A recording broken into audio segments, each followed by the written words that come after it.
The following programs were originally aired live, long before the advent of high fidelity, and they were recorded using a variety of means, from direct recording onto early audio tape and glass records, to simply placing the microphone of a wire recorder in front of the speakers of a radio playing the program. I hope, however, that any variance in audio quality will not take away from your pleasure in listening to these, some of the all-time favorite shows.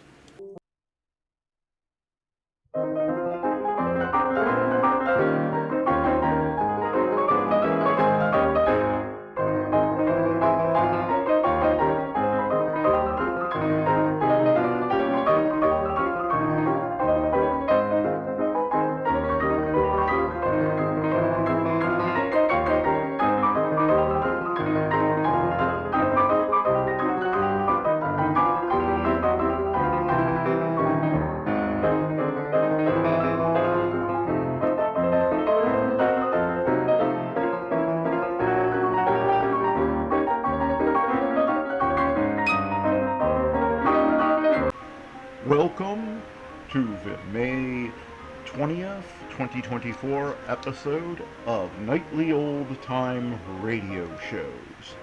On this day in history, in 1498, Portuguese explorer Vasco da Gama arrives in Calcutta, India, becoming the first European to reach India by sea.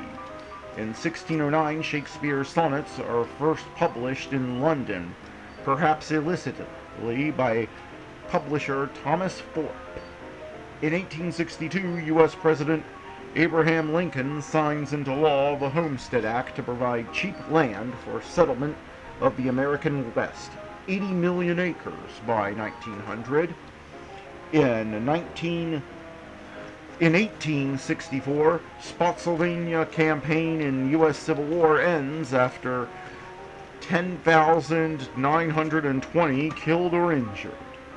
In 1927, at 7:40 a.m., Charles Lindbergh takes off from New York to cross the Atlantic for Paris aboard the Spirit of St. Louis in the first solo non-stop transatlantic flight. In 1927, Treaty of Jeddah is signed between the United Kingdom and Ibn al-Saud, recognizing the independence of the Kingdom of Hejaz and Najd, the forerunner of Saudi Arabia. In 1990, Hubble Space Telescope sends its first photograph from space.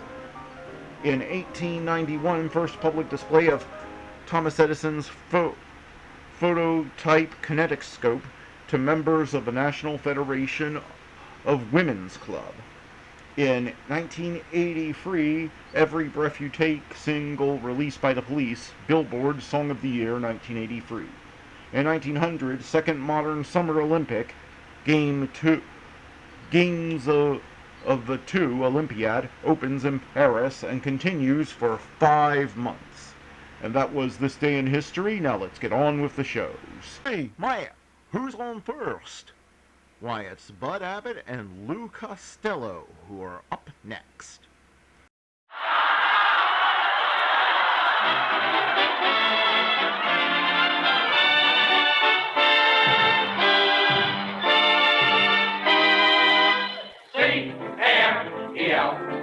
The Abbot and Costello program, brought to you by Camel, the cigarette of costlier, properly aged tobaccos. See if your throat and your taste don't make Camel a first with you, too. Find out for yourself.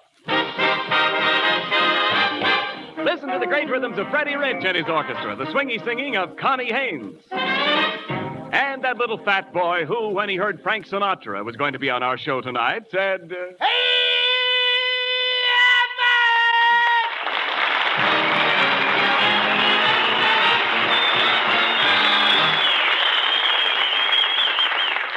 Costello, where have you been? And who's that fellow standing behind you? Oh, this guy. He works for me, Abbott. What does he do for you? Well, I broke my suspenders this morning, and he follows me around and holds his hands on my hips. You should be ashamed. You should be ashamed of yourself. yourself. Take the joke with you. Come here. Come here, Costello. You should be ashamed of yourself. Just look at the condition of your clothes. You know we're having Frank Sinatra on our program tonight. You know that, don't you? Yeah. Now, how can you be so untidy? Oh, I'm untidy? You are. Did you ever get a good look at Sinatra? That guy looks like a stand-in for a dust mop. Now. We'll have no insults. Sinatra is considered a very handsome man. Handsome? He's so skinny, if they wanted to hang him, they'd have to put the rope under his arms. Costello, looks aren't everything. Sinatra is very intelligent. He's a college man. He has a sheepskin. Why didn't he wear a veil and nobody will notice it? You should be very glad that Sinatra is coming here tonight. We may even persuade him to sing for us. Abbott, if there's going to be any singing here tonight, I will do it. Not Sinatra. But, Costello, how can you compare yourself to Frank? Sinatra has talent. I've got talent. Sinatra appeals to women. I appeal to women. Sinatra makes $30,000 a week. I appeal to women. Hey, Abbott, you shouldn't have invited that guy over here. It's dangerous. We're liable to be stampeded by a mob of dames. Costello, Sinatra's fans are not dangerous? Oh, no? When his last picture played in North Hollywood, 6 ushers got the Purple Heart. Oh, talk sense. Will you please? Just talk sense is all I ask of you. Listen, there's been crazy people hanging around the studio all day. One dame came in, and she had... What did she have? I can't read right. Let's see. Oh, yeah. One dame came in with a pot of geranium. Well, what's crazy about that? They were growing out of her head. Costello, I believe you're jealous of Sinatra's person's magnetism. Oh, I'm sorry to hear that, Abbott. You are. I didn't know Sinatra had magnetism. That's terrible. Why? My grandmother has magnetism in her right leg. No, you dummy. Your grandmother doesn't have magnetism. She has rheumatism. She gets stiff in the joints. Shame on you, Abbott. My grandmother never took a drink in her life. I beg your pardon, gentlemen. Which one of you is Sinatra?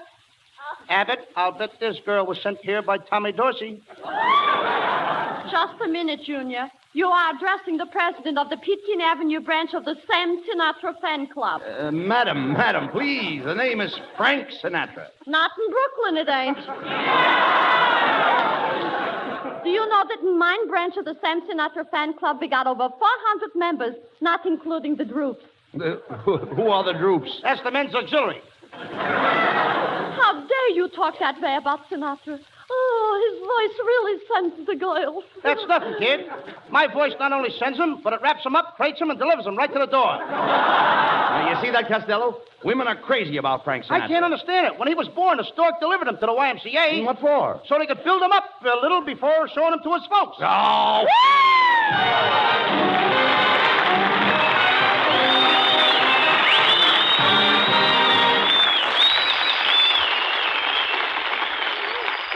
How often I've stood up to this microphone and said to you, compare Camels with other cigarettes, folks. Compare their mildness, their full, rich flavor. Lots of you during this shortage have had to make comparisons whether you wanted to or not. And now I hear smokers saying, boy, I never knew how good those Camels were. How mild, what flavor. Now I really appreciate them. Well, keep on asking for them, folks, every time you buy cigarettes. Because when you do get Camels, they're still Camels. Properly aged tobaccos, blended the true Camel way. We made more cigarettes in 1944 than ever in our history, and production schedules provide for more in 1945. And that, still without using green, insufficiently cured tobaccos. War or peace, C-A-M-E-L-S. Camels are still Camels.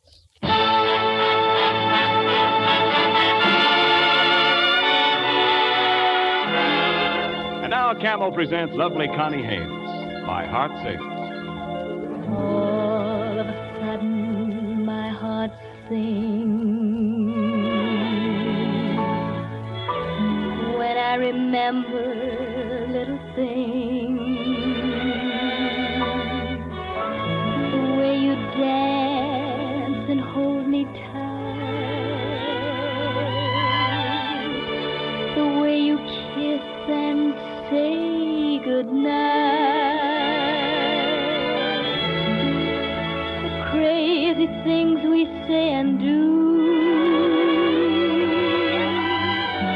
the fun it is to be with you,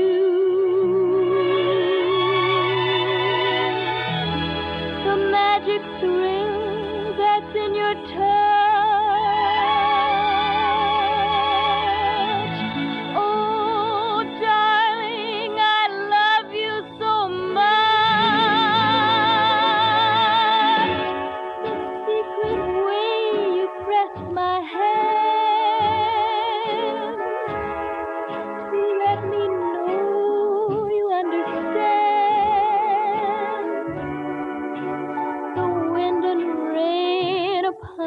of space, the breathless world of your embrace, your little laugh and half surprise, the starlight gleaming in your eyes, remembering all those little things. All of a sudden, my heart sings, remembering all those little things.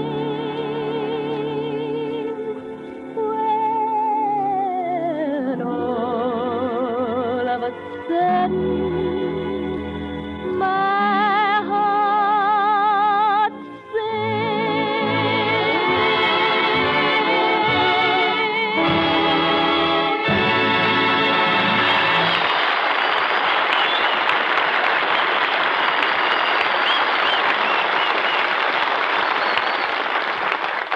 Sunday, Monday, Tuesday, Wednesday, Thursday, Friday, Saturday. Well, that ends that week. Oh, come on, please. You've got to stop making that racket, Costello. I've told you you're not a singer. Oh, is that so? I used to sing in a quartet with 10 other guys. 10 other guys? Yeah. There are only 4 people in a quartet. No wonder we sounded so loud. Costello, look, you have no business singing on the same program with Sinatra. He has a trained voice. He has technique.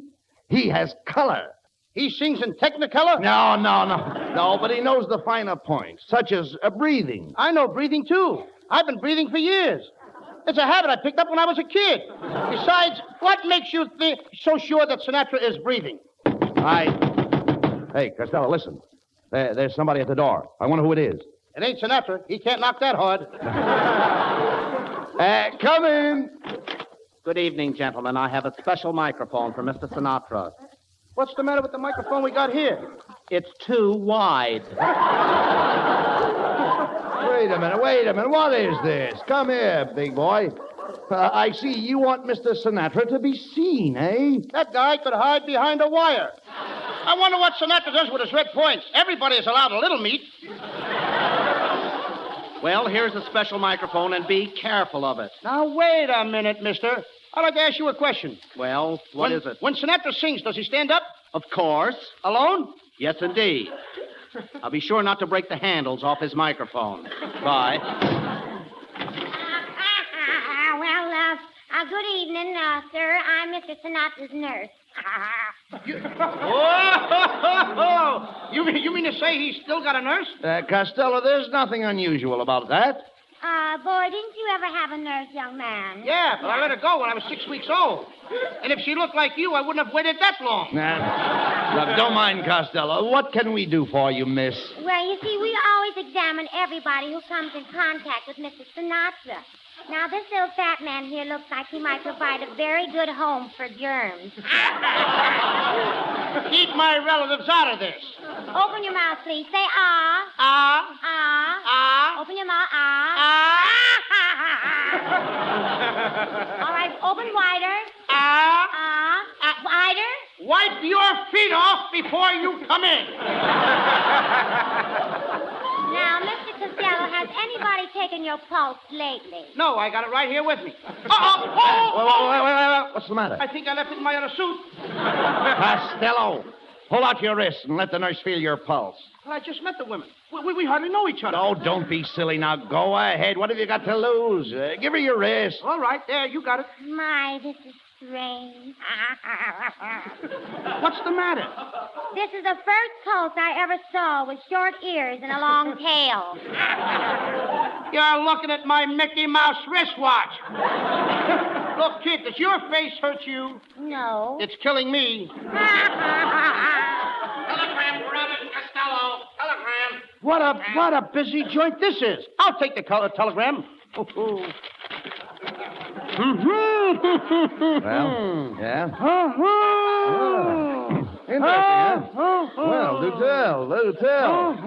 Well, all right. Well, what does it say? I don't know. I can't read. Oh, give me that telegram. Let's see. It says, Dear Abbot and Costello, the Hasbrook Heights Sinatra fans will all be listening to your show tonight. Signed, Roberta Stockings. Roberta Stockings? Mm-hmm. That must be a hi-hat for Bobby Socks.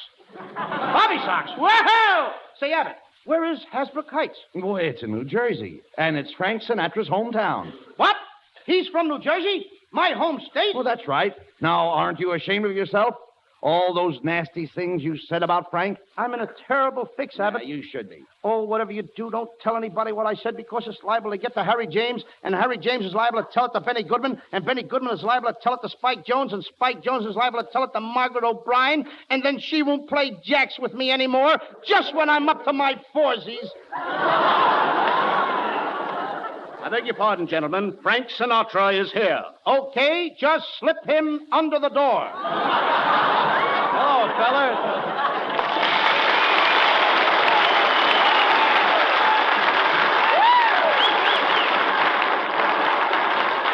Frank, we want to welcome you to our program. Well, thanks, boys. Yeah, Frankie, I was just telling Abbott what a nice guy you are. Yeah, I heard you.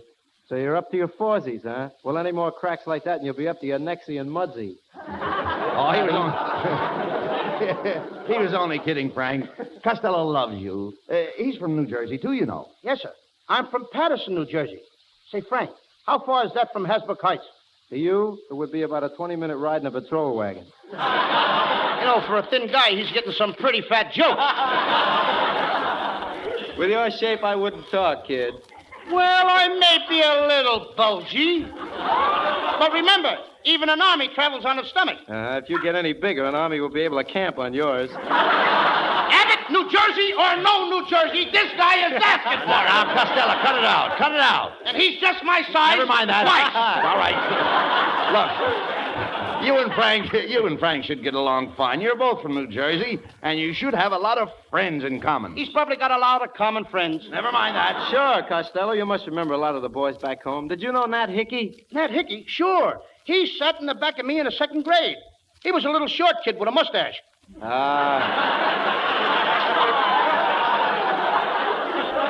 You know, many's the time I played hooky with Hickey to play hockey. And now you're getting hokey. Hey, Abbott! Why didn't you tell me Frank Sinatra was coming here? Well, hello, Connie. Gee, I haven't seen you all since we worked together with Darcy's band. Well, I didn't know that you two knew each other. Of course. Frank and I are old friends. I knew him before he put on all that weight. Watch those cracks, Connie, or you'll be up to your nexie and Mudgy. Gee, Connie, it's sure good to see you. Say, if you're not doing anything after the show, how's about taking a little walk with me, I'd love to. Hey, say, that's a swell idea. The three of us can take a walk, and we can talk about New Jersey. Well, I'd planned to take Connie for a little drive up to Beverly Hills. Oh, good. That would be cozy, just the three of us. Then I thought we'd stroll through the park for a while. How romantic, just the three of us. Then I'm taking Connie to Ciro's for a $20 dinner. Well, you finally got rid of me.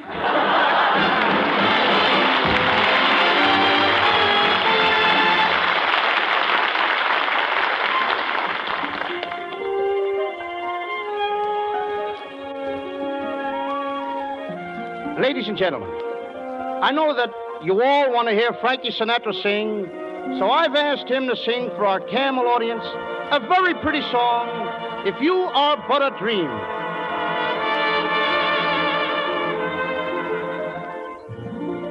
If you are but a dream, I hope I never waken.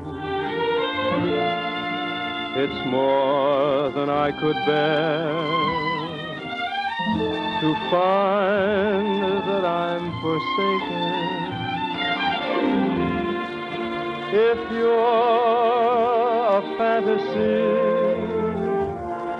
then I'm content to be in love with lovely you, and pray my dream comes true. I long to kiss you, but I would not dare. I'm so afraid that you may vanish in the air. If our romance should break up, I hope I never wake up. If you are but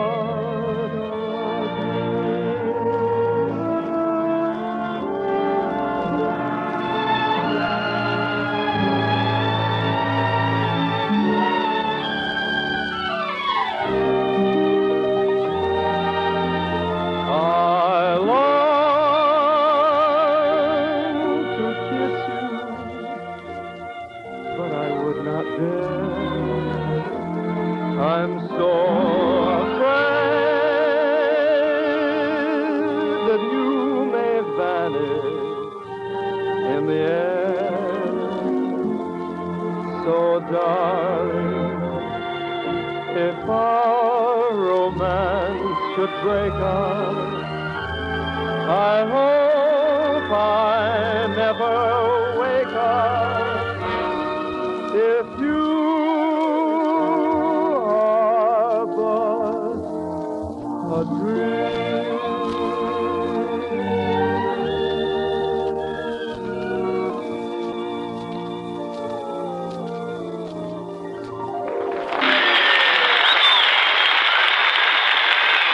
And still they go overseas. Men, and still more fighting men. Guns and planes, rockets and beefsteak, mortars and apricots, tanks and cigarettes. Camels, millions, billions of camels. And the service comes first. So sometimes your dealer has to say, sorry, no camels today. But when you do get camels, they're still camels. Still cool and mild. Still rich and full of that famous flavor of costlier, properly aged tobaccos, blended in the time-honored Camel way. War or peace, Camel is still Camel. Be sure to ask for them every time you buy cigarettes. C-A-M-E-L-S. Camels, first in the service, the rest to you.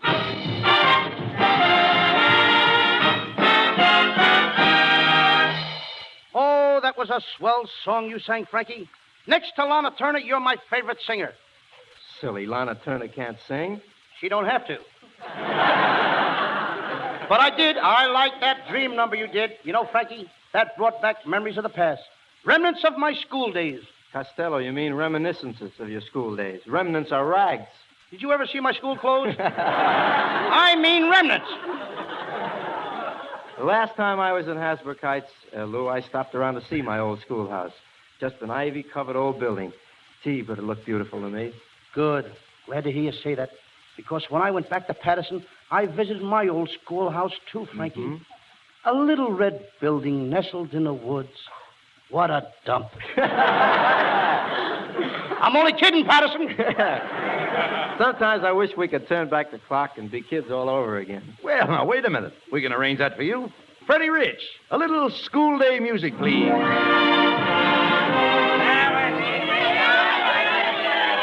Hey, break it up, kids. Break it up.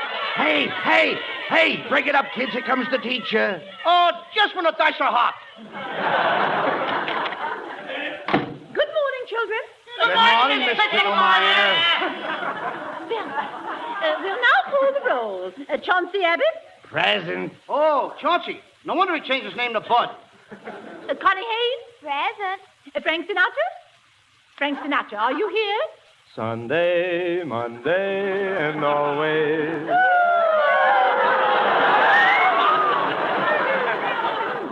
And now the girls will return to their own seats. Wait till they sit down. Oh-ho! Wait till they sit down. I put tax on their seats. Lou Costello, you may go to the blackboard and write, I am a dope 100 times. I got to go to the blackboard and write, you are a dope 100 times? Not you are a dope, I am a dope. That's what I've been saying all along. Hey, teacher, how do you spell dope? Frank Sinatra, spell dope. D-O-A-P, dope. Wrong. R-O-N-G, wrong. Gee, it's a good thing I can sing, hey. Lou Costello, go back to your seat and get out your homework. Okay. Hey, Abbott, I got a very tough question here in my homework. Who invented the steam engine? No. What invented the steam engine? What? That's correct. What's correct? Certainly. Look, all I said was who invented the steam engine. And I'm telling you who didn't invent the steam engine. I don't want to know who didn't invent it. I want to know who did. What? Here we go again. Look, I asked you who invented the steam engine, right? No, Wright invented the airplane. What invented the steam engine? What's on second? Abbot and Costello, what are you two boys doing? We're breaking in a new routine. Well, break it up. Frank Sinatra, name all the presidents of the United States. But I don't know them all. When I was your age, I could name them all. When you were my age, there were only 3 of them. There were 4, so there. Now, we'll try arithmetic. Connie Haynes, do you have your arithmetic problem ready? Yes, teacher. Well, read it. A buys a barrel of apples from B for $2. He sells them to C for $4. C sells them to D for $8. Boy, is H going to get stuck. That's the wrong answer. And just for that, Frank Sinatra will stay after school. For what? For me.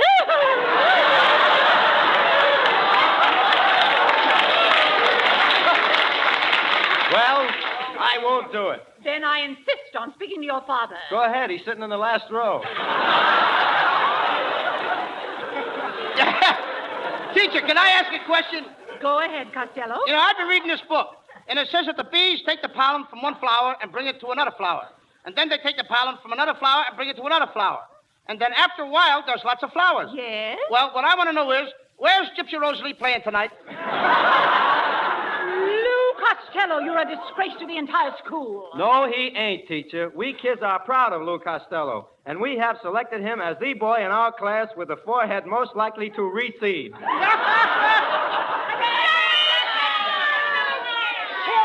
Children, Frank Sinatra, I predict that both you and your friend Lou Costello will eventually wind up in the gutter. School's dismissed. Boy, Lou, you know those school days were mighty happy days. You know something, Frank? I like you. You're a nice guy, and I hope you're not jealous. Why would I be jealous of you? Well, on account of I'm a singer, too. Well, I'm glad to hear it. There's always room for one more singing on the radio. Frank, I want you to do me a favor. My mother is listening in tonight, and I know she wants to hear me sing, and also my Uncle Artie Stebbins is listening. And now, if you would sing a song with me, that would be a feather in my cap. Okay, take this piece of music, and I'll make you an Indian chief. Now, I'll start the song, and you join in when I come to your part. Just give me one of the sheets, or we're both licked. I have your part marked in red.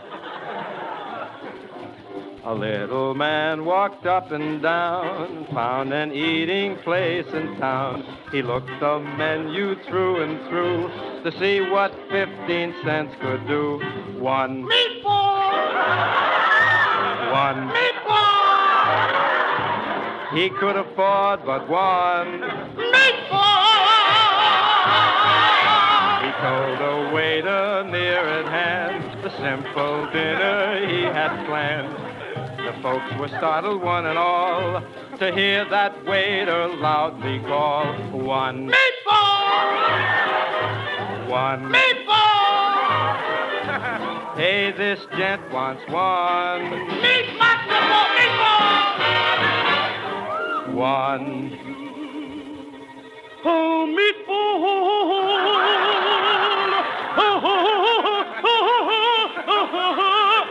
This is my line. One meatball.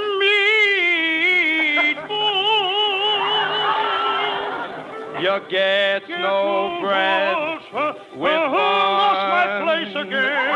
Meatball.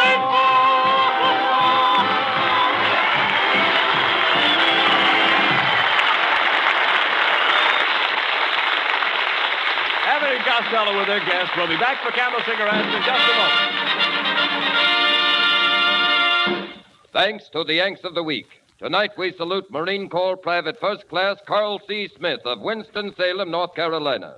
He has just been awarded the Bronze Star for heroic achievement on Saipan. Accompanied by a small group of men, he worked his way through heavy enemy machine gun fire to remove mines holding up the tanks and infantry behind him. In your honor, Private Smith, the makers of Camels are sending to our fighters overseas 400,000 Camel cigarettes.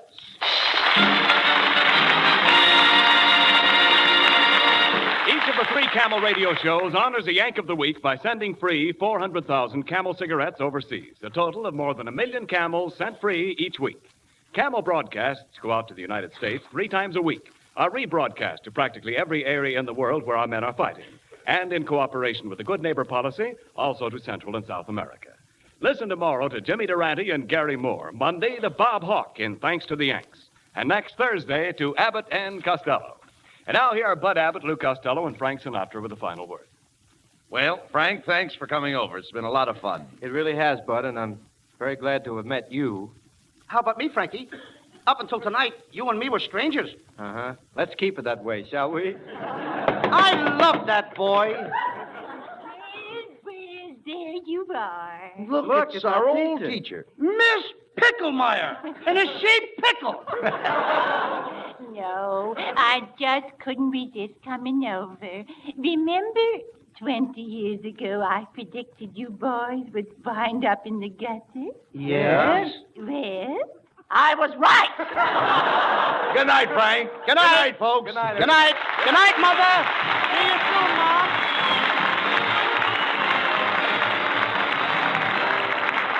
Yes, folks, be sure to tune in next week for another great Abbott and Costello show, brought to you by Camel Cigarettes. And remember, Camels are worth asking for every time. See for yourself how Camel's mildness, coolness, and flavor click with you.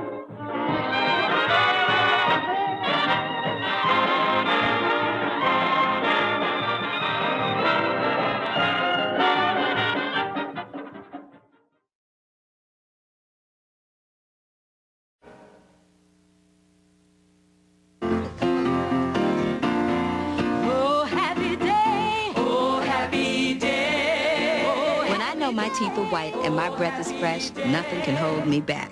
That's why I love this new Crest. Introducing new Crest Multicare Plus Extra Whitening. 2 great things in one pump. The paste helps kill bacteria that cause bad breath, and the gel helps gently polish my teeth whiter.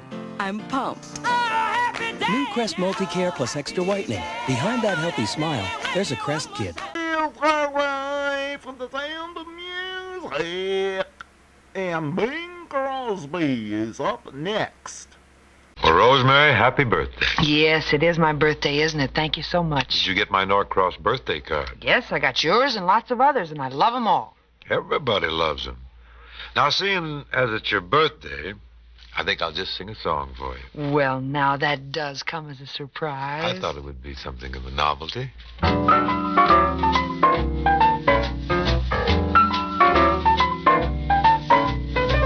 In olden days, a glimpse of stocking was looked on as something shocking. Now heaven knows anything goes.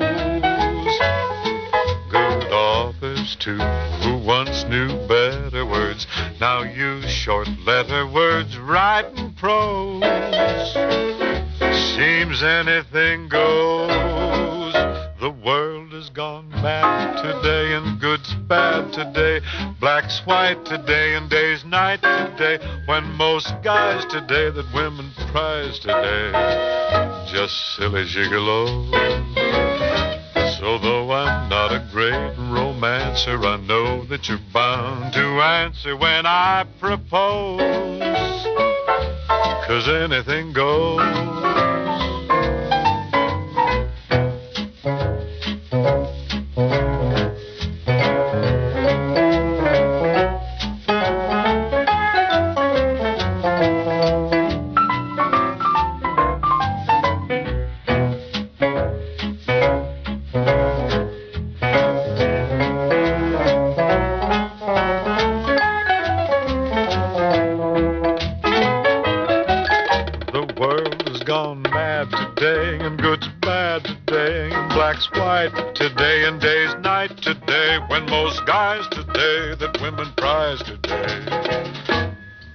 Gigolos. So though I'm not a great romancer, I know that you're bound to answer when I propose, 'cause anything goes.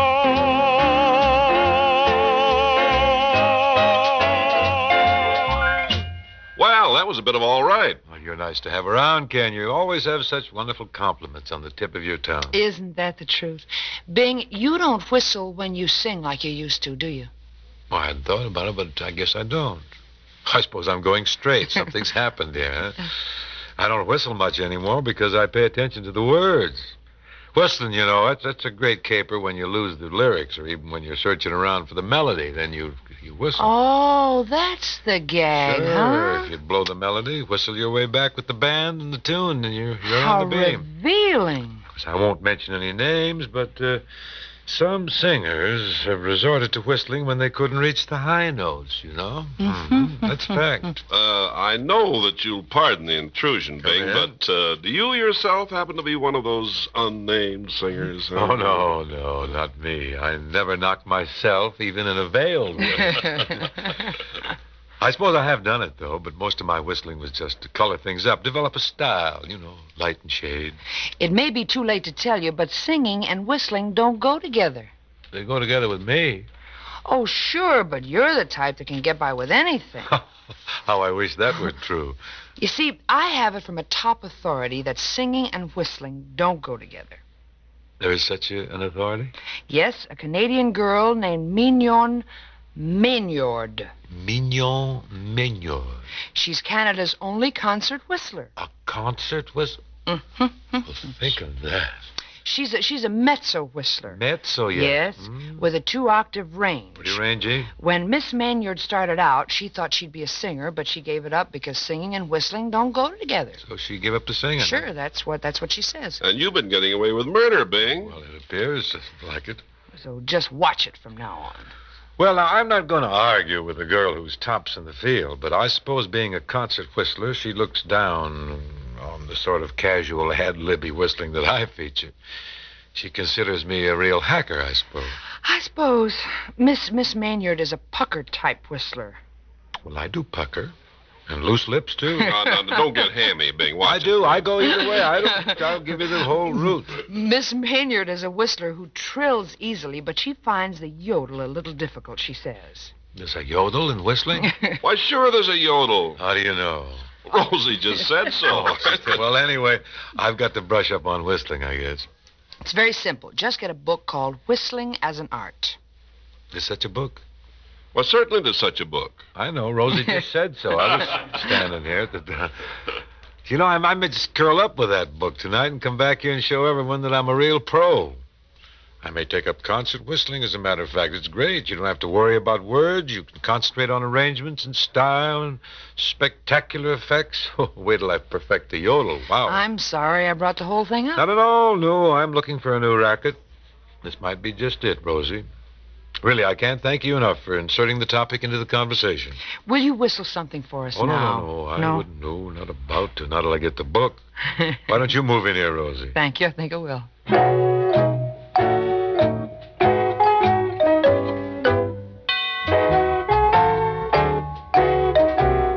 You gotta win some, lose some, maybe have the blues some, cry some or jump with glee. That's how it is with lovers. That's how it is with me. You gotta give some, take some, pretty up the cake some, stop some and start anew. That's how it is with lovers. That's how it is with you. Don't look at me, my darling. I didn't make the rules. All of those who claim love is just a game are comedians or fools. You gotta help it, nurse it, better off or worse it, plus what I said above. But no matter how it is, my darling, it's worth it all to be in love.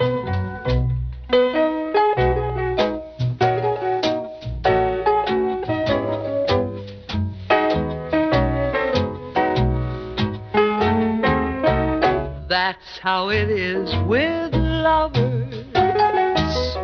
That's how it is with me. You gotta help nurse it, better off or worse it's plus what I said above. But no matter how it is, my darling, it's worth it all to be in love. It's worth it all to be in love. It's worth it all to be in love.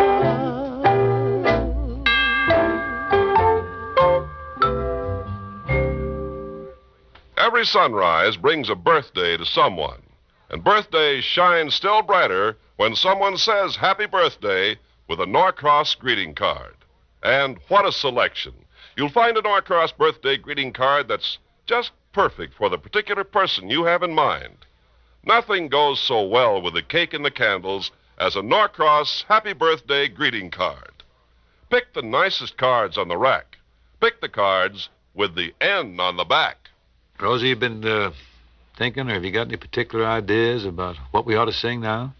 Yes, I thought we could do Will You Still Be Mine. Will you still... Oh, there, we haven't done that in some time, have we? No, it always goes pretty smooth, too.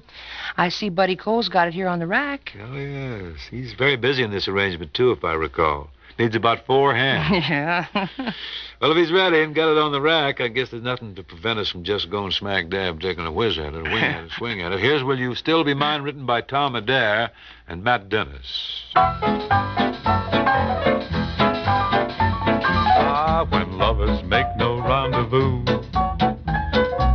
to stroll along Fifth Avenue,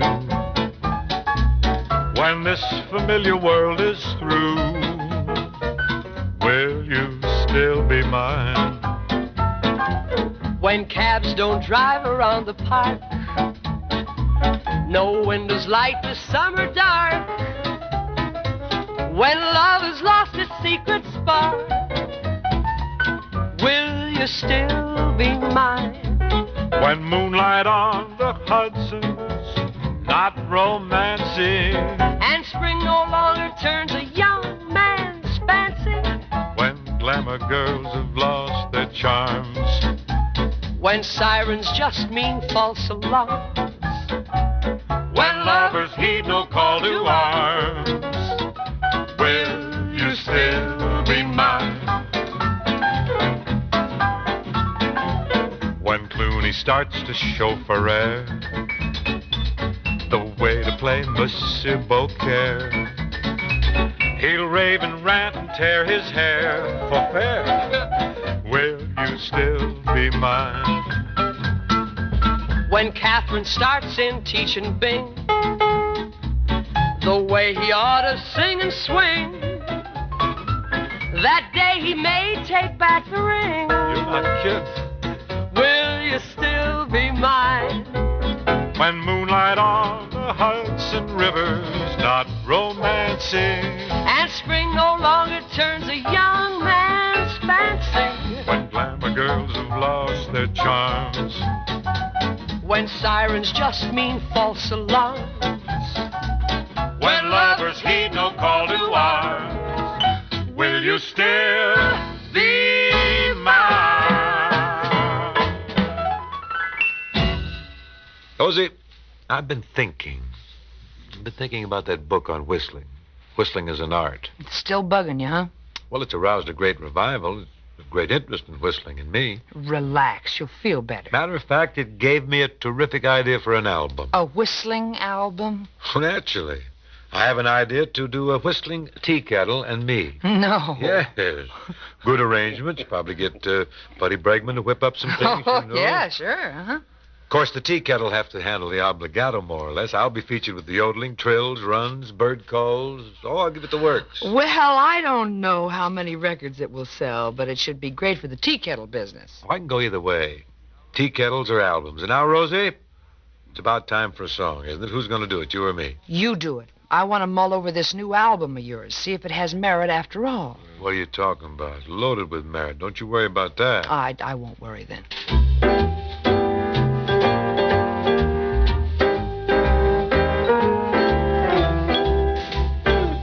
It seems we stood and talked like this before. We looked at each other in the same way then, but I can't remember where or when. The clothes you're wearing are the clothes you wore. The smile you're smiling, you were smiling then, but I can't remember where or when. Some things that happen for the first time seem to be happening again. And so it seems that we have met before, laughed before, and loved before, but who knows where or when.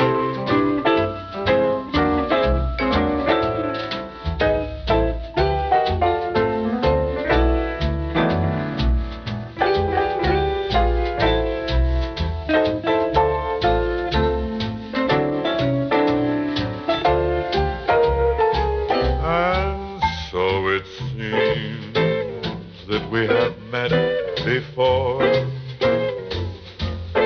laughed before and loved before, but who knows where or when. Mr. Buddy Cole commands our attention now. What's the word, Buddy? Well, Rosie, I thought we'd do one of the songs from our Sleepy Time Gal album. Lover Come Back to Me, to be exact. That features you on the piano, doesn't it? On it, under it, and all over it. I see. Some monkey shines, huh? Crazy.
Count on you for a song, Rosie? You certainly may, Ken. I have a lovely torch song all ready to go. And the name of it? It's called I Wonder.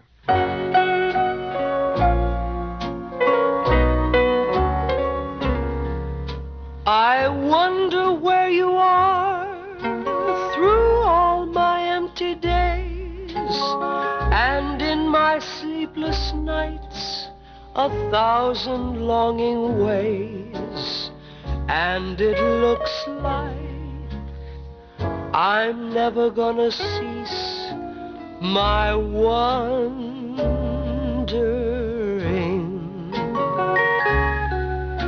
The teardrop on your cheek, the tremble of your hand, your reason for goodbye, I'll never understand. And it looks like I'm never gonna cease my wondering.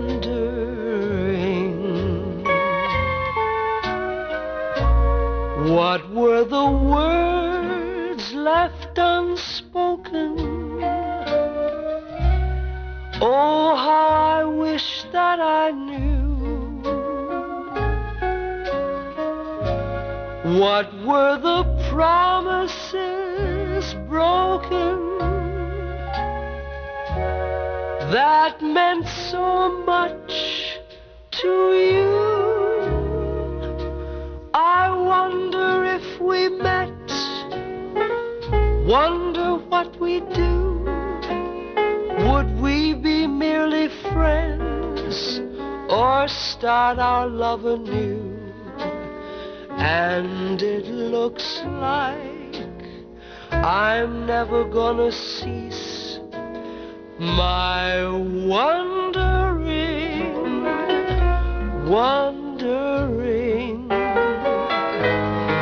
if you are wondering too.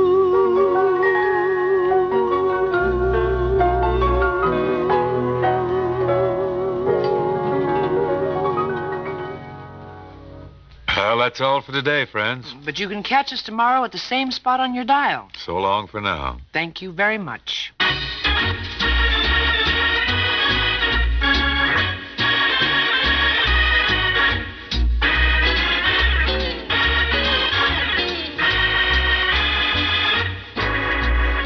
Bing Crosby and Rosemary Clooney with Buddy Cole's music were presented from Hollywood.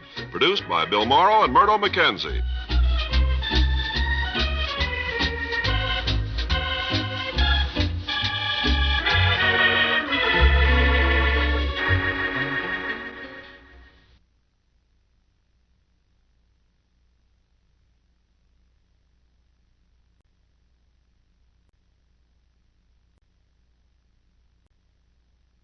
It's a fever, an earache. Every minute she feels bad is a minute too long. Use Children's Advil. So fast on fever, it controls it faster than Children's Tylenol. Lasts up to 8 hours. Children's Advil. It's time our kids feel better, faster. A true legend of American comedy, Bob Hope, is up next.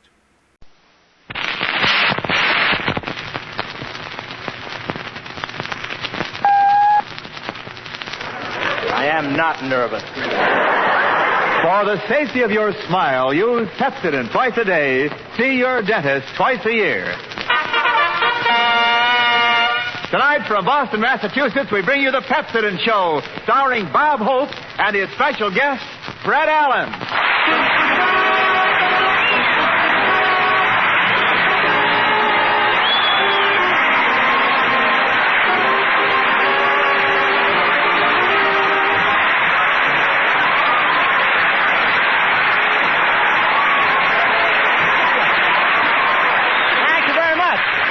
How do you do, ladies and gentlemen? This is Bob broadcasting from Boston, where the Cabots speak only to the Lowells and no others. And I speak only to Lever Brothers Hope.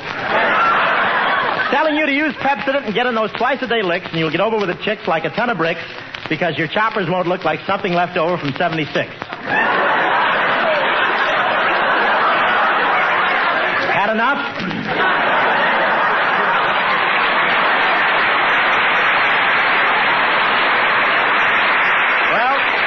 Vote for Pepsodent. Well, here we are in good old Boston. You know Boston, that's a history book that's been subdivided. I sent Mayor Curley a letter telling him that I was coming to Boston, but it was returned unopened. I guess he didn't want to have anything to do with the mails.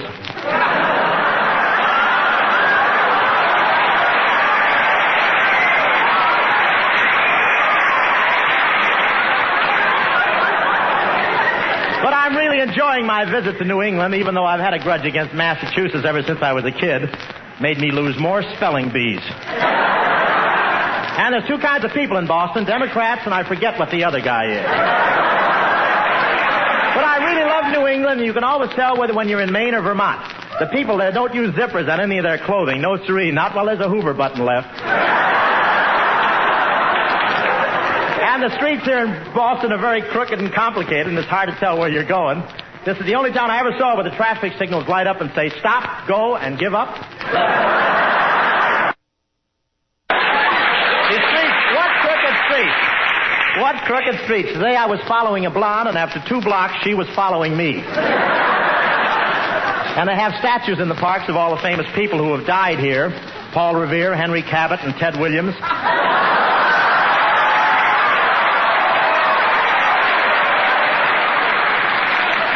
Ted Williams. We should have him in Cleveland next year, that's all. What a World Series. They still have a meat shortage here because nobody will mention the word slaughter.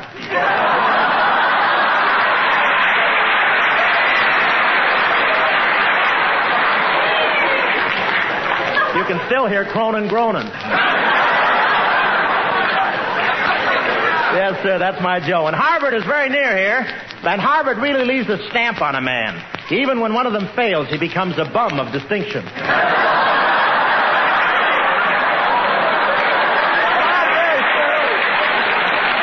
I'm very thrilled to be here, and I just want you to know that I just wrote a book called So This Is Peace, and I'm happy to say it hasn't even been banned in Boston.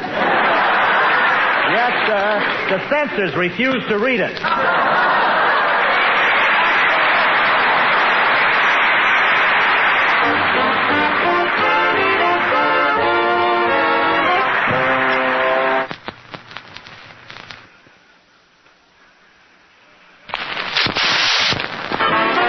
Dear Miriam, sweet Miriam, now she's using Arium. Sword singing style has that wailing smile, so folks just be like Miriam. Use Arium.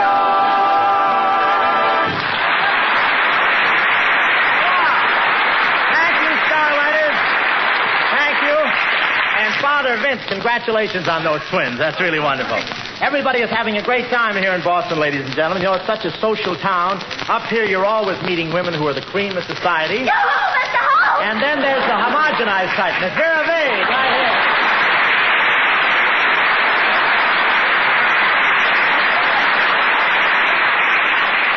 Well, Miss Vade. Oh, yes, of the Beacon Hill Vade. You look more like a landslide. I had my lawn here, I'd ignore you. Well, how do you like it here in Boston, Mass?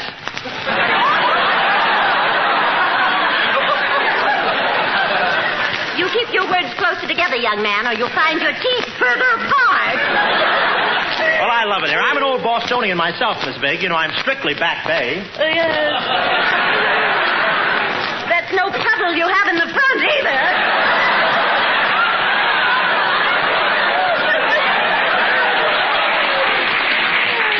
You know, my ancestors came over on the Mayflower. Oh, really? As what? Barnacles? Believe me, I could mention a few tales about my ancestors. Oh, you don't have to, Mr. Hope. I've seen them swinging by them. Well, they pick up a little money as extras in Tarzan pictures, I'll admit. Oh, no, but really, I just love Beacon Hill, Mr. You Hope. do? Here in Boston, it's so wonderful. You know, women take their rightful place in society as leaders. You know, here, women rule the roost. Really? Well, would you like to rule the roost? Well, yes, if it had the right type of roosters.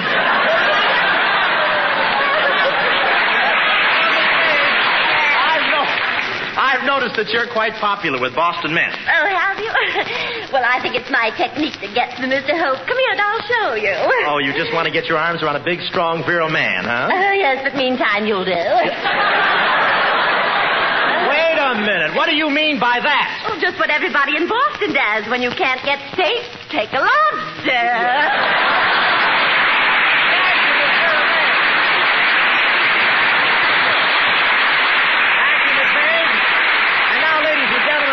I'm very proud and thrilled to present to you a local boy whom all of us in show business respect, admire, and love. An entertainer's entertainer and a great talent.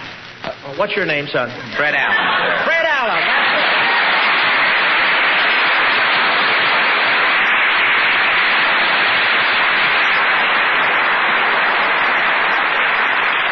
Petroleum. How does it feel? How does it feel to be back in your old hometown of Boston? Well, great. You know, Bob, I owe everything I am today to Boston. No kidding. I thought it was Portland. Say, well, it must be great to be back where you spent your childhood when you were still known as John Florence Sullivan. But, Bob, frankly, I never think of my childhood. You know, my mother was trying to get rid of me. Your mother was trying to get rid of you? Yes, sir. When you live in Charlestown and your mother gives you the name of Florence, she's trying to get rid of you.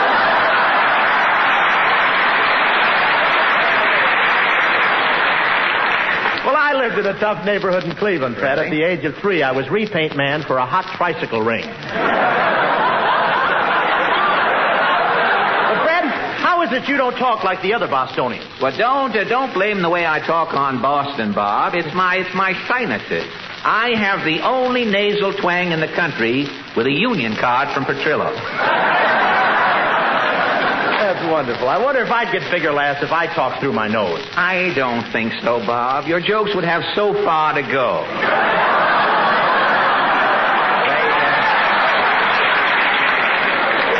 They'd be coming out on the Skelton program, and he can use them.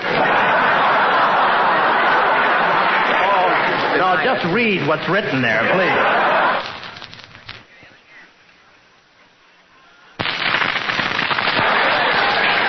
Yes, we'd be wasting our time, Bob. No matter what we'd say about them, they're both coming out on top. Well, we tried, anyway. Hey, did you know that Benny refers to you as the louse that Jack built? For your information, Mr. Hope, Robert, Benny is so low he can sit in the shade of a shoe tree. The sponsor sent it in. We had to tell it. I mean, what...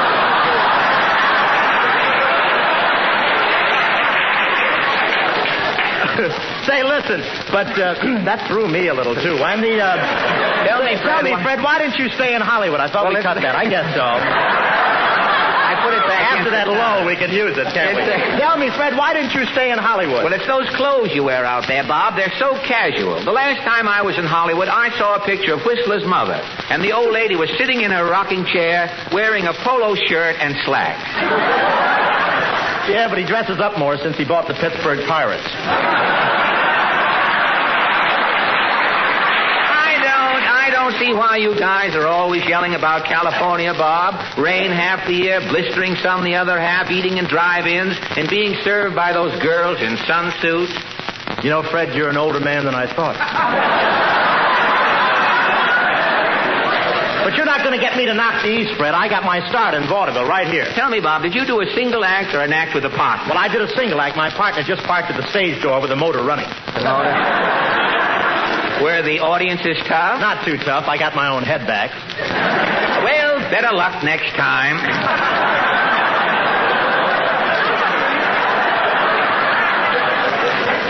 This is double information, please. You have to think of the answers to the answers. Say, what kind of an act did you do in vaudeville, Fred? Well, I was a juggler, Bob. I used to juggle 64 plates, 48 saucers, 20 beer bottles, and a small boy on a bicycle, and kept the bell on the bicycle ringing at the same time. But I gave it up, old man, gave it up. Why? I had to. I couldn't never figure out what to do with my other hand.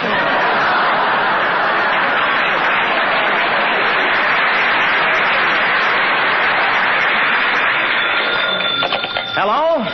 With whom did you desire to converse? With whom did you desire to converse? Must be a local boy. Well, Professor Colonna, how are you, Gary? Hey!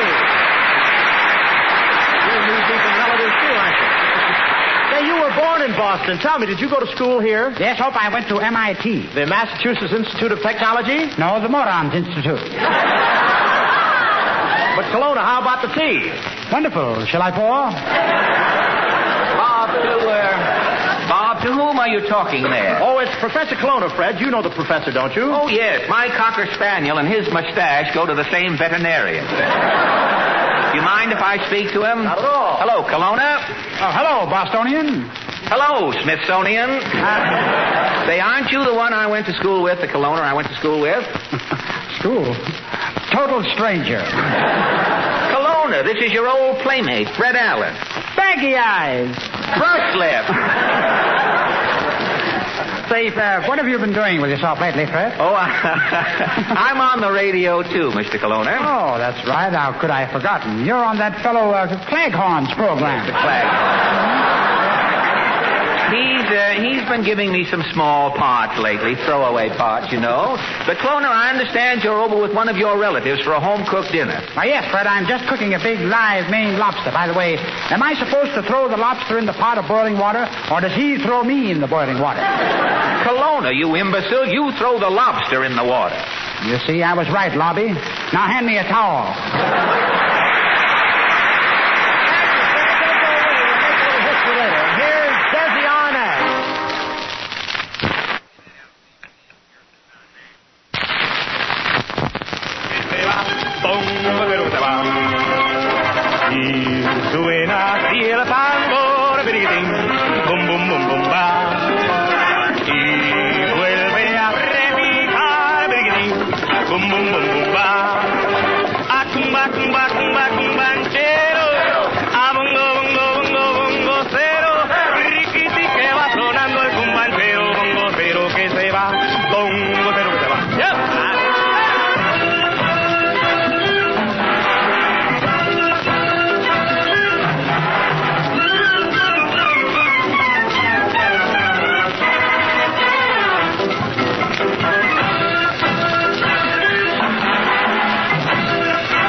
Flares. A British officer appears on the wide sweep of Boston Common and utters the words now famous in our history books. He says, "What do you know? Parking space."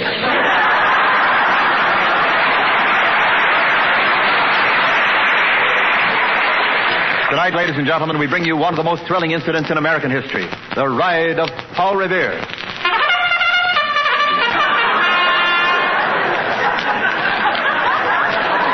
The time, midnight.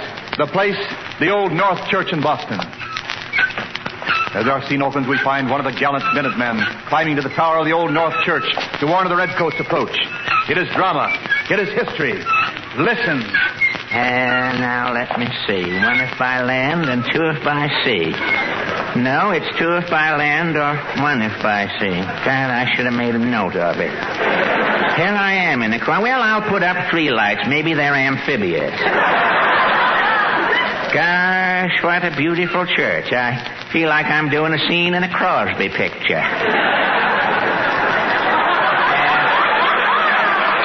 One if by land, two if by sea. What's this writing on the wall here? Kilroy was here.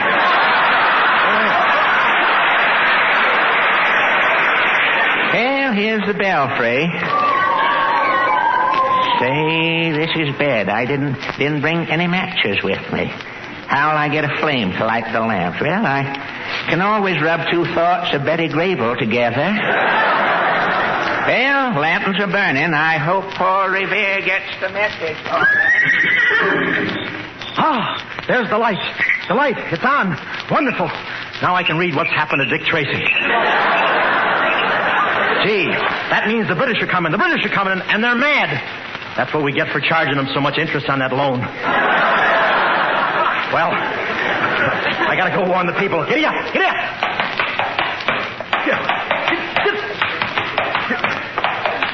No doubt about it, I should never have bought this horse from Arthur Murray. Giddy up!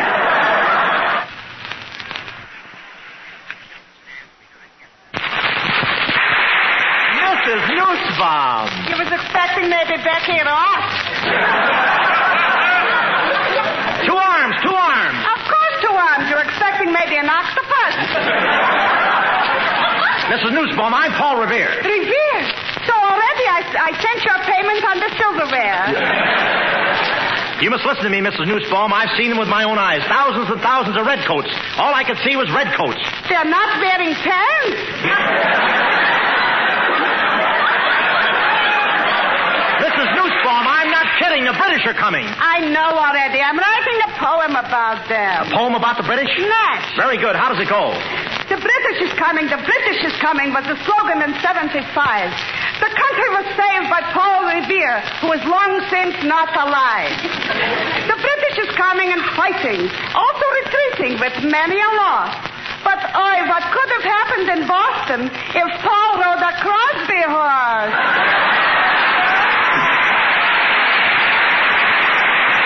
I have to ride on, Mr. Gooseball. Get up.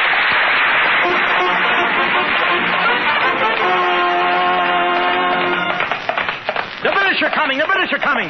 There's a cop, but I mustn't let him stop me. Halt in the name of the law.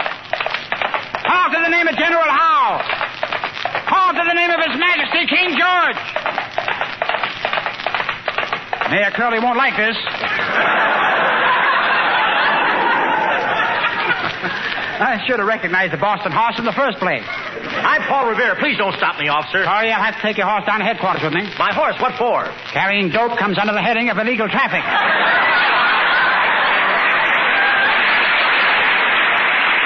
But listen, I've got to warn the people. Too late now. The show's half over.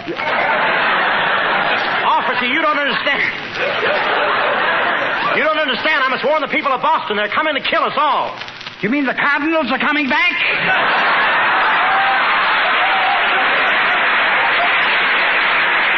I'll see you later. Giddy up. The Redcoats are coming. Wake up in here. Here, what's all the little clatter? What are you doing outside, everyone? Oh, how do you do? Well, Mr. Cassidy, the British are coming.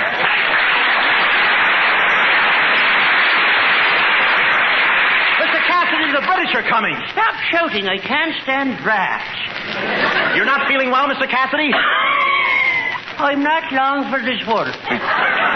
My bunions are as large as onions. Every time I bend over to tie my shoe, I get tears in my eyes.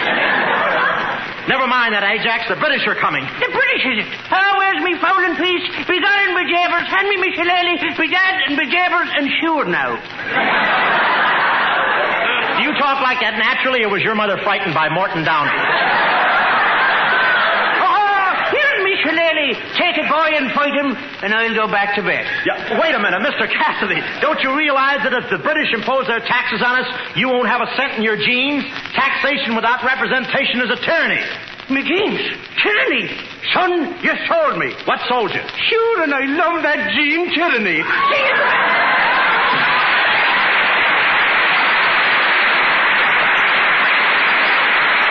The British are coming. The British are coming. Oh, my horse threw a shoe. I'd better stop at that village blacksmith shop and have a new one put on. Whoa, Nellie! Choo-choo, baby, your mama's off to the 7 seas. Hey, Smithy! Yes, Smithy! Yes, what do you want? The British are coming, and my horse needs a new horseshoe. One of your old ones will do. I'm in a hurry. If you're in such a hurry, why don't you let the horse ride you? No one will know the difference. Don't fool around, Smithy. I'm in a hurry. Thousands of men are coming up that hill. Thousands of men? Goodness, I'll get my gun. And keep them out of here? Keep them out? Oh, he's so young, is he?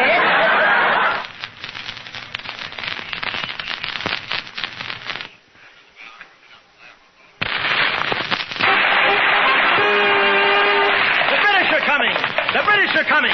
Here's another house. Open up. Somebody, I'll say, somebody knock.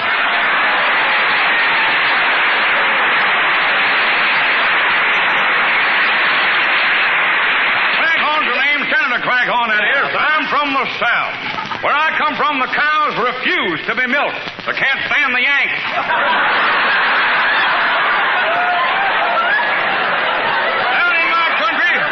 Down in my country, these Bostonians are enthusiastic, ain't they? When the wind blows in my country from the north, we all get together and blow it back. Now, wait. Even the little kiddies would rather freeze to death than wear a Union suit. Now, our favorite song is about a Southern general.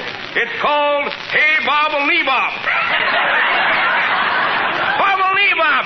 That's a joke song. Senator, can I get one line in? There's only one line I'll stand for, son. That's the Mason-Dixon line. Mason-Dixon, if you're listening, you should be laughing. But Yeah, admit it, son. I'm too fast for you. You're retarded mentally. Catch, that is. Say, what's going on here? Well, Minuteman Allen, you're just in time. I'm having some trouble with Senator Craghorn. He claims he's from the South. I'm from the deep South. I'm from down so deep, I'm paying dues to John L. Lewis. Quit yapping, son. I can't get a word in edgewise. This wig's here been yapping here. Now, Senator, I'm trying to tell you that the British are coming. The British? How do you know, son? I saw the signal in the Old North Church. Son, I ain't moving till I get the word from the Old South Church.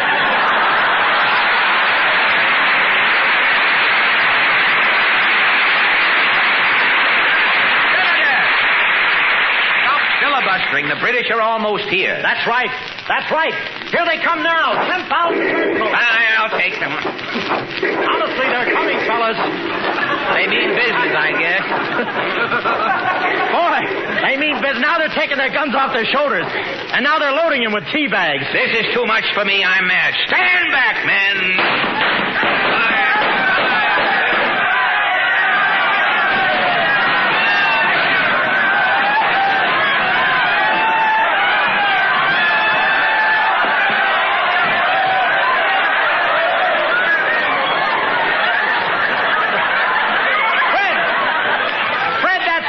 You whipped the whole army by yourself. What made you get so mad? Well, I couldn't help it, Bob. I saw all those long red coats and a long coat as a Benny. And if there's anything I can't stand, you know what it is. Thank you, Fred. Thank you.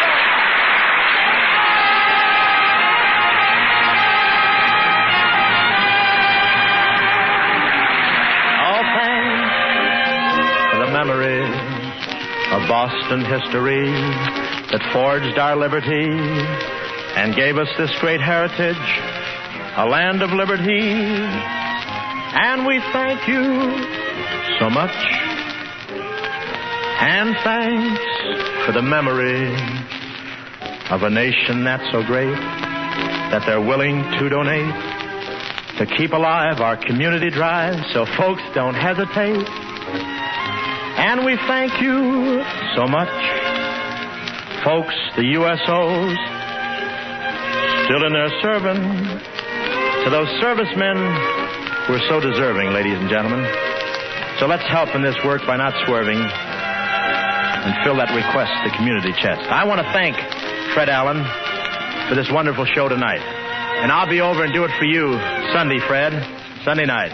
And thanks to that wonderful bunch of talent down in the alley. Aren't they swell, huh? You know, a couple of weeks ago, I started to say something about the community chest, but we were a little late. And you know how it is on the radio when you're a little late. You get cut off like the second cousins in Grandpappy's will. I said, folks, a word about the community chest, and the next thing I hear is bong, bong, bong. What I was going to say was this. During the war, nobody came around with a sterilized needle and bottle and said, hold still, you, we're taking a pint of your blood. But we gave plenty of blood, didn't we? Nobody held a gun in our back and said, hey, you, fork over 1875, you're buying a bond. But we bought plenty of bonds, didn't we? Nobody came around on Sunday night and said, report at Lockheed first thing Monday morning. But we turned out plenty of planes. And nobody's going to hammer on our door tonight and say, it's community chest time, brother. Fork over that wallet. But what do you say we all hammer on the door of our community chest and say, here's the wallet, brother. Take out a little for my fellow Americans. Good night.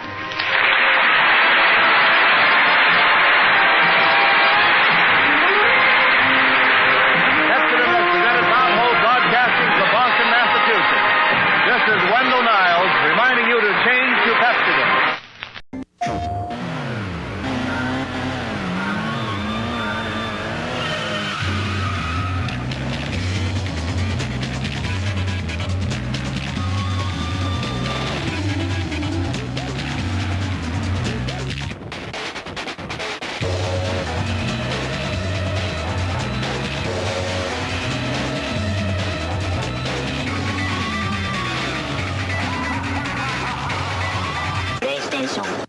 True crime stories of the LAPD are up next with Jack Webb's Dragnet.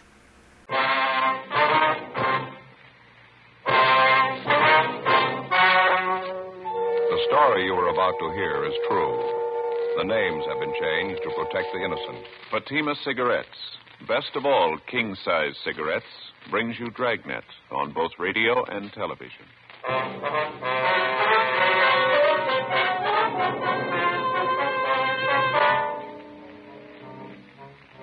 You're a detective sergeant. You're assigned to Juvenile Division. A steady supply of obscene literature is finding its way into a half a dozen high schools in your city.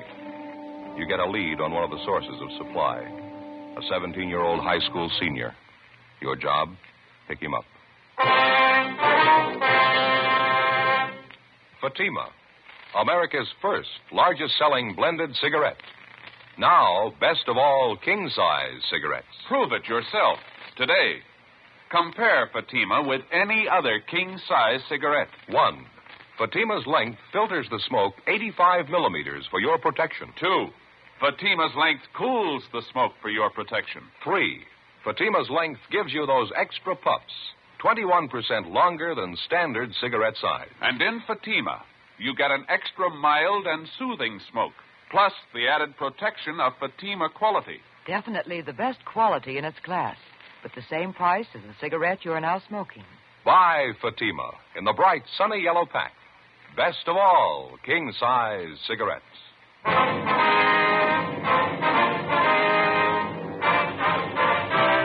Dragnet, the documented drama of an actual crime.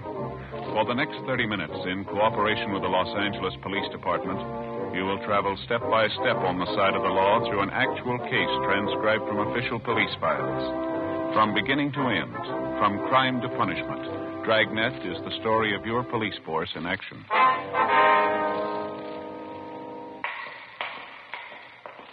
It was Wednesday, November 8th. It was windy in Los Angeles. We were working the day watch out of Juvenile Division. My partner's Ed Jacobs. The boss is Captain Stein. My name's Friday. It was 11:05 a.m. when we got to the basement floor of Gorman High School. The locker room. Which way, Steve? You want to show us which locker's yours?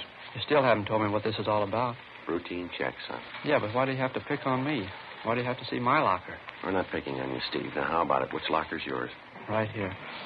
This is mine, 318. Here's the key. No, you open it, Steve. Just a couple of personal things of mine, that's all. Mm-hmm. All right. I'll open it.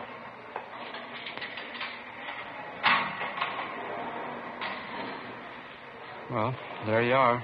See for yourself. You want to take your things out of the locker, son? You can see what's in there, can't you? My gym stuff. A couple of textbooks. How about digging back in the corner, left-hand side there? Where? You know where I mean. Come on, Steve, dig them out. Back here, you mean? These joke books? That's right. Let's have a look, huh? Why? Just a couple of joke books. A kid gave them to me. Bring them out, Steve. Okay. Just a couple of them. Kid gave them to me. There. Looks like more than a couple. That's what you call a joke book, Steve? That's what the kids call them, yeah. Some of them are a little dirty. Not so bad, though. They're filthy, Steve, and you know it. Now, where'd you get them? I told you. Kid gave them to me. Who? What's his name? Oh, some kid around school. I don't remember right now. Gave you these books for nothing? Sure. I had a couple he wanted. We traded off. A lot of the kids have them. They trade them around. That stack you got there, they look pretty new. Couldn't have been passed around much. Maybe not. I don't know. Matter of fact, they look brand new, don't they? Don't even look like they've been opened yet. How come you're rousting me on this thing? What about the other kids? They got them, too. They're buying them, Steve. They're not selling them. I'm not selling them. Anybody says that's a liar. No good, son. We talked to the fellows here at the high school. Some kids are over at the junior high school, too. They all say you're the one who's selling them. They're liars. Both the fellows in high school and the kids down the street in junior high. They say you've been selling this stuff for months. Now, how about it? They're lying, that's all. They don't know what they're talking about. You've been selling these 35 cents a piece, 3 for $1. Last couple of weeks, you've been peddling pictures, too, $1 a piece. You got any of them in your locker, Steve? A couple. I got them off another kid. What other kid? What's his name? What's his name? Some kid. I don't remember. It's not much of an answer, son. What do you want from me, anyway? I told you I'm not selling the books. I don't care what those other goofs say. It's my word against theirs. Now, maybe you ought to get this straight, son. We're not out to get you. You're way down the line. We want the people at the top, the men who print this junk, the wholesalers, the big distributors. So why ask me? I don't know anything about it. Nothing. You don't want to cooperate, is that it? What am I supposed to cooperate about? I'm not mixed up in anything. We think you are, son. We know you are. Who are you selling this for? Where do you get your supply? All you see is what's in my locker. I ain't selling. I don't have any supply. You got to go far to prove I have. Not very far, Steve. What? From about here to your home. 11:38 a.m. After picking up his supply of obscene books and photographs to be booked later as evidence, Ed and I drove the subject, Stephen Banner, to his home approximately a mile from the high school. His apprehension and our theory that he probably kept the bulk of his supply of books and pictures at or near his home was no accident. For weeks, we'd known that a steady stream of pornography was being fed into a half a dozen high schools and junior high schools throughout the city. Books, photographs, pictures, and pamphlets of the worst kind. Because of embarrassment on the part of the curious teenage kids who bought this stuff, it wasn't easy to pick up a solid lead. After weeks of observation and questioning, we finally narrowed down the principal source of supply to a single teenage boy, Stephen Banner. Even then, we knew he must be only one of 100 small-time distributors working for the persons directly responsible for manufacturing this sort of thing. Our only hope was that he'd be willing and able to supply us with the names of the persons responsible. When we got to Stephen Banner's home, where he lived with his sister and brother-in-law, we searched it thoroughly, but we found nothing. Both his sister and brother-in-law were at work. We went back and started checking through the garage at the rear of the house. Joe, back here in the corner? Yeah. Have a look. Steve, you want to tell us about this? Yeah. These books here? These pictures, case full of them? Yeah. Well, how about it, son? Your sister and brother-in-law know about this? No, they don't know anything. I didn't think you'd find them. Are you ready to tell us about it? My sister going to have to find out? I don't know, Steve. It's going to be pretty hard to keep it from her. Yeah, I guess so. Who's the contact, son? Where'd they come from? Charlie Freiberg. Only the books, though. Pictures came from another guy. It's a long story. Well, we got the time, son. Who is this Freiberg? Met him downtown one Sunday, Penny Arcade on Broadway. Me and this other kid were in there, Bud Spencer. Freiberg came up, started to talk to us. All right, go on. He finally took a couple of these books out of his pocket, gave them to us. He wanted to know what we thought of them. Told us he had plenty of them if we knew any other kids who wanted them. He knew you and your friend Bud were in high school? Yeah, that's right. What else, Steve? Well, that's about it. He asked me and Bud if we wanted to sell for him around school. This friend of yours, Bud Spencer, he's selling them too? Yeah. He goes to a different school, though. Both of us did pretty good with the books, sold real fast. The pictures were even better. That's so. You say you didn't get the pictures from Freiberg. There was somebody else? A man by the name of Jack. I don't know his last name. Freiberg put us onto him, gave us an introduction, set up the deal. We got the pictures for 75 cents. Most of the time, they get us $1.50 a piece. Bud and I did pretty good. You know any other fellows working for this Freiberg, Steve? Any other kids in school, I mean? No, just Bud and me. That's all I know.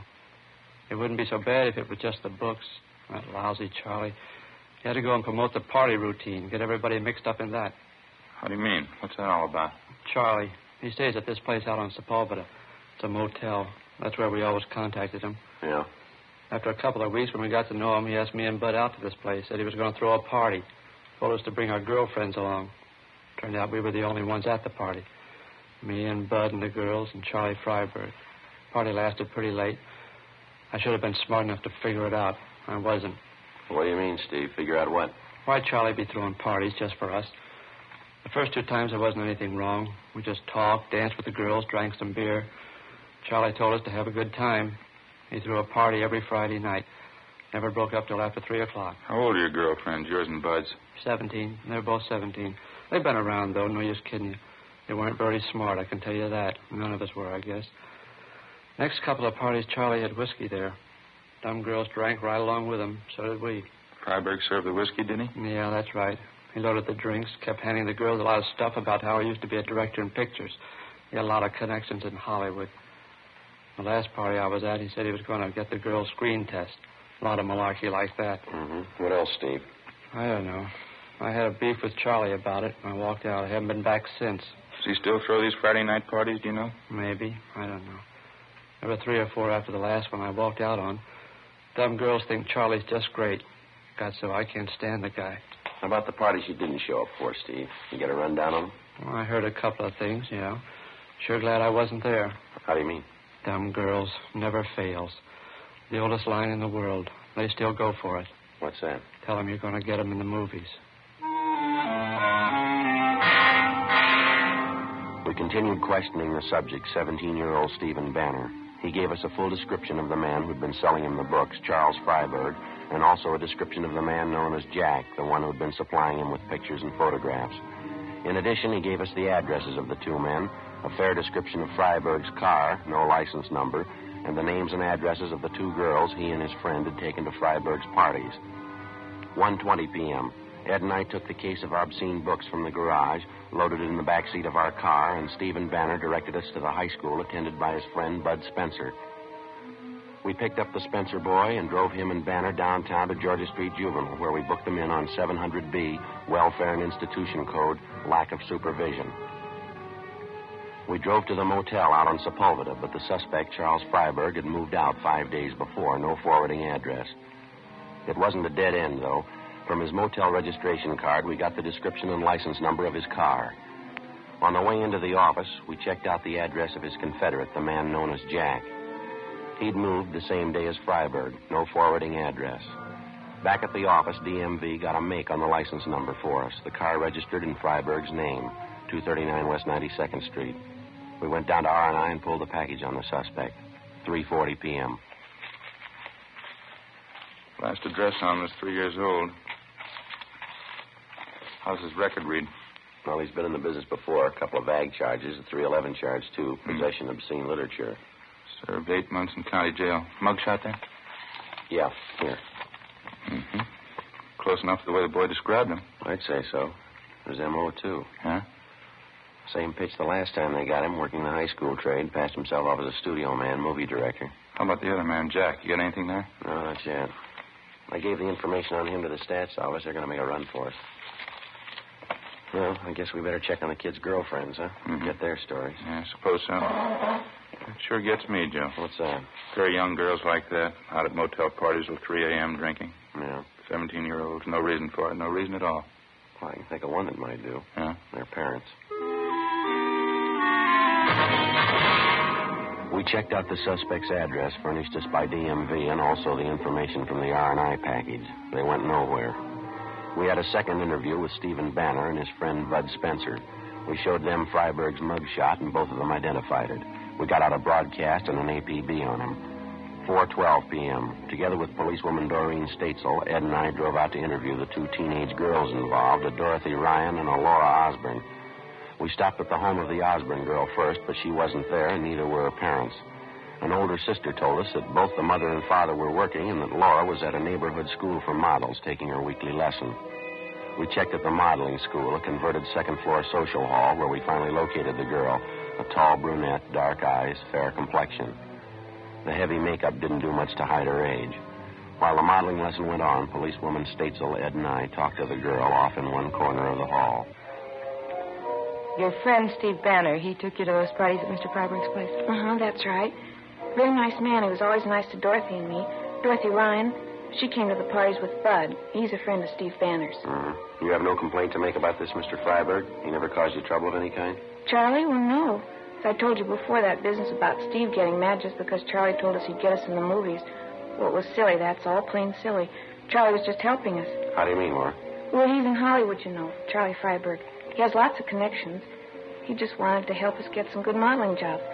That's why he took our pictures. There was nothing wrong. You continued going to these Friday night parties without the two boys, is that right? Yes, Dorothy and me. There wasn't anything wrong with it. We knew Charlie as well as they did by that time. A few bathing suit pictures, that's all. There was nothing wrong in that. Did you ever see prints of any of those pictures, either you or Dorothy Ryan? No, but Charlie's going to get us some. He promised he would. You know where he is now? No, he moved. I haven't any idea where he is. When's the last time you saw Freiberg, miss? About 10 days, 2 weeks ago. What's this all about, officer? You looking for Charlie? How does he usually contact you, Laura? By phone? Yeah, usually calls. Has he called you lately? Well, I don't know. Why are you looking for him? Can't you tell me? Routine investigation, miss. Oh, I'm sorry. I don't know where Charlie is. Why can't you tell me why you want him? We want him. Well, why? Can't you give me a reason? This is one of the reasons, Laura. Would you look at this picture? Charlie took this? It's his business, Laura. That's the way his police record reads. I can't believe it. That's one reason we want Freiberg. There's lots of others. You willing to help us, Laura? He said they'd be beautiful, glamorous. They're not. You know where he stays now? No, I'll find out, though. How do you mean? I've got a date with him. Supposed to meet him out on Wilshire and La Brea. When's that? 8 o'clock tomorrow night.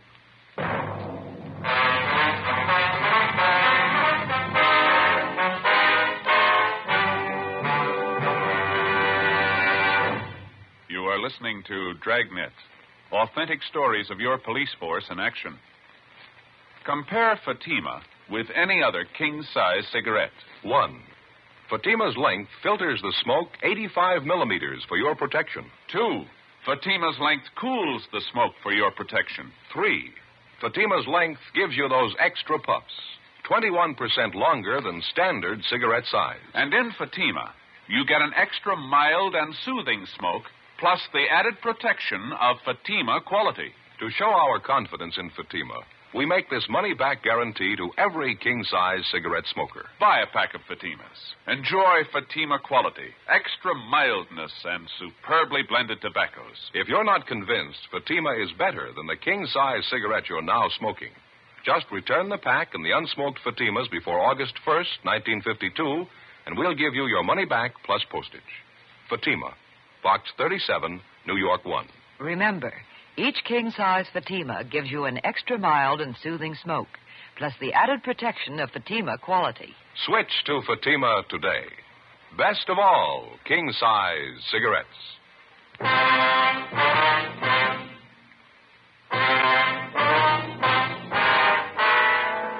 November 8th, Wednesday, 5:30 p.m.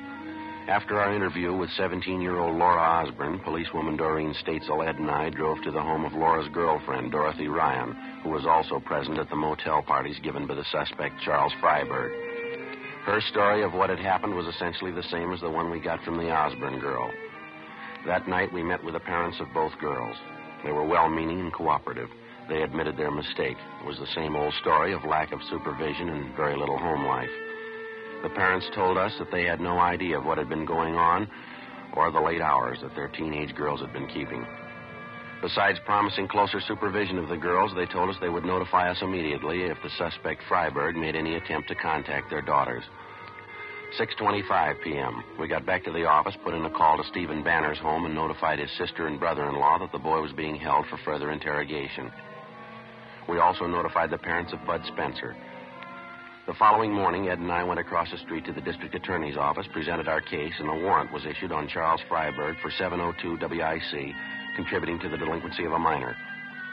At 7 o'clock that night, Ed and I staked out on a cocktail lounge near the intersection of Wilshire and La Brea, the place where the suspect had told Laura Osborne to meet him. 7:30, 7:45. We waited. Think maybe we're in business, Joe. What? Down the corner there, waiting for the signal to change. Dark suit, dark hat. Yeah, could be. Crossing over now, heading for the bar. All right, let's go.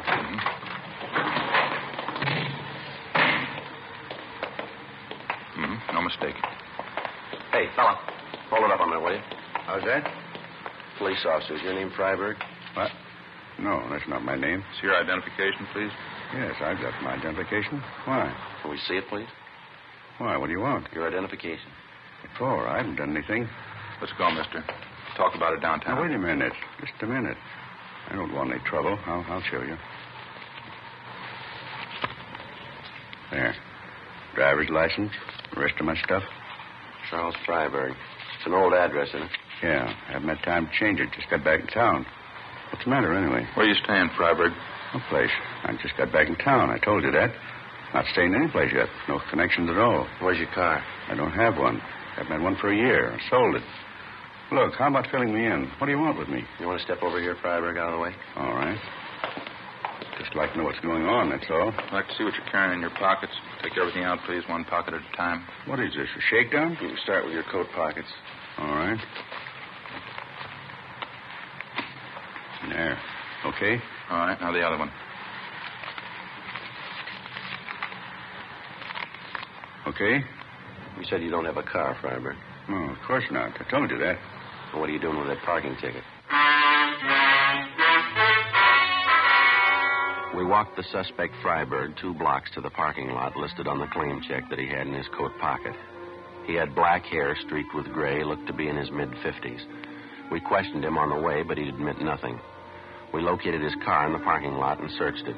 In the glove compartment, besides a half a dozen photographs and small books, we found a key with a metal disc attached to it.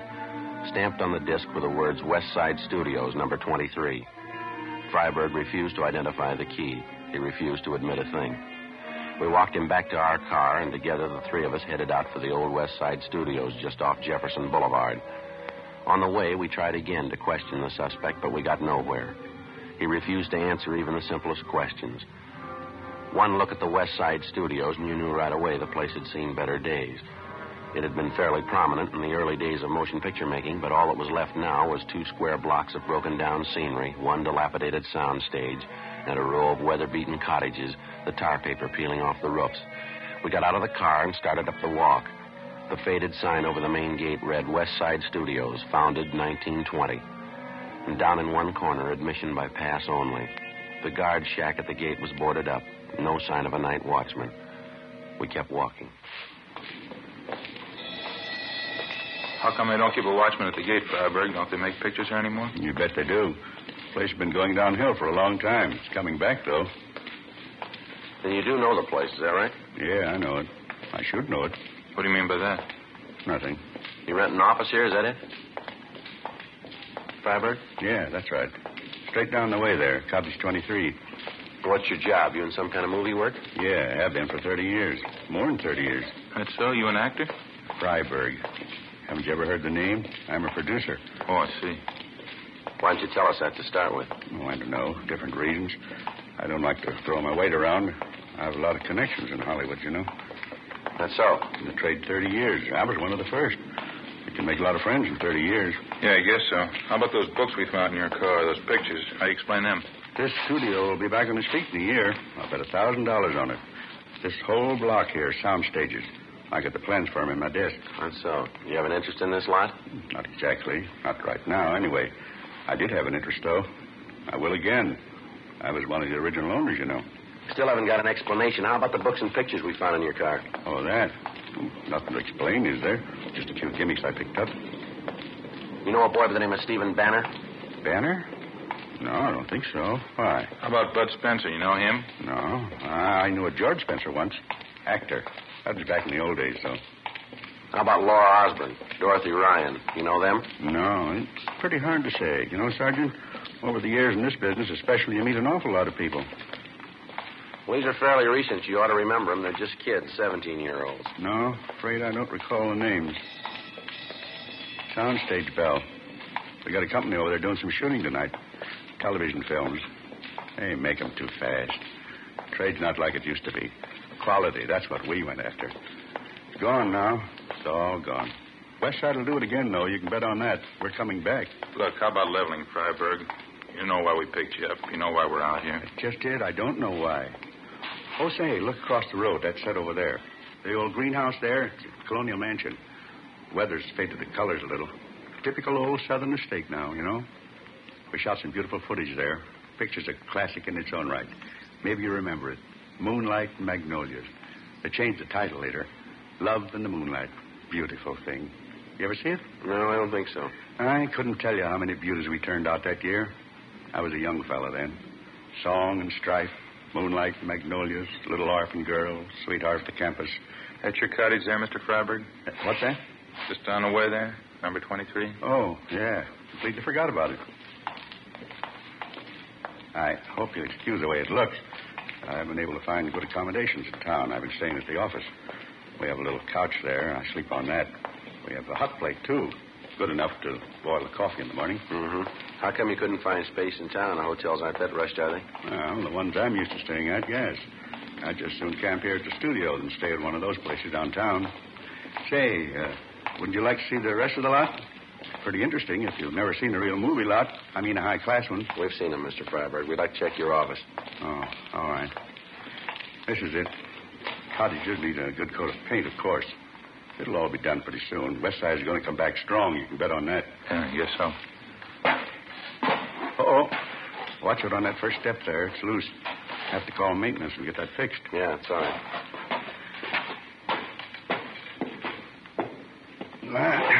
Here we are.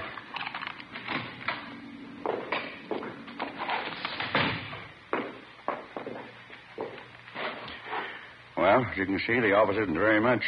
What is it you wanted, gentlemen? You want to check that cabinet there, Ed? I'll take a look through these cases over here. Okay.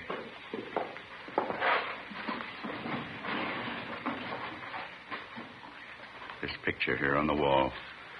That's the cast and the production staff of my first film. Here's the other one. Me and R.Z. Bernard. He autographed the picture for me, Bernard himself. Those were the days, all right. Quality.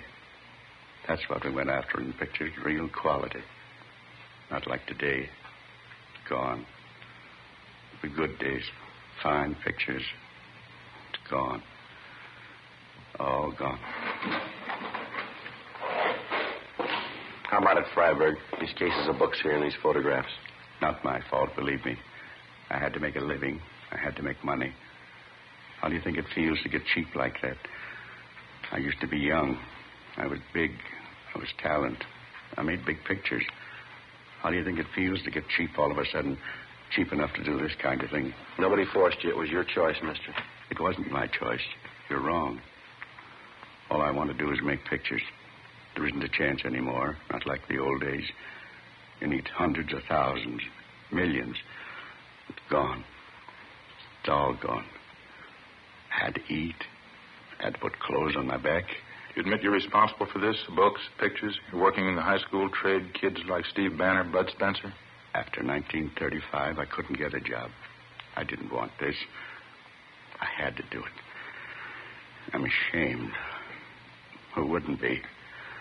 I had to eat. It was the only way. I had to live. There's honest jobs to be had. How about this man named Jack? He was in with me. He was my cameraman back in the old days. You can't blame him either. He had to live, too. You willing to come downtown with us? Give us a statement? Yeah, it's all right. All right, anything.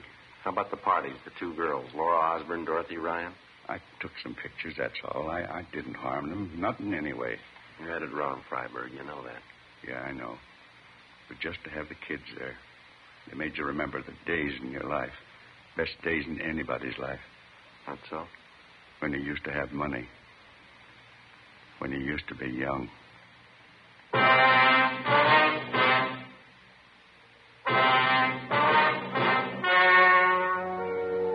story you have just heard was true. The names were changed to protect the innocent. On January 29th, trial was held in Superior Court, Department 87, City and County of Los Angeles, State of California. In a moment, the results of that trial. And now, here is our star, Jack Webb. Thank you, George Fenneman. Friends, won't you do this for me? Compare Fatima with any other king-size cigarette. You'll find Fatima's length filters the smoke 85 millimeters for your protection. Cools the smoke for your protection. Fatima's length gives you those extra puffs, 21% longer than standard cigarette size. And you get an extra mild and soothing smoke, plus the added protection of Fatima quality. That's why I'd like you to buy Fatima.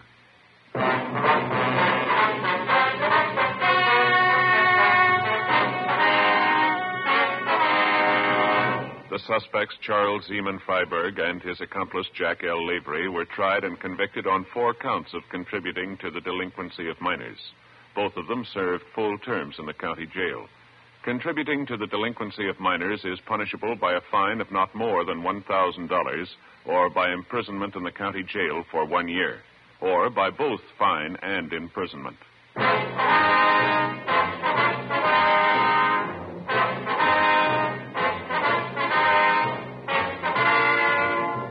You have just heard Dragnet, a series of authentic cases from official files.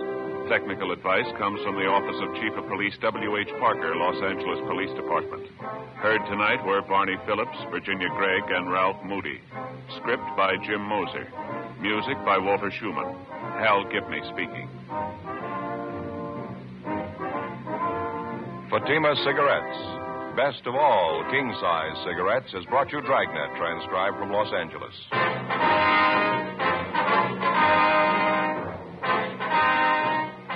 Now it's Counter Spy on NBC.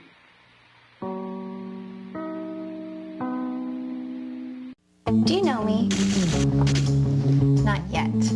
I'm starting my own business, and that's a little scary. For me, the card is my support system. I rely on it to build my office, fill my closets, buy business lunches, dinners, and when it all gets to be too much, I rely on it to bring me home. It's good to know there's someone there when you need them. The difference is membership. And now, let's drop in to Duffy's Tavern.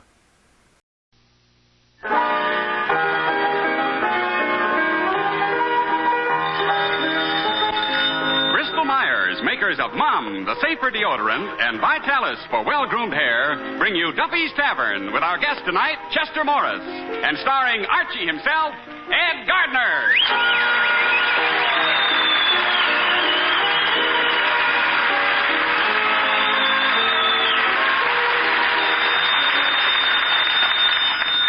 Hello, Duffy's Tavern. Where do you eat meat to eat? Archie the manager speaking. Duffy ain't here. Oh, hello, Duffy. Yep. Yeah, that's right. Another crime wave on in the neighborhood. And a bad one. You know, they held up Grogan's bar across the street last night. Well, newspapers said they got $100, but Grogan told me $200, and he told the insurance company $300. So I figure it must have been about $10. Huh? Well, I understand the leader of this crime ring is a real murderer, a guy called Whistling Sam. Yeah, the guy specializes in holding up saloons. How come? I don't know. Maybe he just hates television.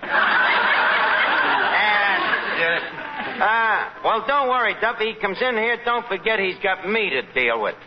Okay, I'll call you back. Whistling Sam. Clever crook like that, I'd like to pit me wits against him. Only trouble is you ain't got a wit to pit.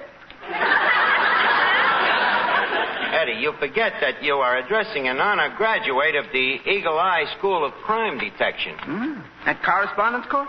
Yeah, too bad I didn't go on with it, you know. The world lost a great detective when I became a bartender. Yeah. But on the other hand, look at the brighter side. It gained a bum bartender. You a great detective. Okay, Doubtful Thomas. Would you like to see a demonstration of me remarkable powers of deduction? Yeah. Let's see that, should we? All right. Well, as me first deducement, I deduct that you just come out of the kitchen. Amazing. How'd you deduct this deduce? Well, A, your right thumb is still wet from being in the soup. B, you got a cobweb on your left ear. And C, the left leg of your trousers has obviously been nibbled by mice. And D, you just seen me walk out of the kitchen. A useless bit of information if I ever heard it. Bring on now, Whistling Sam. Good evening, Archie, me boy. Good evening, Officer Clancy. Hey, Clancy, is there any reward for the capture of this Whistling Sam? Yes, $500. $500, huh? You know, Clancy, I took that detective course. Oh, that thing? What do you mean, that thing? I'll have you know it was a pretty stiff course. It took a 75% average to graduate. What was your average? 38. Then how come you passed? Well, I was especially good at lesson number 3. What was that? Bribery. So somehow or other the teacher passed me. Yeah. Yes, sir. Yeah, I'd like to tangle up with that Whistling Sam, all right? Hey, Officer Clancy. Oh, yes, Miss Duffy. I wish you could do something about this crime wave. A girl isn't safe on the street anymore. What are you doing? Complaining or hoping? Why they call this guy Whistling Sam? Quite simple, Eddie. It's short for Whistling Samuel. Well, the way I heard it, he always whistles while he works. Some tune called Coming Through the... Right? Thank you. I'd make it a double.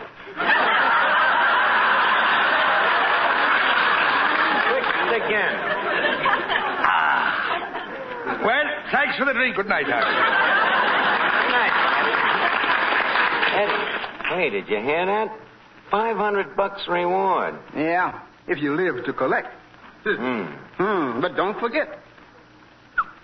Don't forget this Whistling Sam is This a killer. Whistling Sam is a willer.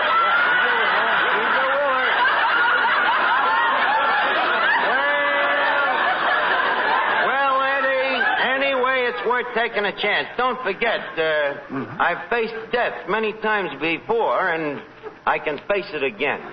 Lord. Oh, look, an Finnegan. Did I hear you say you're looking for a crook? Yeah. Why did you lose him? I didn't lose him. I'm trying to find him. What does he look like? Well, he's got a dark complexion and beady eyes, a lopsided mouth, and a low forehead. Ain't it a shame? What? A good-looking guy like that turning crooked. Hey, wait a minute. I wonder if that's the guy that just held me up on the way down here. You mean you were stuck up? I'm never stuck up. As I was saying, this guy sticks a gun in me rib, Chief, and he says, "Your money or your life." So I reach in me pocket for me money. He thinks I'm grabbing me gun, and suddenly he turns a flashlight in me face. Then what happened? He screamed and ran away.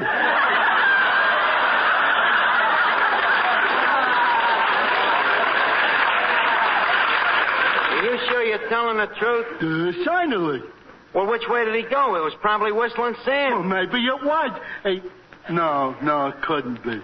Why not? I just remembered this guy had a high forehead. How could anybody with a high forehead hold up a jerk like you? Now, let's see here. If I'm going after this guy, I'll need a gun and some handcuffs. Eddie, what happened to them handcuffs I had around here? I'm using them in the kitchen. Handcuffs in the kitchen? Sure. You know that chef didn't stay here because he liked the place. Archie, a customer just came in. Oh, Eddie, take care of the guy. I'll be in the back room. I want to see if I still got me Hawkshaw's cap and me Basil Rathbone pipe. Hey, you gonna wear a disguise, Art? Yeah. Can I wear one? Do they spray perfume on perfume? He's gonna wear a mask. Well, I'll be in the back room, Eddie. See you later. Good evening. Good evening, sir. Would you care for a drink? No, thanks. I'm hungry. Oh. Then would you care for a bite of our free lunch? No, thanks. I'm sober. Hey,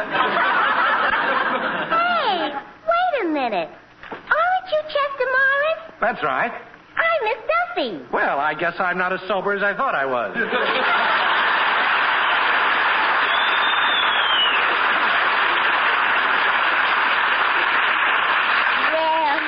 Well, Chester Morris, imagine us meeting in the flesh. You know, Mr. Morris, I've liked you in pictures for longer than you'd care to remember. Thank you, Miss Duffy. I'm president of the Tyrone Power Fan Club.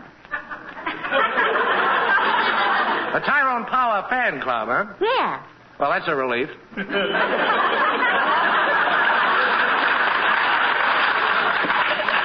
Thank you. Incidentally, Mr. Morris, I know how you picture stars hate to be bothered by people. Yes.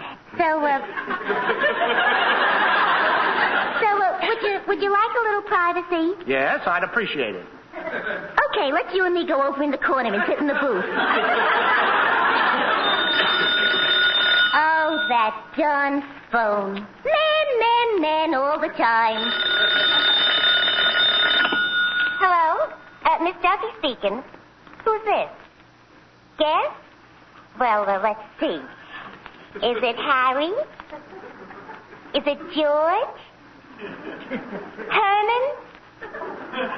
Oh! It's my girlfriend, Katrinka Yarbot.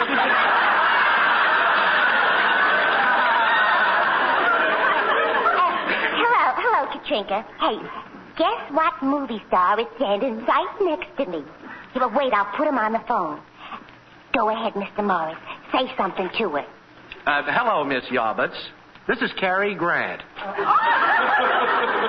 did you tell her that for? Let her live.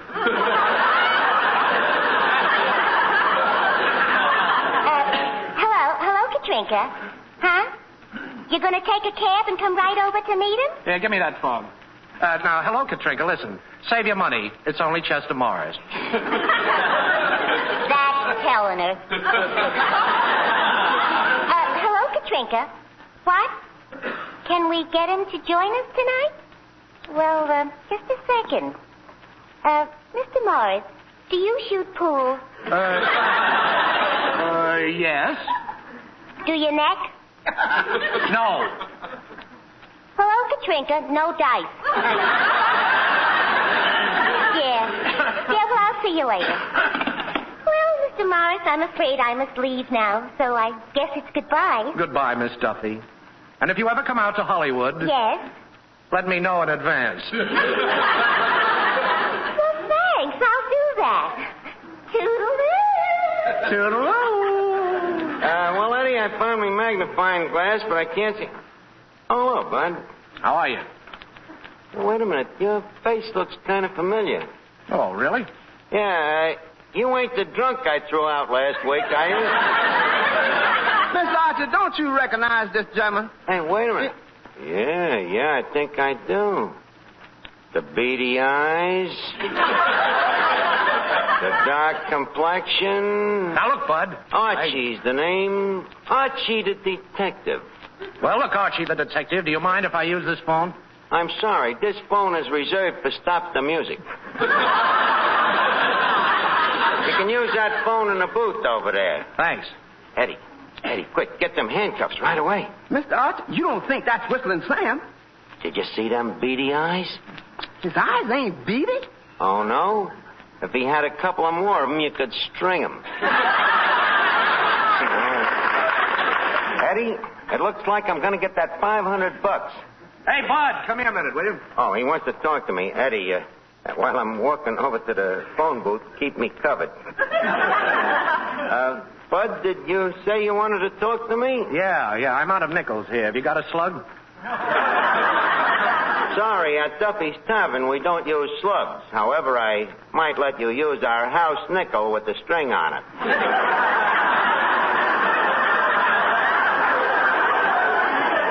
Just stay in the booth there, and I'll be right back with it. Okay. Oh, hello, operator. I'll have the nickel for you in a minute. Hello, George. Are you still on? Well, look, I've been thinking about my new Boston Blackie picture. Now, if we shot the bank robbery scene first... Okay, Bart, here's your nickel. Thanks. Hello, George? Did you hear that? Yeah, we'll start with the bank robbery. The bank robbery? Yes, George, I'm looking forward to this one. Yes, sir. I think we'll murder him. Murder? Little does he reckon with Archie the detective. And this time, George, a regular schedule. Now, every morning at 8 o'clock, we start shooting. Every morning? They don't even take Sundays off. What? Well, now, look, George, if we don't get the results we want, remember, there's always the cutting room. Them butchers. They don't even stop at arson. Eddie, quick, call up the FBI. Get J. Herbert Hoover. But... Mr. Archie. Look, did you notice how he dialed the phone with his right hand? Mm-hmm. Yeah. This means that he is not left-handed. What does that prove? I don't know, but it might be a clue. Wait a minute. Here he comes. Tell me, did you have a nice phone call? Oh, sure. Wonderful phone call. I just had to get a few people straightened out. Straightened out? Yeah, you know how it is. Oh, of course. I mean, of course. Tell me, do you enjoy your work? Well, why shouldn't I? It's good, clean fun.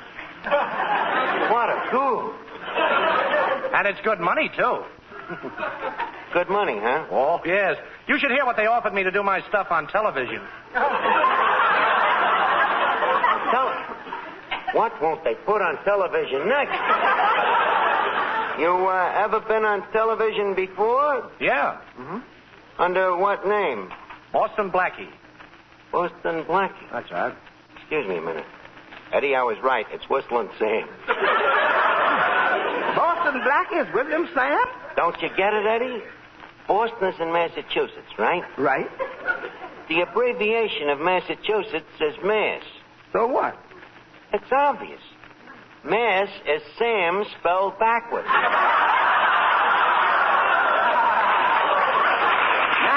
a minute. The word mass has 2 S's in it. What do you care how Sam spells his name? Now, we gotta act quick. Now, you hold him here while I go get Clancy the cop. Yeah, you hold him while I get Clancy the cop. Finnegan. Yeah? Go get Go get Clancy the cop. Gotcha. I'll get Clancy the cop. Well, gentlemen, it's been nice meeting you all, but I'm afraid I'll have to run along. Oh, wait a minute. You can't go yet. Why not? Well, you gotta stick around. I got some ideas for you for that bank robbery. Well, okay, but give it to me fast. Be right with you. Eddie, I'll stall him, and you lock the door. Lock the door? Yeah. It ain't gonna be easy. Why? It just fell off the hinges. Well, bolt the family entrance then. Throw a dragon around the place.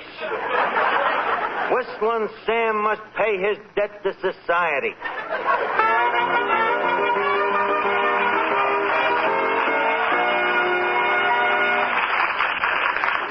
Finnegan, did you find Clancy the cop? Yeah, he's coming right down. Good. Now, look, Mr. Archie, I've been trying to tell you for half an hour. You got the wrong guy. Oh, yeah? Well, we'll soon find out. Finnegan, I want you to help me grill the guy. Oh, boy, a barbecue.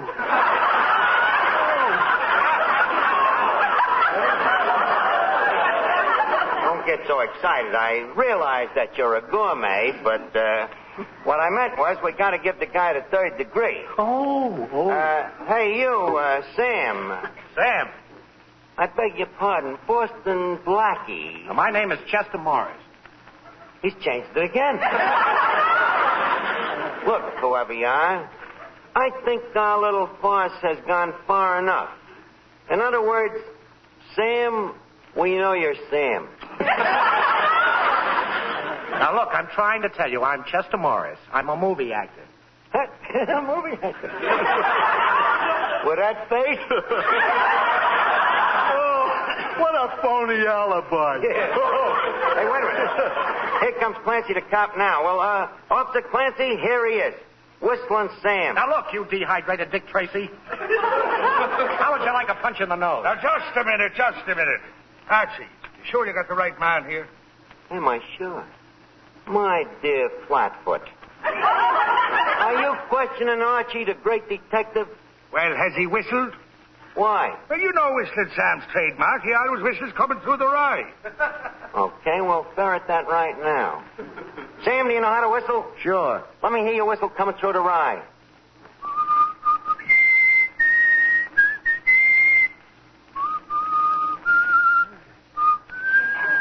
There you are, Clancy. The case of Whistling Sam is closed.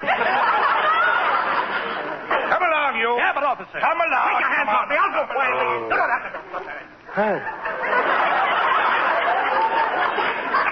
Oh, amazing, Arch.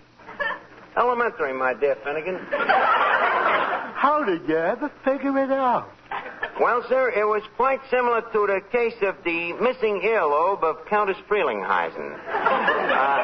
I'll never forget that foggy night. Mr. Archie. What? That man coming in, I don't like his look. You don't like it? Eddie, do you have to distrust everybody? Well, as I was saying, it was a foggy night, and the,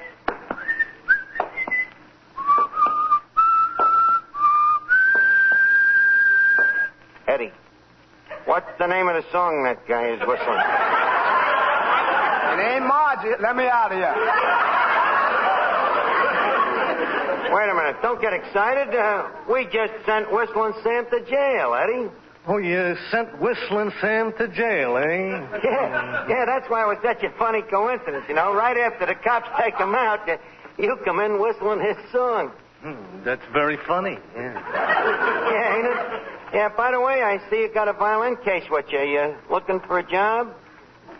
In a way.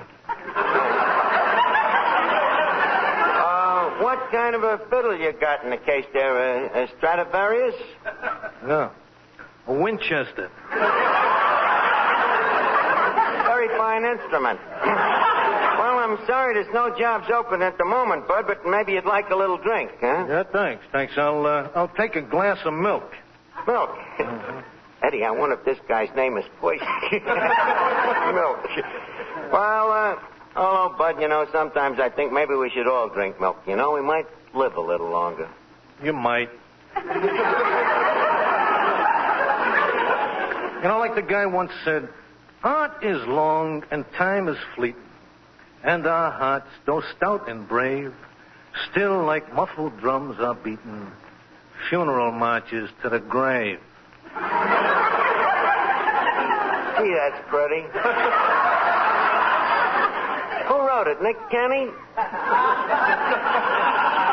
No. Anonymous? No, Longfellow. Him I never heard of. By the way, do you mind if I put the radio on? You know, I just captured a criminal, and I'm expecting him to mention me name over the air. Well, that's nice. Yeah, Eddie, turn the radio on, see if they've reported the capture yet, huh? Okay. That's it. Ladies and gentlemen, a special warning to all residents of 3rd Avenue. Whistling Sam is still at large. Whistling Sam, so called because he is always whistling Coming Through the Rye, was last seen carrying a violin case in his right hand, which incidentally is minus the middle finger. An interesting sidelight on this desperate criminal is the fact that he never drinks anything stronger than milk and is particularly fond of quoting Longfellow. Eddie, shall we stroll outside and see if the calla lilies is in bloom?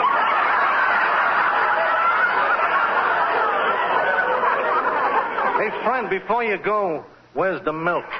You sure you don't like coffee? No. No. But you do like Longfellow?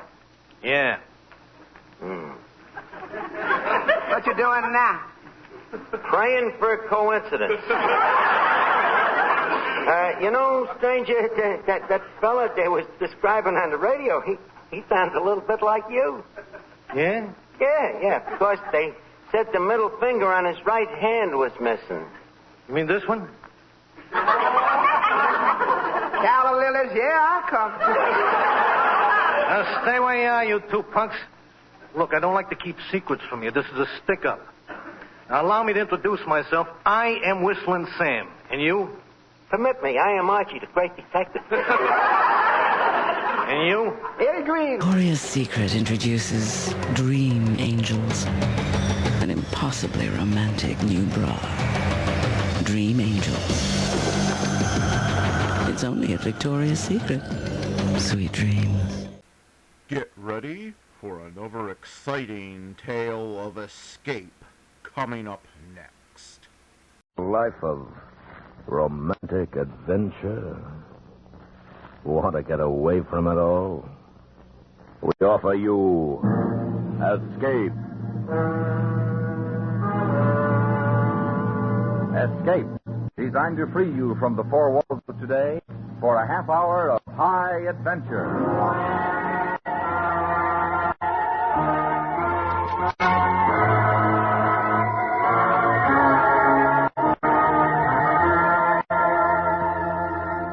You stare down from the heights of your plane, and your brain keeps whispering, it's Masafuera, that's all it is. Just an island 300 miles off the coast of Chile. But both you and the beautiful girl beside you know it's more than that. It's the last stop, the last stop round. A death trap from which there is no escape. Listen now as Escape brings you Tony Barrett's story, The Target.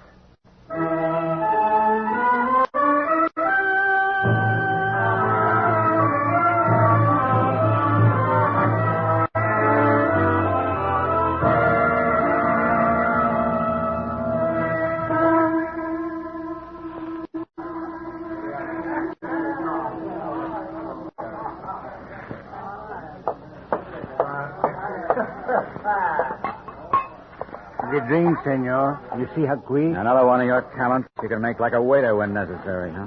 In Chile, senor, a man does many things to live. The waiter was busy, so I got the drink. It's not a reason for anger. All right, Pepe. All right, forget it.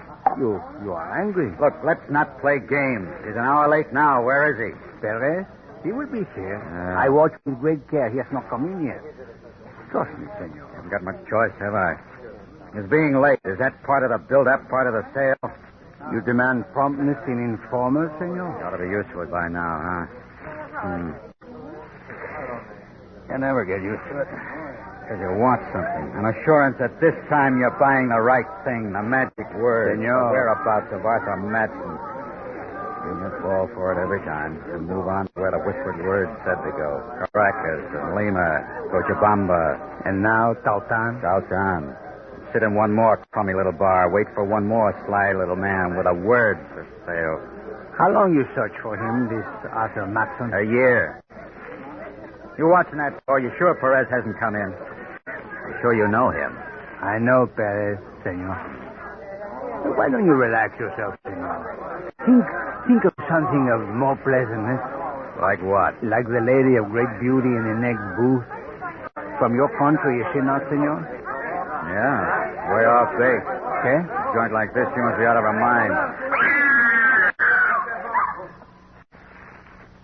Well, that's fine. All we need now is a beef. Go see what it's all about, Betty. See, I'll be right back.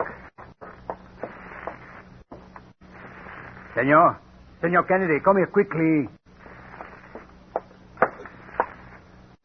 Betty, what is it? Look, senor. There on the floor. Is he dead, senor? What do you think? That knife's got him pinned to the floor. I'm sorry for your sake, senor. What are you talking about? The dead one. He's the one you are waiting for. He is Paris. Another blank. Another dead end. What is it? What happened? Forget it. I've got to see. You wouldn't want to. It used to be a man. Named Perez. Listen, get me out of here now. Please, I can't be found here. Relax. It's a killing. Want a drink? I've got to get out, please. Cappy, wait here for me. Come on, lady. Stay close to me.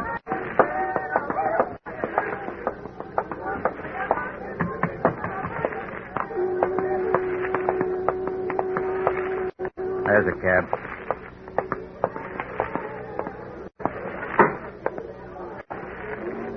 Aren't you coming? No, you'll be all right. Cops will be here in a few minutes. A lot of questions. They'll want answers. Tell the driver Cuevas Hotel. Carretera. Viene la señorita al Hotel Cuevas. I'm at the Royale. Call me in an hour. Who will I ask for? Kennedy. Rick Kennedy. My turn. Eve Coleman. You'll call. In an hour.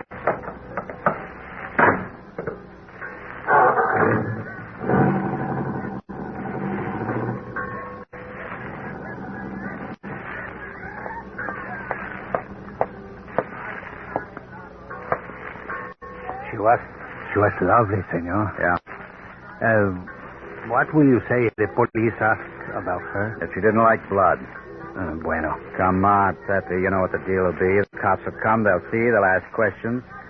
And it'll end in drinks for everyone. Because life here is cheap, no? I didn't make it that way. Come on, I'll buy you a drink. We'll drink to Perez. Huh. He wasn't informed, senor. You always drink to a dead man. Even if you wouldn't give him the time of day while he was alive. If you say so, senor. I say. You are an unhappy man, senor. I'm sorry for that. Yeah, I'm an unhappy man.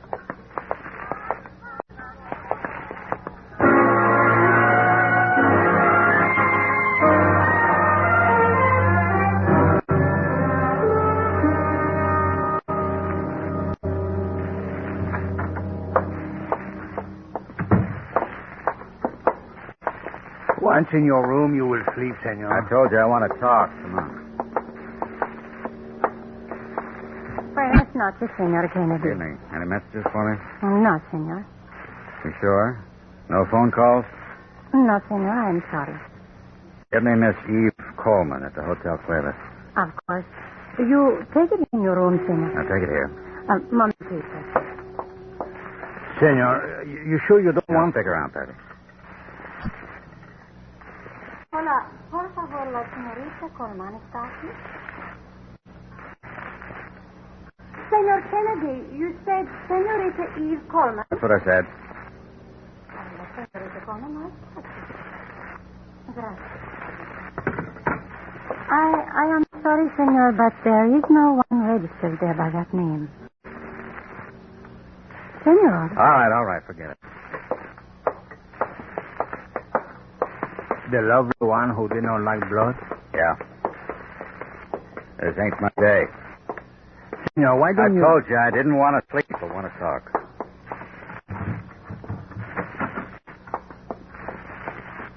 Well. Do come in, dear boy, do. Surprise? Yeah? I was under the impression this was my room. That's not much of a greeting for a man who's come all the way from Hartford just to see you. You getting all your manners, Kennedy? This is Pepe Galvan. Mr. O'Brien, Pepe, chief claims man of the company that puts clothes on my back. Be nice to him, big man. I think I better... Sit down, Pepe. Social call, O'Brien? You come 2,000 miles just to see me? You're spending company money. Always plenty of it, dear boy. Even after pouring your expenses down the drain. Considerable expenses, I'd say. Sit down. You can take me off at any time you like. You got a better man? Put him on it. Oh, no, dear boy. Temper. Wouldn't be fair to you, would it, Kennedy? After all, Arthur Matson was in your custody when he escaped with his bank's $100,000. You come all this way, just tell me that. They have a new idea back home, Kennedy. But perhaps you're not trying too hard to find Arthur Matson. That from your point of view, it might be just the thing you don't want to do. I make myself clear? You don't have to fire me, O'Brien. I quit right now. Now, don't be an idiot, Kennedy. You could tell them they were right. You never get another insurance job as long as you live. You know Santiago, Kennedy? Boat still run. I can get there. Why? Well, I didn't come down here just to fight with you. You got one last chance. Now, listen to me. Masa Fuera is an island 300 miles off Santiago. I know where it is, sir. A return on an office wanted describes an American living there. The description fits Arthur Matson. You hear me? I heard you. I'll take a look. Do, dear boy, do, huh? Now tell them back in Hartford that you're still trying. Bye, dear boy. Bye. Pepe, you really know Santiago? Si, senor. You still got a job. Get down to the docks, get passage for both of us for tomorrow. Si, senor. It's a 3-day trip, you know, on a fruit boat. I'd have to make this one if it was a rowboat. Pick me up in the morning.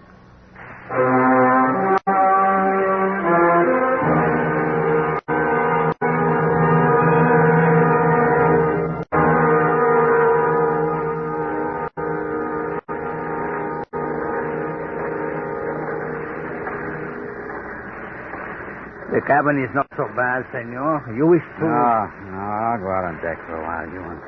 Si, senor. I do that.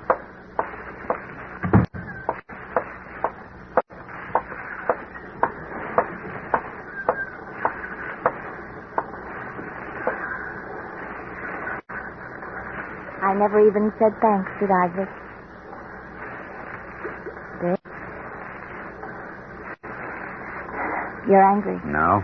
You're angry. You helped the girl who never said thanks. And never called. Why? Was it too much trouble? Poor Vic.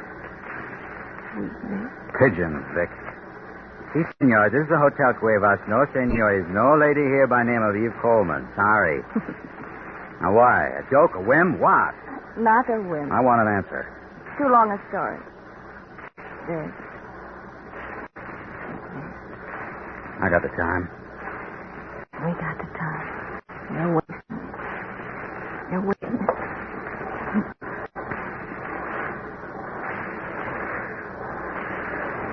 You talk too much. You know that? Yeah. Bad habit. Go sit down. I'll set up these deck chairs. Here you are. Happy? What do you think? Deck chair should always touch. Closer, darling. Better? You know, someday somebody's going to get smart and make a deck chair for two. You're quiet. It's the setup. The sit with a girl like you to look out at places with names like Antofagasta, Caldera. You could get to like it. Yes. Eve. Yes? Eve, the way you ran out on me in Taltan. Now you're here. Questions. I can see them coming. Where are you going? To get dressed. I'll see you dinner, darling. You'll be pleased.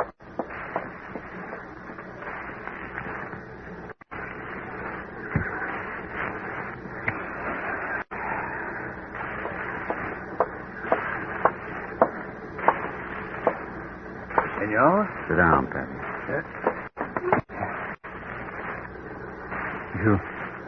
You look like a man who is in love, but he's not happy about it.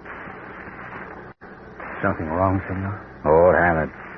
Occupational hazard. You always add. 2 and 2 don't come up 4, it's bad. If it comes 4 too easy, it's bad again. Si, senor. I want you to get a radiogram off for me to Hartford, Connecticut, to an insurance company.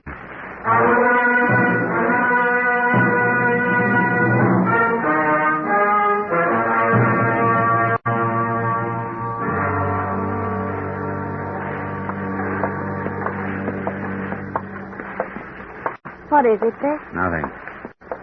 Nothing, the man says, just like that. And his eyes narrow and his lips tighten, and he wonders how to begin. And when I ask him, what does he say? Nothing. That's what he says. And he fingers a sheet of paper in his pocket. Hopes I don't notice it. Very pretty. You're good with words. Vic. I got a present for you. A new set of words, and they hurt. Pixie. Because they tell me something. That there is no Eve Coleman. Only a girl who calls herself that. A girl who's... Who's really Mrs. Arthur Matson? Yeah. That's who I am. Mrs. Arthur Matson. Any complaints? Any... Vic.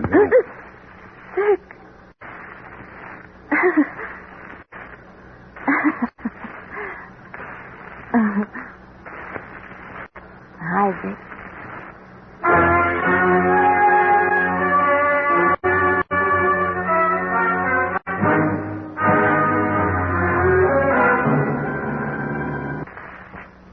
You are listening to The Target, tonight's presentation of Escape. Tune in Monday night and meet Corliss Archer here on CBS Radio. Remember, on most of these stations, every Monday night, come on and meet Corliss Archer. And now back to Escape and the second act of The Target.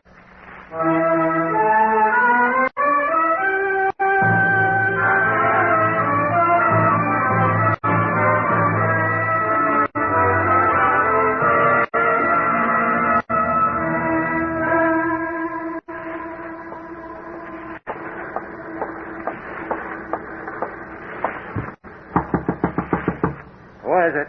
It's Laura. Invite me in, Vic? You know the way. They asked me if you were seasick when you didn't show for dinner. I'm sick. I missed you. Yeah. Did it hurt to stay away from me, Vic? Tell me how much it hurt. Get out of here. Is it the name? Is that what bothers you? Why don't you try it, darling? It's easy. Laura Matson. Nice? What is it with you? What kind of dame are you? You ask that? You? Look. At what? A child who reached for the moon and sulked because he found it a different color? You can't afford to sulk, Vic, not you. What? The last time I saw my husband was an hour after his escape from you. How does a little man like Arthur Matson get away from a man your size, Vic? How? He buys us. You're out of your mind. You want the price? $5,000. Arthur told me. Hurting me won't change it, darling.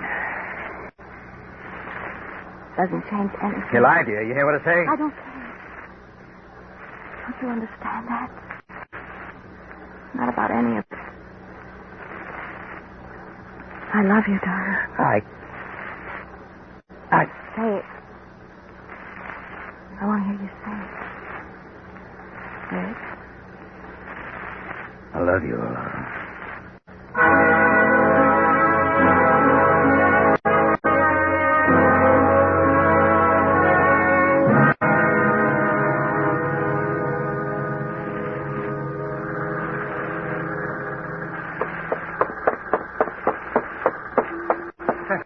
senor. Did you find out anything? Catch my breath, Where senor. is he, Pepe? Where? I tried to cabin every place. Easy, senor. I just found out from one of the seamen. He saw her leave the moment we docked. She was the first one off. What? Well, she couldn't have... You sure? It's what he say. It must be so, senor. She's nowhere to be found. I'm sorry, senor. Now, you take stuff to the hotel. I got things to do. Be with the Santiago police most of the day. Which hotel, senor? What's the best? Casa Santiago. Right on the beach. It's nice for swimming. All right, that's it then. Last time around, might as well go first class.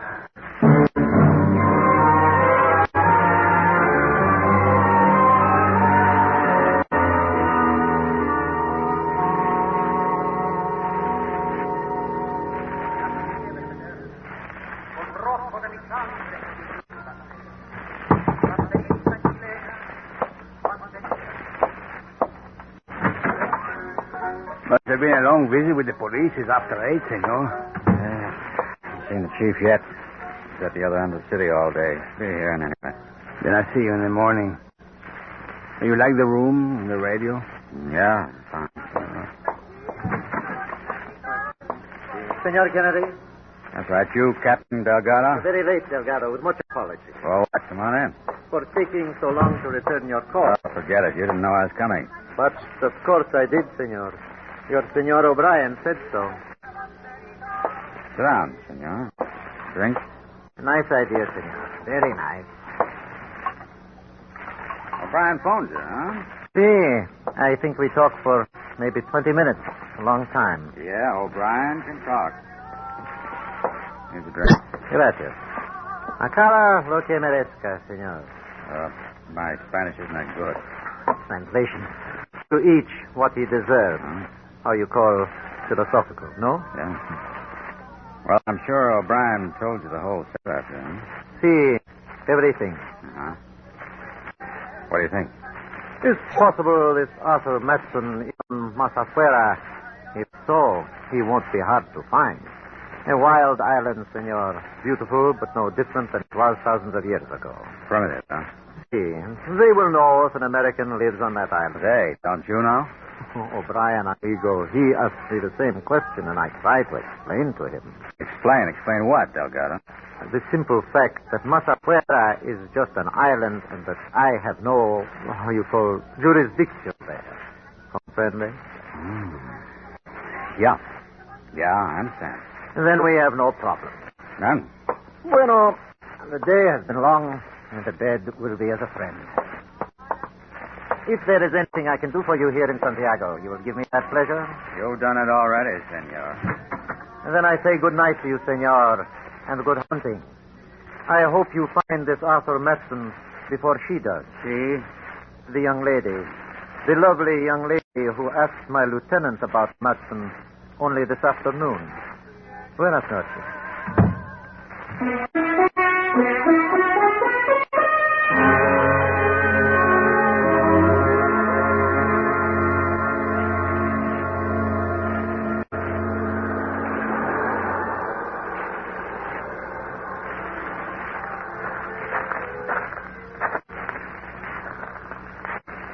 Open your eyes, Vic.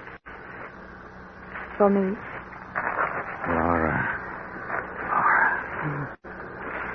A man alone on the beach at night is trying to wash something out of his mind. Laura. No questions? No where have you been? I know where you've been. Doesn't matter. Say it, Vic. I want to hear it. I love you, Laura. Again. I love you. Oh. Sweet Vic. Laura, Vic. Worried, Vic. Matson, what are we going to do about him? Kill him, darling. Why, Laura? Why? You've always known you'd have to do it. Now, listen. You took a bribe, darling, remember. I don't want my Vic in prison. I want him with me. Close to me. Kill him, darling. Laura. All that money. There's nothing like him sitting on an island with all that money. Our money. You hear me, darling? You understand? Our money, Laura. There's a plane in the morning. To Masafuera. We'll be on it? Together? We'll be on it.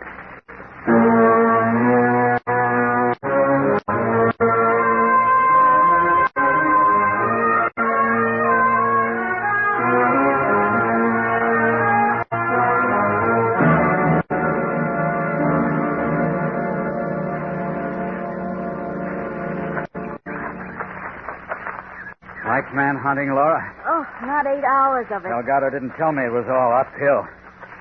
Huh? What is it? Clearing just ahead. I think it's the top. It better be. Come on.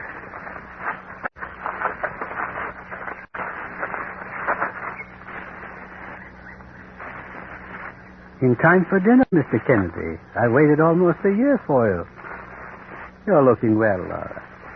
Tired, but well. Hello, Arthur. You want to freshen up, my dear? Arthur. And while you do, I'll entertain Mr. Kennedy. Show him what my island has to recommend it.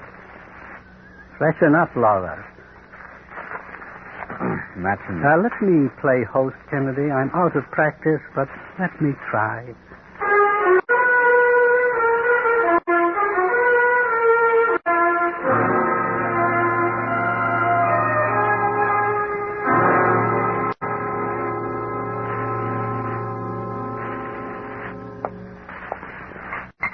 What drink, Laura? Yours, Kennedy? Lost his mind. Is that what you're thinking, Kennedy? That Arthur Matson lost his mind? A man who shows you a shabby little house he loves and the stone terrace he built himself and makes you a drink as civilized people do. Values change, Kennedy. This is all I care about now. This terrace, view from it, even the rocks 100 feet below. A great lesson, Kennedy. From here, everyone's a little man. I'm glad you're happy, little man. How am I going to die, Kennedy? Will you use a knife? A gun? How? What's the matter with you? I don't mind. Not really. I've had a year away from her. A whole year. You pray for your island. Won't take too long. You're crazy. Laura's doing better with you, Kennedy. You're going to kill for her. I only stole for her. You stole for yourself, Matson. Oh, that's what she said to you. Oh, poor Kennedy. Shut up. You told him I had the money, Laura? Lovely, lovely. Kill him, Vic. Now.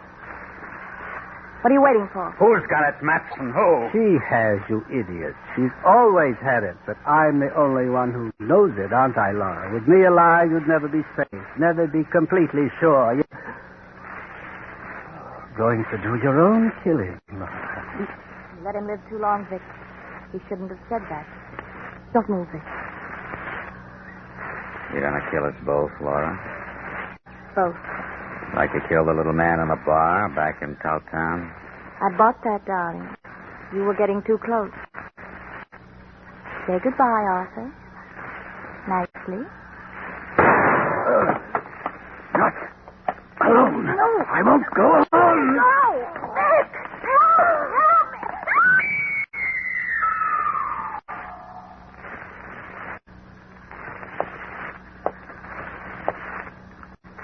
You need help. Not anymore. I need it now.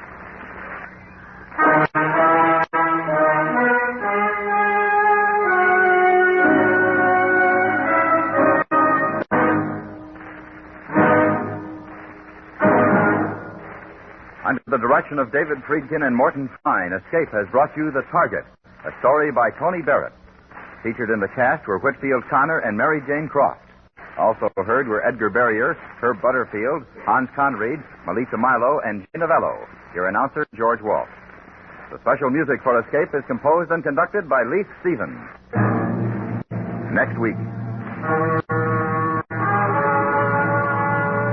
You're at the end of a journey you've committed murder to make. A barren wasteland of India, silent, desolate, where there is a cave and a carved image of the goddess Holly, whose heart is a ruby, big as a grenade, and which is guarded by a smiling old man, from whom there is no escape. So listen next week when Escape brings you Ross Murray's story, The Red Heart of Kali.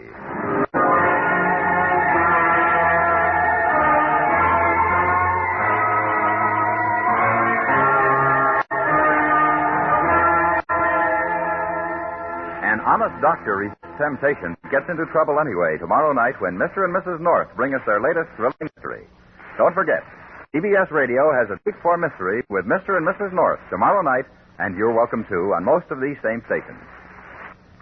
Stay tuned now for Night Watch, which follows immediately over most of these stations.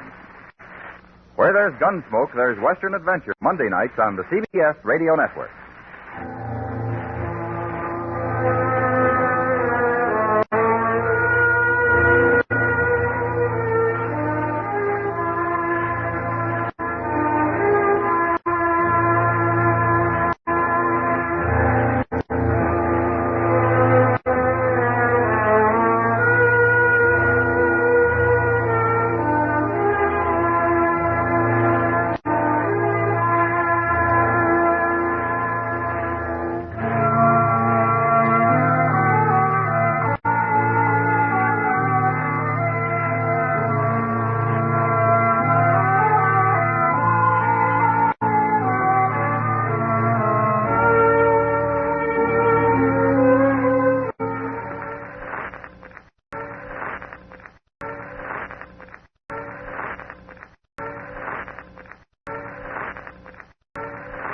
MCI 5 cent Sundays.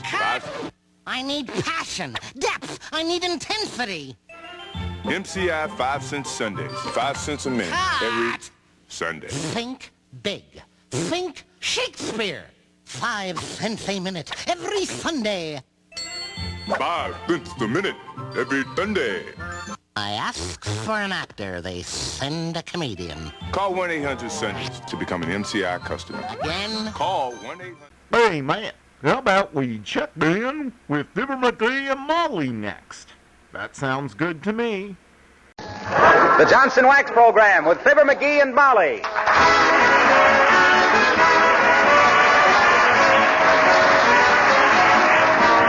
The makers of Johnson's Wax and Johnson's Self-Polishing Glow Coat present Fibber, Magee, and Molly, written by Don Quinn, with songs by the King's Men and music by Billy Mills Orchestra.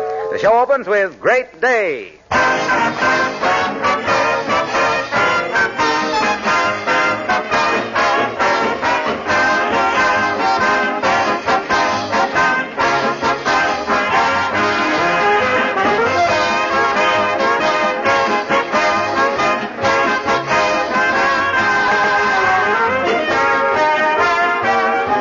I know it's human nature to put things off, but what about that job of cleaning and polishing your car? Have you bought your can of Johnson's Car New yet? Have you had the thrill of seeing a new car pop right up before your eyes as if you had rubbed Aladdin's lamp?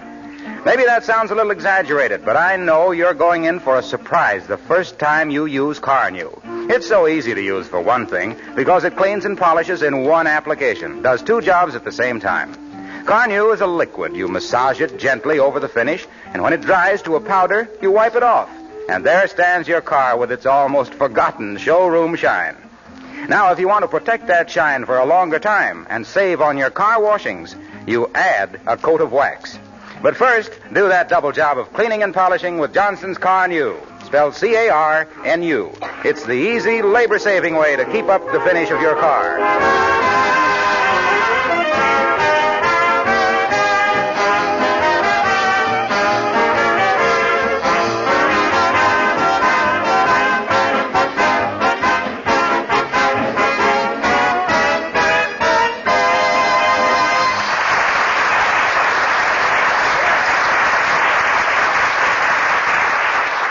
They say a well-groomed woman gives her tresses 100 strokes with a hairbrush every night before retiring. And it must work, too, because Magee's horse, Lillian, is simply radiating charm and beauty these days. And here in the garage, giving their handsome hay burner the brush off in a nice way, we find Fibber, Magee, and Molly.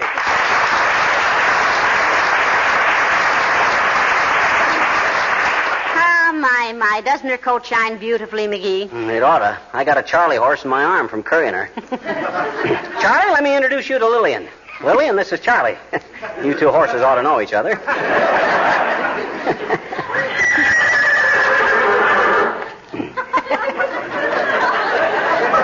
Gotta watch that, Lillian. You almost missed your cue. Isn't she sweet? Look at her wag her tail, McGee. She's happy. In horses, Mrs. McGee, that ain't happiness. That's flies. Hold still, you big corn cruncher. Hey, Molly, haven't we curried her long enough? Oh, I think so. And she looks lovely, too. Though a little fat, I'd say. Yeah, she's hippie but happy. Hand me your blanket, will you? Kind of a draft blowing through here. You know, I don't think this blanket is big enough, McGee. Her legs must get awfully cold. Well, what do you think we ought to do? She'd look awful silly in long underwear. Well, she does need a bigger blanket, though. Yes. Mother's it the baby that's told, doesn't she? Wudgy. Oh, quit talking baby talk to her, Molly. Next thing you know, she'll be wanting me to sit on my lap and listen to the Three Bears. Her to sit on my lap. McGee, where are you? Who's that? It's Mrs. Uppington, I think. Ah, yes. I should have recognized that sweet voice. I hear it in my dreams. Every time I eat too much lobster salad. Now, listen, she isn't so bad, McGee. She's just afflicted with too much money. Old Dr. McGee could cure that affliction with one rousing game of poker. What do you say we have the old... Mrs. McGee, are you there? Out here in the garage, Abigail. Now, be nice, dearie. Okay, I'll kiss her hand and curtsy. And if the old moose Oh, hello there, Abigail. How do you do, Mrs. McGee? And Mr. McGee. Hi, Uppy. Get away from me, you big ox. I haven't got any sugar. Please, Mr. McGee. I did not come here to ask. Oh, he didn't mean you, Abigail. He was talking to Lillian. Yes. Yes, have you met Lillian, Uppy? Lillian, dear, this is Mrs. Abigail Uppington, the big splash in the finger bowl set. Uppy, shake hands with the... I'd like to have you meet our adopted daughter, Lillian. Lillian and I have met, Mr. McGee, and I think she's very, very charming. I love horses. In fact, I was quite a horsewoman in my day. They used to say I rode like a centaur. Like a what? A centaur. That is a mythological figure, Mr. McGee. Half man, half horse. Oh, really? Well, which half... McGee.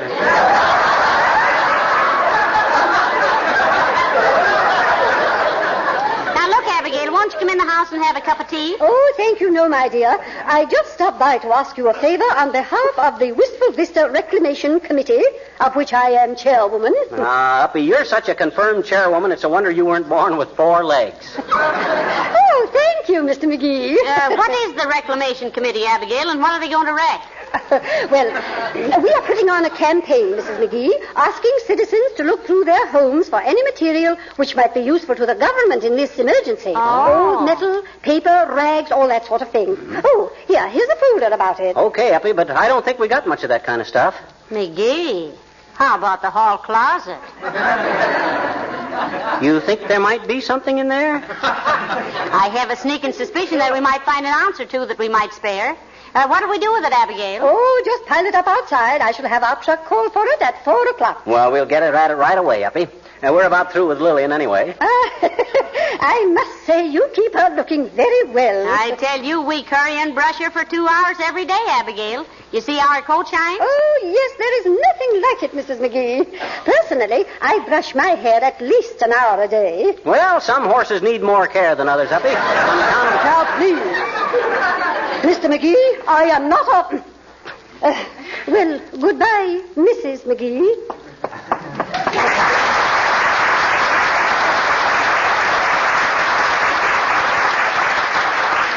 Did I say something wrong? Oh, no, you just called her a horse is all. Nothing to be offended about. She should be offended about that. It's Lillian that ought to be hurt. Hey, Lillian? Yes, does daddy's itty baby think nasty old woman? McGee. Huh? Oh. Well, let's get out that closet, Molly, and get...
this is a very interesting government folder Abigail gave us, McGee. Yeah? Listen, it says, in our attics, cellars, backyards, and basements are waste materials that can help make ships, tanks, guns, and ammunition.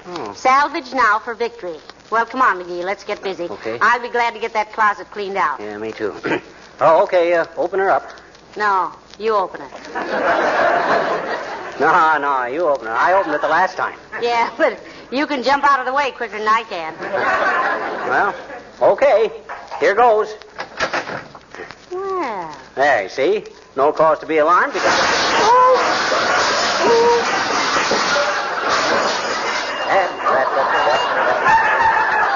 Straighten out that closet right now. Just look at that, will you? Well, there ought to be plenty of stuff in here for the government, Molly. Yes, sir. Yep. Oh, there's an old aluminum coffee pot. We can give that to the government. No, but that's what I use for making camping trips. Well, tap a tree and drink maple syrup. This goes to Uncle Sam. Aluminum is a very important thing. Well, let's see. Better make 3 piles of this stuff we're saving for the government. Rubber in one, metal in another, and paper... Hey, look. What? Here's my old ukulele. Say, I never knew you had a ukulele. Oh, sure you did.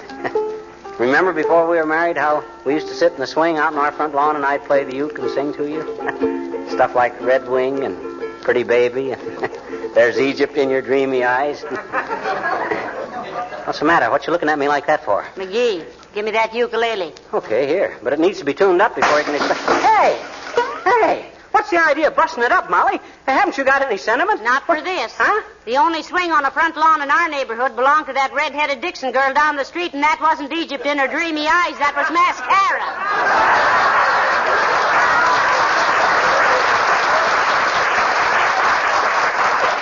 The hussy. Oh, my gosh. Oh, well, I never liked her very much anyway. Honest? Nah, her swing squeaked. Hey, here's your old portable sewing machine, Molly. That's good for 30 pounds of metal. Oh, and here's a pile of old magazines. Yeah. Well, the Police Gazette. Oh, I'll take those, Molly. I was planning on joining the police force once. You don't say. Yeah.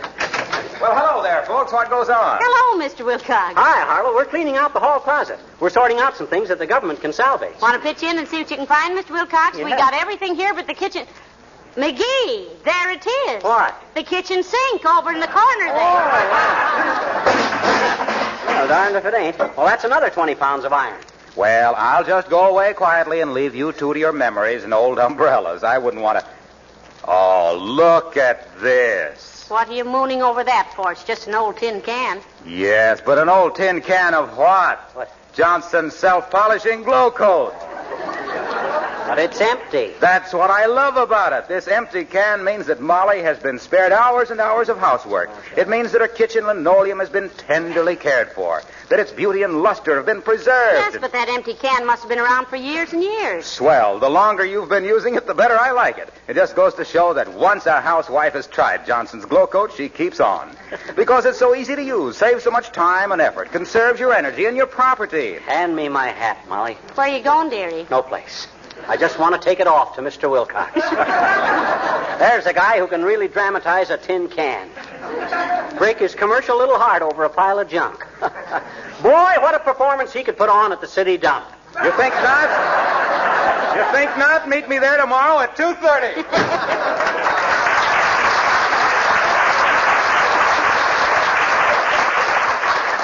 I ever knew another man who was quite so sold on his job, McGee. Me either. Ever notice that little bare spot in the back of his head? Is he getting bald? No, his hair is just worn off there. He uses a can of Glow Coat for a pillow. Well, come on, let's get busy. We ain't made a dent in this stuff yet. Hey, where are you going, Mom? I'm going to put on an old house dress. This stuff is too dusty to handle. Now, you keep busy, dearie, and I'll be back in a minute. Okay. Oh. Boy, what a family can accumulate in a few years. What's this? What's this? Ashtray from the Sherman Hotel in Chicago. So that's where I stayed during that Legion convention.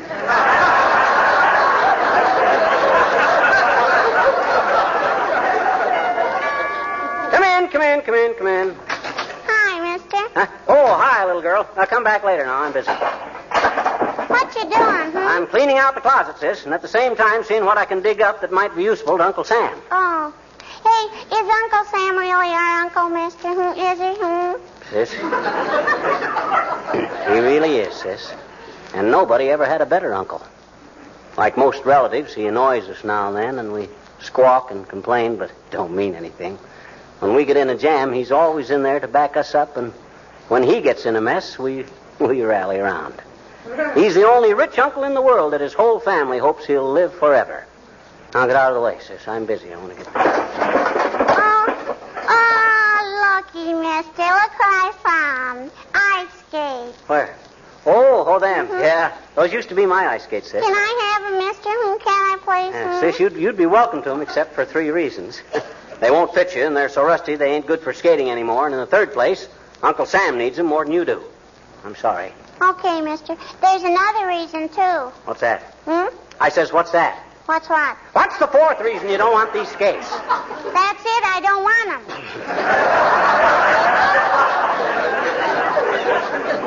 And why did you ask for them? Just to see if you'd give them to me. I'd rather wait and have a good pair anyway. What do you mean, a good pair? These were the most expensive skates I ever won, selling Larkin products door to door. Well, I bet you they can't be much good, I bet you. My daddy said so. Your daddy didn't even know I ever had a pair of skates. Well, he must have. He said they were no good. I don't... Now, let's get this straight, sis. What was your immediate paternal forebear Dumb's comment regarding these Mill Pond moccasins? Say that again? I says, what did your old man say? He said Magee's were the cheapest skates he ever saw. Go on, mister.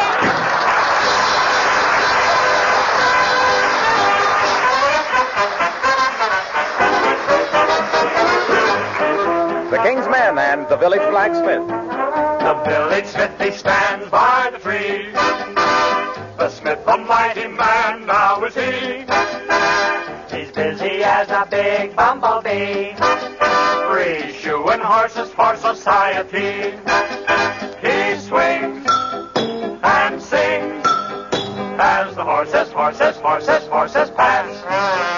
He does because when he swings the anvil chorus, all the horses laugh. For just as every dog has his day, the smith is back again now to stay. And the muscles in his hands are as strong as rubber bands. And the village smithy stands by the tree. The smithy stood for years by the tree, but now he's up in society.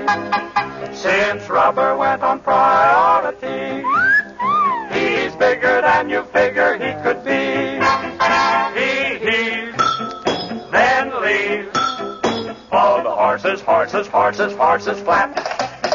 He goes to shows.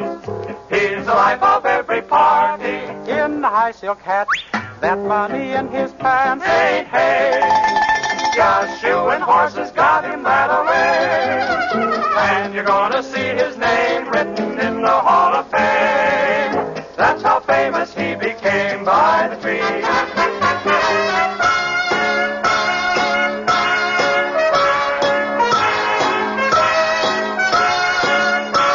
Don't recognize his friends anymore. 'Cause he's sprucer than he used to be before. And he's climbed, as you can guess, up the ladder of success, but he keeps the same address.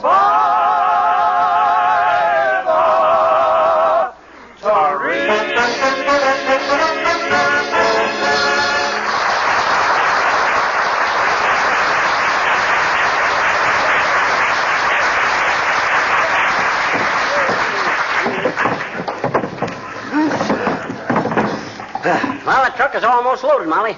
How much more stuff we got? Well, not much.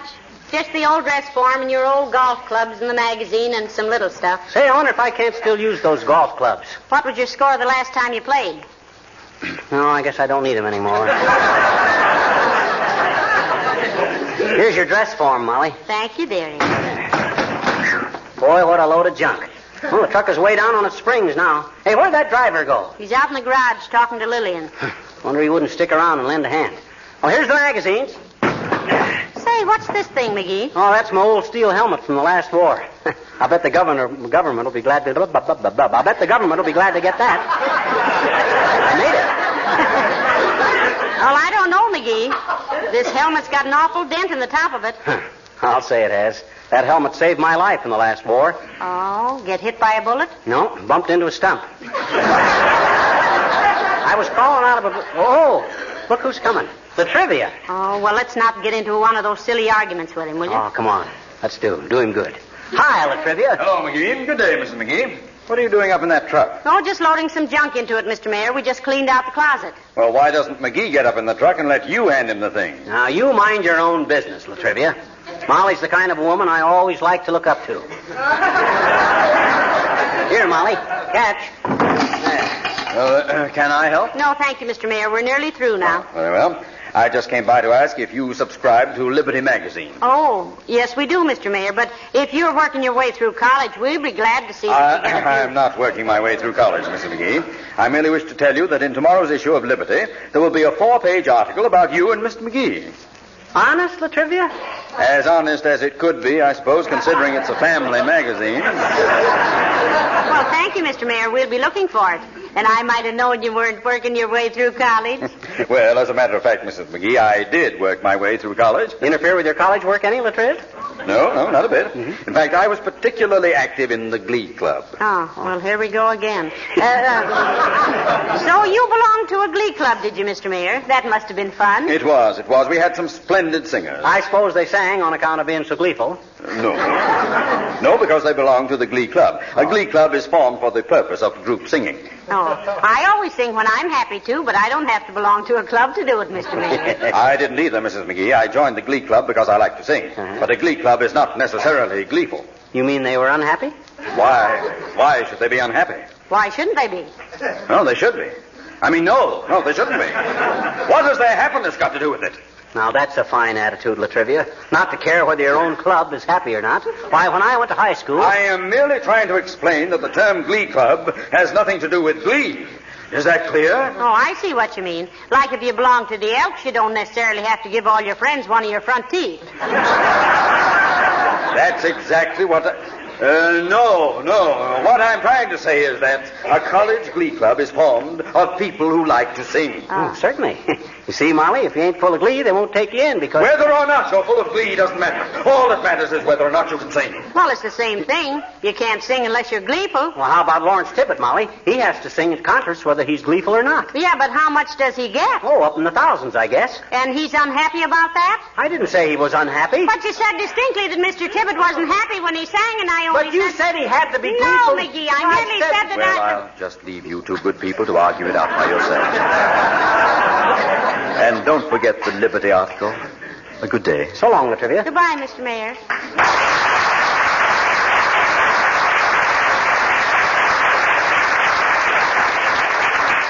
Now, look here, Magee. But I'm happy at receiving thousands of dollars of performance. I never said no such a thing. You did, too. You did. No, I says that the... Yeah, you... Hey, what are we arguing about? La Trivia's gone. What? Oh, heavenly days. Caught on our own hook. Well, let's get the rest of this stuff loaded, Magee. Okay. There. Is this all the stuff, Molly? Any more in the closet? No, it's all out here, Magee. Fine. That closet was as empty as a threat to Joe Lewis's title. Okay. But Uncle Dennis said... Oh, Uncle Dennis. I get tired of hearing about that guy. When's he going to move out? Now, listen, don't you talk like that about Uncle Dennis. He's never done anything to you. No, except he eats more than Lillian and sleeps more than Rip Van Winkle. He's a regular parachute. No, you mean parasite, dearie. A parachute is a big thing that gets full of air and lets you down easy. That's what I say. Uncle Dennis is a regular parachute. Oh, hi, Wimple. Oh, hello, Mr. Magee. Hello, Mr. Magee. Hello, Mr. Wimple. We'll be through here in just a minute. Hand me that last little pile of things, Magee. Here you are. There, now that's all. Help me down, dearie. Okay. Grab my hand. That's it. My goodness, what on earth are you folks doing? We just cleaned out our hall closet, Mr. Wimple. We're sending a lot of old metal and rubber and paper to the government. Oh, that's splendid, Mrs. Magee. I went down this morning and tried to join the Marines. Oh. Sweetie Face went with me to give her consent. Oh. Did they take you, Wimp? No. They said my eyes were too weak and I was anemic and underweight and overage and I wasn't tall enough. Mr. Whipple. No. It came out all right. Oh. They accepted Sweetie Face. You mean Sweetie Face is in the Marines now, Wimp? Just as an instructor, Mr. McGee. Oh. She's going to teach them how to box and wrestle and do jiu-jitsu. She demonstrated to them how to disarm an opponent, stun him with a blow on the neck, and knock all his teeth out. Heavenly days, that must have been impressive. Oh, indeed it was. By the way, can you recommend a good dentist? Go see Doc Cottam, Wimp. Tell him I sent you. So Sweetie Face used you as an example of how to treat an enemy, eh? Oh, she certainly did, Mr. McGee. And then the recruiting officer asked Sweetie Face if she knew anything about bayonet fighting. And what did she say? I don't know, Mrs. McGee. I jumped out the window.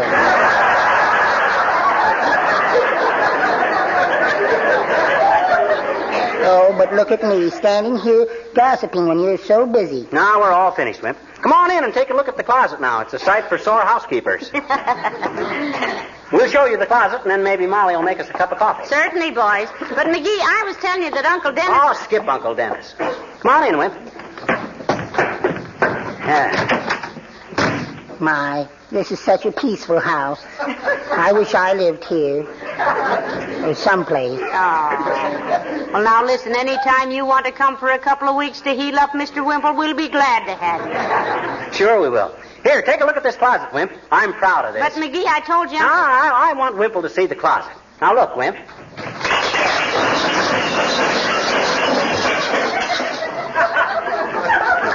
Well, what in the...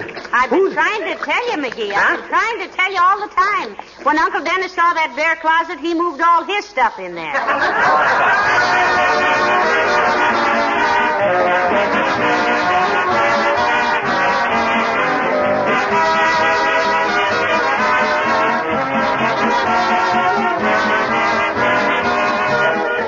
Well, we haven't all got hall closets like the McGees, but if you're looking for ways in which you can do something right now that will help your country, listen carefully. You can turn this spring house cleaning into direct aid for all-out production by very carefully salvaging from your attic and basement all discarded articles made with rubber or metal, as well as old rags and scrap paper. Rubber and scrap metal are most important. 29 pounds of old rubber will make a life raft for a Navy plane. 12 pounds of scrap metal is half the steel needed for a small machine gun. That's important, isn't it? Sort out all discarded tools, old tire chains, batteries, pieces of pipe, anything made of metal that you can't use. Sort out old rubber tires, torn boots or overshoes, hot water bottles, bath mats. Sort out old clothing, rags of all kinds, waste paper and cartons. Send them to your local junk collector or give them to a charitable organization that's collecting such material. Remember, rubber and scrap metal are most important right now. Your government is asking your help. Make this spring house cleaning your special contribution to victory.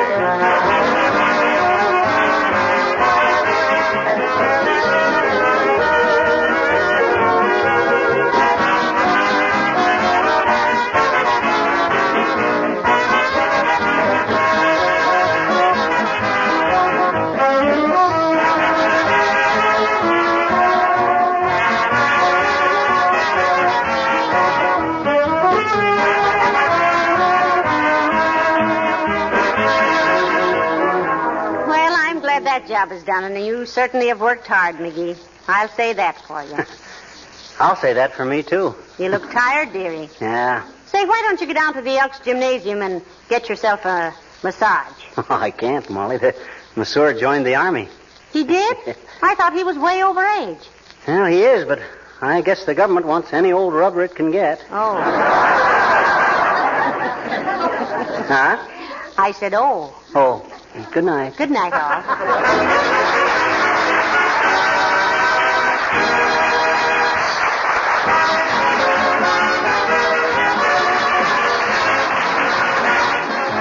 This is Harlow Wilcox, speaking for the makers of Johnson Wax Finishes for Home and Industry, inviting you to be with us again next Tuesday night. Good night. This program has come to you from Hollywood. This is the National Broadcasting Company.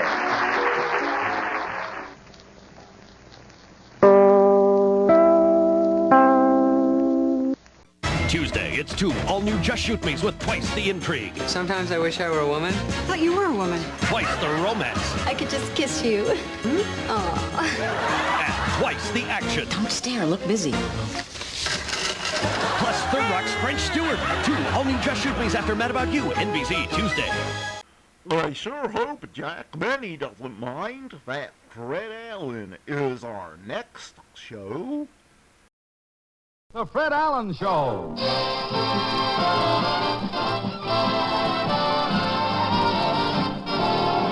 The Fred Allen Show with Fred's guest, Henry Morgan, Fulton Hoffa, Minerva Pius, Peter Donald, Parker Finley, the DeMarco Sisters, and Al Goodman and his orchestra. Mr. Allen. Portland.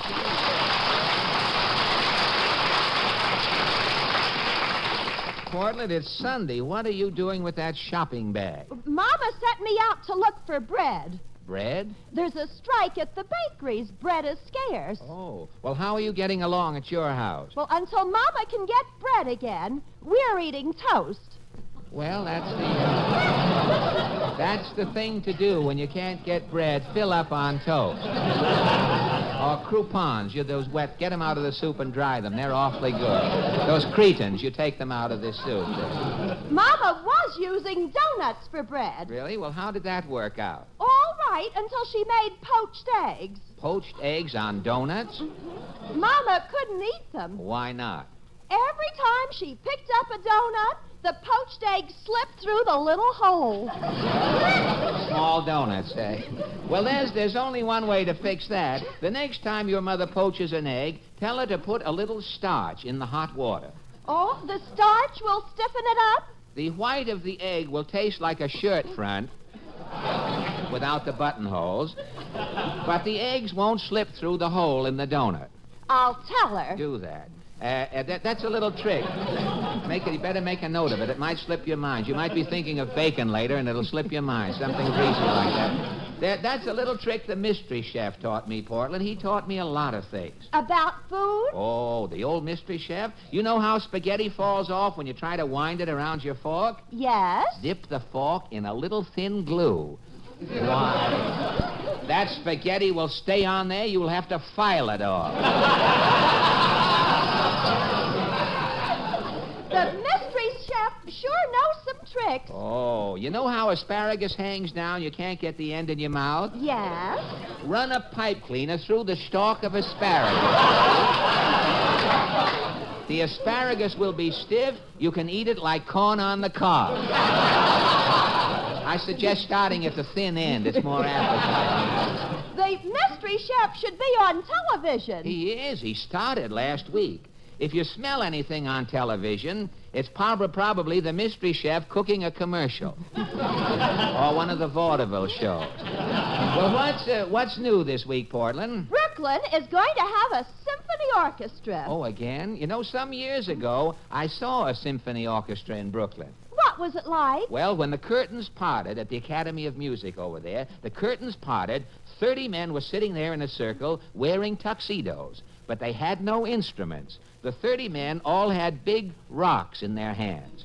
Big rocks in their hands? With the tuxedos on, they were just waiting for somebody to say something.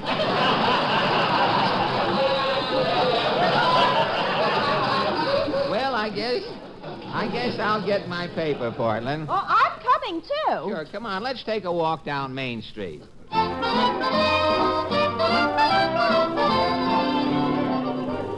What does the paper say? Oh, gosh, look at this headline. Man killed while attempting to commit suicide. Hey, I wonder what happened. Oh, he had an accident. Oh, that's... Say, here's an item. Look at this. Professor of psychology at Stanford University defends IQ tests. He has IQ tests of children dating way back to 1921. Do you think a child with a high IQ is a genius in later life? Well, I wouldn't know, but let's ask some people now as we're walking along Main Street. Well, come on, Portland. What's so interesting in that stationery store? This window's full of greeting cards and mottos. Mottos? Hey, what's that motto in the big frame there? It says, live as though it is your last day on Earth, and one day you will be right. This may be the day. Hey, look who's coming down the steps of the lunch wagon. Titus Moody. Hi, Mr. Moody. Howdy, Bob.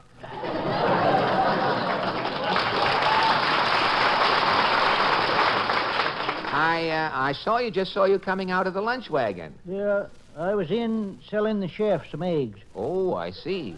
Every day I sell him 13 eggs. Well, good. I got 12 hens. They lay 13 eggs. Well, how come? One of my hens stutters. Well, tell me, Mr. Moody, do you think the child with a high IQ turns out to be a genius in later life? Oh, I don't hold with too much learning. No? No. Learning's all right for them that wants to make a living setting down. But you think an education is a liability? It ain't always the smart person that's bringing home the most bacon. Well, how do you mean? Well, now, there's an ignorant cuss around town called Dopey Dan. Yeah? He ain't never been to school. Dan's an ignoramus, eh? He was born left-headed. Yes? When Dopey Dan puts 2 and 2 together, he's just got 4 ones. But Dopey Dan's got 15 kids, and he's on relief. I see. Well, last week the town said Dopey Dan had to go to school. Had to go to school, eh? Yeah, so the school teacher is teaching him to be as smart as she is. Well, it's a waste of time. Waste of time? For teaching school, the teacher is getting $40 a week. Yes? For being on relief with his 15 kids, Dopey Dan is getting $110 a week. So long, Dope. So long, Mr. Moody.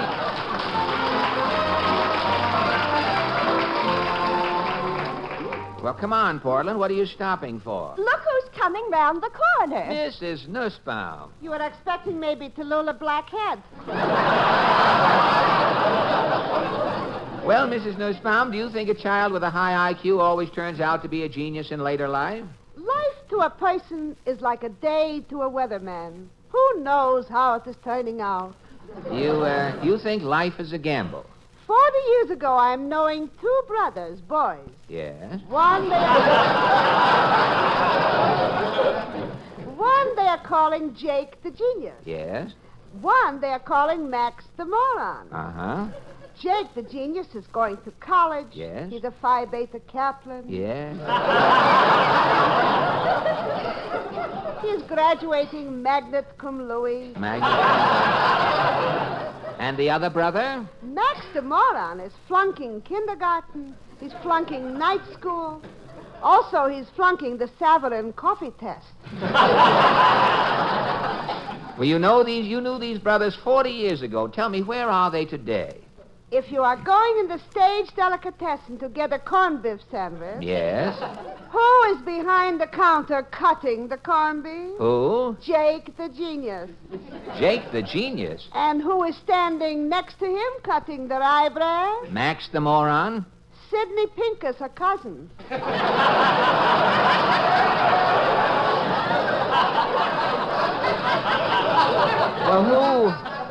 Well, who owns the delicatessen? Max the moron. Oh, good night, Mrs. Nussbaum.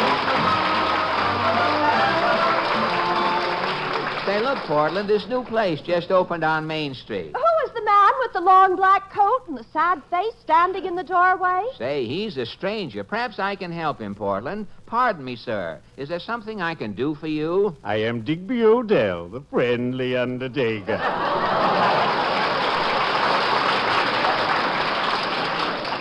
Is there something I can do for you? Not at the moment, no. Say, Digby Odell, haven't I heard you on the radio? Oh, yes, indeed. I appear on The Life of Riley. You, an undertaker, on The Life of Riley? For a limited time. Oh. I only expect to be with Riley while he has life in him. Say, I listen to The Life of Riley every Friday night. You know, my friend William Bendix is great as Riley. True. He kills the people, and I lay them in the aisle. And wait until you see Mr. Bendix and me in our new motion picture, The Life of Riley. It's so gay. Oh. You're a screen actor, too? Confidentially, I'm great.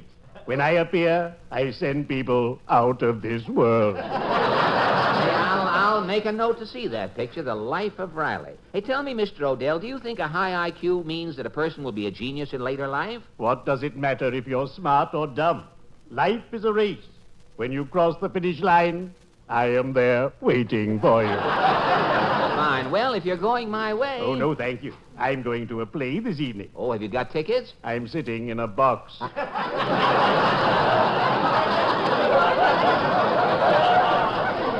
I'm looking forward to seeing this play. I know I'm going to enjoy it immensely. What is the play? Death of a Salesman. Well, cheerio, Mr. Allen. I'd better be shoveling off. Goodbye, Digger. The Main Street is mobbed tonight, Portland. Look who's crossing the street. Who? Earl Wilson. You know Earl Wilson, the famous columnist of the New York Post. Hi, Earl. Fred, you're just the man I want to see. You need a couple of jokes for your column, eh? Yes, but I'll get around to that later. What's on your mind right now? Well, Fred, every month Radio Best, that's the radio and television magazine, gives a Silver Mike Award for an outstanding contribution to the advancement of radio or television. So? So this month, Radio Best is asking me to present you with the Silver Mike Award. Well, Earl, you're not going to... You're not going to read a long speech from that paper. Well, no, Fred, but the editor has written a few lines for me, and it says here, quote, when Fred Allen made his first broadcast in 1932, O.O. McIntyre said his voice sounded like a man with false teeth chewing slate pencils. After 17 years on the air, Mr. Allen has proven to the satisfaction of all that his bite was pretty good for a man with borrowed dentures. A sworn enemy of trivia, frauds, and the smug, Fred has never hurt anyone maliciously. His respect for the listener is inherent in the brand of adult comedy he has brought to radio. Radio Best takes pride in presenting its Silver Mike to a guy who will never tarnish, to a comedian who has enriched the listening pleasure of America's millions, Fred Allen.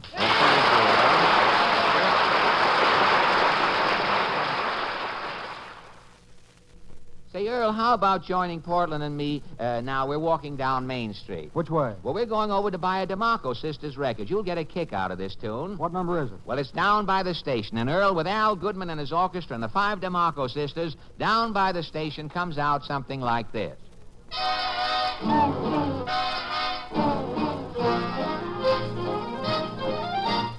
This is for the people who never rode the train, whether in California or even up in Maine.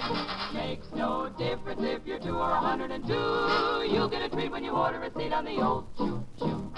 Down by the station early in the morning, see the little puffer bellies all in a row. See the station master turn the little handle, chug, chug, toot, toot, off we go. Down by the station early in the morning, down by the station early in the morning, John and I look at him, going for a ride. Joe and I look at him, everything's alright. Joe and I look at him, everything's right. Chug, chug, woo, woo, all inside. Down by the station early in the morning, grab a cup of coffee while I wait for the train. Change another quarter, gotta pay the porter. Chug, chug, toot, toot, chug, chug, toot, toot. All aboard!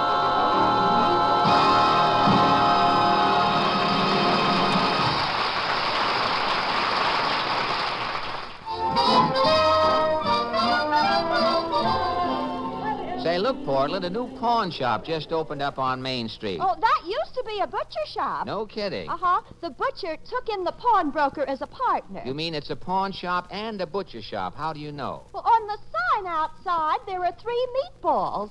Oh. Say, I wonder when a meatball joke dies if it goes to hamburger heaven. You think so? Say, it's a little late, Portland. I better hurry. I have to meet Henry Morgan tonight. Oh, have you hired Henry Morgan? Yes, I hired him. You know, I told you last week television is taking all of the listeners away from radio. I have got to advertise myself. Last week, Henry auditioned a quiz show for me, but confidentially, it didn't ring the bell. Now, Henry's going to have some smashing new ideas for me tonight. Do you want to come along? I have to go home Why? because that's where I live. Oh, I see. I'll see you later, Portland. I'll be late for my date with Henry Morgan.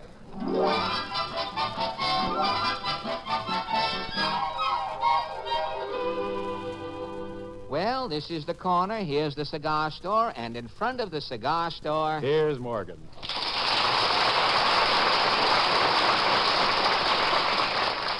Well, Henry, I guess you're ready. You're bubbling over with new ideas for my program. Got a couple. Only a couple? Henry, I thought you'd have a million ideas. Oh, but Fred, I haven't had any time to think. What have you been doing all week? I've been on the go every minute, straightening out my affairs. What affairs? Well, I haven't worked for 8 months. I had to go down to the unemployment compensation office. Yes? Took me 3 days to get my name off the unemployment list. 3 days? Well, after all these months, they just couldn't believe I was going to work. Oh, I see. They wanted to give me a lie detector test. Well, how did you finally convince them? I didn't. When I said I had another job in radio, the head of the unemployment office said, "We'll keep your name on the list, Henry. You'll be back." Well, that accounts for the first 3 days. Now, what happened the rest of the week? Thursday, I joined a junior pyramid club.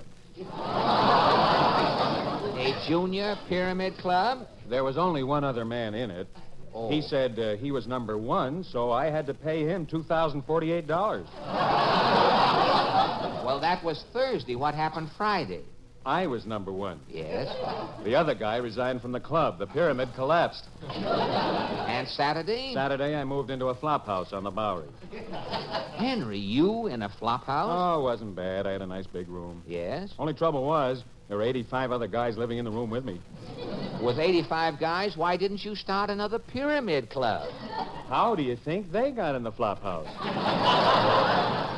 But, Henry, sometime during the week, you must have thought of something for my program. One night in the flop house, I couldn't sleep. Yes? I thought of a great idea for a commercial. A commercial to advertise me? This is something new. It's never been done before. Well, how does it go? Well, first the announcer comes on and says, LSMFA. Listen Sunday, meet Fred Allen. LSMFA. Listen Sunday, meet Fred Allen. And then there's a musical jingle. Feeling low, feeling tense. These 8 words are common sense.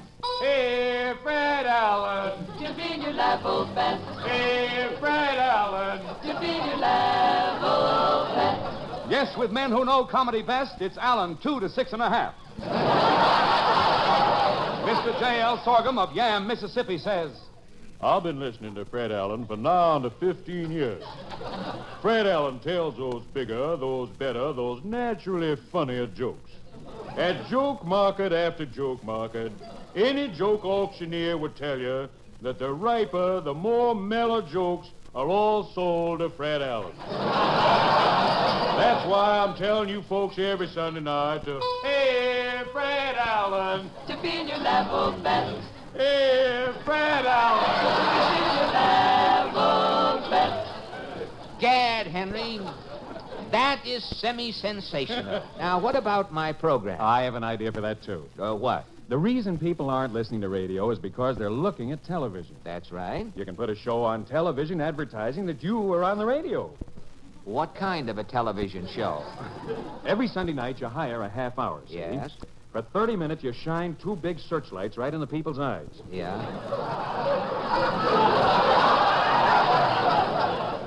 After you do that, you see, they won't be able to see anything on television. They'll have to listen to you on the radio.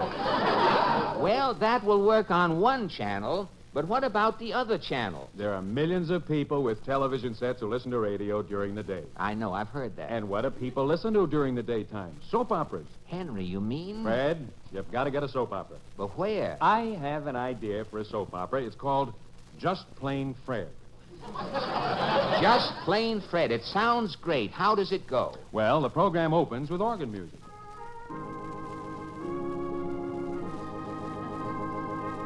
Presenting Just Plain Fred, the story of an ordinary man facing life's ordinary problems in his own ordinary way. In yesterday's episode, you remember, an unexpected tornado blew Just Plain Fred's barn away. 3 of his cows came down with Virus X. Trying to light his lantern to see which way his barn blew, Just Plain Fred accidentally set the house on fire. As he ran to call the fire department, Just Plain Fred saw a man from the telephone company taking out his phone. And so we left Just Plain Fred, his barn blown away, his cows sick, standing in his house, the flames roaring around him, with no means of calling for help. Things sure looked bad for Just Plain Fred. But somehow during the night, this was all straightened out. And today, we find Just Plain Fred back in that little cottage at the end of Happiness Lane, chuckling. Shucks, it's nigh on to 3 o'clock, and I ain't had a problem all day. Well, just shows you what it's like living down here in Happiness Lane. I wish other folks... Come in, come in. Oh, Just Plain Fred. Why, Mrs. Perkins, you look plumb excited. It's your dog, Rover. Rover? I found him burying his bone in my backyard. Well, Mrs. Perkins, that ain't nothing to get excited about. But look at the size of this bone. It looks like a leg of something. This high-button shoe was on the end of it. Well, I swan, Ma was wearing high-button shoes. Just Plain Fred. Yeah? Rover has eaten your wife. Well, Mrs. Perkins, it's like I always say, a man's best friend is his dog. Come in, come in. Hey, pardon me for busting in, Just Plain Fred. Old Doc Jones, what brings you here? Your grandson, Billy. He's been run over by a milk truck. Little Billy? It was terrible. Milk truck hit Billy, smashed through a fence, and crashed into the ravine. Well, old Doc Jones is like I always say, 'twon't help none to cry over spilled milk. Come in, come in. Oh, Just Plain Fred. Why, my neighbor, Smiling Tom. You look troubled, Smiling Tom. It's your daughter, Mary. Little Billy's mother? Mary's parrot got away. Yes? It perched up on top of a telephone pole. Mary clumb up to get it. Yes? Mary lost her balance and fell 40 foot to the ground. Well, Smiling Tom, it's like I always say, what goes up must come down. Come in, come in. Who is Just Plain Fred? Well, I'm Just Plain Fred. Who are you, stranger? I used to be your son-in-law's boss. Something's happened to Mary's husband, John? We was blasting down at the quarry. Yes? John was in charge of setting off the dynamite. Yes? Well, sir, some joker gave John a short fuse. You mean John? There was a bang. John was all over the quarry. Well, stranger, it's like I always say. We're here today and gone tomorrow. Lorky me, Just Plain Fred. Yes, Mrs. Perkins. I ain't never seen so much grief. Grief, you say? In the last 5 minutes, you've lost your wife, Yes. your daughter, your daughter's Yes. husband, and your little grandson, Billy. I know, Mrs. Perkins. Well, all you've done is sat there and spout proverbs. Well, I'm a philosopher, Mrs. Perkins. When you lived as long as I've lived. You've lived too long, Just Plain Fred. Mrs. Perkins, what are you aiming to do with that gun? Oh, jeepers, Mrs. Perkins. What did you have to go and do that for? I had to, Just Plain Fred. I wanted you to go and join your family. Well, Mrs. Perkins, mighty nice of you. Like I always say, when you gotta go, you gotta go. Oh. And so ends another episode in the life of that lovable old philosopher, Just Plain Fred. Right now, it looks kind of bad in Happiness Lane. Just Plain Fred is lying there on the floor dead. But somehow, during the night, everything will be all straightened out, and Just Plain Fred will be back again tomorrow. See you then.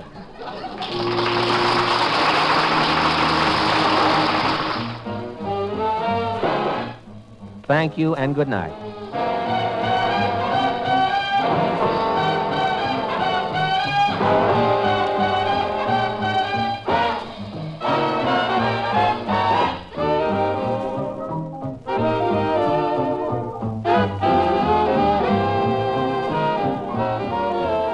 The The Fred Allen Show was originally released by NBC, the national broadcasting company, and came to you through the worldwide facilities of the United States Armed Forces Radio Service, the voice of information and education.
It begins Wednesday, 8, 7 Central.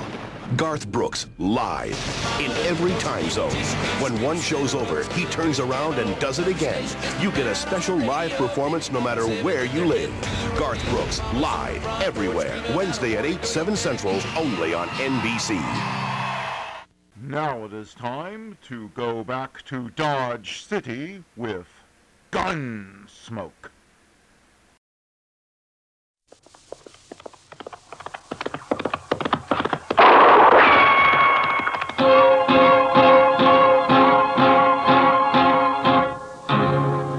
Gunsmoke, brought to you by Chesterfield, America's most popular two-way cigarette. One a pair. Chesterfield king size at the new low price. Chesterfield regular. Around Dodge City and in the territory on West, there's just one way to handle the killers and the spoilers, and that's with a U.S. Marshal and the smell of Gunsmoke.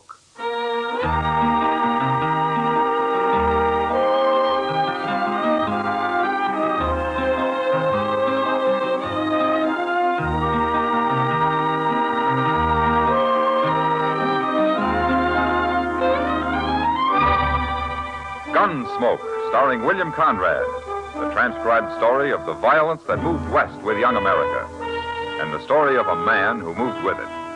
I'm that man, Matt Dillon, United States Marshal.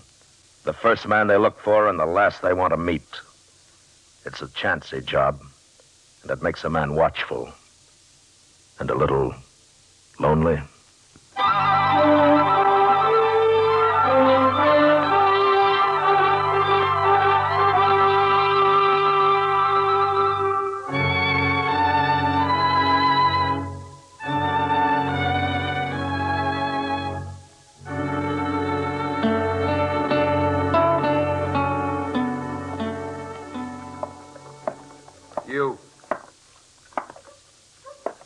You there.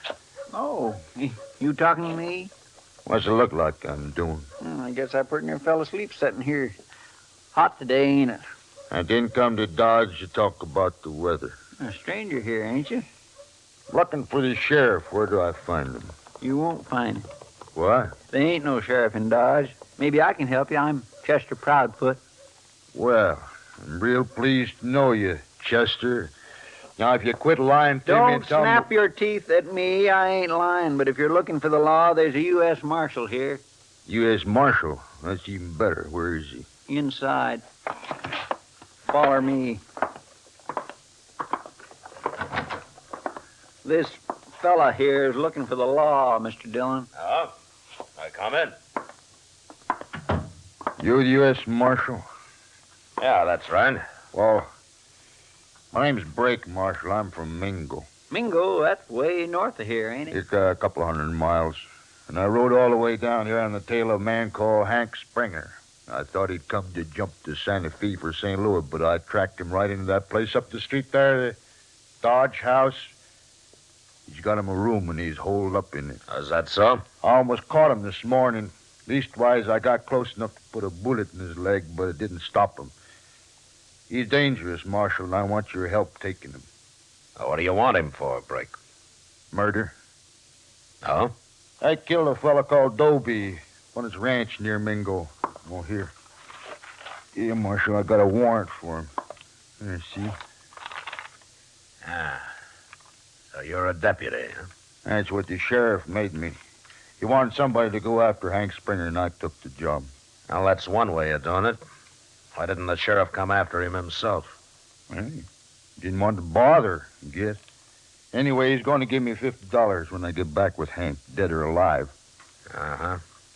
So the sheriff up at Mingo will pay somebody, most anybody, $50 to do his work for him. Huh? That's his business, Marshal.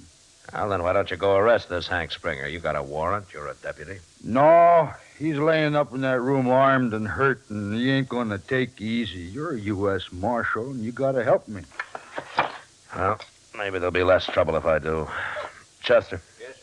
Go get Doc Adams. One man's already been shot.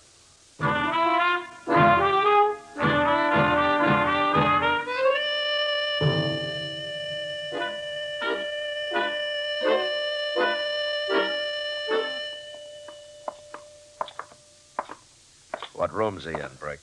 Second door down there. 14. Doc. I'm here, Matt. You better stay where you are. We won't need you till the shooting's over. I'll wait. You stay back, too, huh, Chester? Yes, sir.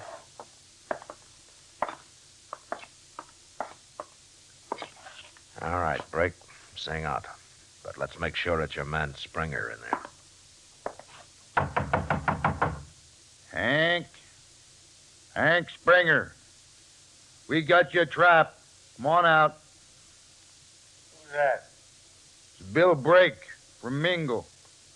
I've been deputized to take you back. What for, Brake? You know darn well what for. For murdering Dobie. I didn't murder Dobie, nor no one else. Then why'd you run? Heard the sheriff was trying to stick me with it. You go away and leave me alone, or I will kill somebody. Wait a minute, Brick. Springer, this is Matt Dillon. I'm a U.S. Marshal. I want to talk to you. Marshal, huh?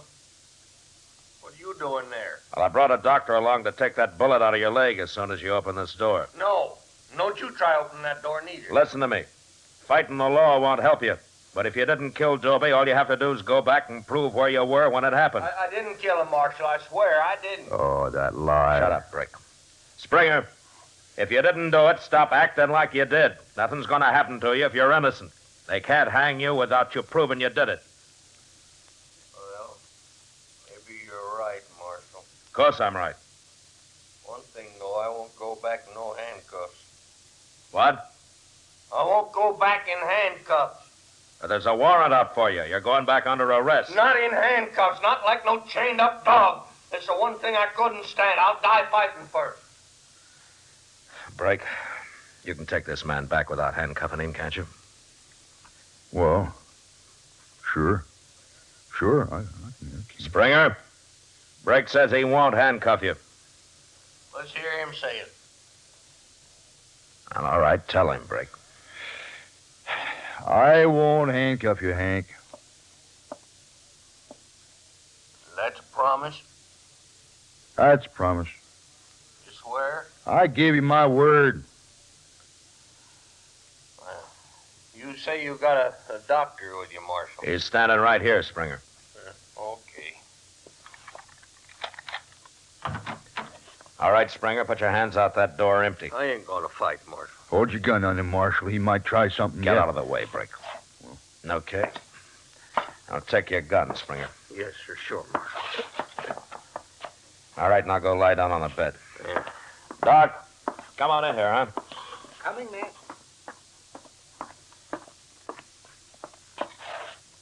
Now, then, you take those pants off, young fella. Let me have a look at that leg. Here's his gun, Brake. Sure. I didn't think he'd have the guts to use it. Match. Yeah, how does it look, Doc? There's no bullet in him. It went right through the flesh, here, and out here. I'll just clean it up a little bit and take a few stitches. How soon will he be able to travel, Doc? Well, he ought to wait a couple of days. Couple of days. I want to get back to Mingo. This man will leave when I say he's ready, and not before. He's my prisoner, ain't he? You heard him, Brick. And another thing, you made a promise you wouldn't put handcuffs on him. See that you keep it. Why, sure, Marshal. Of course I will. Now, Chester, Yes, sir. I'll be over at the OK stable for a couple of hours. I told Kitty I'd look at a horse she's thinking about buying. Okay, sir. You better keep an eye on things here for a while, huh? You know where to find me if there's any trouble.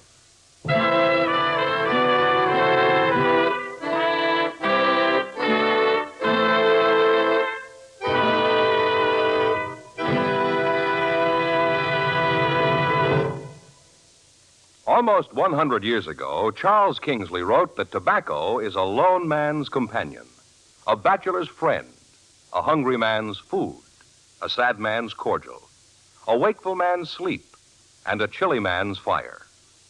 These words describe what Chesterfield means to millions of smokers today. You and I smoke for relaxation, for comfort, for satisfaction. And in the whole wide world, no cigarette satisfies like a Chesterfield. Only Chesterfield has the right combination of the world's best tobaccos. Highest in quality, low in nicotine. Best for you. Buy 'em king size at the new low price or regular. Get a carton of Chesterfields today.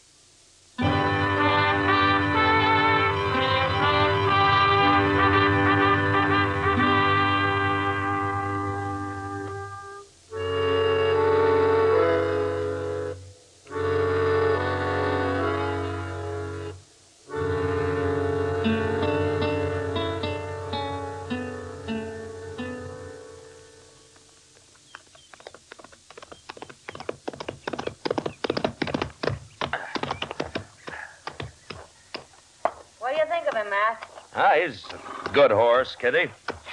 You've been on him an hour. Is that all you got to say? Should I buy him or not? Not for $40, Kitty. What's wrong with him? Well, nothing I can see. But he's not worth $40. Oh, you can buy a lot of horse for that much money, Kitty. I like this one. Oh, hello, Marshal. Hello, John. Look, Kitty, you don't get time to ride very often. Why don't you rent a horse when you want one, huh? Because I want to own a horse. What's the point of working if you can't own something now and then? Okay, Kitty. All right, now start at 25 and don't give him $1 more than 30. You mean I got to get into one of those horse trading affairs? Where you spend the whole day sitting on your heels and scratching at the dirt with a straw? Trying to think of a million ways to avoid coming right out with what you're really there for? No, thanks. I can make $10 faster than that. All right, Kitty. I'll try to make the deal for you. Oh, wait a minute. After all, I'm a woman. Maybe I can get him a little confused. Huh? You know? I'll bet I can buy that horse for $20. Hey, Chester, how do you like my new horse?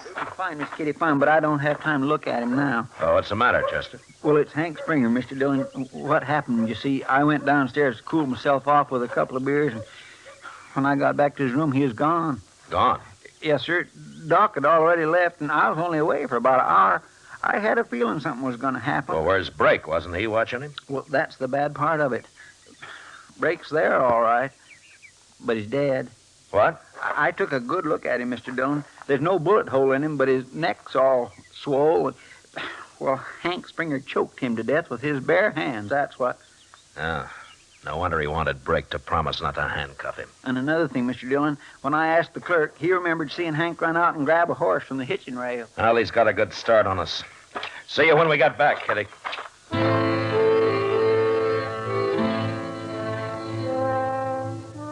There was no way of telling how good a horse Hank Springer had stolen from the hitching rail, but Chester and I had mounts that we'd trained for this sort of a ride. And about dusk, the sign on his trail told us that we were getting closer to it.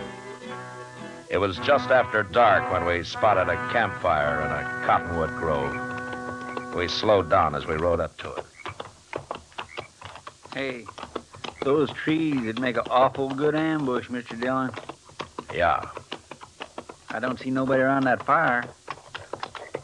Let's spread out a little, Chester. Okay, sir.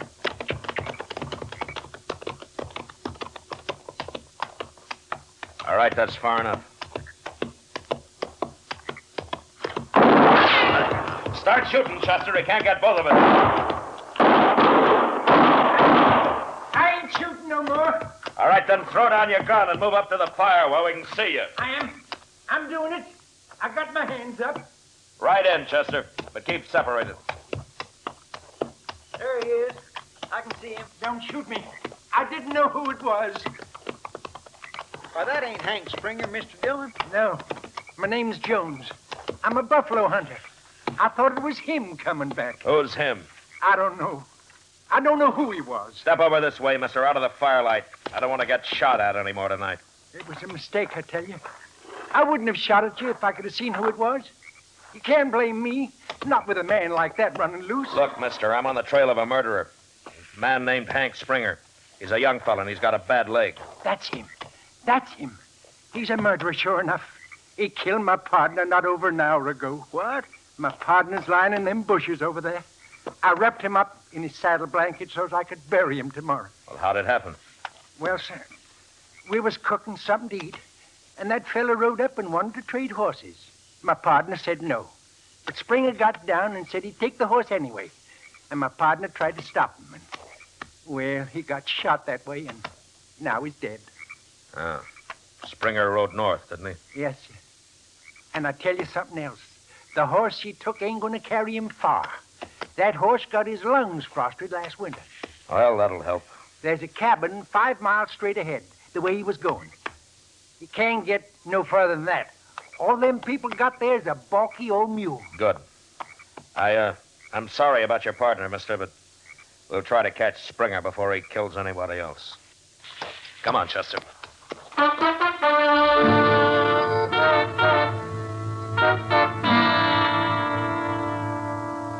There was no moon that night, and it was pitch dark, so we had to guess at riding straight.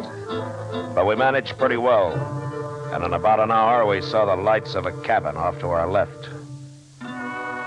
We rode over, left our horses 100 yards from it, and then went the rest of the way on foot. We could hear voices inside, so we sneaked up to the window. I'm telling you, lady, I can't wait much longer. Are you sure you ain't lying to me?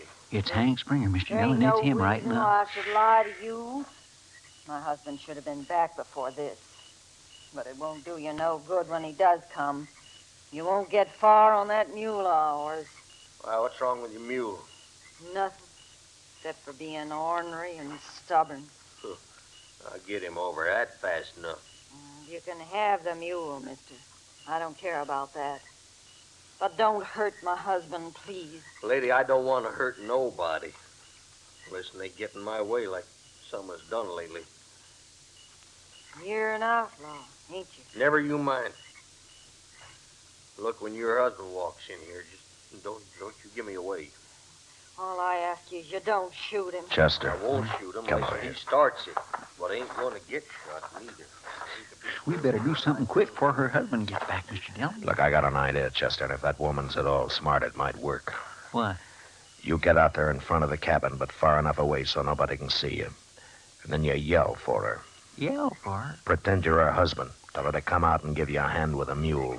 Yeah, but what'll I call her? I don't know her name. Call her wife or woman, anything like that. It doesn't matter. She'll know it isn't her husband. Where'll you be at? Flat against the wall by the front door. He won't trust her to come out alone. And when he comes out, I'll take him. All right, get going now. Okay.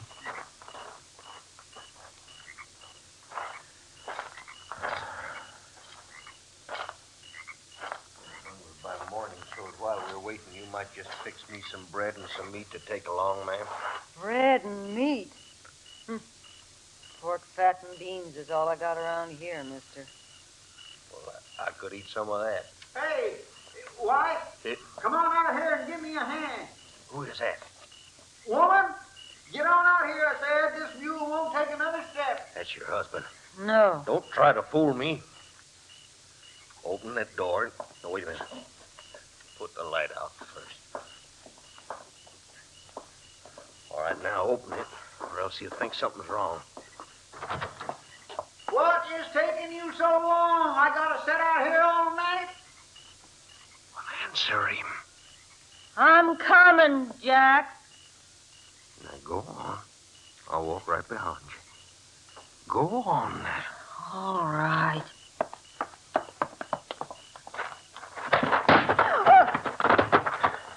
All right, come on in, Chester. Who are you? Where'd you come from? I'm Marshal Dillon from Dodge, man. You got nothing to worry about. Hank Springer's killed his last man. Who's this? I knew it wasn't Jack. Oh, it worked fine, didn't it, Mr. Dillon? He walked into it like a lamb to slaughter. Good evening, ma'am. Hello. Get his gun, Chester. Yes, sir. Tell me, ma'am, is your husband really coming back tonight? Yes, he is, Marshal. Well, we'll spend the night here if you'll let us. But I'd like to borrow that mule in the morning. Hank Springer wanted to ride him up to Mingo. And I'm going to see that he does.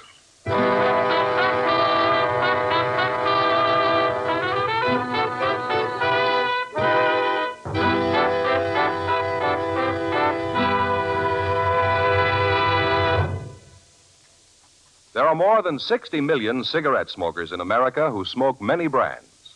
In choosing your cigarette, be sure to remember this. You will like Chesterfield best because only Chesterfield has the right combination of the world's best tobaccos. Highest in quality, low in nicotine. Best for you. You and I smoke for relaxation, for comfort, for satisfaction. And in the whole wide world, no cigarette satisfies like a Chesterfield. Yes, you'll get the greatest possible pleasure from a cigarette when you choose Chesterfield. The right combination of the world's best tobaccos. Highest in quality, low in nicotine. Therefore, best for you. Buy 'em king size at the new low price or regular. Get a carton of Chesterfields today.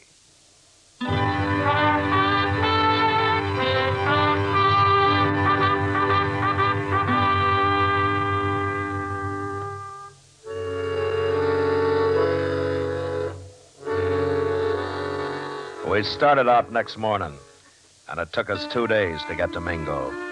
But not so much because of the mule as because of Hank Springer's leg. I was willing to stop and let him ease it for a day or so, but he said no. He'd rather get the ride over with. Beyond that, however, he didn't say anything until we rode into town. Mingo was a small place and out of the way of the cattle trails, so it was as quiet and peaceful as any frontier town could be. There's the sheriff's office across the street. Okay. Well, no use to stop there, though. Why not? Sheriff don't use it much. Most of the time he's gambling over at the Golden Girl. That's it. The Golden Girl down the street there, see?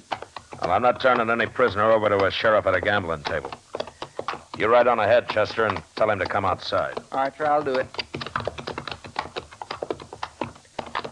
Springer?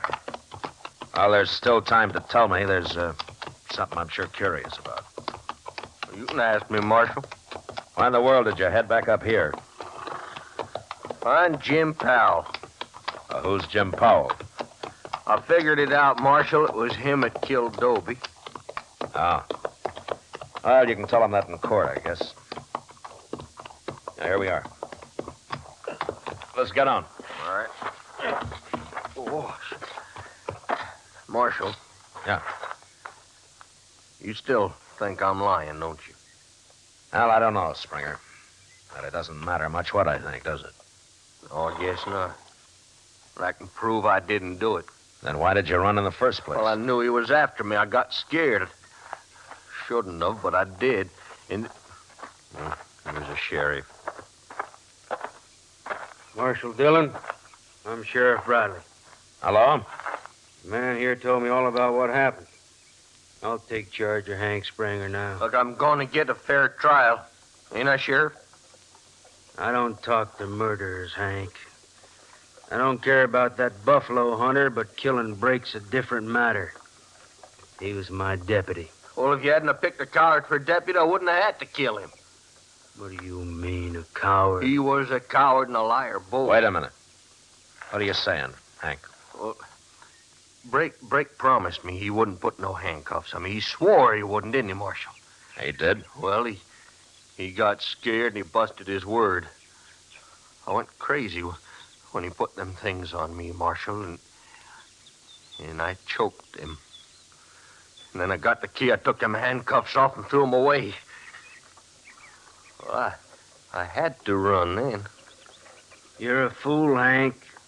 If you'd have come back peaceful with Brake, you'd be a free man right now. You mean you found out it was Jim Powell that killed Dobie? Of course I did. Jim Powell got real drunk the other day and started bragging.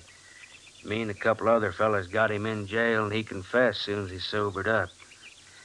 I knew you didn't do it, Hank.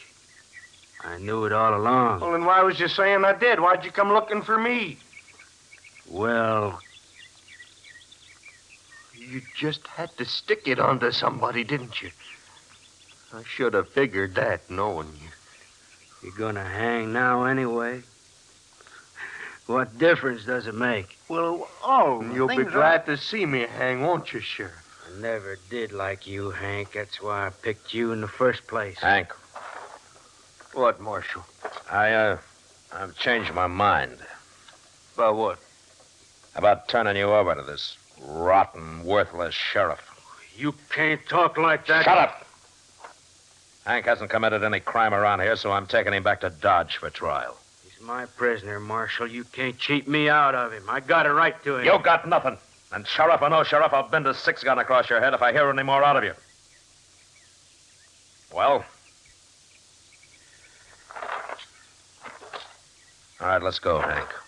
Thank you, Marshal. I'd like that just fine. But first, Marshal, I want to go over to jail there. I want to tell Jim Powell I don't bear him no grudge for letting him chase me before he talked.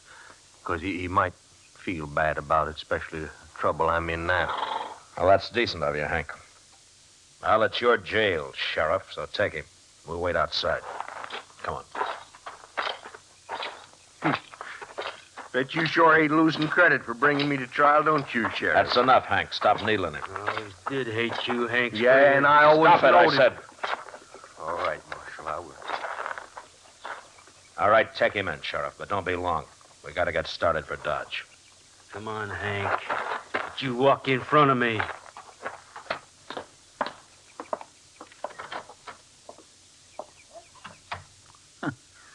Mr. Dillon, a sheriff like that makes a man kind of ashamed, don't it? I mean, it makes people think the law don't amount to much. Yeah, the law's bigger than any one man, Chester. Yes, sir, I guess so. What? Hey, that come from the jail. Yeah, it sure did.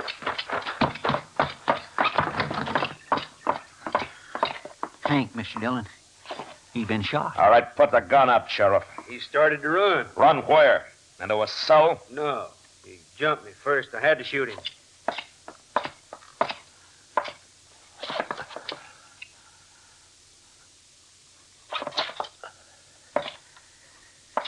Well, he's dead. It was his idea coming in here and trying to get away. He wanted my gun. So he jumped you, huh? He swung around, grabbed for my gun. I had to shoot him. In the back? I don't know where I shot him, Marshal. What difference does it make?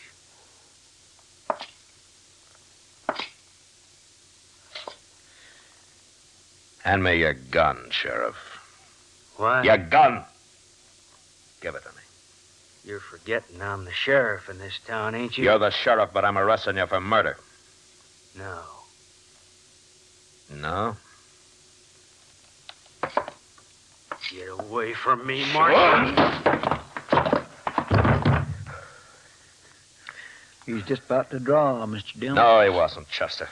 But I wish he had. I'd rather have ridden back to Dodge without him. He's gonna make mighty poor company.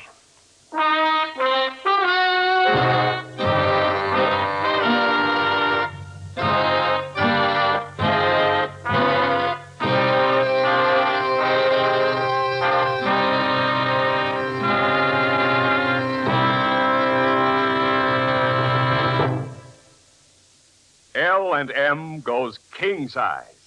Yes, L&M goes king size.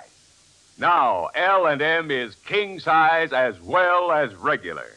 Both have the same low price. Both have the miracle tip for the effective filtration you need.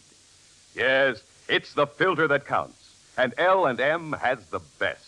You get much more flavor, much less nicotine, a light and mild smoke. Yes, This is it. L&M filters. Just what the doctor ordered. Buy a carton, king size or regular. Both at the same low price. L&M filters. America's highest quality and best filter tip cigarette.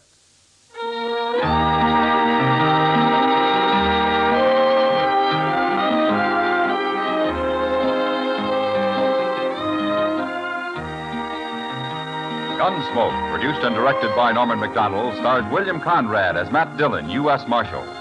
Tonight's story was specially written for Gunsmoke by John Meston, with music composed and conducted by Rex Corey.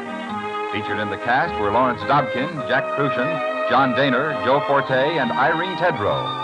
Harley Bear as Chester, Howard McNear as Doc, and Georgia Ellis as Kitty. Join us again next week as Matt Dillon, U.S. Marshal, fights to bring law and order out of the wild violence of the West in Gunsmoke.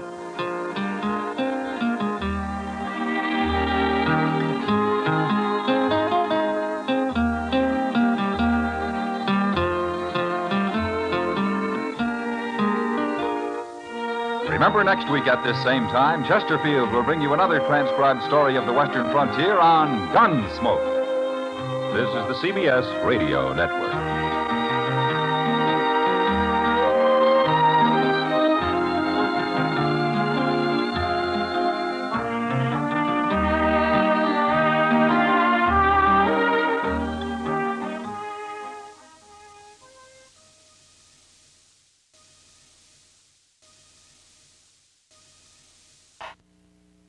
It's Thanksgiving Thursday with an all-new Friends flashback to Thanksgiving's past. It smells really bad in here. See how Chandler first met Monica. Hi, I'm Ross's little sister.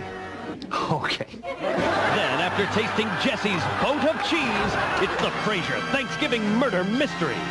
Did Niles carve up Maris? I defy you to find one scrap of evidence that there's been foul play here. My butcher knife has disappeared from the kitchen. And don't forget desserts on Veronica. Only must-see TV Thursday. Our next guest will give you the laughs. Just don't ask him to lend you money. It's Jack Benny coming up next. Jello. The Jell-O program, starring Jack Benny with Mary Livingston and Phil Harris and his orchestra.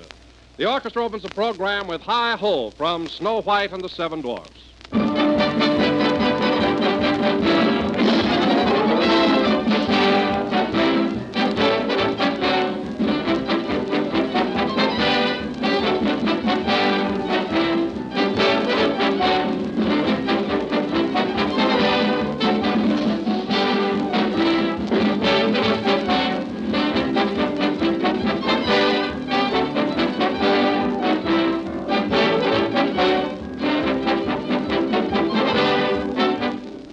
Here's a man who wants us to settle an argument for him. He's Mr. O. Beck of South Perry Street, Chicago. Mr. Beck writes, one person claims there are two Jellos. Another tells me there's only one Jello. Which is right? Well, Mr. Beck, that's one argument which is easily settled. There is only one Jello. The name Jello is a trademark, the property of General Foods. If you hear any other gelatin dessert called Jello, you'll know that that is incorrect. For there is no other Jello. That's why we always urge you to ask for Jello by name whenever and whenever you buy it and order it, whether it's from your grocer or in a restaurant. And here's something you'll want to know. Restaurants serving real Jello can now display an autographed picture of Jack Benny. So look for his picture as your assurance that they serve genuine Jello. And remember, to enjoy Jello's extra rich fruit flavor, Jello's delicious true fruit goodness, always insist by name on the one and only genuine Jello.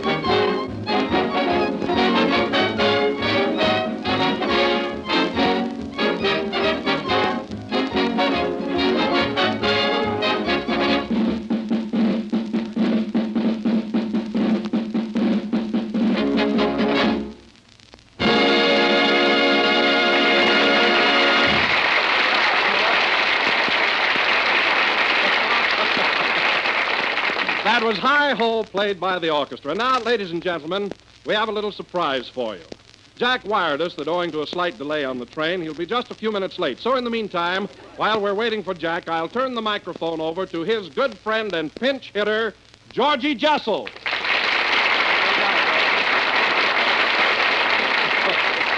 Thank you, ladies and gentlemen. Hello again. This is George Jessel, the stand-in, talking. And I want to tell you folks, I'm very happy to be here tonight for two reasons. First, it's an honor and a pleasure to help Jack out. And second, it's a job.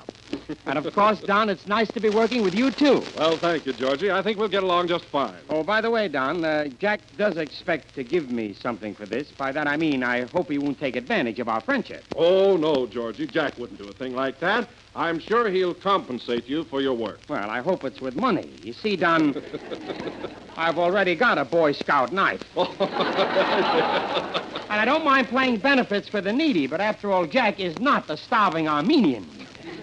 Well, I think you'll find Jack perfectly fair. I'll be happy if I can find him. Well, how are you, Phil? I'm glad to see you. Hello, Georgie. Are you substituting here, too? No, I'm on the program every Sunday. Oh. Say, Georgie, I heard you talking to Don. Are you worried whether or not Jack's going to pay you for tonight? Well, Phil, I'm not exactly worried, but I'd like to do one program where I don't have to write in a part for my lawyer. Anyway, Don, what happened to Jack, and why is he late? Well, it seems that Jack's butler, Rochester, got off the train at Albuquerque, and Jack went out to look for him. I see. And the train pulled away without them. Well, any train that would do that, I'll bet it whistles at girls at every crossing. Well, I guess he'll be here pretty soon, though. He's on a pretty fast train right now, and I'm sure... Well, Rochester, we're rolling right along now. Yeah, Mr. Benny, it sure is a long trip. I'll say. Just think, 4 whole days on a train. Oh, well, we'll be home pretty soon. I hope so. We're running out of sandwiches.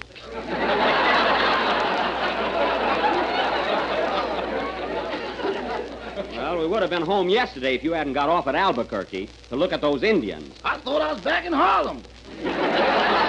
Harlem, I told you before, all those people at the station were Indians. Indians? Yes. Well, just the same, I saw a papoose eating a pork chop.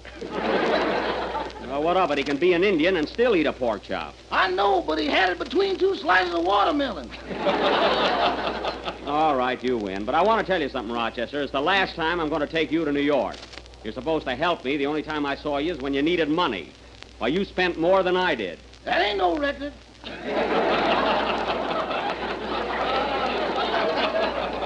Well, never mind that. Another thing, you lied to me. You told me you needed the money for a new suit. Now, where is it? The suit? Yes, the suit. You mean the one I had my heart set on? Yes, where's that new suit I gave you the money for? Well, I'll tell you, boss. I was on my way to the store and got mixed up in a game of African badminton. Oh, so you lost your suit in a crap game, huh? Yes, sir. I rolled myself right out of the Easter parade.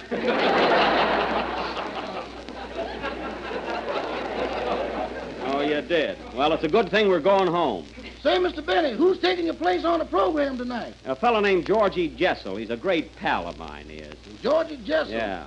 You know, I've never seen him. What does he look like? Well, I'd say that Jessel was medium height, nice personality, looks something like an anteater. Although I doubt if he does.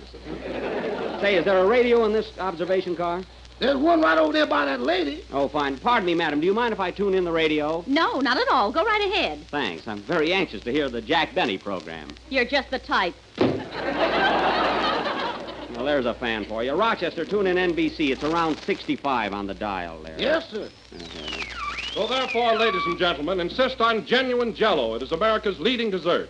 That's it, Rochester. It's Don Wilson, all right. And it comes in 6 delicious flavors: strawberry, raspberry, cherry, orange, lemon, and lime. That was very good, Don. What you said was not only thrilling, but educational. We got the wrong program. Quiet, that's Mr. Jessel. Oh.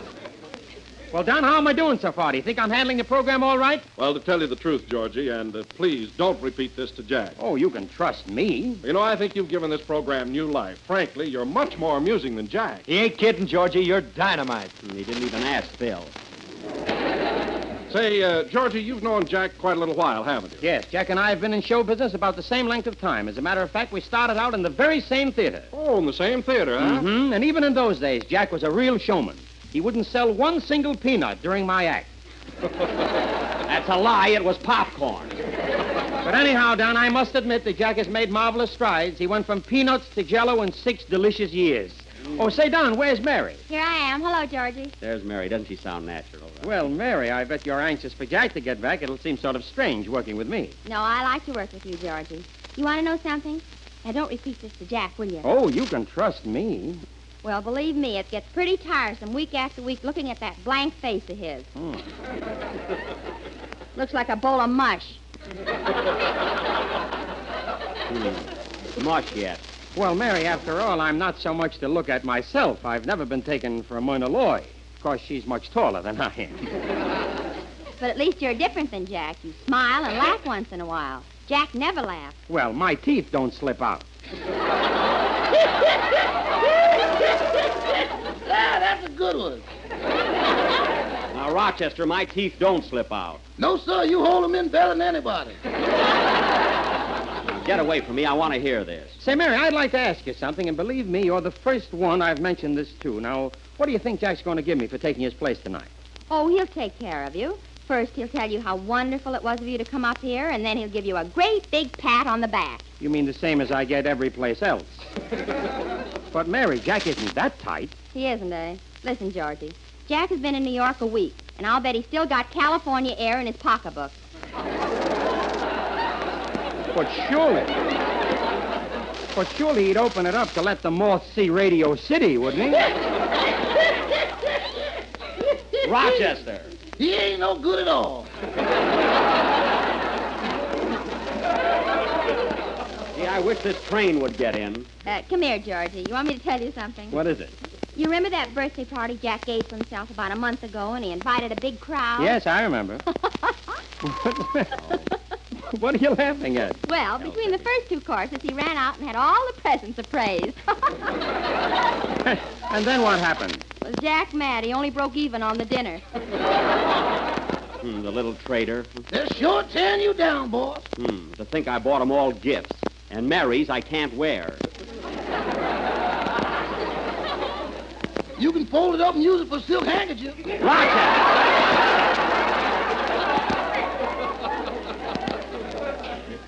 Well, Mary, you've given me a vivid picture of what I'll have to go through when Jack gets here. Georgie, by the time you get your money out of Jack, you'll be so bent over you'll have to endorse a check on the floor. Oh, well, play, Phil. With my luck, not only I won't get paid, but when I leave the studio, I'll probably tear my pants. Go ahead, Phil.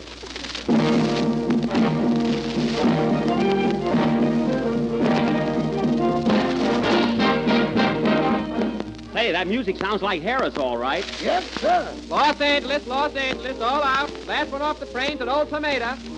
Here we are, Rochester. Come on, grab those bags, and I'll see you at the house later. I'm going to rush over to the studio. Okay, boss.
Folks, that was Swinging Annie Laurie Through the Rye, played by Phil Harris and his orchestra. And I must say, Phil, after hearing the boys, I'm surprised at the way Jack stands up here every week and keeps running down your music. He shouldn't do that. Of course he shouldn't. My music is all right. No, it's pretty bad, but Jack should never mention it.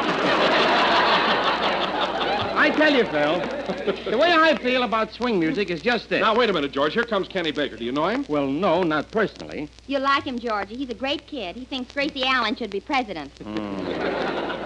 Quiet, my wife thinks she is. But anyway, you leave Kenny to me. I'll handle him all right. I'll bet you $1 he'd drive you nuts. All right, it's a bet. Here he comes, Georgie. Oh, yeah. Hello, Kenny. Hello, Jack. Did you have a nice trip? A nice trip? What is this? Hey, Don, didn't Jack go to New York? Oh, wait a minute, Kenny. It's Jessel. Jessel. Where's that? Well, I've lost 35 cents already. Listen, Kenny, I'm just taking Jack's place till he gets here. My name is Jessel. Oh, yes. Well, gee whiz, I didn't recognize you there for a minute. I thought you didn't. Well, you know me now, don't you? Sure. Say, didn't I see you in a picture the other day with Betty Davis? What picture? Jessel Bell.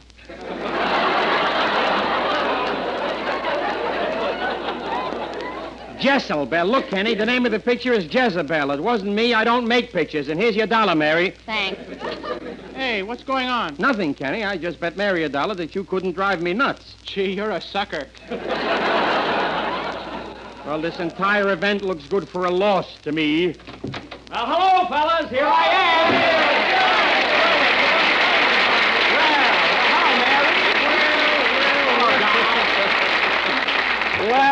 Well, it's sure good to be back. I'm certainly glad to see you, Jack. Believe me. Me too. I really missed you, old pal. So did I, Jack. Gee, am I tickled to see you. Oh, yes, of course, certainly. I'm tight, except for my teeth, which slip out. And I got a face like a bowl of mush. Doesn't have to be in a bowl. Well, there was a radio on the train. I heard every word you fellas said. That was fine loyalty talking behind my back. Well, I didn't say anything against you, Jack. I know you didn't, Kenny. I just got here. I know that, too. Hello, Georgie. How do you like it here? I'll know in a little while. Well,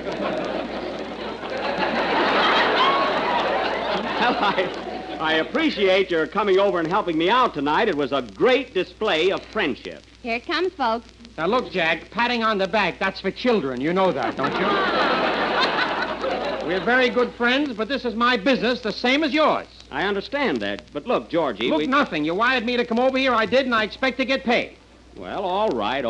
Gee, you'd think I was a chiseler or a tightwad or something. Up to something, you were pretty hot. Well,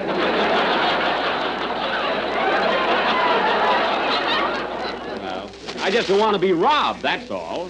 Robbed? Why, I left my own birthday party to come here, cake and all. Strangers had to blow out my candles.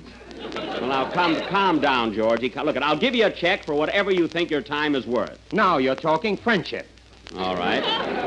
All right, what do you want? Well, Jack, I don't want too little or too much. In other words, I don't want a cigar or an annuity. Now, don't beat around the bush, Georgie. How much do you want? I'll take $500. If you want to give me 10% extra for my birthday, that's up to you. Up to me? If it's up to Jack, it's back to you, Georgie. Well, all right, George, let's not haggle about it. I'll write you out a check. Well, that's okay with me. I got my checkbook right here. Now, let's see. April 3rd. Gee, look at his handshake. Mary. April 3rd, 19... Now, the amount. Hey, wait a minute. This is 1938, not 40. All right, so I made a mistake. Now, just a second. Pay to the order of... Say, how do you want this made out? George Jessel or Georgie Jessel? Just put down man, $500.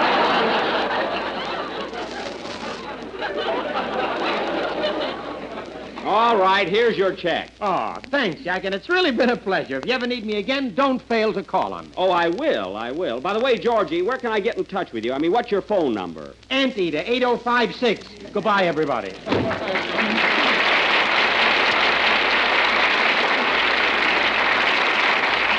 Well, it's the last time I'll ever ask him to help me out with anything. Gee whiz, Jack, you don't expect Georgie to come over here and work for nothing, do you? Well, why not? He's a friend of mine. Well, would you work on his program for nothing? I'm talking to Miss Livingston. Well, would you? That's Phil's question. Think of your own. I've got one. Shut up. Now, let me tell you something. Last week in New York, Fred Allen, Kate Smith, Ripley Lyman, and Von Zell all appeared on my program for nothing. No wonder you told him it was for the Red Cross.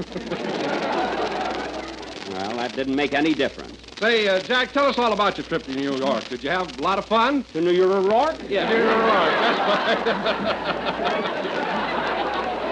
I went to New York. Oh, I do. I'm glad to know. Well, I'll tell you about it later. Wait till I get settled here. Kenny, are you ready for your song? All set, Jack. Go ahead. Wait a minute. Come in. Mr. Benny? Yes? Here I am, bouncing in again. Well, for heaven's sake, who are you? The check you just gave Jessel. Goodbye. I can't understand that. The banks are closed today. Sing, Kenny.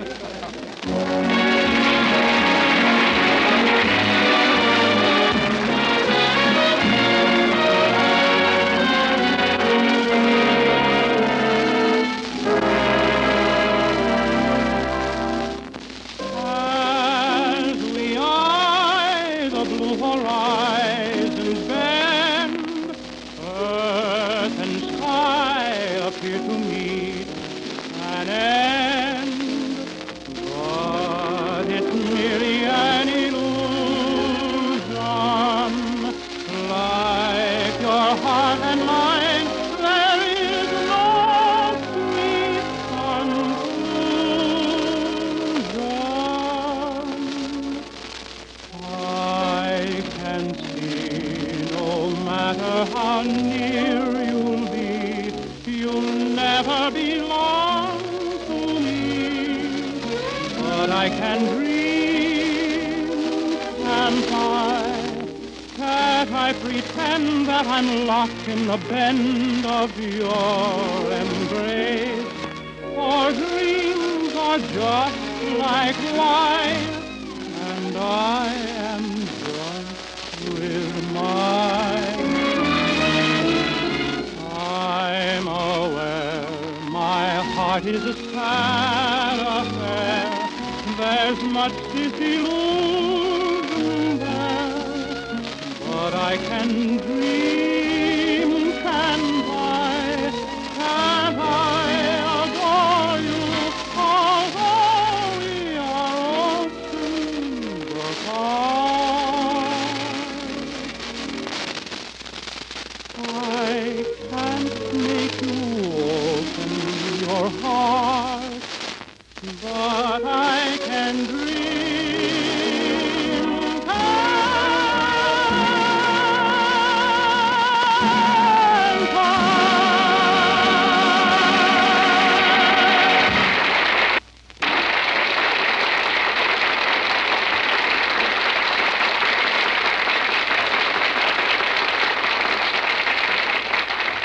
Can't I from Right This Way, sung by Kenny Baker, right back on the job again and in the same old form. Say, Kenny, did you listen to me last Sunday when I was in New York? Well, I wanted to, Jack. I ran over to my girl's house to hear it, but her father doesn't like you. Oh. He doesn't, eh? Why didn't you and your girl go out in your car and listen to the program? Well, she doesn't like you either. That's great loyalty. Why don't you find a girl that likes me? I did, and she was slap happy.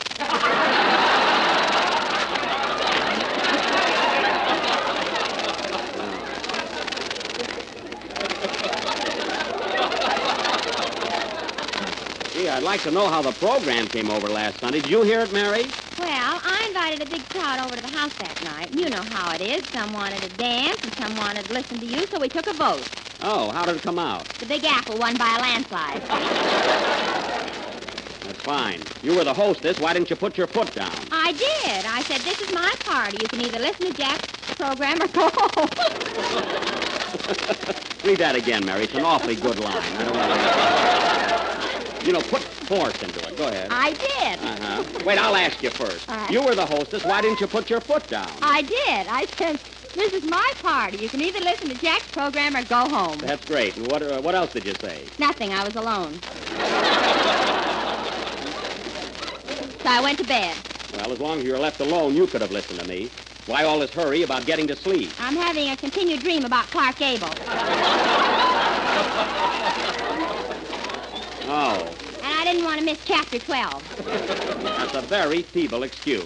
Did you hear the program, Don? Well, to tell you the truth, Never Jack, mind. All I can say is, I'm certainly proud of my associates. Not one of you listened to me. Now, wait a minute, Jack. Don't be so hasty. I heard the program from beginning to end. It was great. Thanks, Bill. Say, how'd you like that routine I did with Paul Whiteman? Oh, that was swell.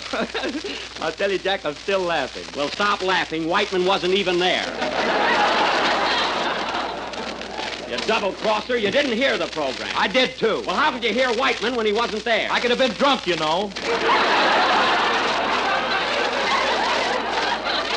Go on, you were nowhere near a radio last Sunday. I was, too, and I heard every word of that program. Why, Phil, you're nothing but a great big liar. You've got something there. What a gang to think that not one of you could devote a half hour to me. Come in. Well, look who's here. Hiya, Buck. Hello, stranger.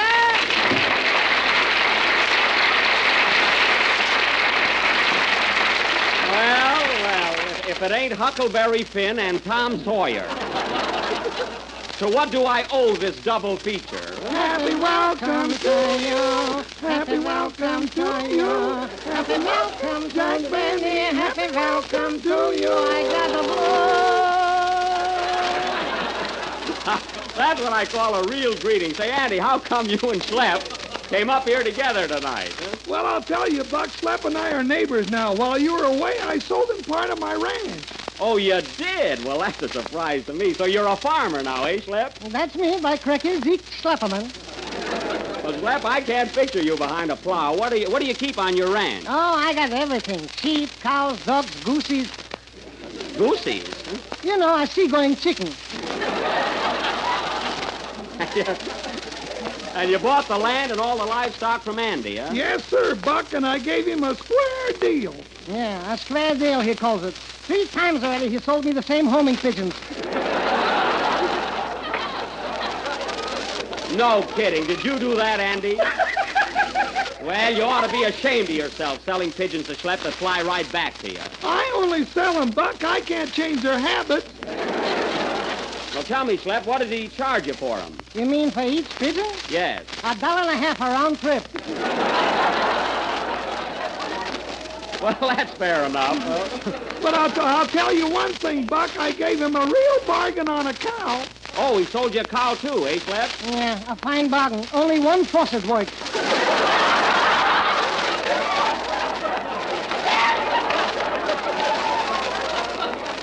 Well, maybe your technique isn't right. Now, look, Andy. Andy, what's the idea of selling so much stuff to Schlepperman? Huh? Well, I'll tell you, Buck, Pa had to have some ready cash. He's going to buy an airplane. Oh, your Pa wants to be an aviator, huh? Has he ever been up in the air before? Just once when our goat caught him unawares.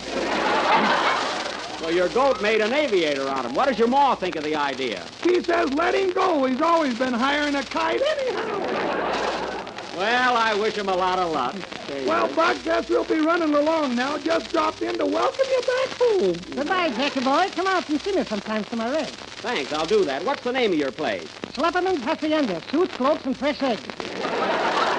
Fine, I'll be there. So long, boys. Oh, say, Buck, I forgot to ask you, did you have a nice time in New York? Oh, swell, Andy.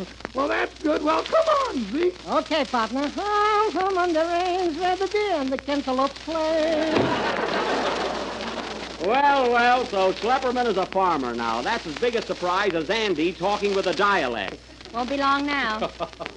Well, fellas, the program's nearly over. Think I'll call it a day. I'm so tired from that long train ride, guess I'll run along home. I don't blame you, Jack. Get some rest. That's just what I need. Gee, it'll be good to see the house again. You know, I don't care where you travel. There's nothing like home sweet home. Well, so long, fellas. Goodbye, Jack. Oh, wait a minute. There's the phone. I'll take it. Hello? Hello, Mr. Benny. You coming home pretty soon? Yes, Rochester. Why? Is there anything wrong? Well, boss, I think we had visitors while we was away. Visitors? Yeah, the drawers are all mussed up. Well, the mice could have done that. They must have been big ones. The grand piano's missing. The grand piano? Why, we've had burglars. It could have been the finance company. That's ridiculous. What else is missing? You know that great big picture of you that hangs on the north wall? Which one? The one where you're wearing evening clothes. Yes. What about it? You're in DVDs now. Oh, well, I don't care. Everything is insured. I'll be right home, Rochester. I'm tired and I want to get some sleep. You better hurry. They're tearing the bed out now. Well, stop them. Play, Phil. Police! Police!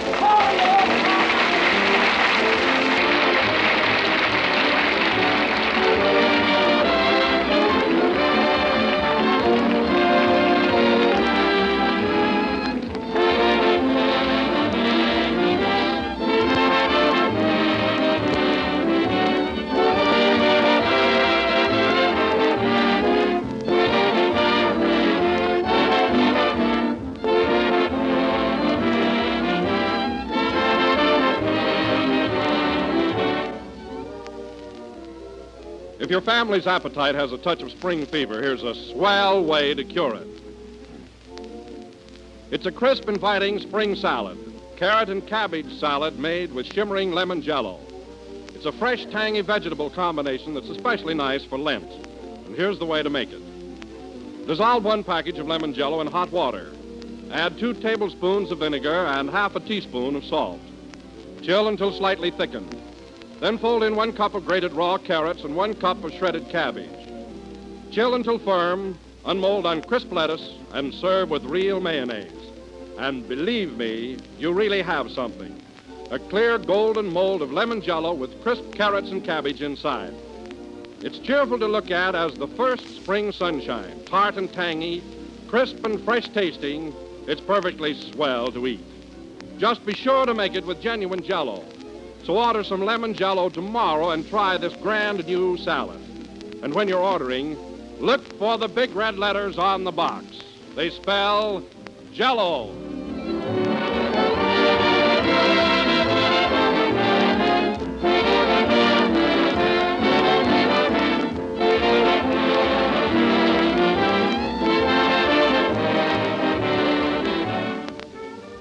The last number of the 27th program in the new Jello series, and we'll be with you again next Sunday night at the same time. I want to thank Georgie Jessel for helping me out this evening and wish him good luck on his personal appearance in Detroit next week. Say, Jack. What? Did you hear Fred Allen's program Wednesday night? No, but whatever he said, I didn't do it. The idea of accusing me of stealing everything out of the Waldorf Astoria. Thought you didn't hear him. Well, if you think that... Oh, good night, folks.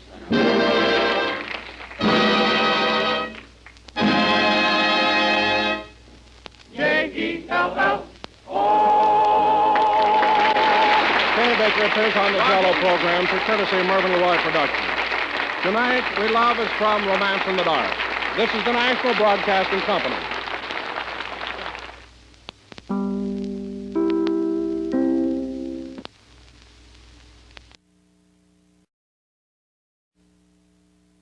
Guess which car company now offers America's best warranty? One with 10 years, 100,000 miles powertrain coverage. 5 years, 60,000 miles bumper-to-bumper protection. And 5 years unlimited mileage roadside assistance. Here's a hint. It starts with an H. Introducing the Hyundai Advantage. Yours on every 1999 Hyundai. One of the all-time great directors, Cecil B. DeMille, hosts Lux Radio Theater. Up next. Lux presents Hollywood.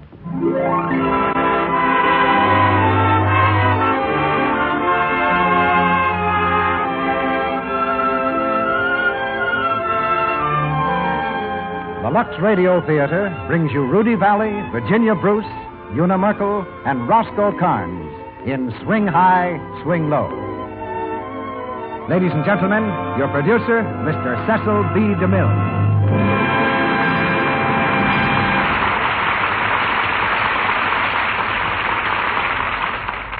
Greetings from Hollywood, ladies and gentlemen. This evening, to borrow the tactics of a toastmaster, we introduce a man who needs no introduction. Rudy Valley staked out one of the first claims to radio popularity and continues to be worth his weight in gold at the box office. The first time I went on the air, it was Rudy who introduced me. Tonight I give fair exchange by introducing him in a new identity. Dropping his triple character of orchestra leader, singer, and master of ceremonies, Rudy steps into the single personality of Skid Johnson, the singer in our play Swing High, Swing Low. And starring with him, much to our delight and his, we have the lovely Virginia Bruce, an inspiration to any singer. Swing High, Swing Low, adapted from the Paramount screen success, is the story of a small-time entertainer who makes good on the big time, and of the woman who loves him before he swings high and after he swings low again. Although you will hear Rudy Valley playing and singing only one role in this production, I'll have to confess that he played a second important part backstage. He was our technical advisor, our expert on the background of the story. And playing an all-important part, off stage, of course, is the real producer of these plays, Lux Toilet Soap. For besides making hits possible on our stage, Lux Toilet Soap makes a hit off stage, too, with the ladies, and delivers a star performance of its own. During a drama in which one of the leading characters is a nightclub singer, you'd naturally expect to hear some songs. Well, we haven't failed you. In fact, that's one of the important reasons we selected Rudy Valley for the part. Our curtain swings high now for the first act of Swing High, Swing Low. starring Rudy Valley as Skid Johnson, Virginia Bruce as Maggie King, Roscoe Carnes as Harry, and Una Merkel as Ella.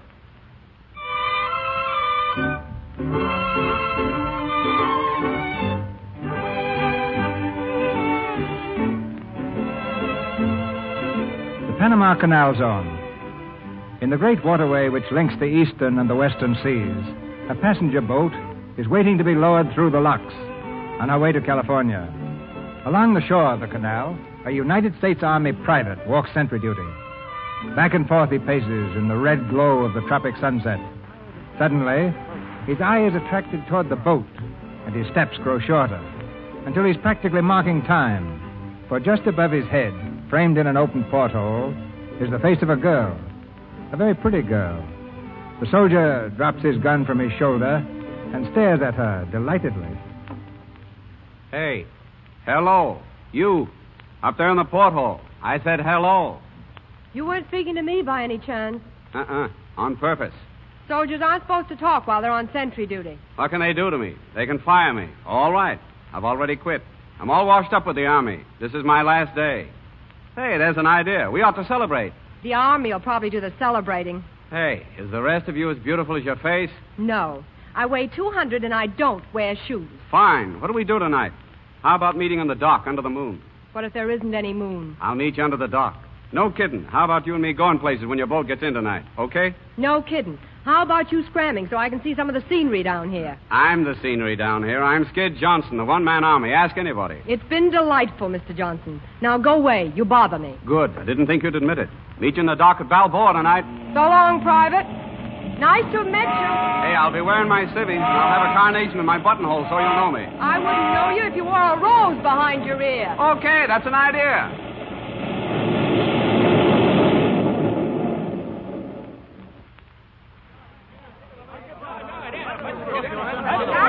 Maggie, my feet hurt. What do you want to go sightseeing for anyway? See the sights, Ella. I've got one night in Panama, and I'm going to see everything there is to be seen. Come on. I don't see that soldier you told me about. But if you're looking for him, you can stop right now. Say, a date's a date. That's what I always say. $3 an hour, so outside. Speak good English, taxi cab. What about grabbing a cab, Ella? Well, it's easier on the feet, but you got to bargain with these guys. I'll be right back, Maggie. $3 an hour, taxi cab right here. Good English. $3. $1 taxi cab, $1. Hey, you, what did you say? There you take my car, $1 round trip, Panama City. Okay, $1. Wait till I get my friend. Sure, lady.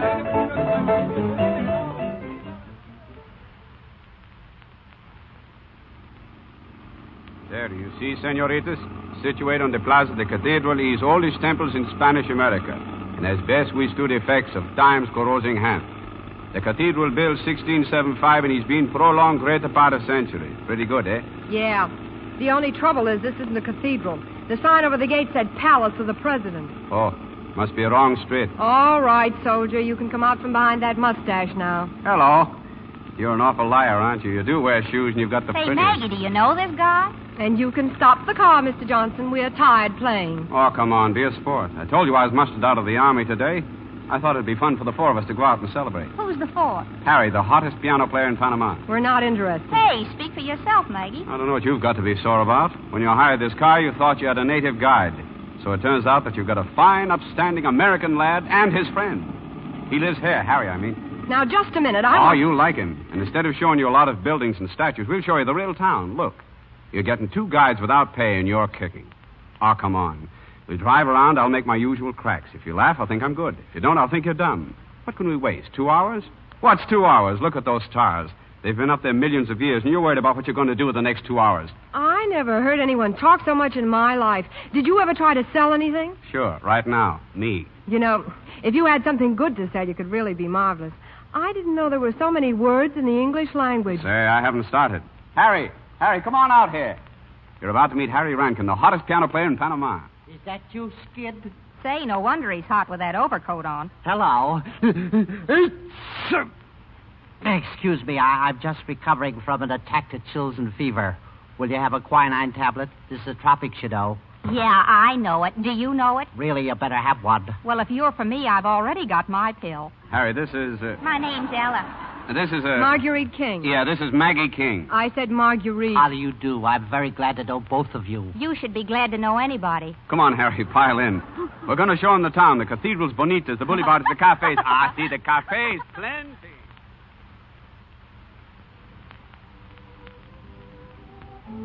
And these are what is known as Morgan's Ruins.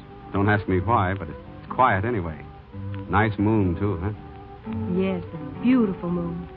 Having a good time? Yeah, so far. Oh, wonder where the other two mugs are. That Ella's a nice kid. What does she do? She's a hairdresser on the Southern Queen. Oh, you two? Well, not exactly. We're just friends. I was going to the coast, and she worked me in as an assistant. Then you're not coming back this way, huh? I doubt it. Oh, do you feel different down here? I feel different. I feel well, it's just like a warm breeze is blowing on you all the time. There is. Yeah, but I don't mean that. I mean inside I feel like that. Kind of sleepy, like in front of a fireplace, you know? Yeah, I know. Trouble is, the longer you stay here, the oftener you get that fireplace feeling. Oh, of course, that's bad. You could never amount to anything hanging around fireplaces, could you? That's pretty, isn't it? Yes. I won't be hearing that kind of music after tonight. You leaving Panama? Yeah, going to New York. Well, I hope you have better luck there than I had. What happened to you? Nothing. And when nothing happens to a dancer, that's news. Bad news. Oh, you dance, huh? You married? No. Do I look like the marrying kind? Yeah, sort of. Well, I am. Well, I'm not, so don't get any ideas. Oh, you're modest, aren't you? What are you going to the coast for? Got a job? No. Pleasure trip? No. Well, you don't have to tell me if you don't want to. I know it. It's a man. Oh, I get it. I'll bet you don't. I've known him for years. Whenever I had a job and he was in New York, he'd come and sit through the show. 5 a day. Once he asked me to go back with him and marry him. Rich guy? Oh, I think he's what they call a cattle king. Yeah, I know the type. You know everything, don't you? Going to marry him? I don't know. He always said I could come out and see if I'd like it out there. Sort of making up your mind, huh? I guess so. Well, as long as you haven't decided yet, it'd be pretty silly if I didn't kiss you, wouldn't it? It'd be pretty silly if you did, wouldn't it? We're never going to see each other again. Wouldn't make much difference one way or the other. Okay. Makes no difference at all. There. Thanks. That was just lovely. Feel better now? Sure. Come on, let's get back to town.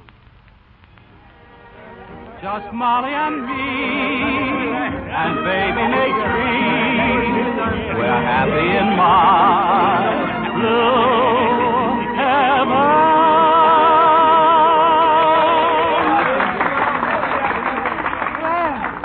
I'm glad that's over. What's the matter? Don't you like singers? Oh, I love singers. I can't stand crooners. I see. Oh, maybe somebody might like crooners if somebody had been dropped on their heads when they were babies, but you couldn't be very bright and like crooners, could you? Well, no, maybe you're right. Maybe so. Hey, Skid, buenas noches. Hello, Miguel. How's the band doing? Fine. Hey, Skid, how about a number, huh? Just one. Quiet. Oh, but Skid, my friend. Go away, Miguel. Go on. Say, what is this? What is this, senorita? What is he, my friend Skid? The greatest, absolutely the most magnificent crooner singer in all Panama. Will you shut up? Well, a crooner. So what? I was dropped in my head. So what? Skid, please, just one number. Sure, go ahead. All but right. Just one. Don't go away now. I'll try not to. Come on, Skid. What will it be, huh? Good evening, senorita. Who are you? May I sit down, no? No. Go away. I've got enough trouble. Oh, thank you. Adios. In leaving you, it grieves me to say adios. I'll be so lonely for you, only I sigh and cry my adios to you.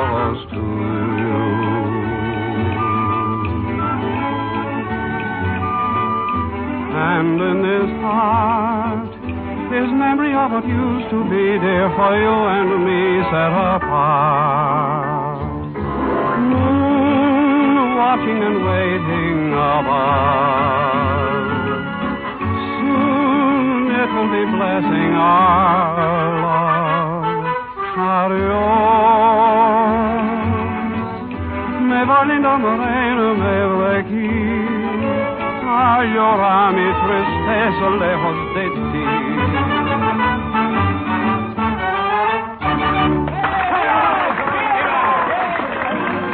He is very good, no? He really sings. Oh, the things I said to The him. music is lovely, but you are lovelier still, senorita. Wonderful. He's really marvelous. I long to hold you in my arms, senorita. We will dance till dawn, and you Hey, shall... what are you talking about? Get away from me. Senorita. Go on, get away. Get away? But why? Did you hear what I said? What's the trouble, Maggie? Well, I'm not sure, but I think this guy's being fresh. Oh, yeah? The senor will please keep his distance. I saw the lady first. He is very fresh. Well, why don't you sock him? I can't. You took your hat off. What's that got to do with it? It's an old South American custom. It means you'll dance with anybody in the place. Oh. And she will dance with me. Put your hat on quick. Now, listen, Guy, you got this girl all wrong. Beat it. You will please keep out of this. Now, listen, I said get scrammed. She's got a hat on. Yes? Then I take it off. Get away.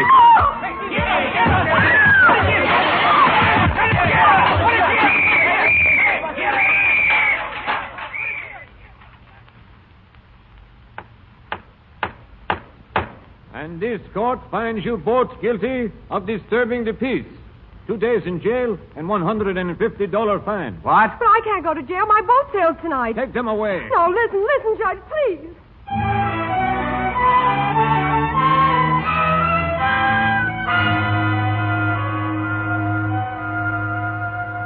Well, you certainly fixed it, Mr. Skid Johnson. See Panama. See the sights. Huh. See the inside of a jail for 2 days. What are you blaming me for? Well, if Harry hadn't come through with the balance of the fine, we'd be in there yet. Think nothing of it. My boat's gone. My clothes are gone. Everything's gone. I'm stranded, do you know that? Without even enough money to get me in a hotel. I'm sorry, Maggie, honest. Oh, forget it. I can't. What are you going to do? I don't know. If I might make a suggestion, you're perfectly welcome to live with us. Us? You, Skid and me. Skid just moved in. Thanks, but I'm sure you're going to find it very comfortable, Miss King. Skid and I can sleep in the parlor, and you can have the bedroom, huh? Thanks, Harry. It's very sweet of you. But I don't think I could stand being so close to Mr. Johnson. He gets me. I'd like to get you out of this jam. If you want, Harry and I can move out of the place, and you can have it. Huh, Harry? Huh? Oh, sure. Oh, I'm sorry, Skid. I didn't mean to be nasty. I'll come up to the place. Darn glad to get it.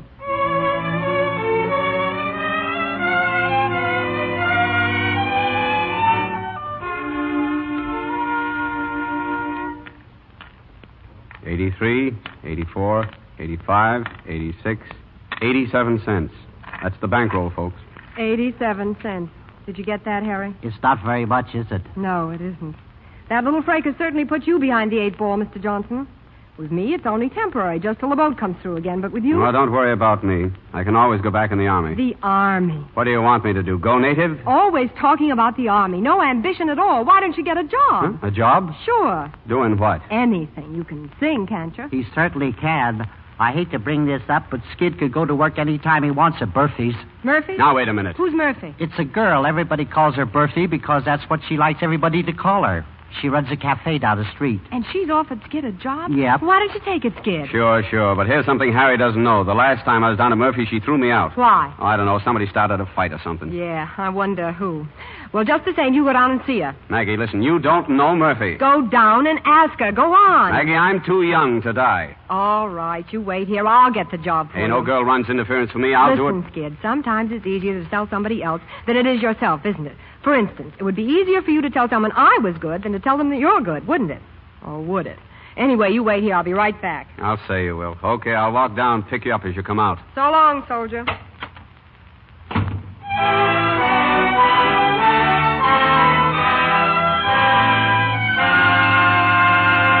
And that's the way it is, Murphy. Skid's a new man, honest. I made him promise that he'd behave, and he's really out to make something of himself. And he needs the job. He needs it bad. Besides that, he's good. You know that. Oh, please give him a chance, will you? Since when does Skid Johnson need somebody to blow the horn for him? What? Last I saw of him, he was a pretty quick guy with the words. Why didn't he come down and ask for the job? Well, that was my idea. Yeah? What do you do? Me? Oh, I'm a dancer, but I don't... Where'd you dance? New York last. You're good looking, too. Well, thanks, but I'll give you $30 a week in your meals. What do you say? Huh? Well, it's a job, ain't it? And you look as though you could stand one. Oh, but I didn't ask for a job for myself. I only... Let it go, then. But you couldn't work in a better place. And you're the type I like around here. You wouldn't have to do much. Dance a little. Talk to the customers. I think you're making a mistake. Well, let it go. I ain't begging you. Oh, I don't mean to be ungrateful, but it's Skid who has the talent. Skid's got a talent for making more trouble than any 10 guys in Panama. I know, but he means well. Yeah. And he really needs a job. A young fella just out of the Army with responsibilities and everything. Skid Johnson never had a responsibility in his life. He's got me. Well, you can't be such a serious problem. Say, you're kind of new in Skid's life, ain't you? New? Well, I should say not. Why, Skid and I have known each other since childhood. He sent for me to come down as soon as he got out of the Army. I wouldn't marry him as long as he was in the Army, would you? So you can see how a man would feel on his very honeymoon with his wife working and him broken without a job. Don't you see, Murphy? That's why I can't take the job unless you take Skid, too. Oh, but he's and besides, we do a swell number together, Skid and I. I can't do it without Skid, and Skid can't do it without me. Skid and I have always worked together. Well, not in the Army, of course, but don't you see? Yeah, I can see one thing. Skid's got more sense than I ever give him credit for. Oh, thanks. Thanks, Murphy. Well, we're here, aren't we? I still don't see how you did it. Doesn't sound like Murphy. Oh, what's the difference? We got the job, haven't we? Now, look. No, you look. How'd you do it? Skid, they're waiting for you. How'd you do it? Come on. Well, she's really a wonderful woman, Skid. She's what? She is, really. Underneath all that bluster, she's a woman. And all women are romantic. Murphy, romantic? Uh-huh. The minute she found out we'd just been married, she went positively dewy on. The minute she found out what? Oh, Skid, listen, don't be mad. I told her we were married. You what? You care very much. It got you the job, and... Oh, don't get sore, Skid. I'm not sore, Maggie. I'm not sore at all. You know what? Well, I'll be darned. I kind of like it. Oh, Skid. Go on, darling. There's your song. Once I was young, yesterday perhaps, lost all my girls to some other chaps. Once I was young, but never was naive. I thought I had a trick or two up my imaginary sleeve. But now I know I was naive. I didn't know what time it was. Then I met you. Oh, what a lovely time it was. How sublime it was, too. I didn't know what day it was. You held my hand. Warm as the month of May it was. And I'll say it was grand, grand to be alive, to be young, to be mad, to be yours alone. Grand to see your face, feel your touch, hear your voice, say I'm all your own. I didn't know what year it was, life was no prize. I wanted love, and there it was, shining out of your eyes. I'm wise, for I know what time it is now.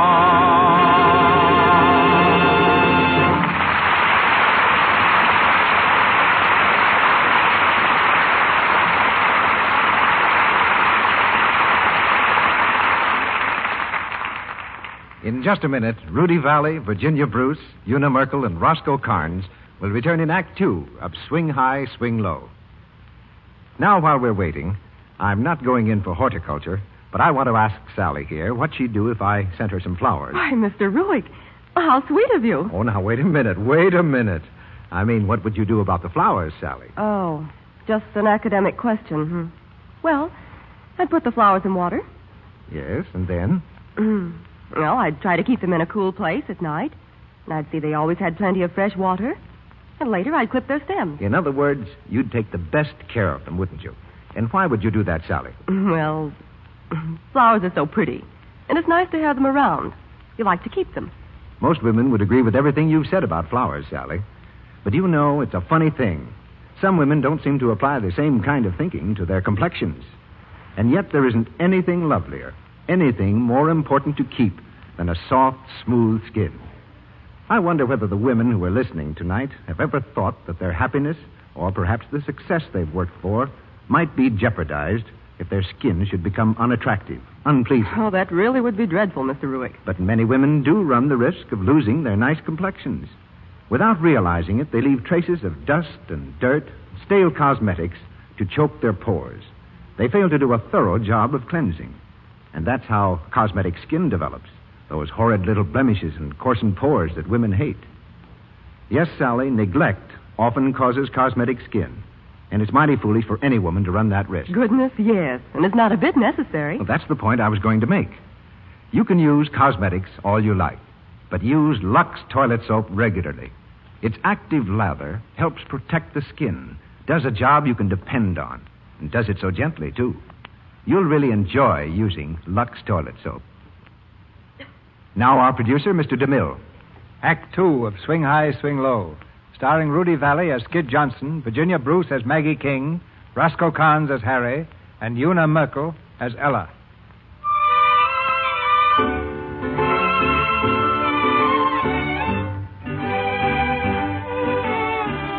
Supposedly married to the gay but irresponsible Skid, Maggie has gone on dancing at Murphy's Cabaret in Panama. The boat which was to pick her up on its return has passed through twice, but Maggie hasn't been thinking of leaving. She's been thinking of Skid and how she might make something of him. One night as they leave the dance floor after their number, a girl is waiting at the door of Skid's dressing room. Skid, darling. Oh, hello. Well, aren't you going to kiss me? Oh, I was so excited when Murphy told me you were working here. Yeah, well, Maggie, Cynthia, this is Miss King. Cynthia used to work here. She's a singer. How do you do? Oh, Miss King. I thought you were the new Mrs. Johnson I've been hearing about. I am. Really? I thought I knew you awfully well, Skid. I didn't think you were the marrying kind. I still don't. Well, I've got a party waiting for me outside. Goodbye, Skid. Don't be such a stranger. She's a girl I used to know. Used to know? Yeah, used to know. She didn't have much trouble reminding you who she was, did she? And another thing, if you don't want us to lose our job, don't introduce me as Miss King. You know, we're supposed to be man and wife. Kid, come on. You're supposed to be working, you know. Yeah, I'm supposed to be a lot of things.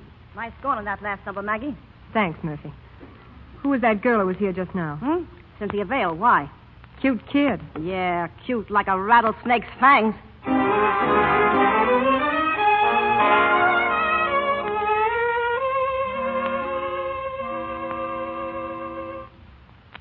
To say is, I think the heat must have got you. Ella, will you listen to me? I don't have to. When I left here a couple of weeks ago, you were as sane as they make them. Well, granted, you were in jail, but you weren't balmy. Now I come back, and what do I find? You're all tied up in knots over a singing soldier. He's not a soldier anymore. He's just a singer. He's just a nut as far as I'm concerned. Oh, but Ella, I tell you, he's changed. He's not what you think he is when you first meet him, and he's doing swell in that job, honest. Ella, I don't see what you've got against Skid. You don't even know him. You've never met anyone like him, now have you? Yeah, once. I was in an earthquake once, too. Meaning what? Meaning you're leading with your chin if you go falling for a guy like Skid. Why? What's the matter with him? Everything is the matter with him. But, Ella... Oh, I know. He's sweet and he's a lot of fun and he makes you think of that little boy you always wanted, but, oh, he's shaky. See, Maggie? He wouldn't stand up in an emergency. How do you know? Did you ever see him have an emergency? I don't have to. Those guys all run true to form. Oh, he's not any good for you, kid. You'd end up behind the 8-ball, sure. Well, I'd have a lot of swell company. I should have known better than to try to talk sense to anybody in love. They quit thinking for some reason. I don't know. Look, Ella, I'm not kidding myself. Is Skid perfect? I know he isn't. He's just a human guy who likes a lot of fun and has it. But that's Skid, and that's good enough for me. Yeah? I saw Harvey up in Los Angeles. Harvey? Yeah. He's still waiting for you to come up there and marry him. Oh, but I wrote him. I told him. I guess you didn't tell him enough. He sends his love. Thanks, Ella. I'll write him again.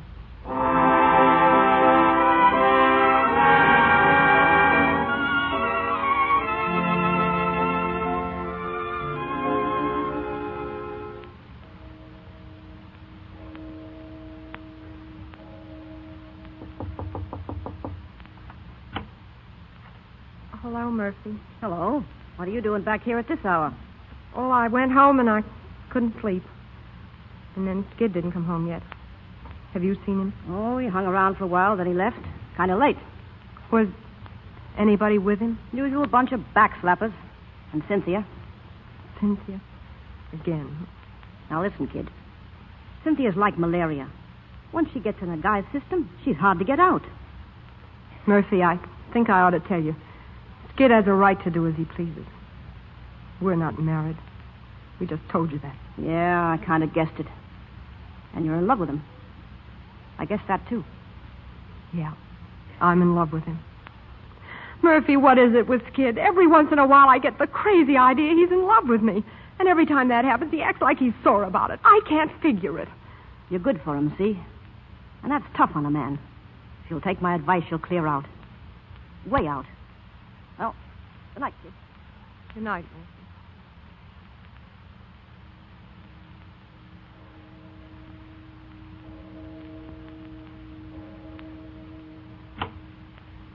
Hello, Maggie. You still up? Oh, I've been asleep. Just restless. Oh. Kind of late, isn't it? Yeah. Skid. What? Ella told me about a swell job in New York. I'm thinking of taking it. Now you're showing some sense. You should have done that weeks ago. Yeah, I should have. Well, good night. Maggie, What? aren't you going to ride me about not coming home? Why should I? I don't blame you. You're entitled to do as you want. Good night, Skid. No, wait, look. Before you leave, I want to tell you something. You see, I've been thinking. Maggie, you're the grandest girl I've ever known. You've everything I've ever wanted. You're not afraid. You've got good sense. And you're not bad looking. And I think I'm good looking. I think you're perfect. Go on, honey, get your coat. I'll be with you in 3 minutes. Hello, Miss King. I came to say goodbye. I'm leaving. Oh, are you? I've got a job in New York, the El Greco Club. You know the El Greco. Sure, I know the El Greco. Does the El Greco know you? By reputation. Who doesn't? If you or Skid ever come up to New York, look me up, won't you? No. Are you speaking for yourself or Skid? I'm speaking for both of us. Pretty sure of yourself, aren't you? Did it ever occur to you why they call him Skid? He's a quick change artist, that's why. Now you see him, now you don't. That's why you don't bother me in the least. With Skid, all you have to do is wait your turn. You're wonderful, Miss Vale. Really wonderful. Yesterday I would have worried about you. But tonight, goodbye, Miss Vale. Well, hello. Harvey. Oh, Harvey, what... How are you, Marguerite? Gosh, it's good to see you, Harvey. How did you know I was here? A girl told me. Ella? Yes, she said you were stranded here on your way to come to me.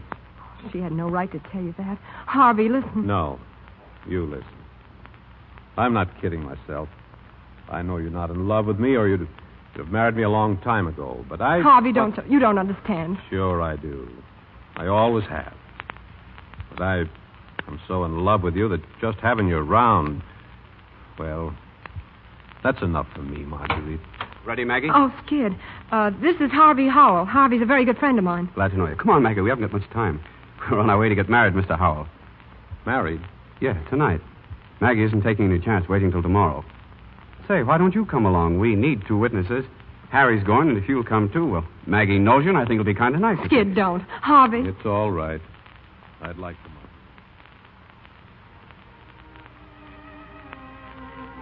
Did you hear the minister, Skid? Do you remember what he said? For better or for worse. Till death do us part. Do you, Skid? I do, Maggie. I do.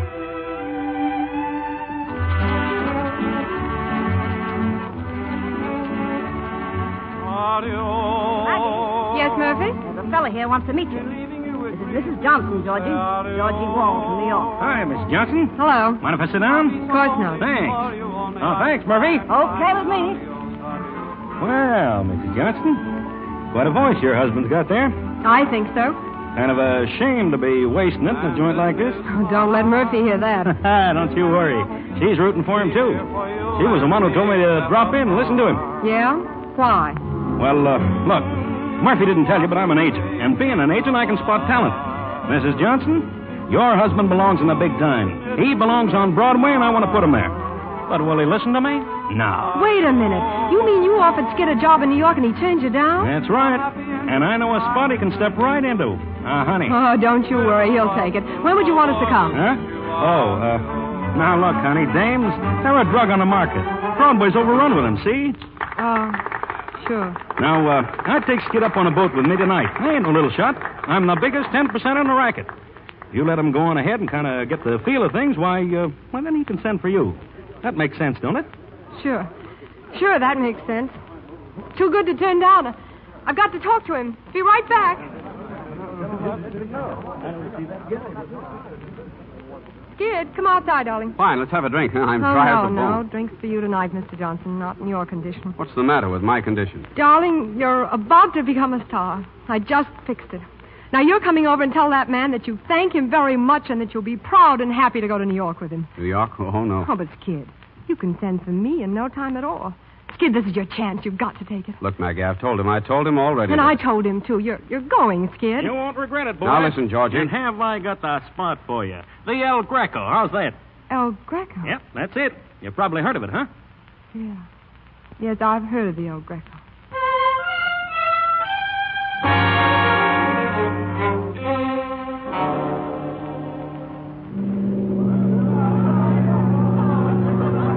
Gee, Maggie, I'll certainly have the laugh on you if I turn out to be a flop. You can't be, Skid. Maybe.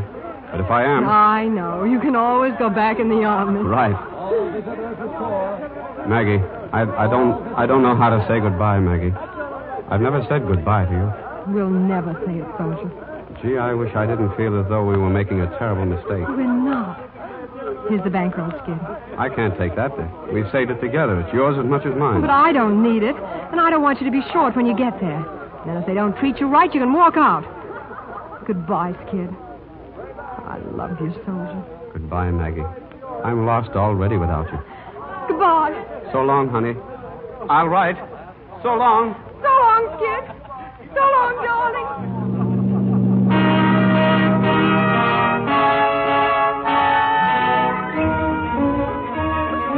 Johnson skids to town. Hits high C at box office. The swellest boy. Johnson, gee, he's keen. We went to our... Johnson and his magic boys have taken the big town by storm. They've named a sandwich after him at Mindy's, which is the last word in success. One of his numbers he now shares with a blue-eyed beauty named Cynthia Vale. We may be wrong, but the twosome looks like a big success in more ways than one.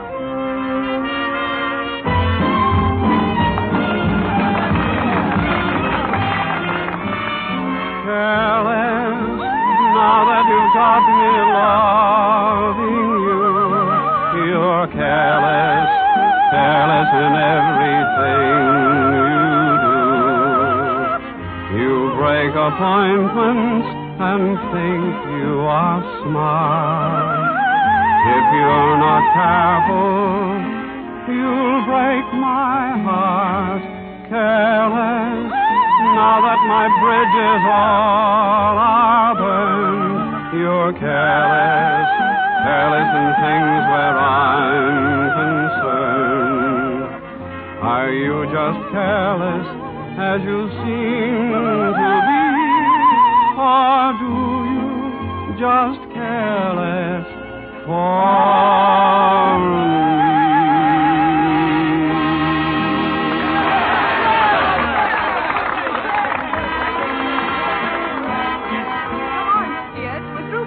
We're going out on a party. You better go ahead. I've got to send a wire to Come Maggie. on, they're waiting. You're a great guy, Skid. Come on, Skiddy, old boy. You're a great guy.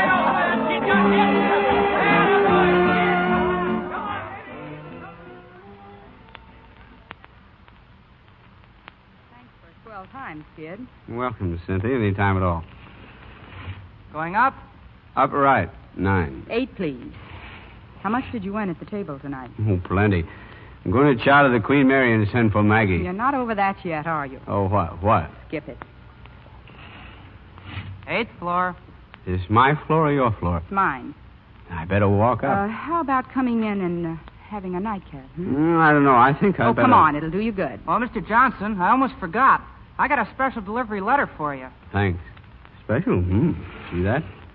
That's for Maggie. I know her writing anyway. Would you? Got a New York postmark. Funny if it is your wife. Maybe she... Well, what is it? She says... Here, read it, will you? I don't... She must be kidding. Dear Skid, I'm leaving for Paris to get a divorce. I guess that's all right with you. I hear you're doing swell. I guess you know how I feel about that. Funny how things work out, isn't it? Maggie. It says that? Yes. Well, Skid, darling, I guess you'll have to get over it now.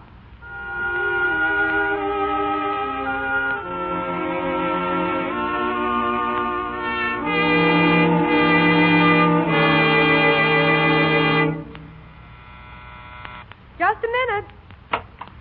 Hello, Maggie. Ella. Hiya, Mag. Harry, oh, this is marvelous. Come on in. I came over as soon as I got your call. When did you get to New York? A couple of days ago. I came up on the boat with Harvey. I would have called you sooner, only you know how it is. Sure. Well, it looks like old times, huh? I didn't expect to see you, Harry. What are you doing up here? Oh, just kicking around, one thing and another. Yeah. You know, Well, what's the matter? Are you ashamed of it? Go on, tell her. Tell me what? Well, me and Ella, Ella and me.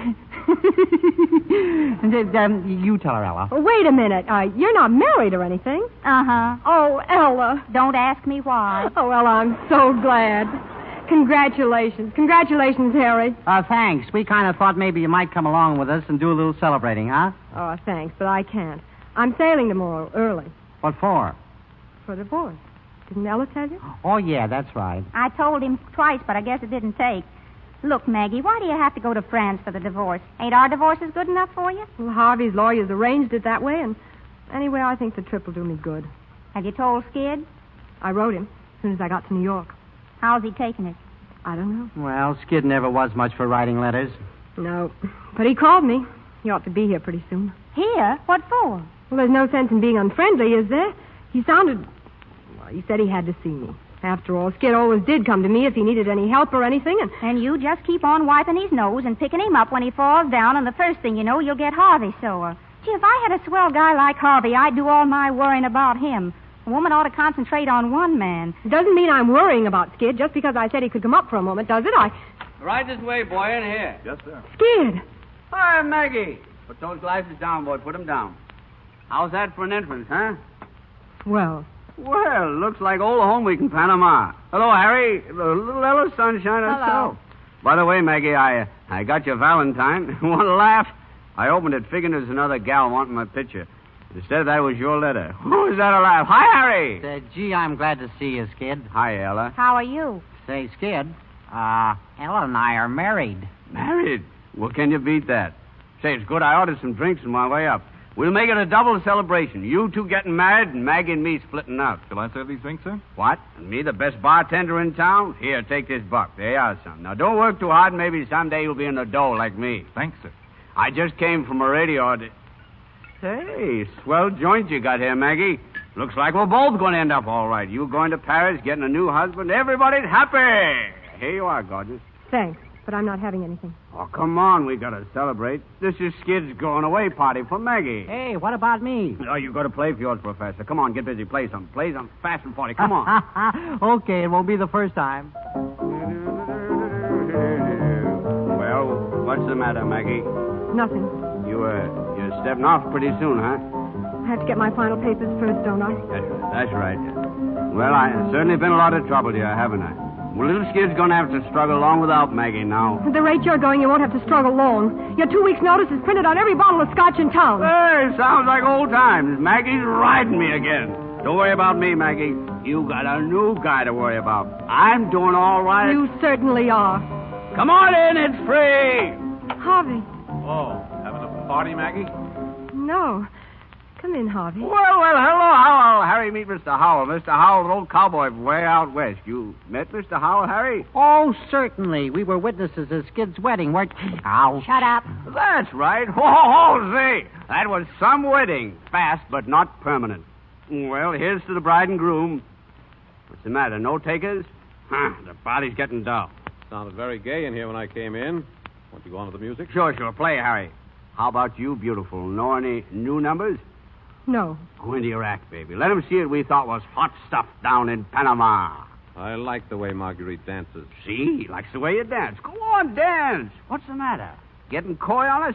Want to be coaxed? Skid, stop it. Say, what is this we're celebrating? A wedding or a funeral? Everything's swell. Everybody's happy. Why can't we be gay about it? This is a party. This is a wedding party for Maggie. Why can't we have the wedding march fast and 40?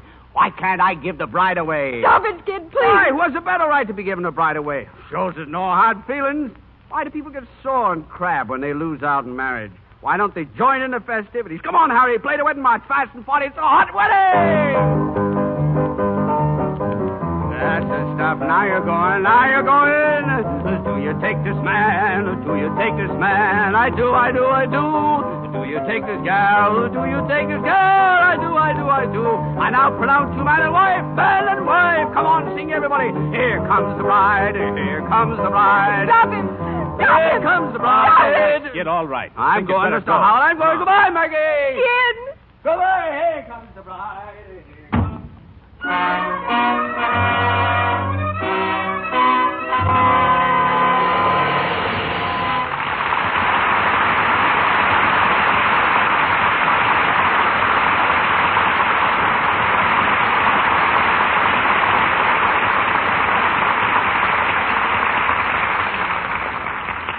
In just a moment, Mr. DeMille and our stars Rudy Valley, Virginia Bruce, Una Merkel, and Roscoe Carnes will return in Act 3 of Swing High, Swing Low. The other night, I was at a country club dance, one of those informal weekly affairs where you see the older people dancing alongside of their sons and daughters. Well, a young college girl and her partner were sitting one out. I overheard her say to him, "Well, when I get to be middle-aged, I hope I have the oomph that Mrs. Draper has. I guess every man here's asked her to dance. And that nice husband of hers is so devoted." Who? Mrs. Draper? Yeah. Look at the crowd around her. She's not exactly Helen of Troy either, but she sure has got appeal. What a swell complexion. Almost as pretty as yours, Betty. Oh, Bill. it's true. Smooth, fresh-looking skin always has appeal. I know for sure that that's something a man always notices about a woman. And it's my guess that charming Mrs. Draper is as wise as she is pretty. I'll bet that lovely complexion of hers gets thorough, regular care. You know, you'd be surprised at the number of older women who are smart enough not to neglect their looks, smart enough to adopt the same simple beauty routine that so many famous screen stars are using. You mean the Hollywood active lather facials, Mr. Ruick? I certainly do, Sally. These facials with Lux toilet soap take just a few moments. And stars like Claudette Colbert and Barbara Stanwyck and Loretta Young use them regularly every day. In fact, actually 9 out of 10 screen stars use Lux toilet soap. Well, that's because they know Lux toilet soap's active lather removes dust and dirt and stale cosmetics thoroughly. It helps to keep your skin smooth and soft, the way you want it to be. Now I'll tell you how Hollywood stars take a Lux soap facial. First, you work up a good, rich Lux toilet soap lather with your hands and pat it into your skin very lightly. Then rinse with warm water, and then a dash of cold. Use a very soft towel and pat your face dry. Then when you touch your skin with your fingertips, see if it doesn't feel smooth and soft and velvety. You know, Mr. Ruick, I wouldn't think of going to bed, no matter how late it is, without taking my active lather facial. It's such a swell beauty care. You're right, Sally. And I hope the women who listen in tonight will make this simple test. Buy 3 cakes and try these Lux soap facials for 30 days. You know, many women, young and not so young, have told me that they wouldn't think of missing out on the wonderful protection Lux toilet soap gives their skin. The protection of its active lather care. It's so thorough cleansing. And you know, skin needs that kind of care regularly, every day, to stay soft and smooth and lovely. So let Lux toilet soap help you have the kind of skin that's attractive, nice to look at. We pause now for station identification. This is the Columbia Broadcasting System.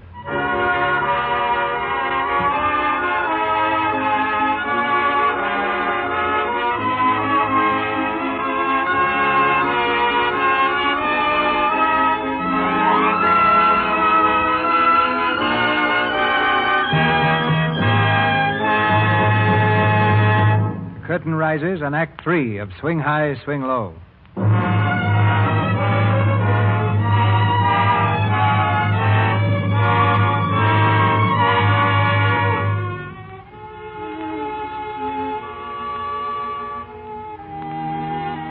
Several months have passed, and Skid is on the long downward path to oblivion. His job came to an end. His friends faded away. And he found that it was even too late to go back in the army.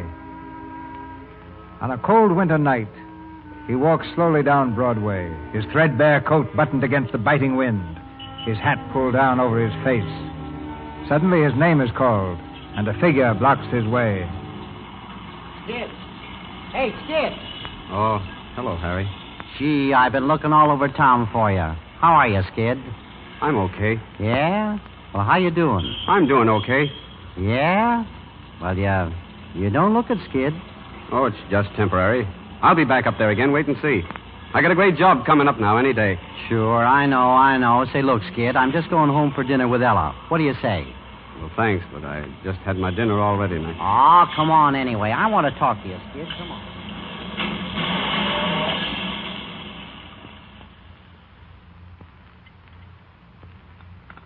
Another cup of coffee, Skid? Thanks, Ella. Say, you act like it tastes good. It is good. You know, you can't beat this Western beef. Same goes for fruit. California, that's the place. Now, careful, darling. You might have scalded me. That'll come later. Look, Skid, what's the sense in refusing us? Like we told you, Harry's put together a sweet little band. George is willing to handle us, and we can audition for a swell radio spot anytime we want. Only he says we need a name. I'm no name anymore. Well, that's what Georgie said, but Shut up. He said you could build up all over again, Skid. Thanks, but I've got a lot of offers coming up, and, well, I got a letter from Maggie this morning, Skid. Yeah? Maggie, huh? Yeah, She's all right? she's okay. The divorce is through. She'll be back here soon. She used to be pretty proud of you, Skid. Yeah, she always thought I was pretty good, didn't she? That proves she was a smart girl. That's right. I'd hate to see you let her down. What do you say, Skid? When's the audition? that's the old fight.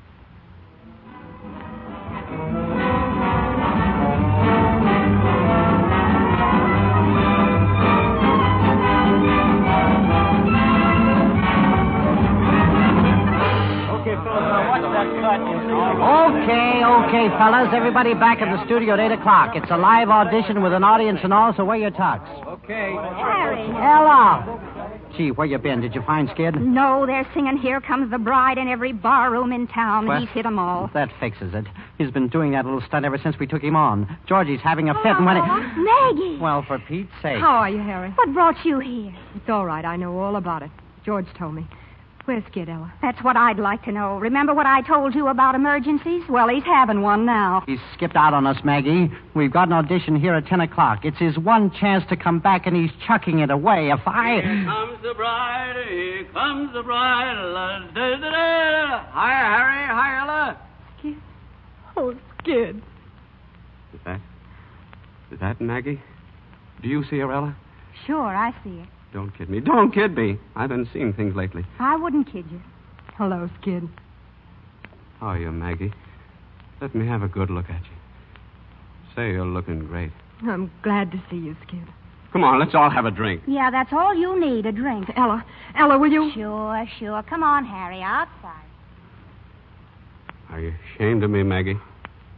No, Skid. I've been an awful sap. But don't ride me, will you, Maggie? Don't ride me. I won't ride you, Skid. You know something? I can't go back in the army. I tried. They won't have me. You don't have to. You're going to be a big hit tonight.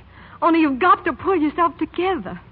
Gee, Maggie, I don't think I can make it. Oh, sure you can make it. You've got to, Skid. Without you, Harry and Ella will be sunk. They've been good friends of ours. You can't let them down. I'm all shot. But you can come out of it. No, I can't. I know you can. You always thought I was pretty good, didn't you? Oh, you are, Skid. You are. Oh, gee, Maggie. Oh, gee, Maggie. Skid. Skid, look at me. Oh, my darling. We're not going to be licked, are we, Skid? You'll be all right, soldier. Nothing can stop you. You'll be all right. You'll knock them dead. You haven't even started yet. You'll be all right. You'll be all right, soldier. You've got to be all right. You've got to.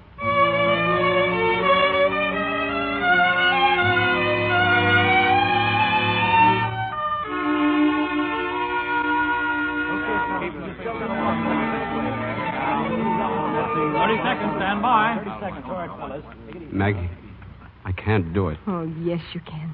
You can, honey. Harry. Yeah? Change the first number. All the things you are. Okay. All the things you are, fellas. Good evening, ladies and gentlemen. The Federal Broadcasting Company presents Harry Bogan and his orchestra featuring the voice of Skid Johnson.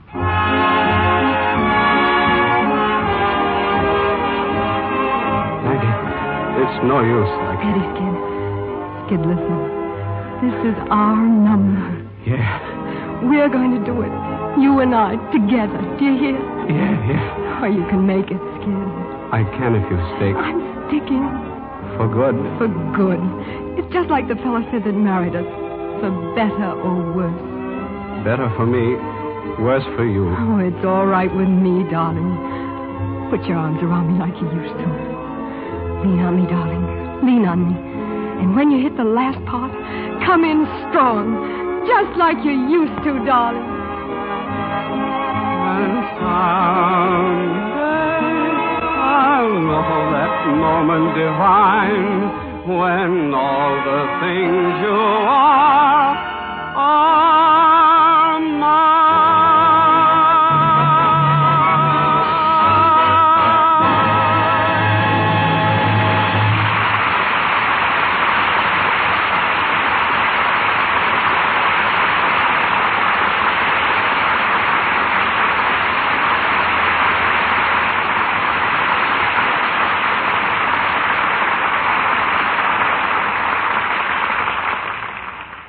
Swing high, swing low, having swung along its way, we meet Rudy Valley and Virginia Bruce at our microphone again. This is the microphone here, Rudy. Oh, thanks, Virginia. It looks familiar. It seems to me I've seen one somewhere before. The microphone you started with must be a museum piece by now. It did look more like a sardine can with trimmings of chicken wire. Tell us about the good old days of radio, Grandpa. Well, Virginia, I'll tell you. I don't regret the good old days at all. They were old, but not so good. One night we did a broadcast from an amusement park, and our studio was right under the roller coaster. The roller coaster went by, and off in the distance a train whistled just as I went into the closing bars of I'm Just a Vagabond Lover. It must have been a very odd effect, Rudy. Now, before Mr. DeMille tells us about next week's play, I'd like to say just a word about something that's important to women every week. I mean complexion care. The answer, as far as I'm concerned, is Lux soap. I've used it for years myself because it's so gentle and so sure. Lux soap is a real help in keeping your complexion soft and smooth. Now, Mr. DeMille, what about next week? Next Monday night, Virginia, we're going to have 4 stars at this microphone. Errol Flynn, Joan Bennett, Claire Trevor, and Ralph Bellamy.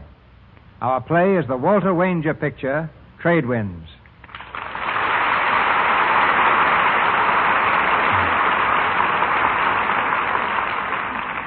It's an exciting drama of romance and adventure around the world with a thrill in every port. And Errol Flynn, as a detective, has the very desirable assignment of tracking down Joan Bennett. Our weather prophecy for next Monday night is all-star entertainment in the Lux Radio Theater, with Trade Winds coming in this direction and bringing Errol Flynn, Joan Bennett, Claire Trevor, and Ralph Bellamy. I'll be sure to make an appointment with my loudspeaker for next Monday as soon as I arrive home tonight. Good night. Good night. Good night. Our stage door is always open to you two.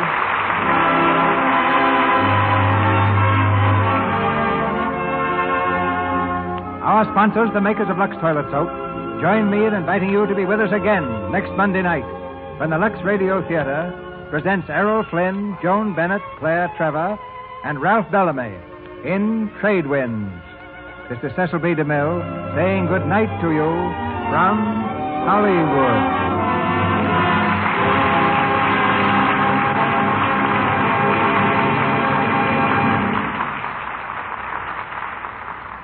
Heard in tonight's play were Martha Wentworth as Murphy, Corinne Miller as Cynthia, Bill Wright as Harvey, Harold Daniels as Miguel, Lou Merrill as Georgie, Walter White as Judge, Tristram Coffin as Don, Ted Bliss as Guide, Frank Cogden Jr. as Elevator Boy, Edward Marr as Commentator, Geordie McLean as a girl, and Frank Martin as Waiter.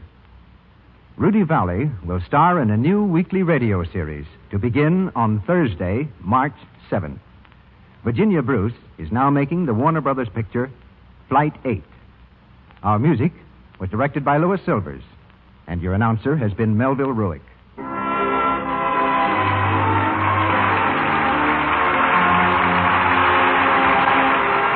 Heard on this program were All the Things You Are from Very Warm for May, and I Didn't Know What Time It Was from Too Many Gals. This is the Columbia Broadcasting System. The sun will rise. Winter will come. And water will taste as fresh today as it did 1,000 years ago. With Brita. The Warrior of the Woodlands, Ranger Bill, is coming up next.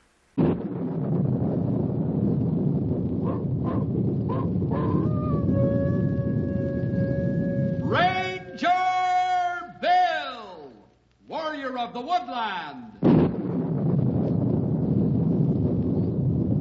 Ranger Bill, Warrior of the Woodland, struggling against extreme odds, traveling dangerous trails, showing rare courage in the face of disaster.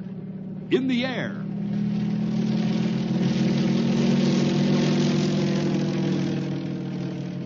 On horseback.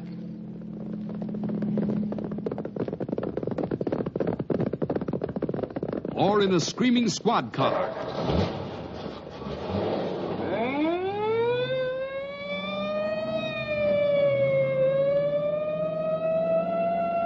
Ranger Bill, his mind alert, a ready smile, unswerving, loyal to his mission. And all this in exchange for the satisfaction and pride of a job well done.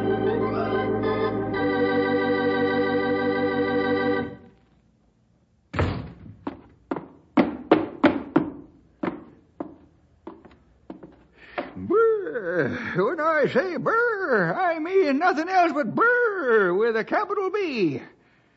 I get the idea. It's a little chilly outside. You get that impression, Bill? Yes, pal, that's exactly what I was thinking. You suppose it had anything to do with Stumpy's coming in here? Might have. How do you find the weather, old-timer? I don't have to find it. I just go outside and there it is. And it's cold outside, that's what it is.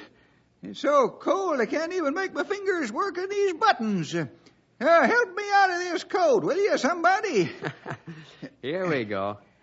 Let's get the baby out of his wraps. I appreciate the help, even if I have to put up with the remarks. You have no pity on a man at all. There. Now you should be able to slide out of it. Sir, and slide right over to the stove to soak up a little heat.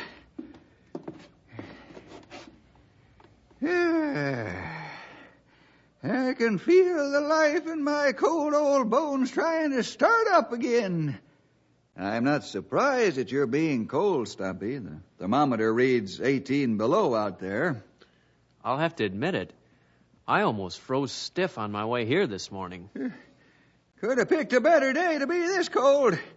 After the fall I had last night. Fall? That's right, Sonny. I had a fall that put me right out for a couple hours. Did you slip on the ice or something? Nope.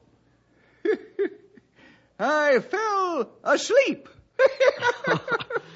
Boy, it sure doesn't take you long to warm up, does it? I was thinking the same thing, Henry. Well, I'm sure glad we don't have to go out anywhere on a day like this. This is the first time in as long as I can remember that I'm happy to sit in here in the nice warm station and do reports. I'll say. I don't even mind staying in here and cleaning the place up. Just so that stove doesn't give out. I think it's safe to assume that we'll be in here all day, fellas. You can be pretty sure that no one else wants to go out on a day like this. When people stay in, our job is made very simple. We might even have time, after my hands warm up a little, for a concert. You know, me and my harmonica. Oh, I think we'll be too busy for that, old-timer. Oh, yeah. Way too busy. Mm-hmm. I'll probably be making all kinds of noise while I'm cleaning things up. See, you wouldn't want all that to be disturbing you. The way you fellers act, you'd think you didn't appreciate the finer things in life, like good music. This is probably the only chance you get to hear anything of a real artistic nature, and you pass it right by. Oh, it's not the only chance I get. Oh? Sure. I have a friend at school who plays piano by ear. That ain't much. If I wanted to, I could fiddle with my whiskers. Sounds to me like you're about ready to get to work, Stumpy. I will be soon, Bill. I'm just starting to make out a little feeling down there in my toes. Well, it sounds like your mind is warmed up. It's probably that big furry cap you wear. Have to keep my head as warm as toast. You see, I got a little water on the brain, and if it would freeze, everything would slip your mind. Oh, well, I still ain't doing too badly. 2 out of 3. Henry, you there? Right over here. Hi, Freddie. I couldn't see you. My glasses steamed up as soon as I opened the door. Hi, Ranger Bill. Stumpy. Hello, Freddie. Howdy, Freddie. Stomp the snow off your boots and come on over. Closer to the stove. That fire feels real good. What are you doing out on a cold day like today, Freddie? That's what I was wondering. You feel all right? I just wondered if you wanted to go fishing today. Fishing? Now I know he's sick. No, I'm not, Stumpy. I mean ice fishing. Over on the Shady River. It's been frozen solid for a week now. And I saw a couple of men going down there this morning. It's lots of fun. Lots of cold fun. It's supposed to get warmer later on this morning, so we won't really freeze. Besides, we can make a little fire right there on the river. That's what everybody else does. It does sound like it'd be fun. I have to do a few things here in the ranger station for a little while, but... You want to go ahead, pal. Why, it's all right. You can clean this place up tomorrow. As long as you can be sure to do it then. Oh, sure, Bill. I'll do it.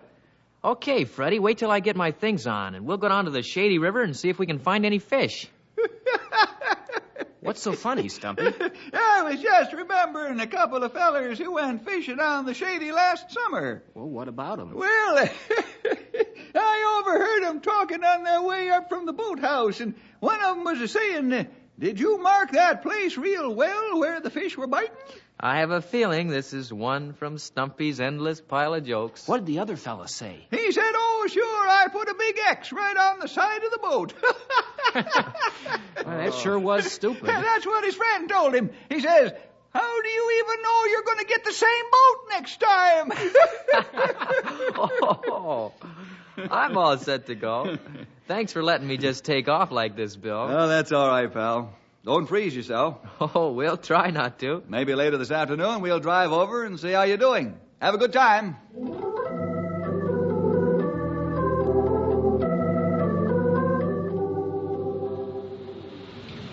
Now, the way I figure, Frankie, they're going to chase us right up the river. They know we came this way. That's okay, Billy. We got a good head start on them, and some of them don't know we have sleds. Boy, it sure is fun playing chase when the river's all frozen this way. Sure is. Hey, I got an idea how we can really stop them for a while. How? Well, after we get up the river a little way, let's chop up the ice a little bit. They'll be coming this way anyhow, and then when they see the ice all chopped up, they'll be afraid to go on it. Hey, that's good. They'll have to go up the bank there, and the snow's so deep it'll take them a lot longer to come after us. Yeah. All right, let's get moving upstream. Maybe we can start chopping ice up around the next bend.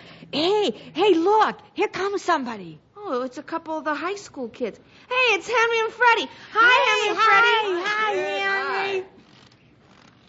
What are you two up to? We're playing chase with some other kids. Chase? Yeah. Yeah, they give us a good head start, and then they try to catch us. We're way ahead of them, because we have sleds, and that's lots faster. Where are you going to run to? Well, we're running up the river a little ways. There's some good woods to hide in up there. I don't know if that's too good an idea. The Shady River's pretty tricky up in that direction. Oh, it's all frozen over. What do you mean? Well, when a river has some tricky places like that, sometimes they don't freeze over as well as the more quiet places. It might not be so safe. It's okay as far as we're going. I see people walking around on it up there all the time. Well, you kids better watch your step. Sure would be awful to fall through that ice. What are you guys doing out here on the river? We're going to do a little ice fishing. Hey, that sounds neat. Want to stay up here and help us? No, we gotta get going. Those other kids might be even closer than we thought. We'll see you later, though, and see if you caught anything. Okay. Come on, Freddie, let's get going. And come on, Freddie, let's us get going. If there are any fish down under here, they won't just wait around. I'll start chipping out the hole while you get the equipment ready. And start a fire.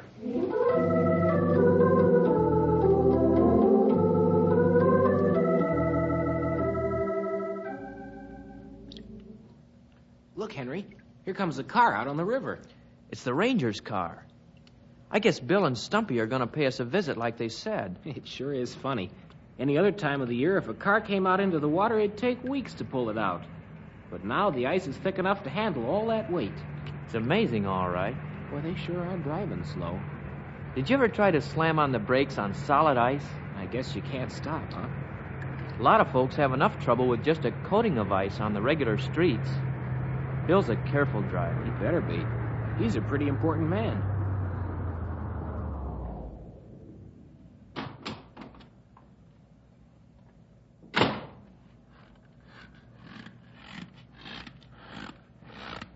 Well, how are you two fishermen doing today? Catch anything? Hi, Bill. Stumpy. We haven't caught a lot, but it looks like it might be picking up a bit. Yeah, we should have stayed home this morning and just come out this afternoon. Oh, I should have told you about that. What do you mean? Well, on extremely cold days, the fish usually stay as near to the bottom and as inactive as possible. In the afternoon, when the sun's had a chance to warm the water a bit, they start becoming more interested in bait. That's sure the way it worked today. Looks like you caught a couple of good ones, though. You should have seen the size of the one that got away. You young whippersnapper. You're too young to start fibbing about the size of fishes that got away. I was just joking with you, Stumpy. I know you were. Reminds me of a feller around those parts who was notorious for how big he said the fishes he caught were. And nobody ever believed him, so one day he decided to get a set of scales and weigh every fish he caught in front of witnesses. What happened? Well, he caught some pretty heavy fish those days, until one day a neighbor of his had a new baby, and the doctor wanted to borrow his scales to weigh the little feller. Uh-oh. You guessed it. And the brand new little baby, according to this fisherman's scales, weighed 47 pounds. Oh. I haven't seen too many others out here on the river today. Too cold for everyone, but the hardiest, I suppose. Oh, that's us. We haven't seen too many people either, except those kids this morning. Kids? Yeah, there were a couple of kids out here playing what they called chase. They were running ahead of some others who were supposed to be following them. Hey, that's right. We never did see the others. I guess with the river frozen like this, every boy in Knotty Pine will be out here sooner or later. I was a little worried about them, Bill. They were heading up the river a ways. Said they wanted to hide in the woods up in that direction. They could have saved themselves the trouble. Nobody even came by looking for them. Did they say how far up the river they were planning to go? No, but I warned them about the danger of thin ice up beyond the bend. Well, that was a good thing to do, pal. The ice never gets too thick near that spot. The current is too swift through there. The current's pretty strong right under here, if you ask me. Really tugs at our lines. Almost like a bite all the time. It's not nearly as tricky as up a ways, Freddie. There are a number of cross currents that work against each other and make ice formation a hard job. Those boys haven't come back yet, huh? No, at least not this way. How long ago did they go in that direction? I don't know. It was sometime this morning. They were here when we first got here. Remember, Henry? That's right. Yeah, don't sound good, Sonny. That's exactly what I was thinking. Now, you all wait here. I think I'll drive up the ice a little ways and see if I can see any traces of them. Be careful that you don't go through the ice, Bill. I know this river pretty well by now, pal. Oh, I didn't mean to speak out of turn, Bill, but all this talk about thin ice has got me a little edgy. I'll be right back, fellas. Boy, I sure hope nothing has happened to those kids. Well, there's no sense getting upset yet. Bill will be able to tell more after he gets up around the bend. There's a good clear view of a good stretch of the river, including that thin part from there. There he goes around the bend. Well, the way the current is, if anyone did fall through the ice, he'd be carried downstream right away. How'd anybody ever know where to look for... What was that? It came from around the bend. Come on, Let's get up there and fast.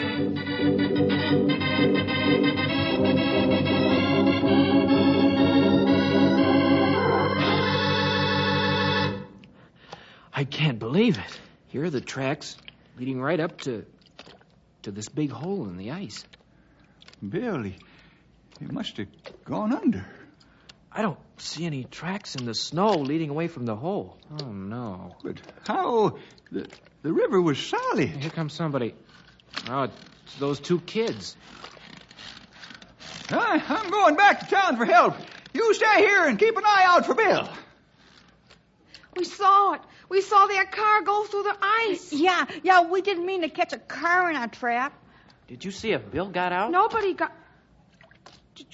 Did you say Bill? Was Ranger Bill in there? Yeah, he was coming to look for you. We thought something might have happened to you. Ranger Bill was coming to find us, and he fell through the ice. Oh, Billy, I'm scared. Hey, you guys are sure acting like you know something about this that we don't. That's what I was thinking. What is it? Nothing. We don't know nothing. What's that? Maybe it's... no, it's just some big bubbles from the car. Bill must have sat in it as long as he could. It's pretty airtight, you know. Those bubbles mean that he's gotten out into that icy water. Maybe he'll come to the surface. Unless... Unless what? Unless that strong current drags him downstream. If that happens... He won't be able to come up. There's ice all along the top. I don't see any signs of him. I hate to say it, Henry, but I think Bill is probably dead. We killed him, Frankie. What? We killed him, Frankie and me. We chopped up that ice so the other guys wouldn't be able to follow us. He didn't see it and drove right onto it. We killed Ranger Bill.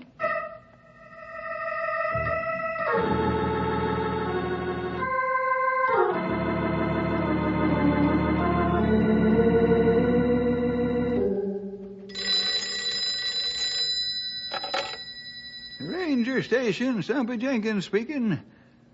Oh, hello, Cal. Any news? You did? Empty, huh? No. Well, is the poor feller all right? Hey, is that about Bill? Huh? No, Cal. Henry just come in. He thought we were talking about Bill. Well, thanks, Cal. I know. You all did the best you could. That's the way we figured it, too. Thanks, Cal. Bye. What did he say?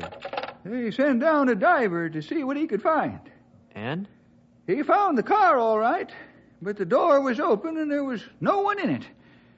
Bill must have tried to swim to the top. Well, who was that you were talking about when you asked if he was all right? The diver. It appears that the cold water was too hard on him, even through that rubber suit they wear. They took the poor feller to the hospital to see if he's all right. Bill didn't even have a rubber suit on when he went down there. Just his regular clothes, except his coat. Didn't even have that, Henry. The diver found his coat still in the car. Now, Cal figures Bill must have taken it off while he was in there so as he could swim easier.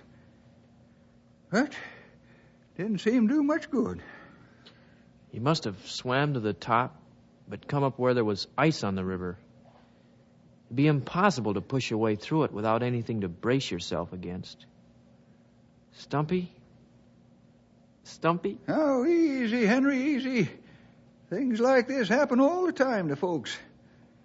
We got to remember that Bill was a Christian. And what happens to him is all according to what God has in mind.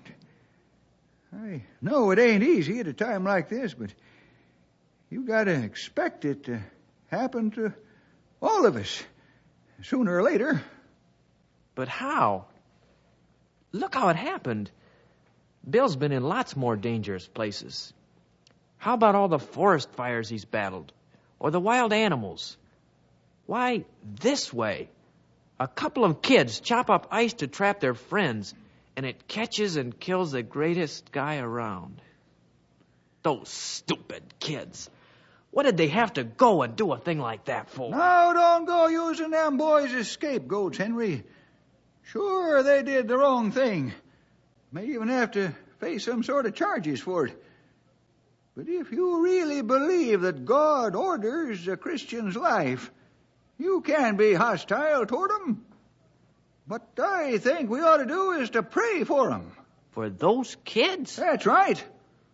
Imagine how they must feel, knowing that a little bit of bad thinking on their part took Bill's life.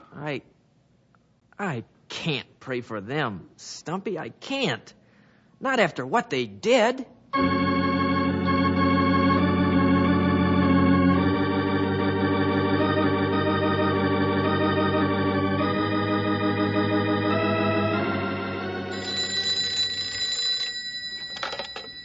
Hello, Ranger Station, Stumpy Jenkins speaking. Oh, hello, Mrs. Yates. No, ma'am, nothing has turned up at all. Hope? Well, I'm afraid it's too late for that. It's been 2 days since the accident. Well, I don't know, ma'am. Well, I'm sure he is. Yeah, well, thank you for calling. Bye. Who was that? That was Frankie Yates' mother. She was just wondering if anything had turned up. I just don't know how to begin it. I've been sitting here staring at this thing for almost a day, and I just don't know where to start. What is it, Stumpy? This report blank. I know I have to report Bill's death in the usual way, but I just don't know how to say what happened. Just say a couple of stupid kids went out where they shouldn't have been and chopped the ice up. And say that when Bill went out after them to see if they were all right, he went through the ice they chopped, and that's that. You know, Henry, Bill's death is hard enough to take, but what makes it even harder is the way you are about it. They killed him, didn't they? They even said so themselves. Henry, do you remember those 5 missionaries who were killed by them Indians in South America a few years ago? Sure. Tell me what you remember about that. Well, they went down there to work with them, and they were killed. Did you get all angry at those Indians when you heard about it?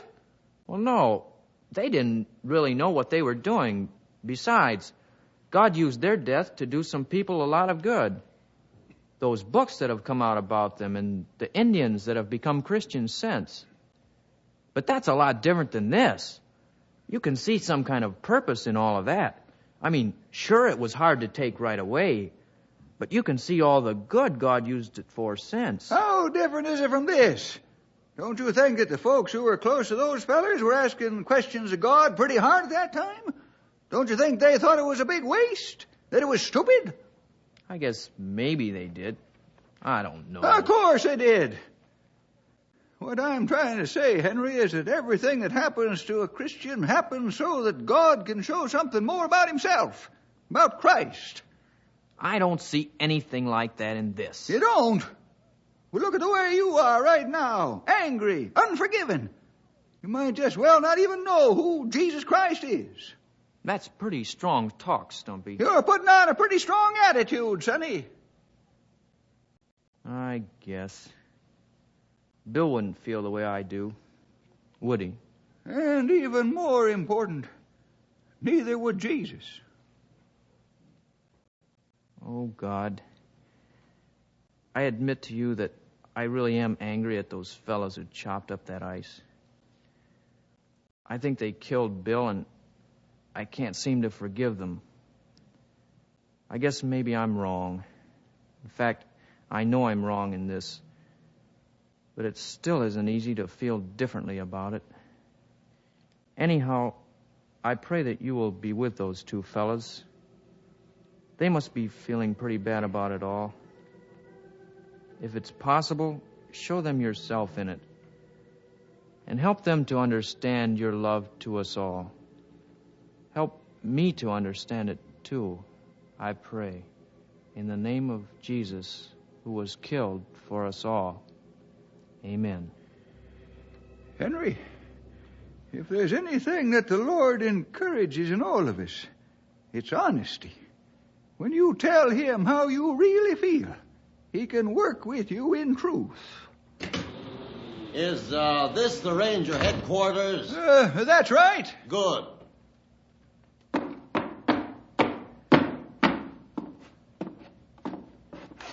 Is this where a ranger by the name of Jefferson belongs? That's right, but he's... You'd better let me finish that sentence, kid. I think I probably know more about it than you do. Huh? What's on your mind, mister? Well, I'm out hunting, see, downstream from town a little ways.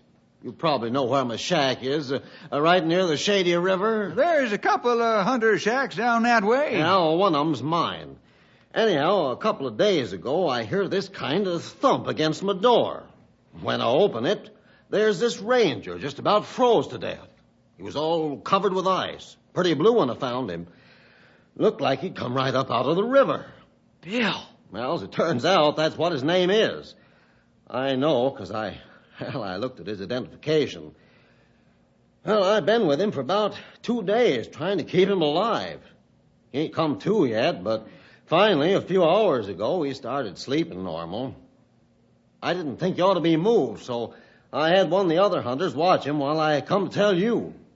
He's in pretty bad shape, but, well, I reckon he'll pull through. Bill's alive. Thank you, God. Thank you.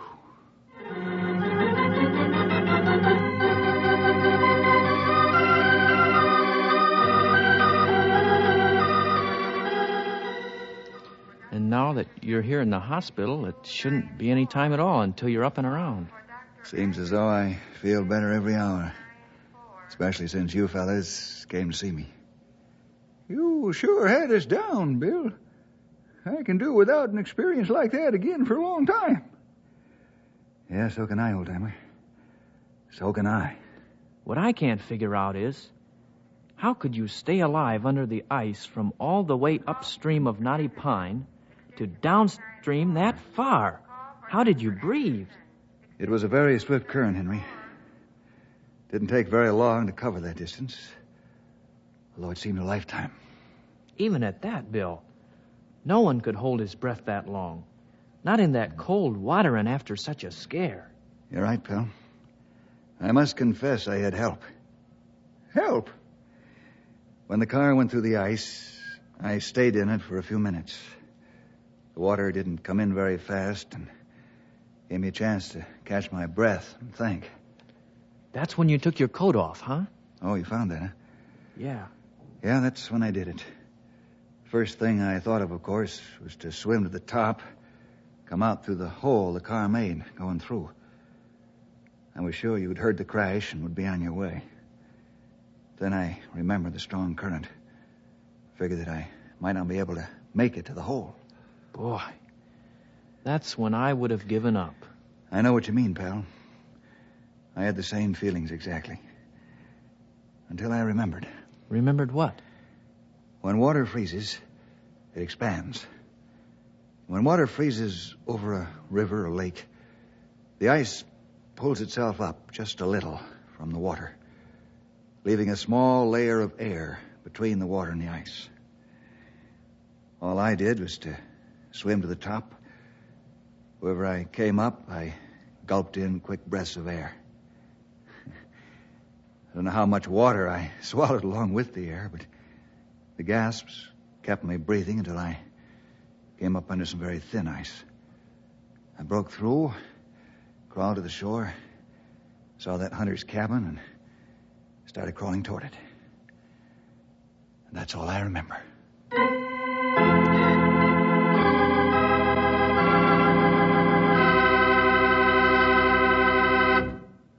But that's not all Henry remembers about this adventure, boys and girls. He remembers how God used my near death to teach him a lesson of honesty and forgiveness. I hope you'll remember that part of it, too. Well, see you next week for more adventure with Ranger Bill!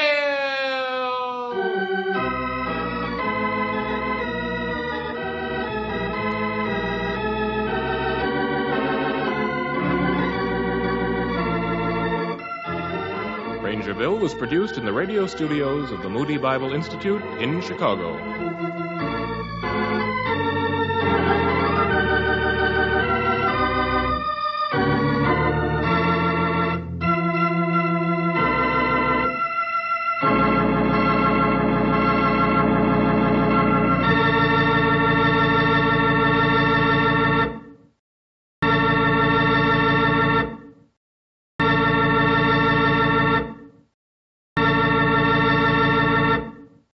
May I join you, my lady? If it please you, sir. The greatest acclaim.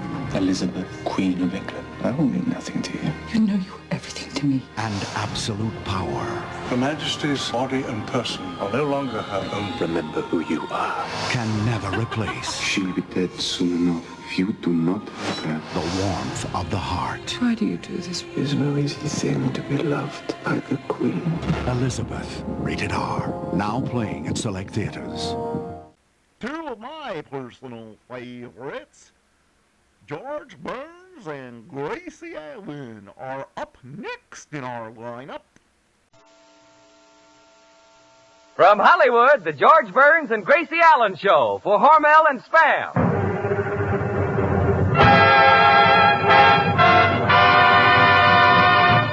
Crazy people.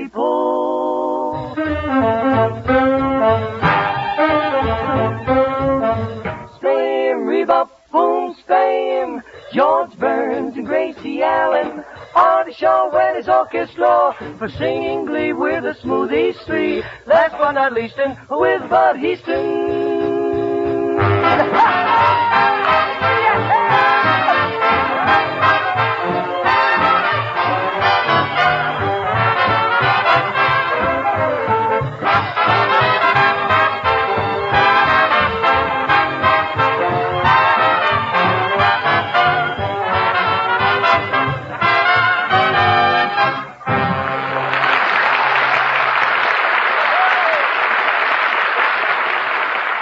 Monday night again with George Burns and Gracie Allen bringing a big load of fun and a suggestion about how to answer your husband when he calls up and says, I'm bringing the boss home for dinner. Now don't worry and get yourself in a daze. Serve Spam and your good man may get a raise. Of course, we can't promise that, but we can guarantee that when you include Spam, cold or hot, you serve a meal that hits the spot. He-Man appetites say Spam is great. Family or guests like the satisfying flavor, the grand-tasting goodness of this delicious meat. That's why Spam, the original meat of its kind in America, is by far the #1 choice of housewives today. Try this tender, juicy meat. Use the easy recipes on the label of the Spam can. When you shop tomorrow, be sure to say to your food dealer, I want Spam.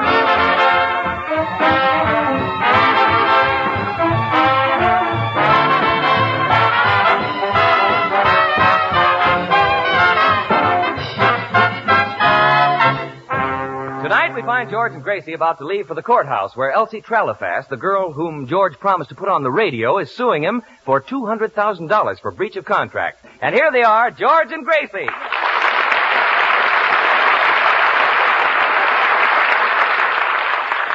Gracie, before we leave for the courthouse, it's very important that you get this right. Now, I'll try again for the 50th time.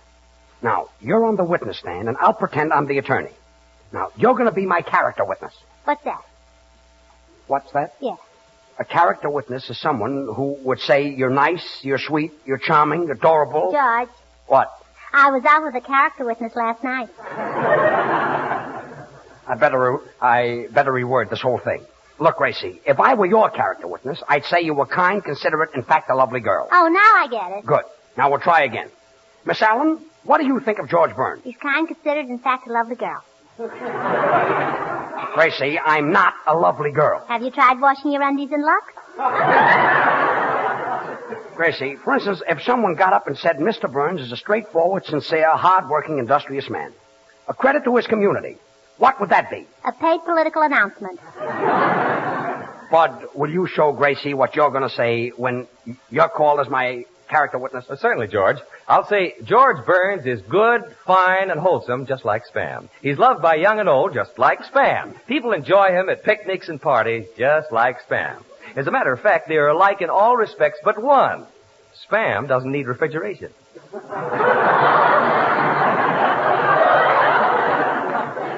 Thanks, Bud, but that's a nice TL for me, but I don't need refrigeration either. No? Then why does everybody say that you're going to be in the cooler? Gracie, it's very important that you know what a character witness is. It's someone who knows me personally and gets up and tells the jury what they know about me. Senor Burns, I shall be most happy to be a character witness for my friend who I've known for a long distance.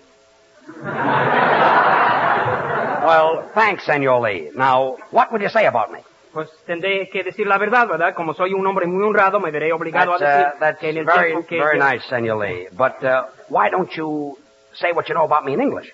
You want to lose the case? Well, I can see Elsie Tralifass spending my $200,000 right now. George, your car's waiting downstairs. We better start for court. Well, thanks, Artie. Oh, by the way, Artie, will you tell Gracie what you're going to say when you're on the stand as my character witness? Oh, sure. I know George Burns, and I've been with him for a long time. We've never had a contract. His word is his bond. And I might add that I only wish that I were half the man that he is. See, Gracie? Boy, the things I have to say to hold this job. That's nice gratitude. Why, Artie, when I first met you, you were a spendthrift, and I changed you. You thought of nothing but running around and having a good time, and I changed you. What were you when I first picked you up? Huh, a baby. And he changed you. Oh, quiet. What do you think, this is a joke? I don't know. It got a laugh. I wonder if Elsie Tralifass is having this kind of trouble. George, I'm surprised that lawyer isn't here yet. Oh, by the way, Gracie, are you sure that lawyer you hired for me is all right? Well, he handled my uncle's divorce case and settled the whole thing in one day. How did your uncle make out? Well, he got the custody of his wife's parents. Gracie, I've got a TL for you. I'm not going to use that lawyer. I'm going to defend my own case. Everything happens to me. Mr. Burns. What is it, Mr. Soundman? Nothing happens to you. A famous psychologist once took 2 newborn babies, of which I was one, brought me up scientifically, and allowed the other baby to follow his natural inclinations without any restraining influences. While I was learning Greek, ornithology, higher mathematics, and diction, the other boy played marbles, cops, and robbers, and spoke through the side of his mouth. That was many years ago. We're both men now. His name is James Cagney, making $10,000 a week, and this is what I do for a living. Don't be so envious, Soundman. After all, what's James Cagney got? All day long, he sits in the stuffy studio under those hot lights, kissing Ann Sheridan. Should happen to me. How can I be so witty with a lawsuit staring me in the face? You know, that's cute about James Cagney, but I know another success story. It's about a girl who was very poor. Then one day, out of the clear blue sky, her whole life changed, and now she's going to have all the money she needs to buy all the nice things that she dreamed about. Oh, that's a wonderful story, Gracie. Who's the girl? Her name is Elsie Tralifass. Elsie Tralifass? Come on. Come, everybody. Let's get into the car. We'll never get to the court. Smoothies, take it.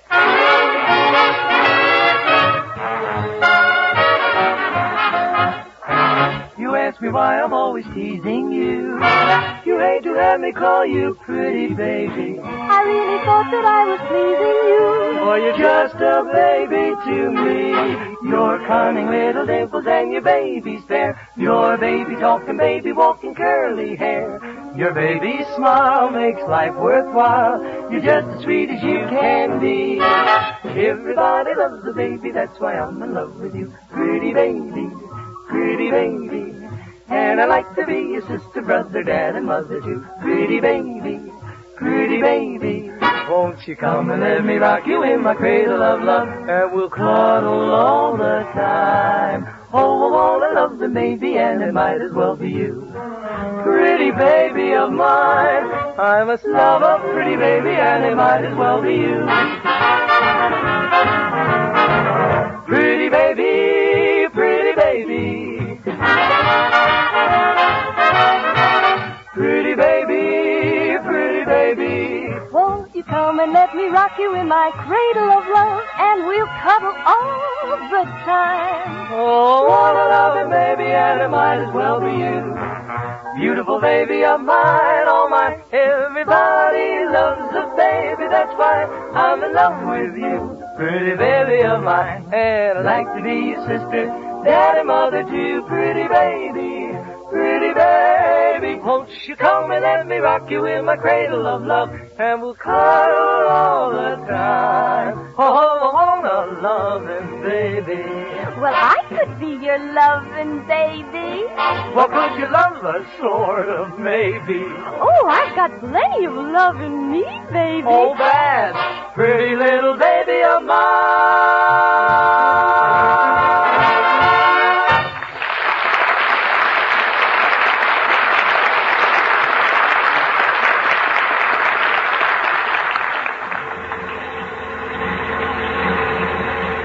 Well, Gracie, we'll reach the courthouse in 2 minutes. Is everything clear in your mind? Yeah, except one thing. What's that? What's the character witness? Gracie, look. If you were on trial and I'd get up in court and say that you're intelligent, considerate, and a conscientious girl, a person who has a keen sense of responsibility, whose brilliance is matched only by her beauty, why would I say that? Well, because you're under oath and you've got to tell the truth. I don't know. I think I'm going out of my mind. Hey, look out for that car, George. What car?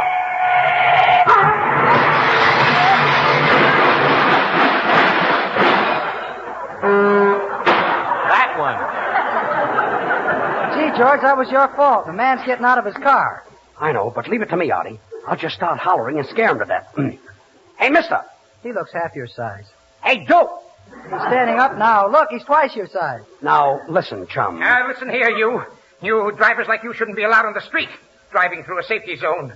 Don't you know the traffic rules? Do you know what the single white line is for? Yeah, that's for trucks to follow. What's the double white line for? That's for pleasure cars to follow. What are the zigzag lines for? That's what the Los Angeles drivers follow.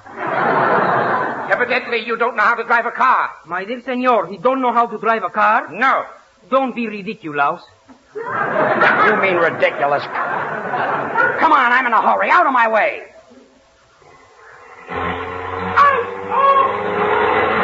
Hold on, everybody. I'm going to step on it. Say, George, when you started the car, you bumped into him. Yeah, and he's got your license number. He has? Yeah, on the seat of his pants.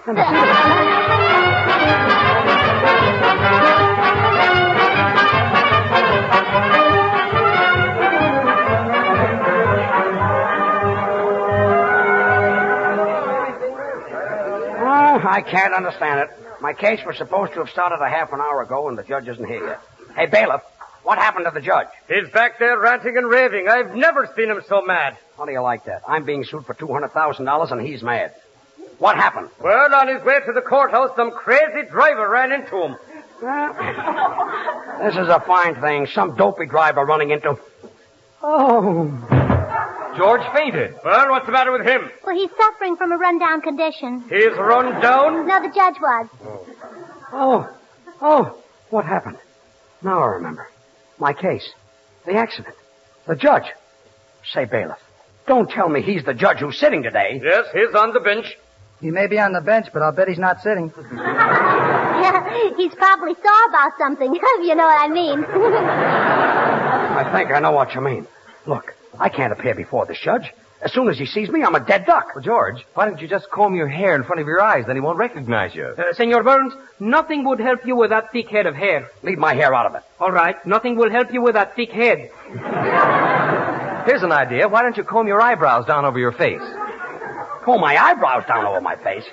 That's silly. Who'll the judge think I am? John L. Lewis. John L. Lewis? Oh, a Labor Day joke. I see what you mean. I wonder why I get up. I wonder if things like this happen to other people.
I wonder what's keeping the judge. I hear he was in an automobile accident. Marie, which one is George Burns? I don't know. Pardon me, but if you'll allow a sound man. You see that handsome fellow next to the old man? Yeah? Well, the old man is George Burns. Gracie, the judge will be here any minute. Now, do you know what a character witness is? No. No. A character witness is a party that says nice things about another party. Oh, let me see. Can't be the Republicans and Democrats. Look, Gracie, let's... Pardon me, are you Gracie Allen on the radio? Mm-hmm. I'm Gracie Allen here, too. Well, that charming young man who always talks about Spam, is he here in court, too? Pardon me, I couldn't help overhearing your conversation, madam, and thank you very much. You know, tomorrow, millions of American youngsters go back to school. Oh, aren't you going to talk about Spam? Give him time, madam. Well, when school opens, times will be busy, so we want to give you this suggestion about school lunches. Spam? Right, Spam. Whether you pack a lunch or the children run home at noon, you'll make a hit with Spam, S-P-A-M. Youngsters love this delicious meat, the grand flavor, the satisfying taste. Spam keeps without refrigeration, is all ready to eat as soon as you open the can, and is easy to use in dozens of time-saving ways. Put plain Spamwiches in the school lunch box or serve sliced Spam with hot stewed tomatoes, bread, butter, and milk. A swell school lunch at home. Isn't he wonderful? Yes, he's a little dreamboat. Oh, and here's one more very important thing. Besides taste, you want quality. So you may know exactly what you're getting. Hormel is proud to put on the label of the Spam can this sentence: pork shoulder meat with ham meat added.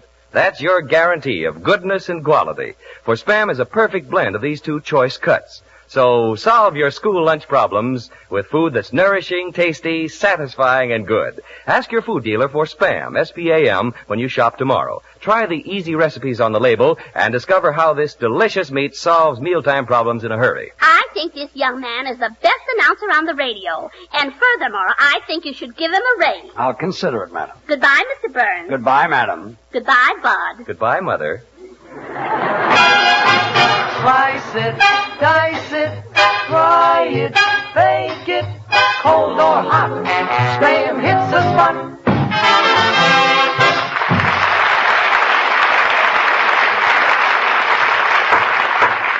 Everybody rise. Court now in session. His Honor Judge Hammond presiding. First case from the docket, breach of contract suit.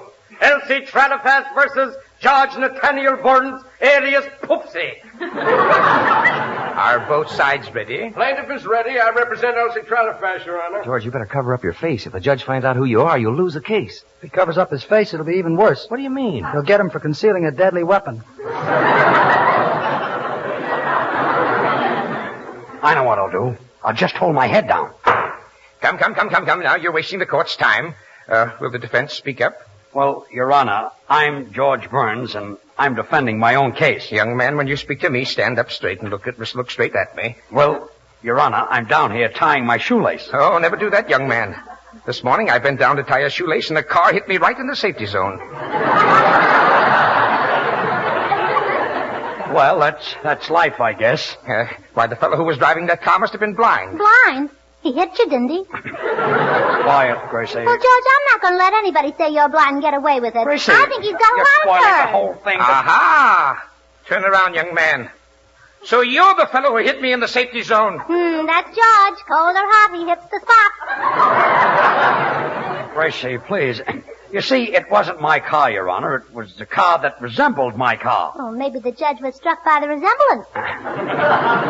You see, Your Honor, what... Silence.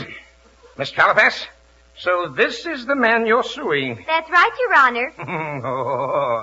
Well, let's get on with the case. And you're suing him for $300,000. Oh, no, Your Honor, $200,000. Such a small sum. Your Honor, you're not going to let a little thing like being hit in the safety zone affect my case. Mr. Burns, this is a court of law. What transpires between myself and yourself will absolutely have no bearing on the case whatsoever. I assure you, you will have a fair, unbiased, impartial trial.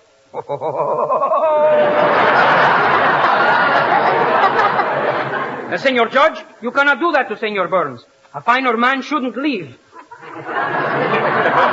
Stop helping me, Senor Lee. Take it easy, Senor Burns. You'll strain your tinsels. Tinsels? Si. You mean tonsils. Tinsel is something that's covered with guilt. You're innocent?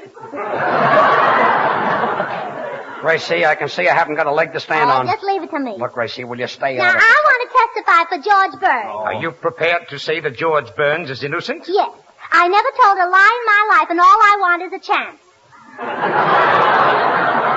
Gracie, will you come back here and... Silence! Let's get on with this trial. The case for Elsie Tralafest versus George Poopsie Burns. Will the jury stand up and call out their names? Joe Tralafast. Tom Tralafast. Al Tralafast. Billy Tralafast. Aaron Tralafast. Junior Tralafast. Arthur Tralafast. And Clarence Tralafast. Well, that's only 11. You there in the corner. What's your name? Willie Burns.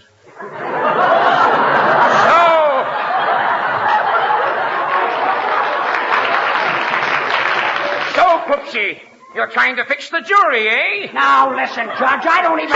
Silence! Quiet or I'll have you fined $100 for contempt of court. $100?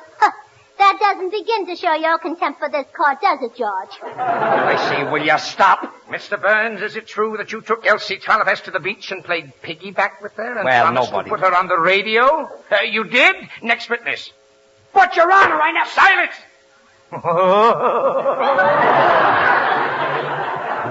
What a trial.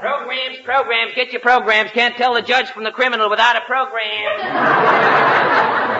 I object. Who are you? Artie Shaw. And what are you objecting to? I haven't had a line for 10 minutes.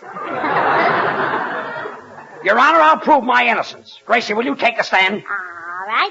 No. What's your name? Gracie L. Allen. What's the L for? Oh, please, George, watch your language. Where were you born? San Francisco. Before the fire? On the back of the piano.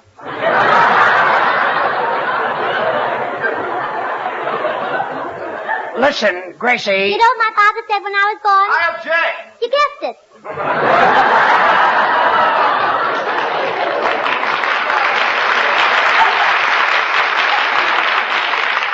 Now, will you tell the court, Miss Allen, have I ever promised Elsie Tralafast to make her my partner and put her on the radio? I don't remember. You don't remember what? I don't remember what you told me to say. But did I ever promise to put Elsie Tralafast on the radio? I don't know. Artie, did I promise to put Elsie Tralafast on the radio? I don't know. Canada Dry pays out $10 in a set of the encyclopedias to Mrs. Walter Murphy who sent in that question. Isn't there anybody in this court who can say one nice word about me? Mr. Burns, if you'll allow a sound man. Well, with pleasure. Ladies and gentlemen of the jury, opposing counsel and your honor. Well, now you'll hear some stuff.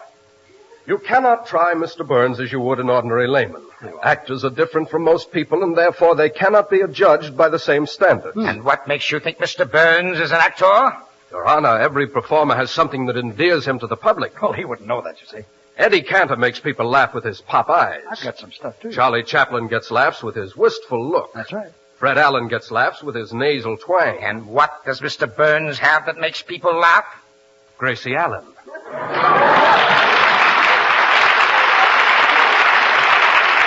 Well, this is fine. If I had my... Silence! Oh.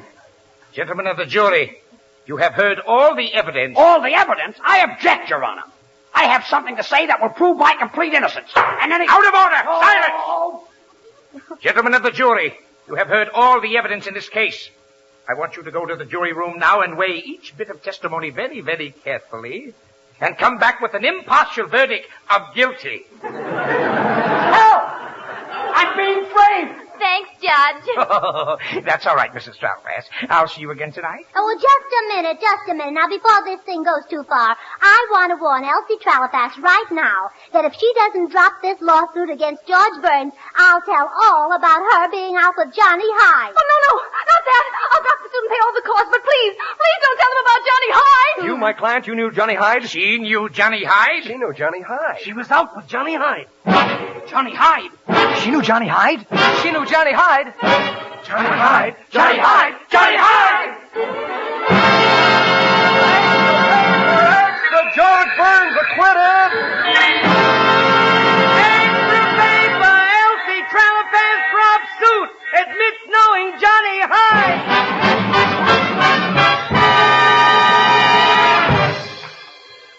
I see you were simply marvelous.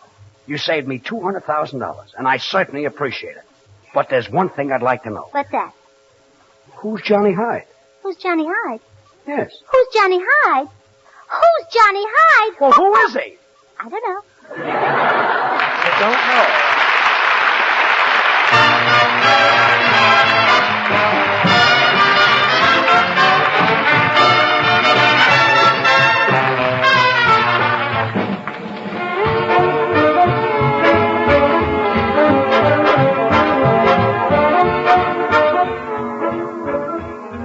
Remember, mothers, school starts tomorrow, as if you didn't know, and you're going to have a lot of ideas for lunches. Why not let Spam do the work? Youngsters love this delicious meat, and you can bet your life Spam will satisfy husky appetites. You'll like the way Spam saves kitchen time, too. It keeps without refrigeration, is all ready to eat as soon as you open the Spam can. In lunch boxes or on the table at noon, Spam is wholesome, nourishing food for school youngsters. Ask for Spam, S-P-A-M, when you shop tomorrow and try the easy recipes on the label. Well, thanks, Bud. Well, Gracie, say goodnight. Good night. Well, come on, I'll take you home. Oh, George, I can't. I've just had a summons. A summons? Oh, Gracie! Coming, Judgy Wudgy. I'll be right there. Good night, George. Good night, folks.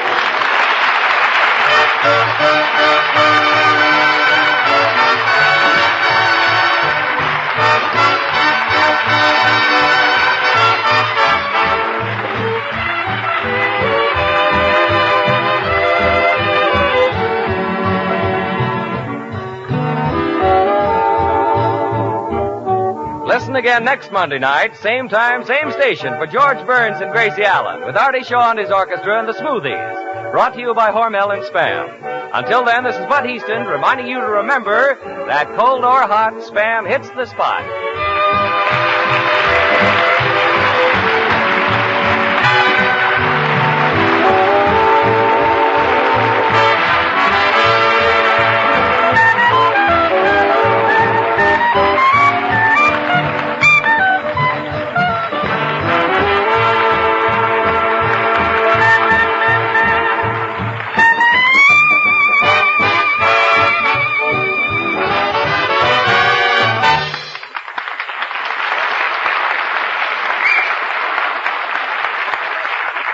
Have you tried Hormel Chili Con Carne? You may think you don't like chili, but chili con carne the way Hormel makes it is different and everybody likes it.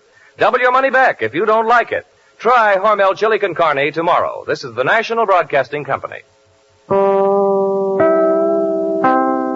on to my house, I'm gonna give you candy. Come on to my house, I'm gonna give you apple, plum, and apricot too. Come on to my house, come on. Come on to my house, come on. Come on to my house, I'm gonna give you Christmas tree. Come on to my house, I'm gonna give you everything. Come on to my house. Hunt the biggest of all game with the Green Hornet and Cato coming up next. The Green Hornet.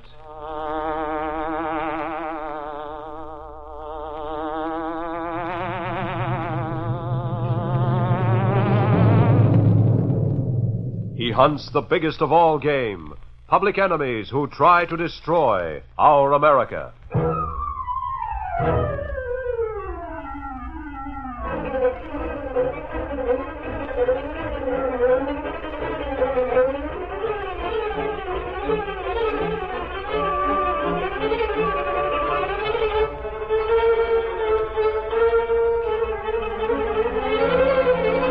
With his faithful Filipino valet Cato, Britt Reed, daring young publisher, matches wits with racketeers and saboteurs, risking his life that criminals and enemy spies will feel the weight of the law by the sting of the Green Hornet.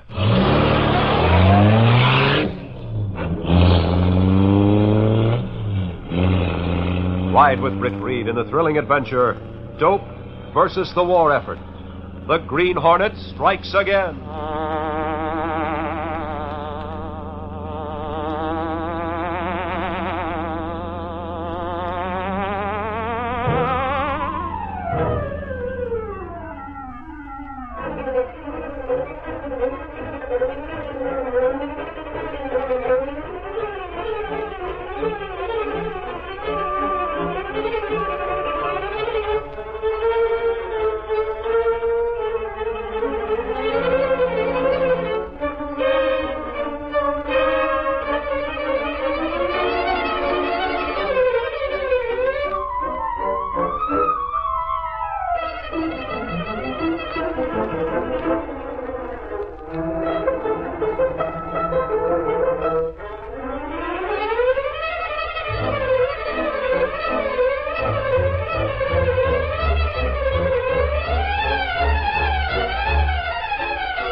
It was during the night shift at the Buxton war plant that one of the war workers, turning suddenly to speak to the man beside him, accidentally knocked the man's arm, causing him to drop the small wrench he held in his hand.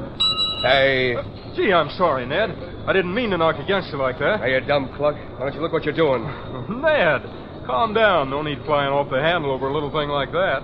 What's the matter with you lately, anyway? I'll show you what's the matter with me, all right? Hey, Ned, get hold of yourself. I don't want to fight with you. Yeah, that's just too bad for you, then. Hey, cut it out. Watch out for them machines. Ned, you've gone crazy. Cut it out. I'll show you. Take this.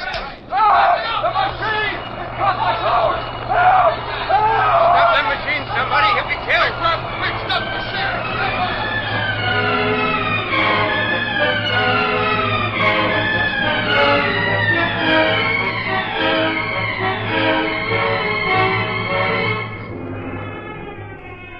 Following morning, Britt Reed, young man about town and publisher of the Daily Sentinel, sat in his office talking to Ed Lowry, one of his reporters. The Buxton war plant certainly seems to be having its troubles lately, Lowry. Yeah, Chief. That accident last night's the third one they've had in a week. The war worker was hurt pretty bad before they got that machine stopped. Yes, and according to the story we have, it was the result of a fist fight with one of the other men. Yeah. The guy who was hurt says the other worker jumped on him just because he accidentally knocked his arm. They got along well before that. Things like that are not helping the war effort any. Perhaps the workers are jittery over the other two accidents that occurred there during the past week. Well, according to witnesses who saw what happened last night, the war worker who was hurt tried to calm the other one down. But the guy flew into a rage and smacked him. Well, the cops took him down for questioning, of course. He's being held on an assault and battery charge. Oh, hello, Axford. Hey, hello, Reed. Hi, Lowry. Well, Mike Axford, our would-be ace reporter. None of your wisecracks, Lowry. Say, Reed, I just come from cops' headquarters. I bet the cops are glad you left. Oh, that's so now. I'll have you know I'm the best-liked reporter around the press room. That I am. Sergeant Burke and me are just like that. You seem to have a little trouble getting your fingers together, Axford. Now listen here, Lowry. Let him alone, Lowry. What's new at police headquarters, Axford? Anything that'll make news? Sure. That's what I come in to tell you, Reed. Well, get to the point, Axford. Okay. Well, Sarge says the factory guy was smoking reefers, Reed. Dope? Yeah. When they searched him, they found a couple of marijuana cigarettes on him. And Reed, Sarge says he thinks them other two accidents was caused by the same thing. They can't get the guy to talk at all. But Sarge says he thinks he got him inside the factory. Marijuana cigarettes, huh? If what Sergeant Burke thinks is right, then there must be a dope ring operating inside the plant itself. Sure. All they have to do is find the ones who's selling the stuff. You sure make it sound mighty simple, Axford. Perhaps if they could get the man to talk, it would be simple, Lowry. And for the sake of the war effort, I hope he does give the police the information they seek. Otherwise, the demoralizing effect of that insidious drug will be felt throughout the entire plant. It might well be a studied plan of certain parties to hinder the war effort, and at the same time bring profit to themselves. Sure, and you took the very words out of me mouth, Reed. That you did. Axford, stick close to police headquarters today in case that man does talk. Be a good scoop for the Sentinel. I'd like to be able to disclose the names of those responsible for selling dope to the war workers of the Buxton plant. And I want to be sure we get that scoop.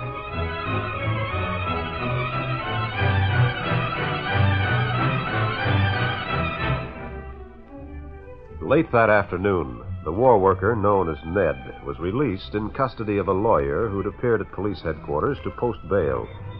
As the two men walked up the street, Ned heaved a sigh of relief.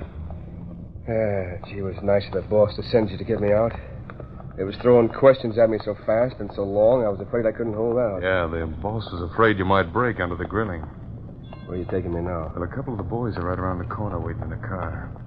Boss said you had to go with them. I suppose he wants me to hide out for a while, huh? Yeah, I guess he does. Well, there's the car. Here he is, boys. You take over from here. Come on, get in, buddy. Yeah. Where are we going? Ain't he the dope, huh? Hey, what's so funny, wise guy? Yeah, don't mind him. Jitters always laughs like that. Can't help it, see? Yeah, I don't have to like it. Get going, boys. You got your orders. Yeah, we got our orders. Yeah. So long, shyster. Tell the boss we'll see him later.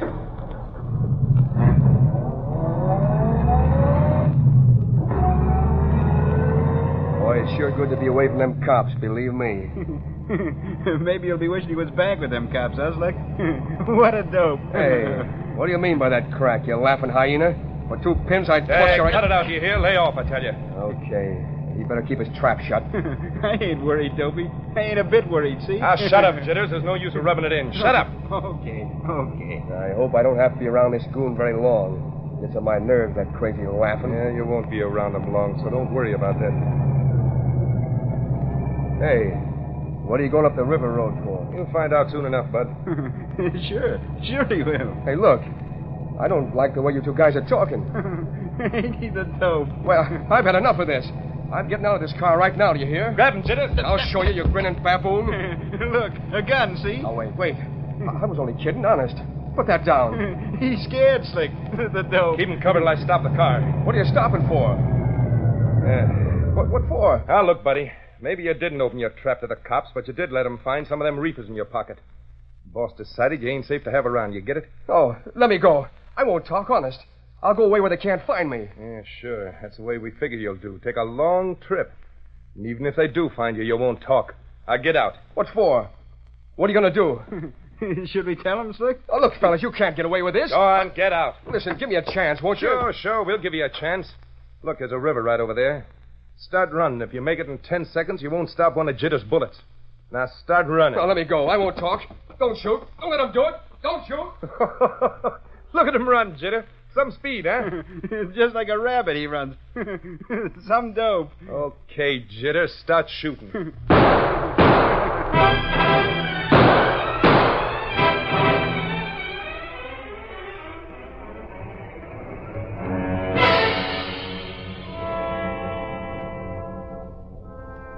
That evening, Britt Reed was in his office at the Sentinel Building talking to Ed Lowry when the phone rang.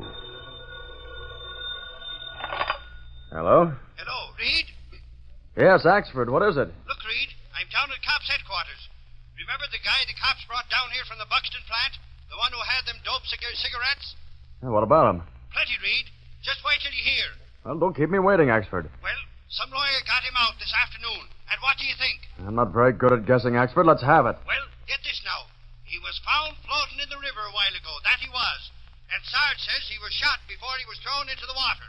Murdered, huh? Well, sure, now you don't think he shot himself and then jumped in, do you? Sure, he was murdered. And Sarge says it was probably done by somebody who was afraid he'd spill the beans about where he got the dope he had. There's no doubt about that.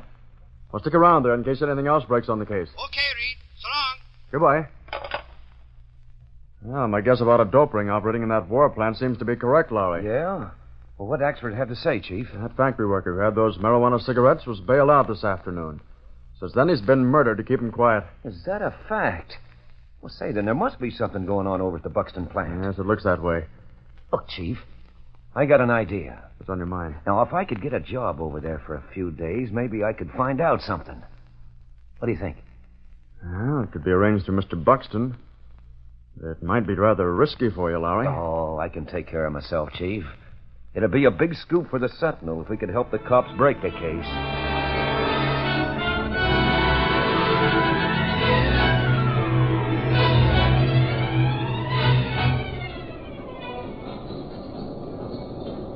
A few days later, Lowry, who'd been installed in the Buxton plant as a war worker through the influence of Britt Reed, was working on the assembly line when he saw the foreman approaching. Well, young fellow, how are you coming on here? Oh, gradually getting the hang of it, Mr. Kane. Well, it's all in getting used to the machines. Won't be long before you're as good as the next man. Yeah, I guess that's right. Well, there's a signal to knock off for lunch. I guess you're ready for a rest at that, huh? Yeah. Being new at it, I do get a little tired. Well, go eat your lunch. We'll pep you up for the afternoon shift. See you later. Yeah, thanks.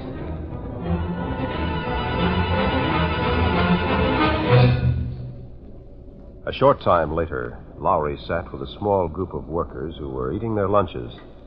Deciding it was time to throw out a few feelers, he looked around at the group and then spoke. Hey, this job sure wears a guy out. I'm tired already, and the day's only half over. Ah, you'll get used to it, buddy. Stop your griping. Sure, it's for the war, ain't it? Maybe he don't take the right vitamins. Oh, yeah? Well, a guy does need something to pick him up with this sort of work. Well, I guess it's time to get back to the grind. What's the rush, bud? The gong ain't rung yet. Yeah, but I don't want to have to sprint when it does. I'm tired enough already. Anyway, the others are going in. Sure. They love their work, maybe. And they're used to it. But you now, you get tired easy. Well, so what? There isn't anything I can do about it.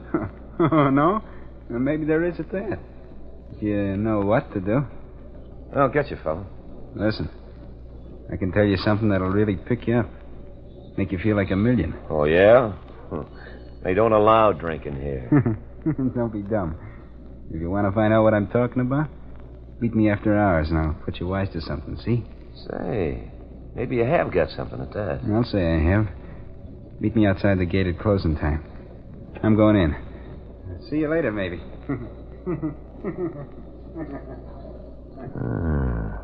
At last I got a bite.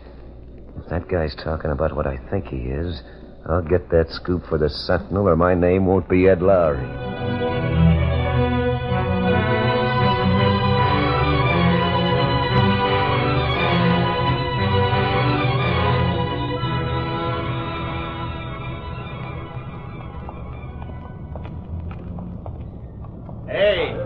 Hey, you! Oh, there's that guy with a funny laugh now. Wonder who the guy is sitting in the car with him. Oh, I see you didn't forget me, fella.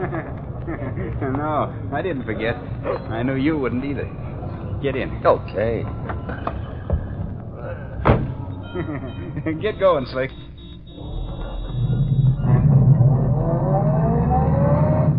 Hey, Phil. Who's your friend? Oh, yeah. You two ain't met yet. Slick, this is the punk I was telling you about. Hey, what do you mean, punk?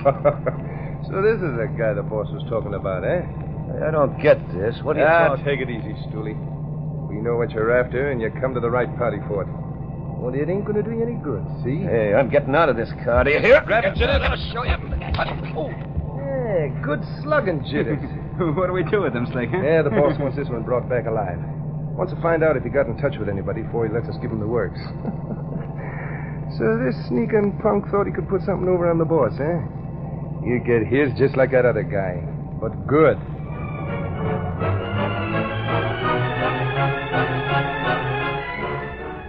We'll continue our Green Hornet adventure in just a moment.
Now, back to our story.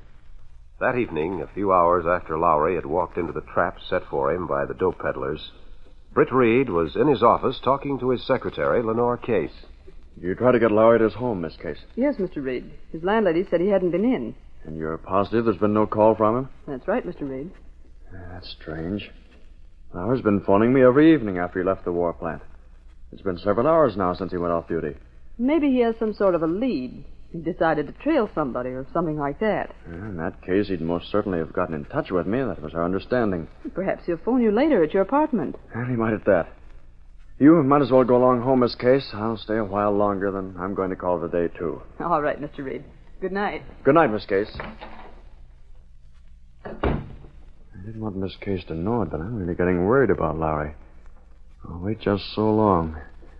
And then if he doesn't call, I'll have to do what I can to locate him. Something tells me he's in trouble. And the sooner I find it out, the better.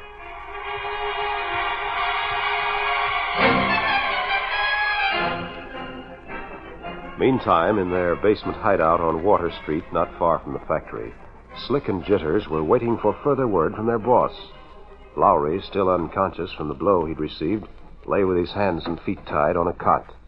Jitters was nervously moving about the room. Hey, Jitters, why don't you sit down and stop snooping around? I ain't tired, Slick. What are you looking in that drawer for? That's a boss's stuff, you nosy dope. Look what I found. A mask, see? Look it. I'm an outlaw. Put him up, bozo. It's a sticker. Ah, cut that clowning. You make me sick. Look it, Slick. Now I'm the Green Hornet.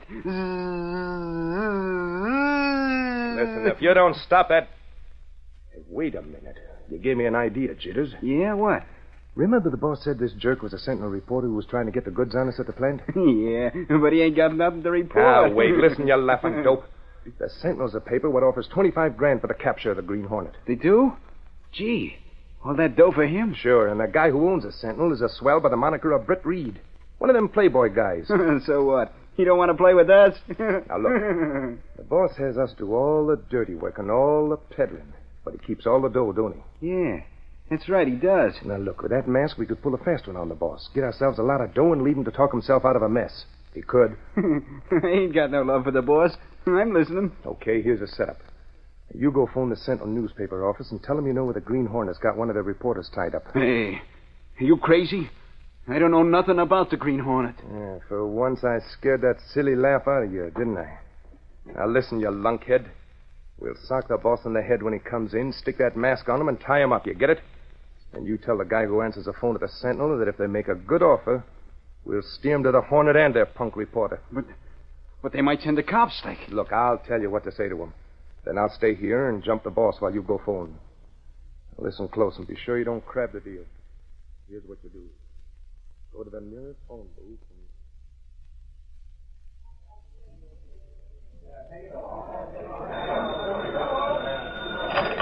City room, Gunnigan speaking. Hey, look, mister. If I was to tell you where the Hornet got one of your reporters tied up, what would it be worth to you? Wait a minute. You say one of our reporters is being held somewhere? Yeah, you heard me right. He's being held by the Green Hornet. You know that mug that wears a mask. Sure, I know. Get to the point, will you? Don't yap at me like that, bud, or I'll hang up on you, see? Hold on. I'll listen. Go ahead. Now, look, this is on the level, see? If cops is brought in, then we're out, so no cops. Get a lot of dough together and send just one guy with it down to 2nd and Water Streets. Have him walk along Water Street in half an hour. When me and a car and pick him up, if he's alone. And don't send no checks. We want cash, get it? So long. Wait. Holy Moses. The Hornet's got Lowry. I better tell Reed right away. If you let me, I'll call the cops and I'll go down to Water Street myself and... This person phoned and said Lowry's being held by the Green Hornet, huh? Yeah, Chief. I'll call the cops like you said, and then I'll go down there and meet them and see what happened. All right, Gunnigan, but be careful. Be sure the police are nearby before you approach them, if they are waiting as they said they would. Let me know what happens. I'll be very anxious to know.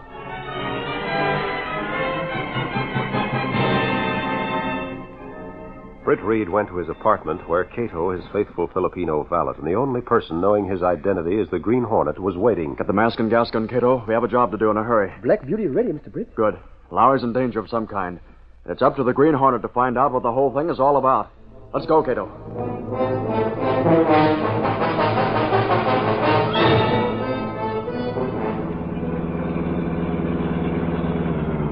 Get out here, Cato.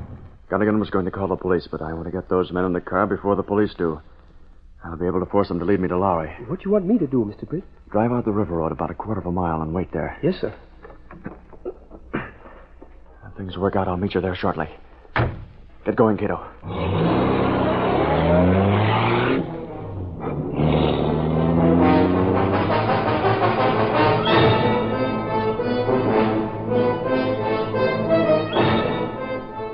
Meantime, Slick and Jitters sat waiting in their parked car on 2nd Street, just around the corner from Water Street. From this point, they could watch for the man they expected without being seen. Well, I socked the boss, tied him up, and slapped that mask on his mug. Now, after we get the dough, we'll take the guy from the Sentinel office up the river road a bit. Tell him where to find them 2 dopes and then throw them out. Yeah. By the time he gets to walk to a phone, we'll be miles away. You're smart, Slick. Hey, look. Somebody walking alone on the other side of Water Street. Do you see him? Now, we'll start the car and cruise over that way. Keep your rod handy, Jitters. You might try to pull a fast one. Oh, wait a minute. I got the radio turned to police shortwave. Let's listen just in case. Attention all cars. Attention all cars. Squad cars 13-2 and 13-3 have been dispatched to 2nd and Water Streets. All other squad cars in vicinity proceed to that neighborhood.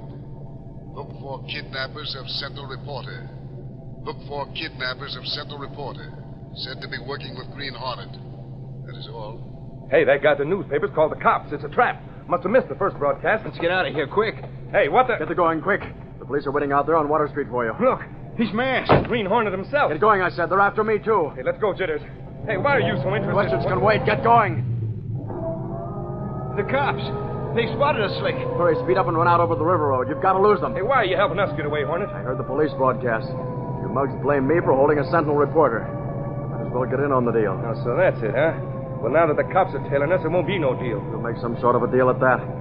First of all, we've got to put distance between us and those police cars. Now, step on it.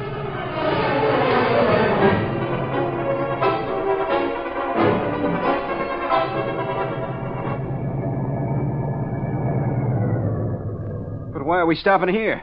Whose car is that on the side of the road? My car. It's faster than yours. Hurry, get out and run to my car, and we'll leave yours here. Get in, both of you. Hey, who's the guy with the goggles behind He's working with me. Come on, get in. All right, get going.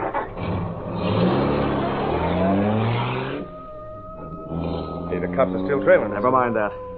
Now tell me where that reporter's being held. I want to meet the lug who's posing as me. Hey, he's holding a gun on us, Slick. We better tell him. So you want to meet the guy who's posing as you, huh? Well, that might not be a bad idea, but what about us? You're working with him, aren't you? Ah, so maybe you figure on double-crossing us, too.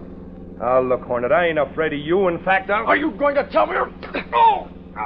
My arm! I'll tell. Gee, I'll tell. He means business. Tell him, Slick. Come on, talk. It's on Water Street. I'll show you the way, honest. I'll show you. Yeah, we'll show you, Hornet. All right. You'd better lead us to the right place or else. Step on it. Back to Water Street.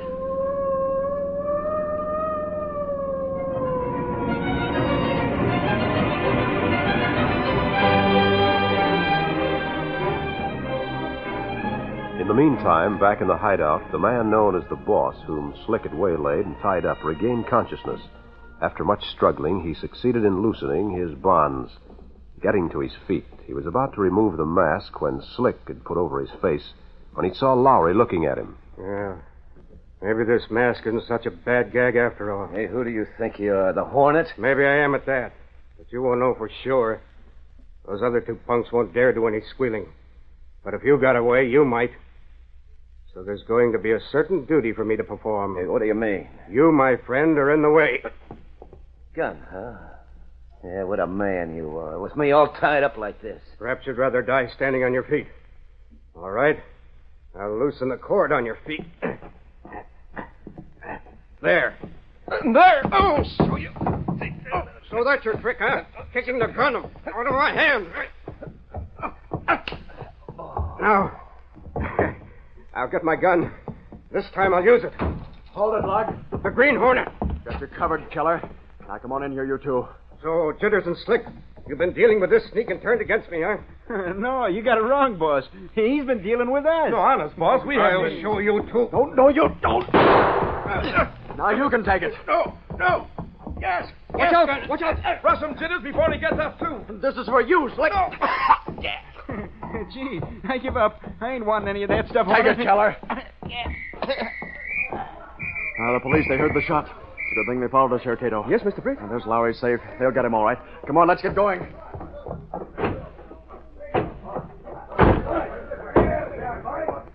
What in heaven's name is all this? Look, Lowry, holy crow. Oh, what happened? You tell us, Lowry. What did happen? Hey, here's the guy with the mask on. The Green Hornet. Says preserve us. And me standing near to him. That ain't the Hornet. He don't wear a mask like that. Take it off, Cassidy. Yeah, sure. There, take a look. Hey, that's the foreman from the Buxton plant. The foreman? Yeah, and those other two are in with him. In on what, Lowry? Sarge, you're looking at the men who have been selling dope in the plant. That foreman Kane was the leader of the bunch. Glory be. Lowry, you're a hero or something. Wait till Reed hears about this. How did you knock 'em all out with your hands tied like that? You dimwit. Can't you see they've been gassed? The Green Hornet was one of them, too. Say, he must have been at that. Sure, listen to that. It's him, all right. The head dope peddler of them all. The Green Hornet himself.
These copyrighted dramas originate in the studios of WXYZ Detroit.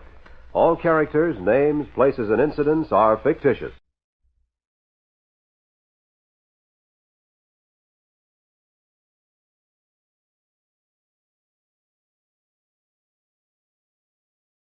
What is the new age of beauty? It's Revitalique age-defying hair color. Revitalique infuses dull hair with sensational color, vibrancy, and shine. Revitalique age-defying color, so advanced it could only come from Clairol.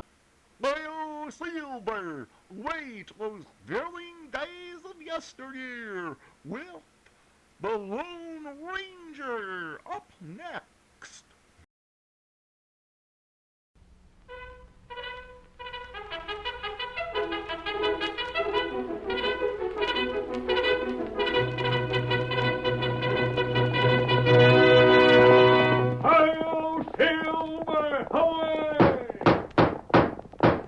A fiery horse with the speed of light, a cloud of dust, and a hearty Hi-Yo Silver, the Lone Ranger.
Whenever men gathered around the campfire in the early days of the western United States, stories were told of the masked rider of the plains. No one could match his courage or resourcefulness, and the history of his great fight for law and order is really the history of the winning of the West. Return with us now to those thrilling days of yesteryear, when adventure lay at the end of every trail. The Lone Ranger rides again. Come on, Silver! We're heading for the gold country. Someone's waiting in the trail ahead. Hi-yo, Silver! Away!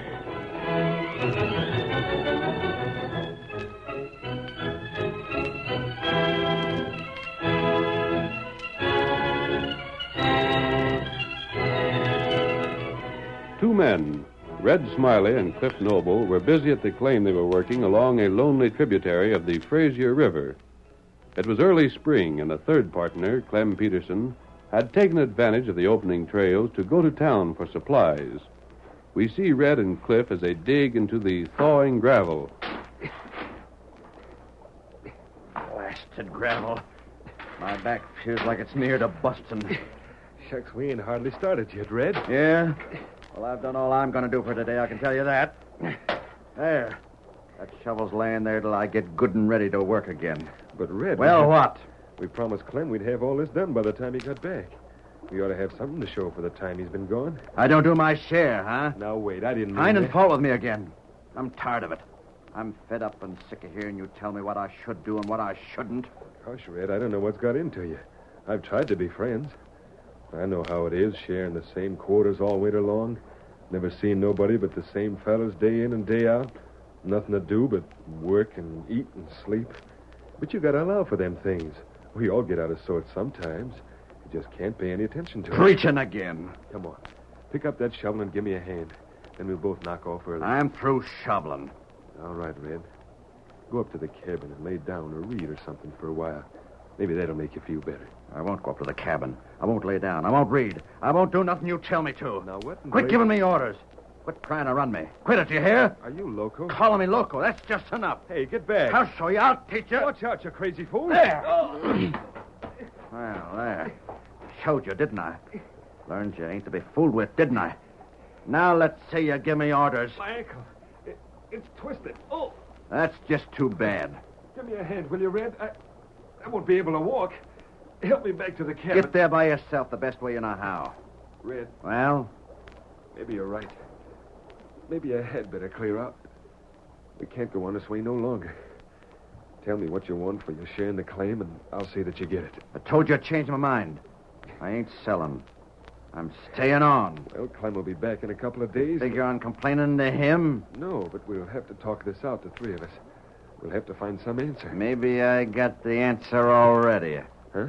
Maybe when Clem gets here, he'll meet up with a surprise. What do you mean? You've got the notion that things would be a heap better, more peaceable around here. There were just two partners instead of three, ain't you? Seems like it. Oh. Then maybe I can fix it so as that's the way it'll be. But you said you wouldn't sell. I ain't. And I don't savvy what you mean. Don't try to savvy. Don't worry your head about it at all. 'Cause I give you my word, when what I'm thinking of happens, you'll be the first one to know about it.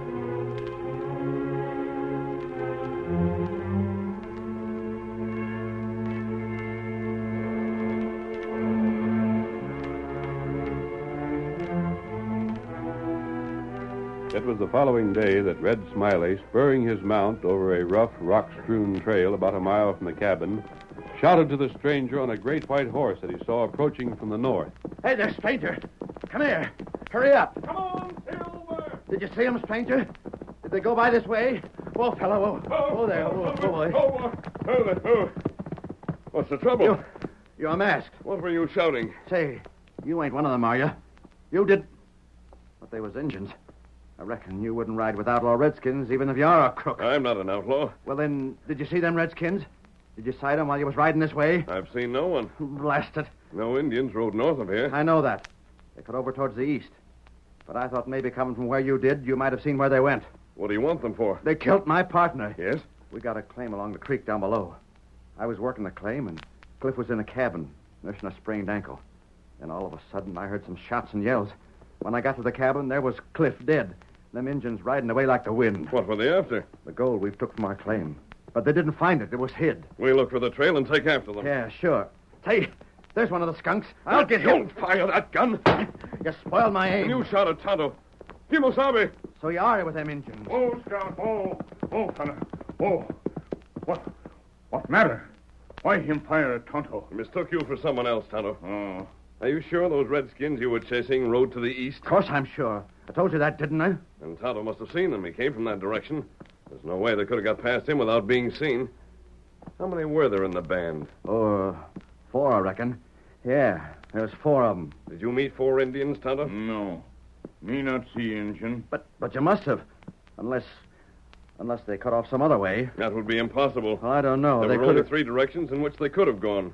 The cliff would block escape to the south. Well, maybe I was wrong. Maybe they rode to the north. I came from the north. No, the east. You just heard Tonto say no one went past him. That's sure strange. You don't suppose they doubled back and slipped past me, do you? Perhaps. It's either that, or you're in cahoots with them, like I said before. You can think what you wish. Well, I haven't the time to sit here arguing with you. I'm going after them critters. And if I find you're in with them, I'll be back to look you up. And don't you forget it. Get up. Get along there. Get up there. You came along at the wrong time for that fellow, Tonto. Why him after Injun? He isn't. What him say? He made a bad mistake, Kimosabe. I saw him before he saw me. I rode down from above. He was sitting on his horse down the trail a ways.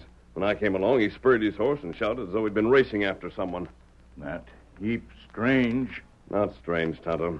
He was trying to establish an alibi. Oh. He told me his partner was killed by thieving Indians. He probably thought if there was any question about it later, he could always say he had a witness to prove he had taken after the Indians.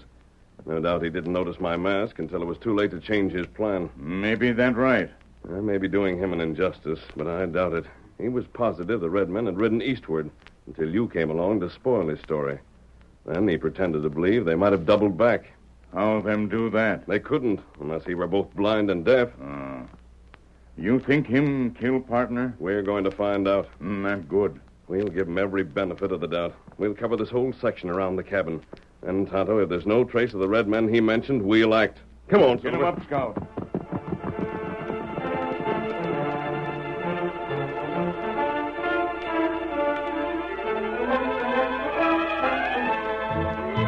When old Clem Peterson, the third partner in the claim, returned to the cabin with supplies from town, Red Smiley made haste to tell his version of Cliff's death. So that's the way it was, Clem. I done my darndest to catch them redskins, but they was too slick for me. They got clean away. Cliff dead. And him almost like a son to me. You don't feel no worse about this, Clem, than I do. You sure it was Injuns? There couldn't be no mistake. Said I caught 'em in the act, didn't I? And I showed you where their horses trampled up the ground around the cabin, didn't I? Yeah. Hey, you act a mite as though maybe you didn't believe me. I believe you, Red. It was mighty suspicious at first. Well... I suppose the first thing you thought was that me and Cliff got in an argument and I drilled him. Well, you know how things was between you. Clem, you should have known better than that. Shucks, I got mad at him once in a while, sure. But that ain't the same as wanting to drill him. I know, Red. I'm sorry about suspecting you the way I did. You figure there's any way to catch them redskins? Well, I wish there was, but I don't know how. Well, all we can do is tell the law and have a lookout kept, I reckon. Almost wish them Injuns got our dust. Then maybe they'd have been caught trying to spend it. Poor Cliff. I suppose we'll be dividing his share equal between us. I guess. Who's that? I don't know. It might be... There he is, Tonto. Get him. Tonto, get him. Hey, crooks. The same masked fellow Injun I told you about, Clem. Keep your guns another. But what? I'll take him away, Tonto. You come with Tonto. Let me loose, Redskin. Go on, Red. Tonto, as you covered. Now, look here. Hurry, get on with you. No, let me go. What do you think? You won't be harmed. Close the door, Tonto.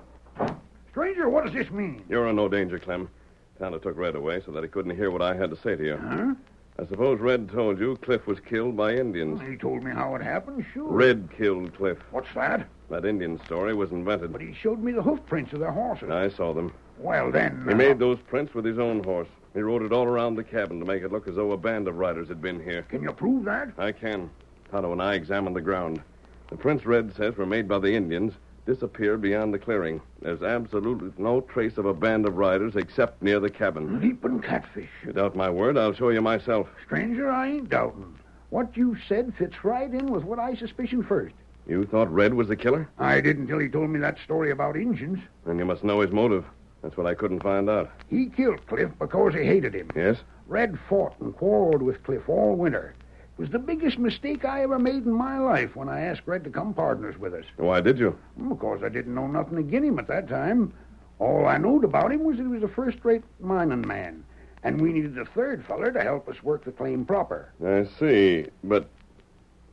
Clem, is Reed Bradley a friend of yours? Huh? Reed Bradley? But this picture. Ooh, that tintype you got in your hand. Shucks, does that look like somebody you know, stranger? It did at first. I see my mistake now.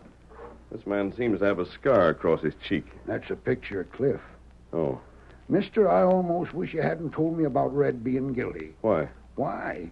Because there ain't no way to prove it on him. Or have you found proof? No, nothing beyond the lack of hoof prints. They wouldn't be enough to jail him for 30 days. I wonder... Clem, what kind of man is Red? Gosh, you've seen him, stranger. He's big with red hair. I didn't mean that. What's his disposition? There's just one word for it. Ugly. He's the kind that gets moody and sulks and nurses crazy notions like spoiled young'uns do sometimes. He was always saying we was giving him the worst of it. If we tried to be friendly, he figured we was scheming something against him. If we let him alone, he thought we felt we was too good for him. I see. But I've had my fill of that. Maybe we can't prove the polecat's a killer, but that don't mean I have to stay partners with him. What will you do? I'll give him his choice. He can either buy me out or let me buy him out.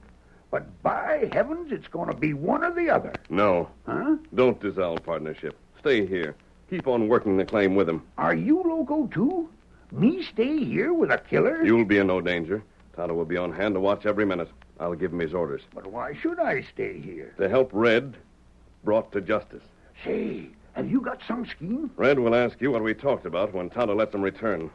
Tell him I questioned you about your whereabouts at the time of the murder. Make him believe you're angry at me and resent my accusation. Make him think you was here because you suspicion me. Yes. And then what? Then let me borrow this picture of Cliff. Oh, but that picture... It's going to pin the murder on the guilty man.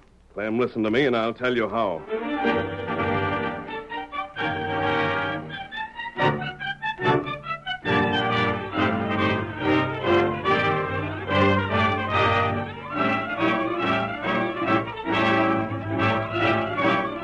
The curtain falls on the first act of our Lone Ranger drama. Before the next exciting scenes, please permit us to pause for just a few moments.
Now to continue our story.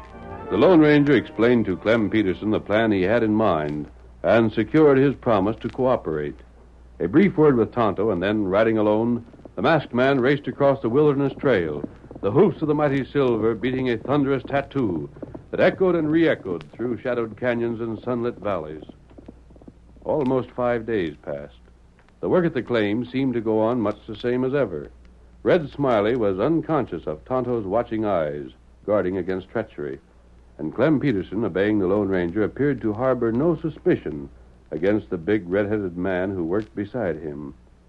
We see them now as they enter the cabin at nightfall, wearily dropping their tools to the floor and... Honest, Red, I'm so doggone tired I could sleep standing up. Oh, gosh, it's good to sit down. Yeah. You going to fix the grub tonight, or you want I should do it? No matter to me. What's ailing you, Red? You don't sound like you're hankering for grub. Me? I could finish off a bear. I ain't hungry. After all the work we put in... I said I wasn't hungry. Ain't that enough for you? Gosh, Red, there must be something wrong with you. Maybe you'd better get to town and see a doctor or something.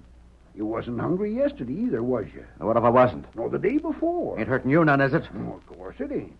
I'm just worried about you, all. You ain't been sleeping so good either, come to think of it. Didn't I hear you stirring around about 3 this morning? Blasted, leave me alone. Suit yourself, I was only asking. Where you going? Just lighting a lamp. Mighty gloomy outside, ain't it? Hadn't noticed. Sort of mysterious, wouldn't you say? Seems a mite more cheerful like with the lamp going. Funny how this time of day always does something to me. What do you mean? Oh, I don't know as I can put it in words exactly. But when the sun's just gone down, the shadows start creeping down the sides of the mountains, and there's just enough of a breeze outside for the wind to kind of moan through the firs and pines. Well, just along about that time of day, I get to thinking of all the mean and nasty things I've done since I was a youngster. Get to wishing I hadn't done them. What kind of fool talk is that? Huh? Ain't you never felt that? Haven't you never got to thinking over your... Hey, what's the matter with you? Red, you ain't listening to a word I'm saying. The window. Window? What about the window? Could be some cleaner. Blast it, don't you see nothing? You mean that oak just outside? Well, sure. It's gone. Oak? It ain't neither gone. I'll find out. What in blazes are you looking for? Nobody outside. Nobody. Hey, shut that door. You're letting all the cold in. Gosh, Red, you look like you seen a ghost. Like I seen what? I say you look like you'd seen a ghost. Yeah. And for a second, I thought I had. Red Smiley had been from the first sullen, morose, withdrawn. But during the next few days, what had been mere selfish bad temper became first a nervous uneasiness and then open apprehension. Finally, an almost hysterical fear. One time, glancing up from the sluice box where he was working, his eyes rested upon a thick cluster of trees, and he gave an involuntary cry. Clem, it's there again. In them trees, it's there. I can see it plain as day. Well, what do you see? You don't see nothing? Not a thing. You're getting spots before your eyes. But it's there, I tell you. Doggone it, what's there? Now it's gone. Red, you're getting liveryish, that's what you are. Seeing things means a bad liver every time. Now forget these crazy notions of yours, and let's get back to work. On the fourth night, Red halted Clem as he prepared to go outside. Clem, you going out? Any objections? Come here. I got something to say.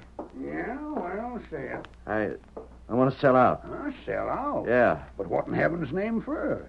Ain't you making enough money? Don't you think the claim's paying out like it should? Or have you got tired of working? Yeah, that's it, sure. I don't want to work anymore. I got enough cash. I'm going to take things easy for a spell. Whereabouts? Oh, somewheres. A long ways away. You know what I told you when I gave you this partnership, don't you? What was that? That you couldn't sell out to anybody but me or Cliff. And with Cliff gone, that means you can only sell out to me. Don't mention that name. What's wrong? Don't pay no attention to me, Clem. I'm just a mite nervous, I reckon. But you will buy me out, won't you? Nope, I won't. You won't? I'd be a fool to, wouldn't I? I'd buy you out, and then I'm here all alone. But you could hire somebody. Which would mean wasting time riding to town and looking around for the right feller. And then after he's hired, maybe finding out he didn't suit me after all. Nope. I'm satisfied with things the way they are. You gotta buy me out. You gotta. Yeah? Why? I can't stand it here no more. I can't. I just can't. Now, Red, you're just upset about something. Clem, listen, please. Give me anything. I'll sell for nothing almost. And you can name your own price. Just buy me out, that's all. I said no before, and I'm saying it again. But if I was you, Red, I'd get me some sleep and think things over. Good night. I'm going out for a spell. Sleep? With that face staring at me all the time, every place I look, all hours of the day and night. Sleep? I'm going mad. I won't stay here. Oh, not another night. Where's my bedroll? My share of the dust. I'll pack and get right now. Right now. When Clem left Red alone in the cabin, he hastened beyond the clearing into the heavy undergrowth. But less than a minute's walk brought him to another clearing, where the masked man waited beside Silver. Is That you, stranger? I've been waiting for you, Clem. Is everything all set? Tonto got back today. He knows just what to do. Good. Mister, I think tonight's the night. Yes? If Red ain't getting ready to light out this very minute, then I'm the poorest judge of human nature there ever was. We'll be able to hear him from here. Yeah. I don't think he'll waste much time packing if he's leaving. He won't like staying in that cabin alone. I like it. You should have seen the look in his eyes when I said I was stepping out for a spell. He didn't like to show himself up for a coward by asking me to stay. But that's what he wanted to do, all right. Will he have to saddle his horse? Nope. He must have had his mind made up to clear out since morning. I noticed he left his horse all saddled. Wait. Huh? There was a square of light just showed. The door must have been opened. Perhaps he's leaving now. I'll listen for him. I don't hear anything. It'll take a little time to get his war bag loaded. Yes. Get up there. There he goes. And so scared, I'll bet he's riding with his eyes closed. Here, Silver. Get back to the cabin, Clem. I'll get Red. Don't let him drill you like you did Cliff, stranger. I'll handle him. Come on, Silver. After him, boy. We'll see him in a moment. There he is. Come on, old fellow. Come on. Come on, Silver. Come on, boy. Get along there. Get along. Hold up. Pull up there. What the? Rein up your horse. Come on, Silver. Back.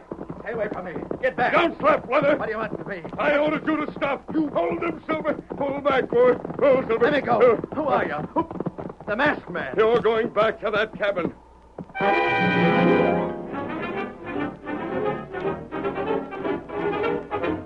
At the cabin, the Lone Ranger dismounted, forced Red from the saddle, and thrust the cringing figure before him into the cabin's single lamplit room. Clem was waiting inside. Let me loose. Let me go. Hey, what's this? Who's your masked friend, Red? Make him let me go. Sit down. Not that chair. This one, facing the window. No, please. There.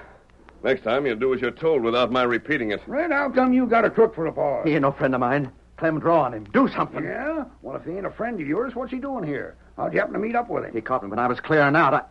When you was clearing out? Well, You was going to leave me here all alone after what I said? I guess I got a right to do as I please. I reckon I don't have to stay where I don't want to. Oh, if that's the way you feel. Get out of this mess you're in the best way you know how. But I still... Do we need that lamp lit, Clem? Well... No, don't blow it out. Don't leave me here in the dark. Dark. That face. Seen it everywhere.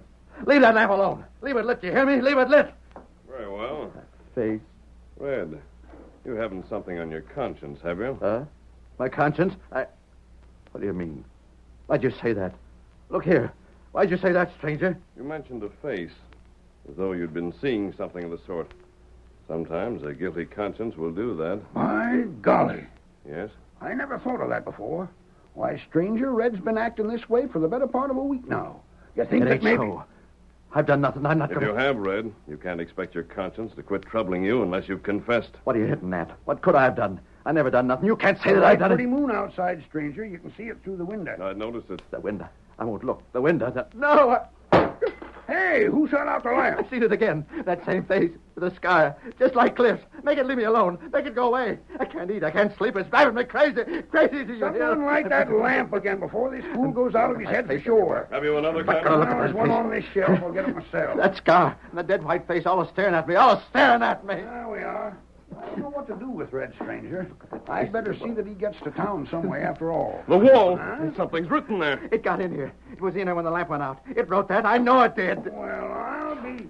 Something wrote on this wall with charcoal. And Red, it says you killed Cliff. I did it. Sure, I did it. I gotta confess. I can't let that face be staring at me day and night all the time. Sure, I did it. Just make it stop haunting me this way. And that story about the Indians killing Cliff wasn't true? No, I made it up, all of it. I killed him. He was all telling me I was no good. He drove me loco with the way he picked on me. I fixed him. I did it myself. Come on in now. Here's your prisoner, Sheriff. I think you heard his confession.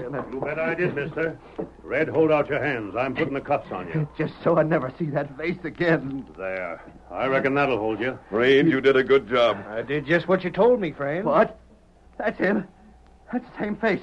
You said I wouldn't see it again. You said if I confessed, I wouldn't. Mr. Bradley, you'd better wipe off that scar you got painted on your face before Red here really does go crazy. Yeah. Scar. Painted. Red, there was absolutely no evidence against you that would have served to bring you to justice. There was only one person who could punish you, and that was yourself. But I see, Red, when the masked fella got a look at that tintype of Cliff I had, he noticed Cliff looked a lot like Reed Bradley here. So he went after Reed, disguised him with a scar and all, just like Cliff had, and brought him back here. But it was only me that seen the face. You always said you never seen nothing, Clem. Because that was part of the masked man's scheme. That made you sure you was being haunted. Tricked. Then Tonto went after the sheriff, told him what we was doing, and had him here in time to be on hand when you broke down. And I thought there was no way I could be caught. I had it figured that I could get Red, away. you forgot something. You forgot that no matter how cleverly a crime is committed, there's always one man that knows who did it. Uh-huh. Who's that? The criminal. If you hadn't known you was guilty, you'd never been caught. It's just too bad you're going to be hung, because that's a lesson that might have done you some good.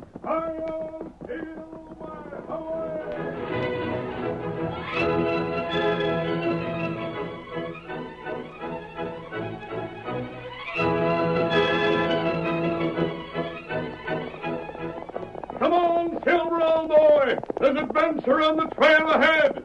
Hi-yo, Silver, away!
The story you have just heard is a copyrighted feature of the Lone Ranger Incorporated.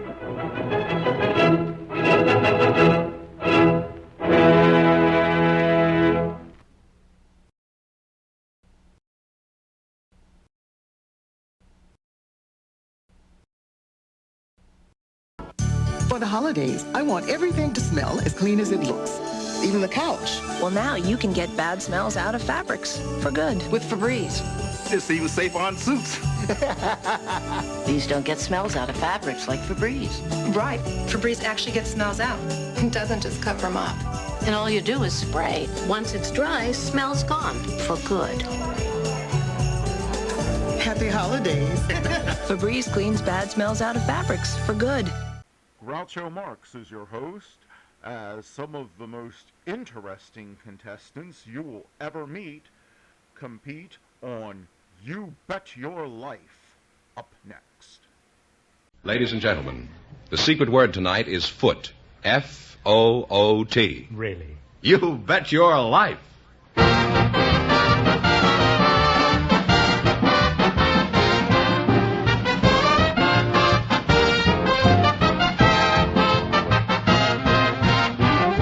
The more than 3,000 DeSoto Plymouth dealers of America present Groucho Marx in You Bet Your Life, the comedy quiz series produced and transcribed from Hollywood. And here he is, the one, the only... Nice fella, knew him well. Oh, that's me.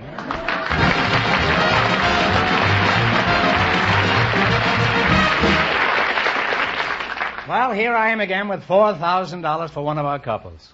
Groucho, we asked for young single people to volunteer tonight. And I do that frequently. Do you? Well, just before we went on the air...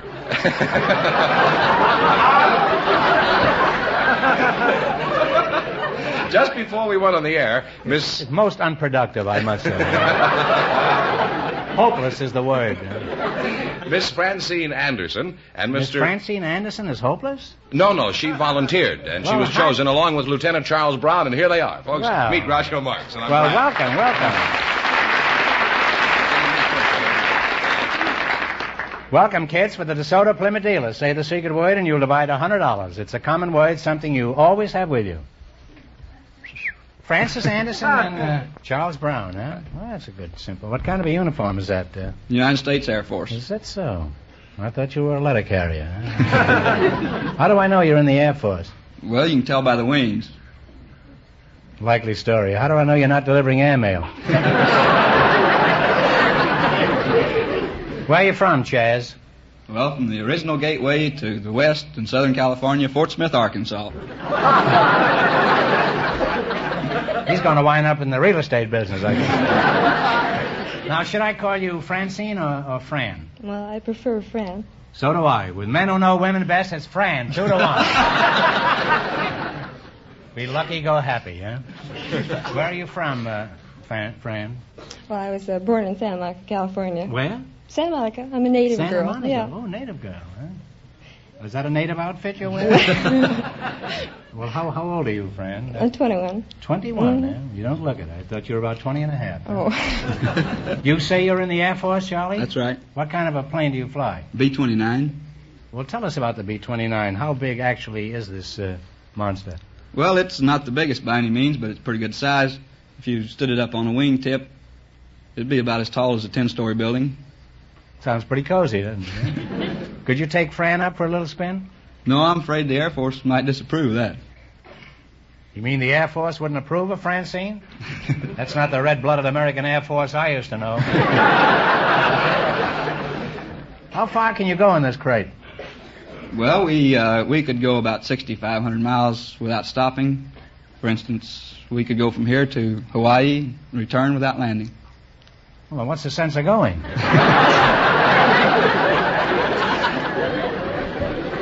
The old Air Force would have landed at Hawaii.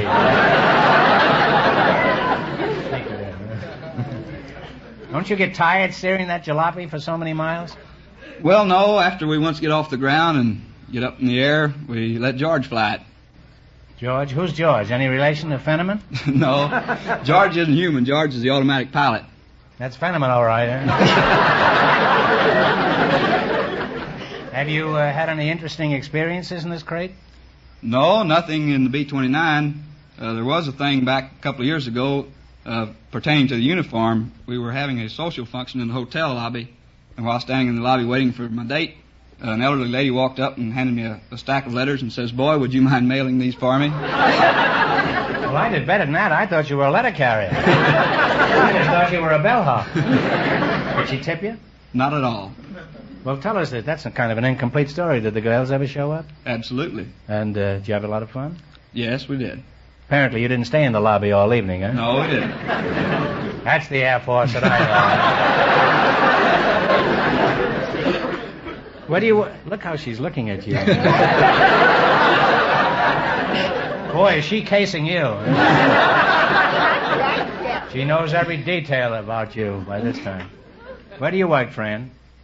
I work in West Los Angeles, physical services gymnasium there. You work in a gymnasium? Mm-hmm. You supervise exercises? That's right. What else? Well, like bodybuilding. Could you build me one, you think? Well, we could try. Instead of this travesty I'm walking around in, huh?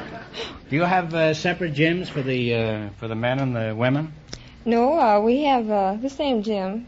Now you're talking, huh? What about signing me up? Can you give me some assurance I won't be annoyed by the women customers? Well, I think you could be fairly safe. They're there on different days. Apparently she's accustomed to handling dumbbells. Does your reducing emporium have a slogan like, "Be patriotic, don't waste fat"? Not quite like that. We do have one. If you don't have it, we can give it to you.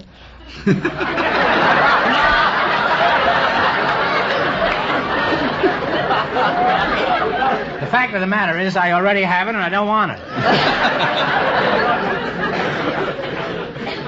Now, you're still single, eh, Fran? Yes, well, how come? Aren't you interested in marriage? Well, yes, I am. Maybe you haven't been looking in the right places. Well, good You're man. not going to find a good man in the woman's steam room, you know. I ought to know. How about Charlie, my boy here? Does he look like a good man? Does he look like a likely candidate? Not bad at all. Charlie, are you very hard to find? I'm always available, always. This is no lobby gal, this boy. Well, Charlie, do me a favor and get lost, will you? Fran and I will go looking for you after the show. When you fly over Mulholland Drive, dip your wings and we'll know it's you. Right. Now, in just 1 minute, you're going to play You Bet Your Life for a chance at the $4,000 question. Right now, I want you to pay close attention to this. You know, friends, there are lots of things about the new 160 horsepower DeSoto Fire Dome 8 you just can't appreciate fully until you get behind the wheel of this great new car. Until you actually drive it out on the highway or over rough roads. Until you park it. The thing to do is to go into your DeSoto Plymouth dealers tomorrow and treat yourself to the ride of your life. You'll be amazed when you feel the smooth power and instant acceleration of the 160 horsepower DeSoto Fire Dome V8 engine. You'll be thrilled when you experience DeSoto's full power steering. That's right, not partial, but full power steering that lets you turn the wheels of the new DeSoto with one finger, even when the car is at a standstill. You'll find out for yourself that full power steering on the new DeSoto means easier, safer driving, not just some of the time, but all of the time. So take a few minutes tomorrow to stop in at your DeSoto Plymouth dealers. Get behind the wheel of the world's most talked about new car, the spectacular new 160 horsepower DeSoto Fire Dome 8. Also see and drive the DeSoto PowerMaster 6, available in custom and deluxe models. And remember, all dealers who sell DeSoto also sell Plymouth, the low-priced car most like high-priced cars. So no matter what price range you have in mind, you'll find the car you want at your DeSoto Plymouth dealers.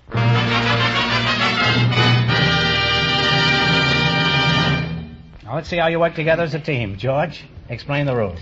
You bet as much of your $20 as you want on each of 4 questions, and the couple that earns the most money gets a chance at the $4,000 DeSoto Plymouth question later in the show. He has a real manly voice, Fenneman, isn't he? Certainly astonishes me all the time. Here we go. Let's see how high I can build you $20. You selected popular songs as your category. Now, here's your first question. How much of the 20 will you bet?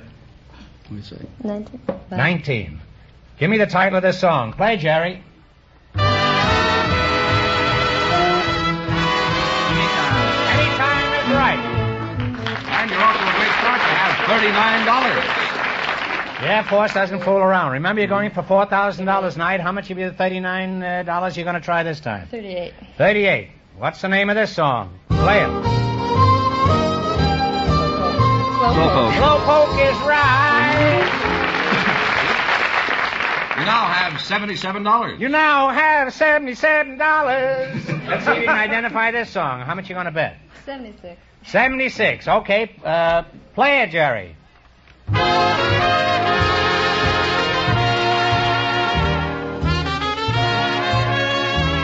Please, Mr. Please, Sun. Mr. Sun is correct. $153. How much you going to bet? See to work. Is this last one? This is the coup de grace. Haven't got anything to lose. Shoot. 153. 153. Play it, Jerry.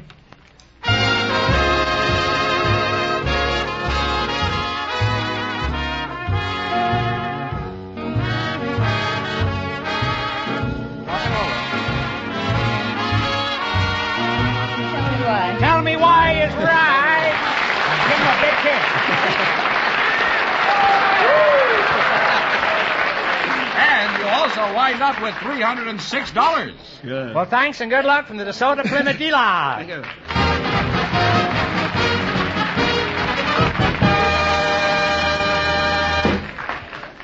They're a real cute couple, weren't they? They certainly were. Wonderful. We have a housewife and a salesman for you now, Groucho. They were chosen just before we went on the air, and here they are. Mrs. Pearl Woosley and Mr. Merrill Rawlings. Meet Groucho Marx. Welcome to You Bet Your Life. Say the secret word and divide $100. It's a common word, something you always have with you. Mrs. Pearl Woosley, Mr. Merrill Rawlings, and you're a salesman. Where are you from, Merle? Newcastle, Indiana, originally, Mr. Marks. Somebody out there from Muncie. Mrs. Woosley, you stop that snickering over here, will you? Pearl Woosley. Pearl. Where are you from? St. Pearl, Minnesota? I'm from Shelbyville, Tennessee. Way down south in Dixie. Where you all from? Where'd you say? Shelbyville, Tennessee. Way down south in Dixie. Well, sure enough. What kind of a place is Shelbyville? Well, when I was born, there was about 6,000 people. A very wealthy country town. Mm-hmm. Do you enjoy living in this metropolis? I certainly did. Here, I mean. Oh, yes, I like Hollywood. Period. And especially Mr. Groucho Marx. I see. Well, thank you, Pearl. That's pearl before swine or something. Now, I realize the dangers of asking a salesman what he sells, but could you tell us, Merle, what racket you're in? What is your profession? I sell business? Guardian Service, Mr. Marks. What is this? Guardian Service. Guardian Service? America's finest cooking equipment. Oh. You mean you sell pots and pans? No, that's quite a bit of difference there, Mr. Marks. You see, Guardian Service is not just ordinary pots and pans. It's a method. They have bottoms in, I suppose, huh? Double bottoms, sir. Double bottoms. That's right. Well, how do you peddle this? Do you go around knocking on doors? No, sir, we don't. We make calls by appointment only. Well, how do you do this? Could you tell us something about it? Yes, sir. We make an appointment in the home for the hostess, and she invites over 14, 15 people. What do you mean you make an appointment? You just call up anybody? You get down the phone book? Well, in many cases we have leads from previous programs. We call them Guardian Health Programs. That's certainly a pretty fancy moniker for that. What do you serve at these clam bakes, aside from bicarbonate of soda? We always serve a very well-balanced meal, roast beef dinner. Mm-hmm. Now, Pearl, how does this sound to you? Do you like roast beef dinners? I like it, delighted. You like it, huh? Like it. But I like the southern cooking better. Fried chicken and chicken dumplings, hog joe and term salad. And black-eyed peas on New Year's Day. Good luck. Good luck to you, too, Pearl. Corn pone, too. And a round of barbiturates for everybody.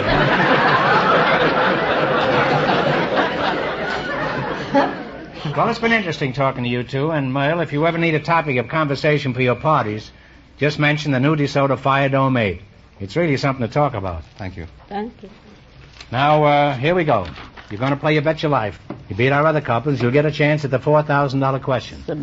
I can't tell you how much you have to win, but George is going to remind our listeners. The Air Force pilot and his partner won $306, and the secret word is foot. Here we go. Let's see how high I can bid you $20. All the words in each question pertain to the same subject. Here's your first question. How much will you bet? 15. Talk right in here. All right, $15. $15. All right. What are Wyandottes, Orpingtons, and Plymouth Rocks? Chickens. Chickens is right. Off to a good start. You have $35. Remember, you're going for $4,000 tonight. Now, how much of the $35 will you bet this time? 25. Okay. How much? 25. 25. Okay. What are acacias, poincianas, and mangroves? Trees. Trees is right. You now have $60. You have $60, and how much are you going to bet this time? 55. 55. 55. Okay.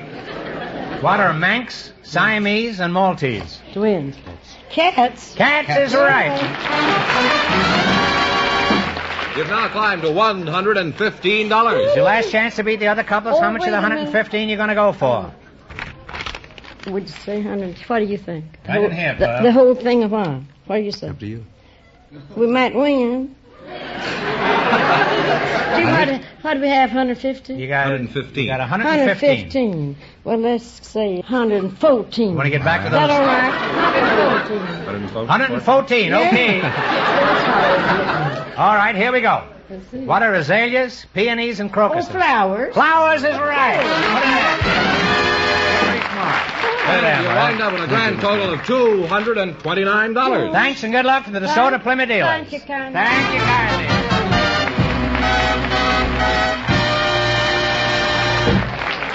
We invited some caddies to the program tonight, and just before we went on the air, our studio audience selected Anthony Nobb. His partner is a woman with an interesting and unusual occupation, Mrs. Mildred Alexander, and here they are. Folks, meet Groucho Marx. Hi, Mr. Marx. Welcome for the DeSoto Plymouth dealer. Say the secret word and divide $100. It's a common word, something you always have with you. Mrs. Mildred Alexander and Anthony Knobb, huh? That's right, sir. You're a caddy? Yes, sir. Mm-hmm. You look a little old for a caddy. How old are you, Anthony? 40, Mr. Marx. Really? Junior is 2 years older than I am. Where you from, Anthony? Hell's Kitchen. We don't approve of that kind of language on this show, Anthony. Hell's Kitchen? You mean you come from 10th Avenue, New York? That's right, sir. Now, what is your birthplace, Mrs. Alexander? I was born just outside of Boston. Oh, what's the matter? Were you banned in Boston?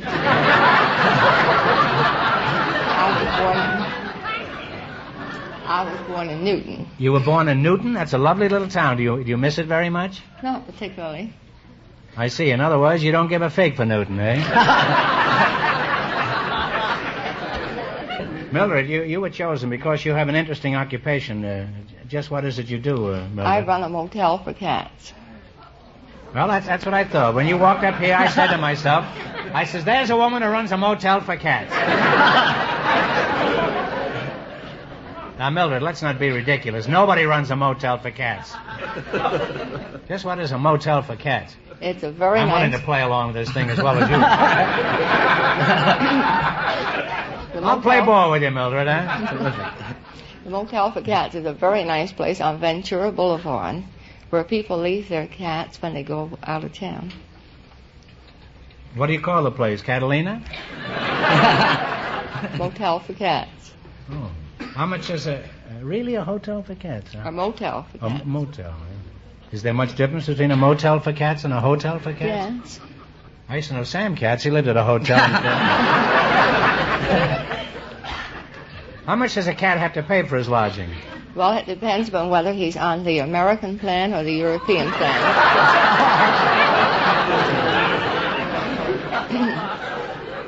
Well, let's say he's a Siamese cat. Would you mind explaining the difference between... Well, if he's on the American plan, he has the regular food, everyday fare of the Motel for Cats. If he's on the European plan, he can have half and half, lobster, shrimps, filet mignon, whatever he wants. Where do these felines eat? Under the stove or...? No, we have room service, and their food is served in the bungalow. On their own dishes. Imagine the cat picking up the phone in the morning in bed and hollering for room service.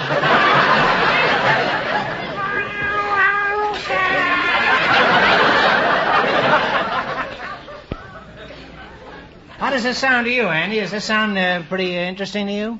I'm bewildered.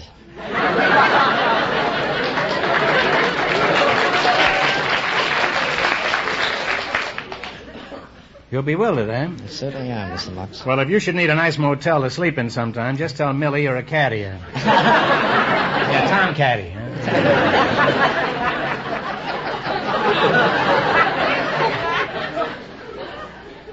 Where do you say you're a caddy? Lakeside Country Club. Oh, Oh, that's a pretty exclusive club, isn't it? It certainly is, Mr. Marx. You have a lot of very distinguished members out there. We certainly have. Could you name a few of your members? members? We have Bob Hope, Bing Crosby, Dennis Morgan, Gordon McRae. Well, do you get a thrill caddying for these big shots? Sometimes. What do you mean, sometimes?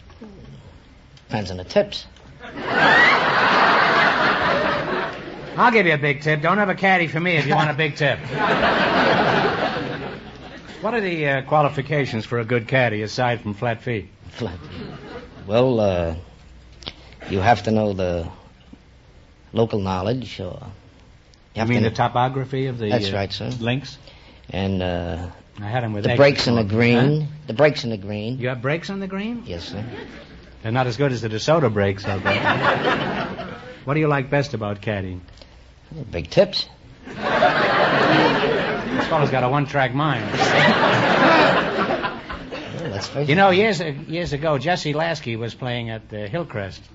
And adjoining Hillcrest is Rancho. You know, the two clubs are right close together there. And Lasky was a notoriously wild golfer, and he hit one shot over on the Rancho, which is right across the road. So he said to the caddy, he says, "What club do I use?" And the caddy says, "You tell me what club you're playing, I'll tell you what club to use."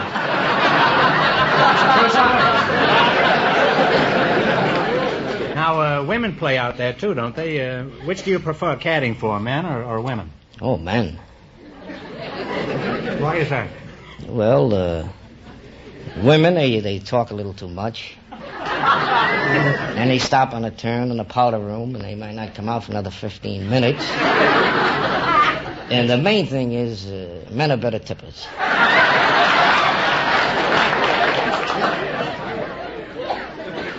Well, let's get it off your mind. Here's a dime, man.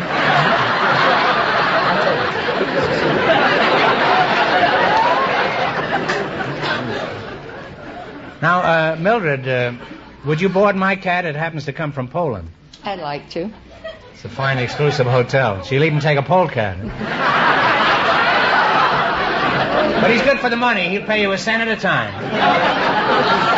Now, tell me, Millie, when a cat checks in, what kind of luggage does he carry? I presume you wouldn't let him in without luggage. No. He brings his own bedding and his dishes. He brings his own dishes and bedding, his huh? toys, his catnip, sometimes his Christmas tree at Christmas time.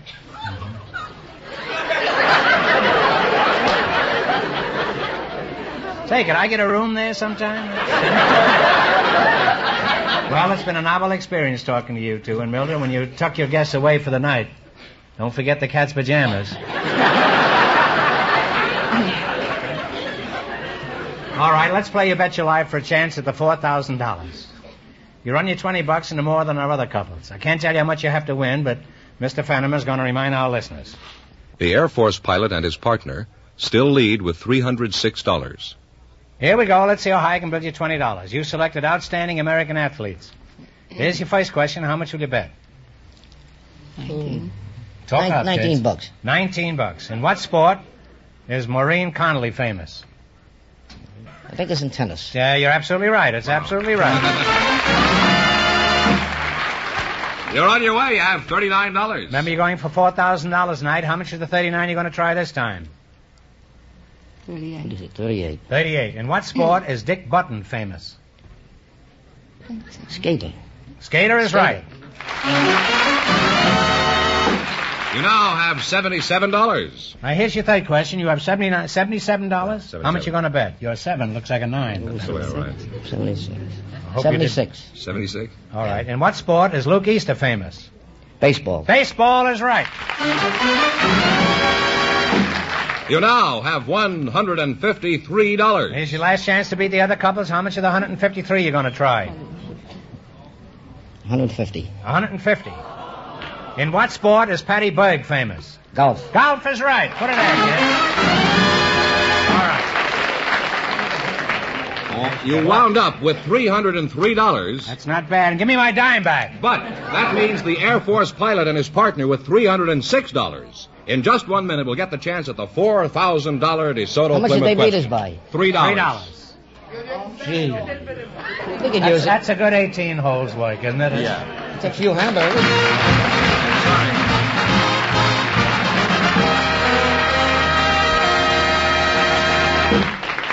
Say, Fenneman, I have something for you. It's here. It's a letter from Mr. Albert L. Mackenzie of Campbell, California. It's addressed to me? Of course not. It's addressed to me. What would Albert Mackenzie be writing to you about? Oh, I don't know. For that matter, what would he be writing to me about? Oh, I remember. It's about a used car. Here, read it, George. Oh, gladly. Mr. Mackenzie writes, Dear Mr. Marks. That's me. I followed your advice, went into a DeSoto Plymouth dealer and told them Groucho sent me. Well, I purchased a used car. It was fairly priced, and I'm very happy with it. I received a very satisfactory allowance on my old car. The dealer was courteous and very efficient, and had that rare gift of making me feel at home and welcome. The deal was somehow lifted out of the realm of a mere business transaction where you simply got what you paid for and placed on an entirely different plane. It was a novel and pleasing experience. I thought you might be interested in hearing. It's signed, yours very truly, Albert L. Mackenzie. Well, friends, I'm sure you'd like that kind of treatment, too. And if you're interested in a used car, visit a DeSoto Plymouth dealer. DeSoto Plymouth dealers, you know, have many makes and models to choose from, and in all price ranges. And remember, George, some of the cars are DeSoto's and Plymouth's the dealer has serviced from the day they were brand new. That's right. For top values in used cars, for a fair and square deal every time, go to a DeSoto Plymouth dealer. And when you do, tell them Groucho sent you.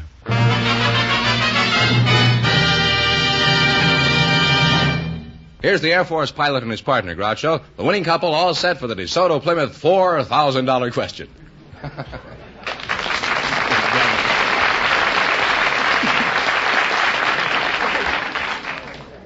Well, you can quit the gym, and you can quit... no, you can't quit the gym.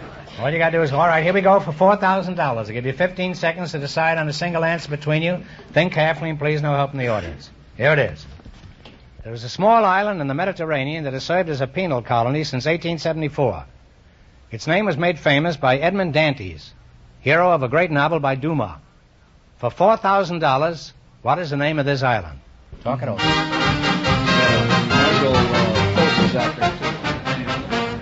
One answer between you.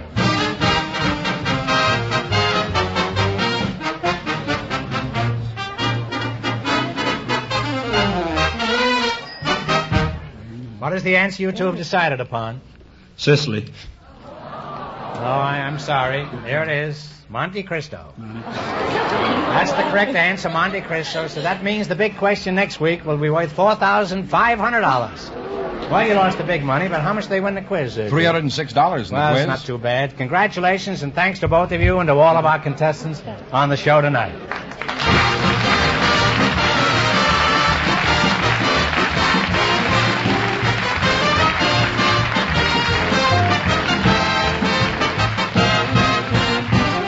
Be sure to tune in again next Wednesday night at the same time for the Groucho Marx Show, when the big question will be worth $4,500. And don't miss Groucho's television show, also presented by the DeSoto Plymouth Dealers of America. And remember, all dealers who sell DeSoto also sell Plymouth. Two great cars, both products of the Chrysler Corporation. And when you drive in, tell them Groucho sent you. Good night, folks, and remember, see the DeSoto fire don't make tomorrow.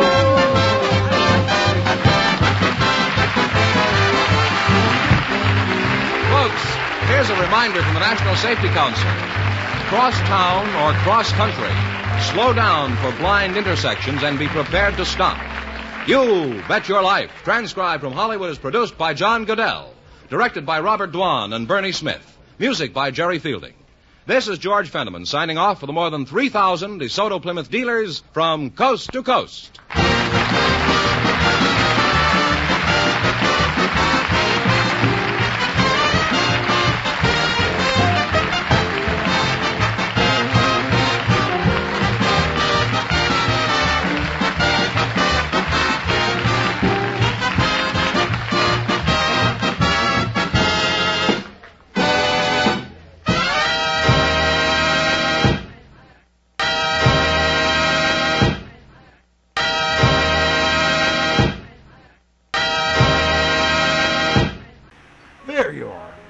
I got a call from Mrs. Badcock complaining about you. What were you even doing over at her house? Well, I was networking, of course.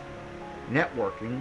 Yeah, you can't have a Hollywood career if you don't network, and she had a bunch of big stars over there. And I was knocking them dead. They love my tricks. They were feeding me fish. Everything was going so well. I was making friends in high places. Until they showed up. Who? We call them the Suicide Squad. A bunch of over-the-hill actors trying to get us to pledge to set ourselves on fire if their candidate doesn't win the next election. Who? People. Rob Reiner and Mark Hamill are the main ringleaders. People like that. Yeah, there really isn't a polite way to decline to set yourself on fire. People who are gonna set themselves on fire take it very personally when you say you're not gonna. So it became a big deal and everybody left. I think Mrs. Badcock was pretty mad. I tried to be nice, but there just isn't a nice way to say some things. Well, thankfully there is a nice way for us to end this episode. Have a good day, folks, and we'll see you next time. Yep!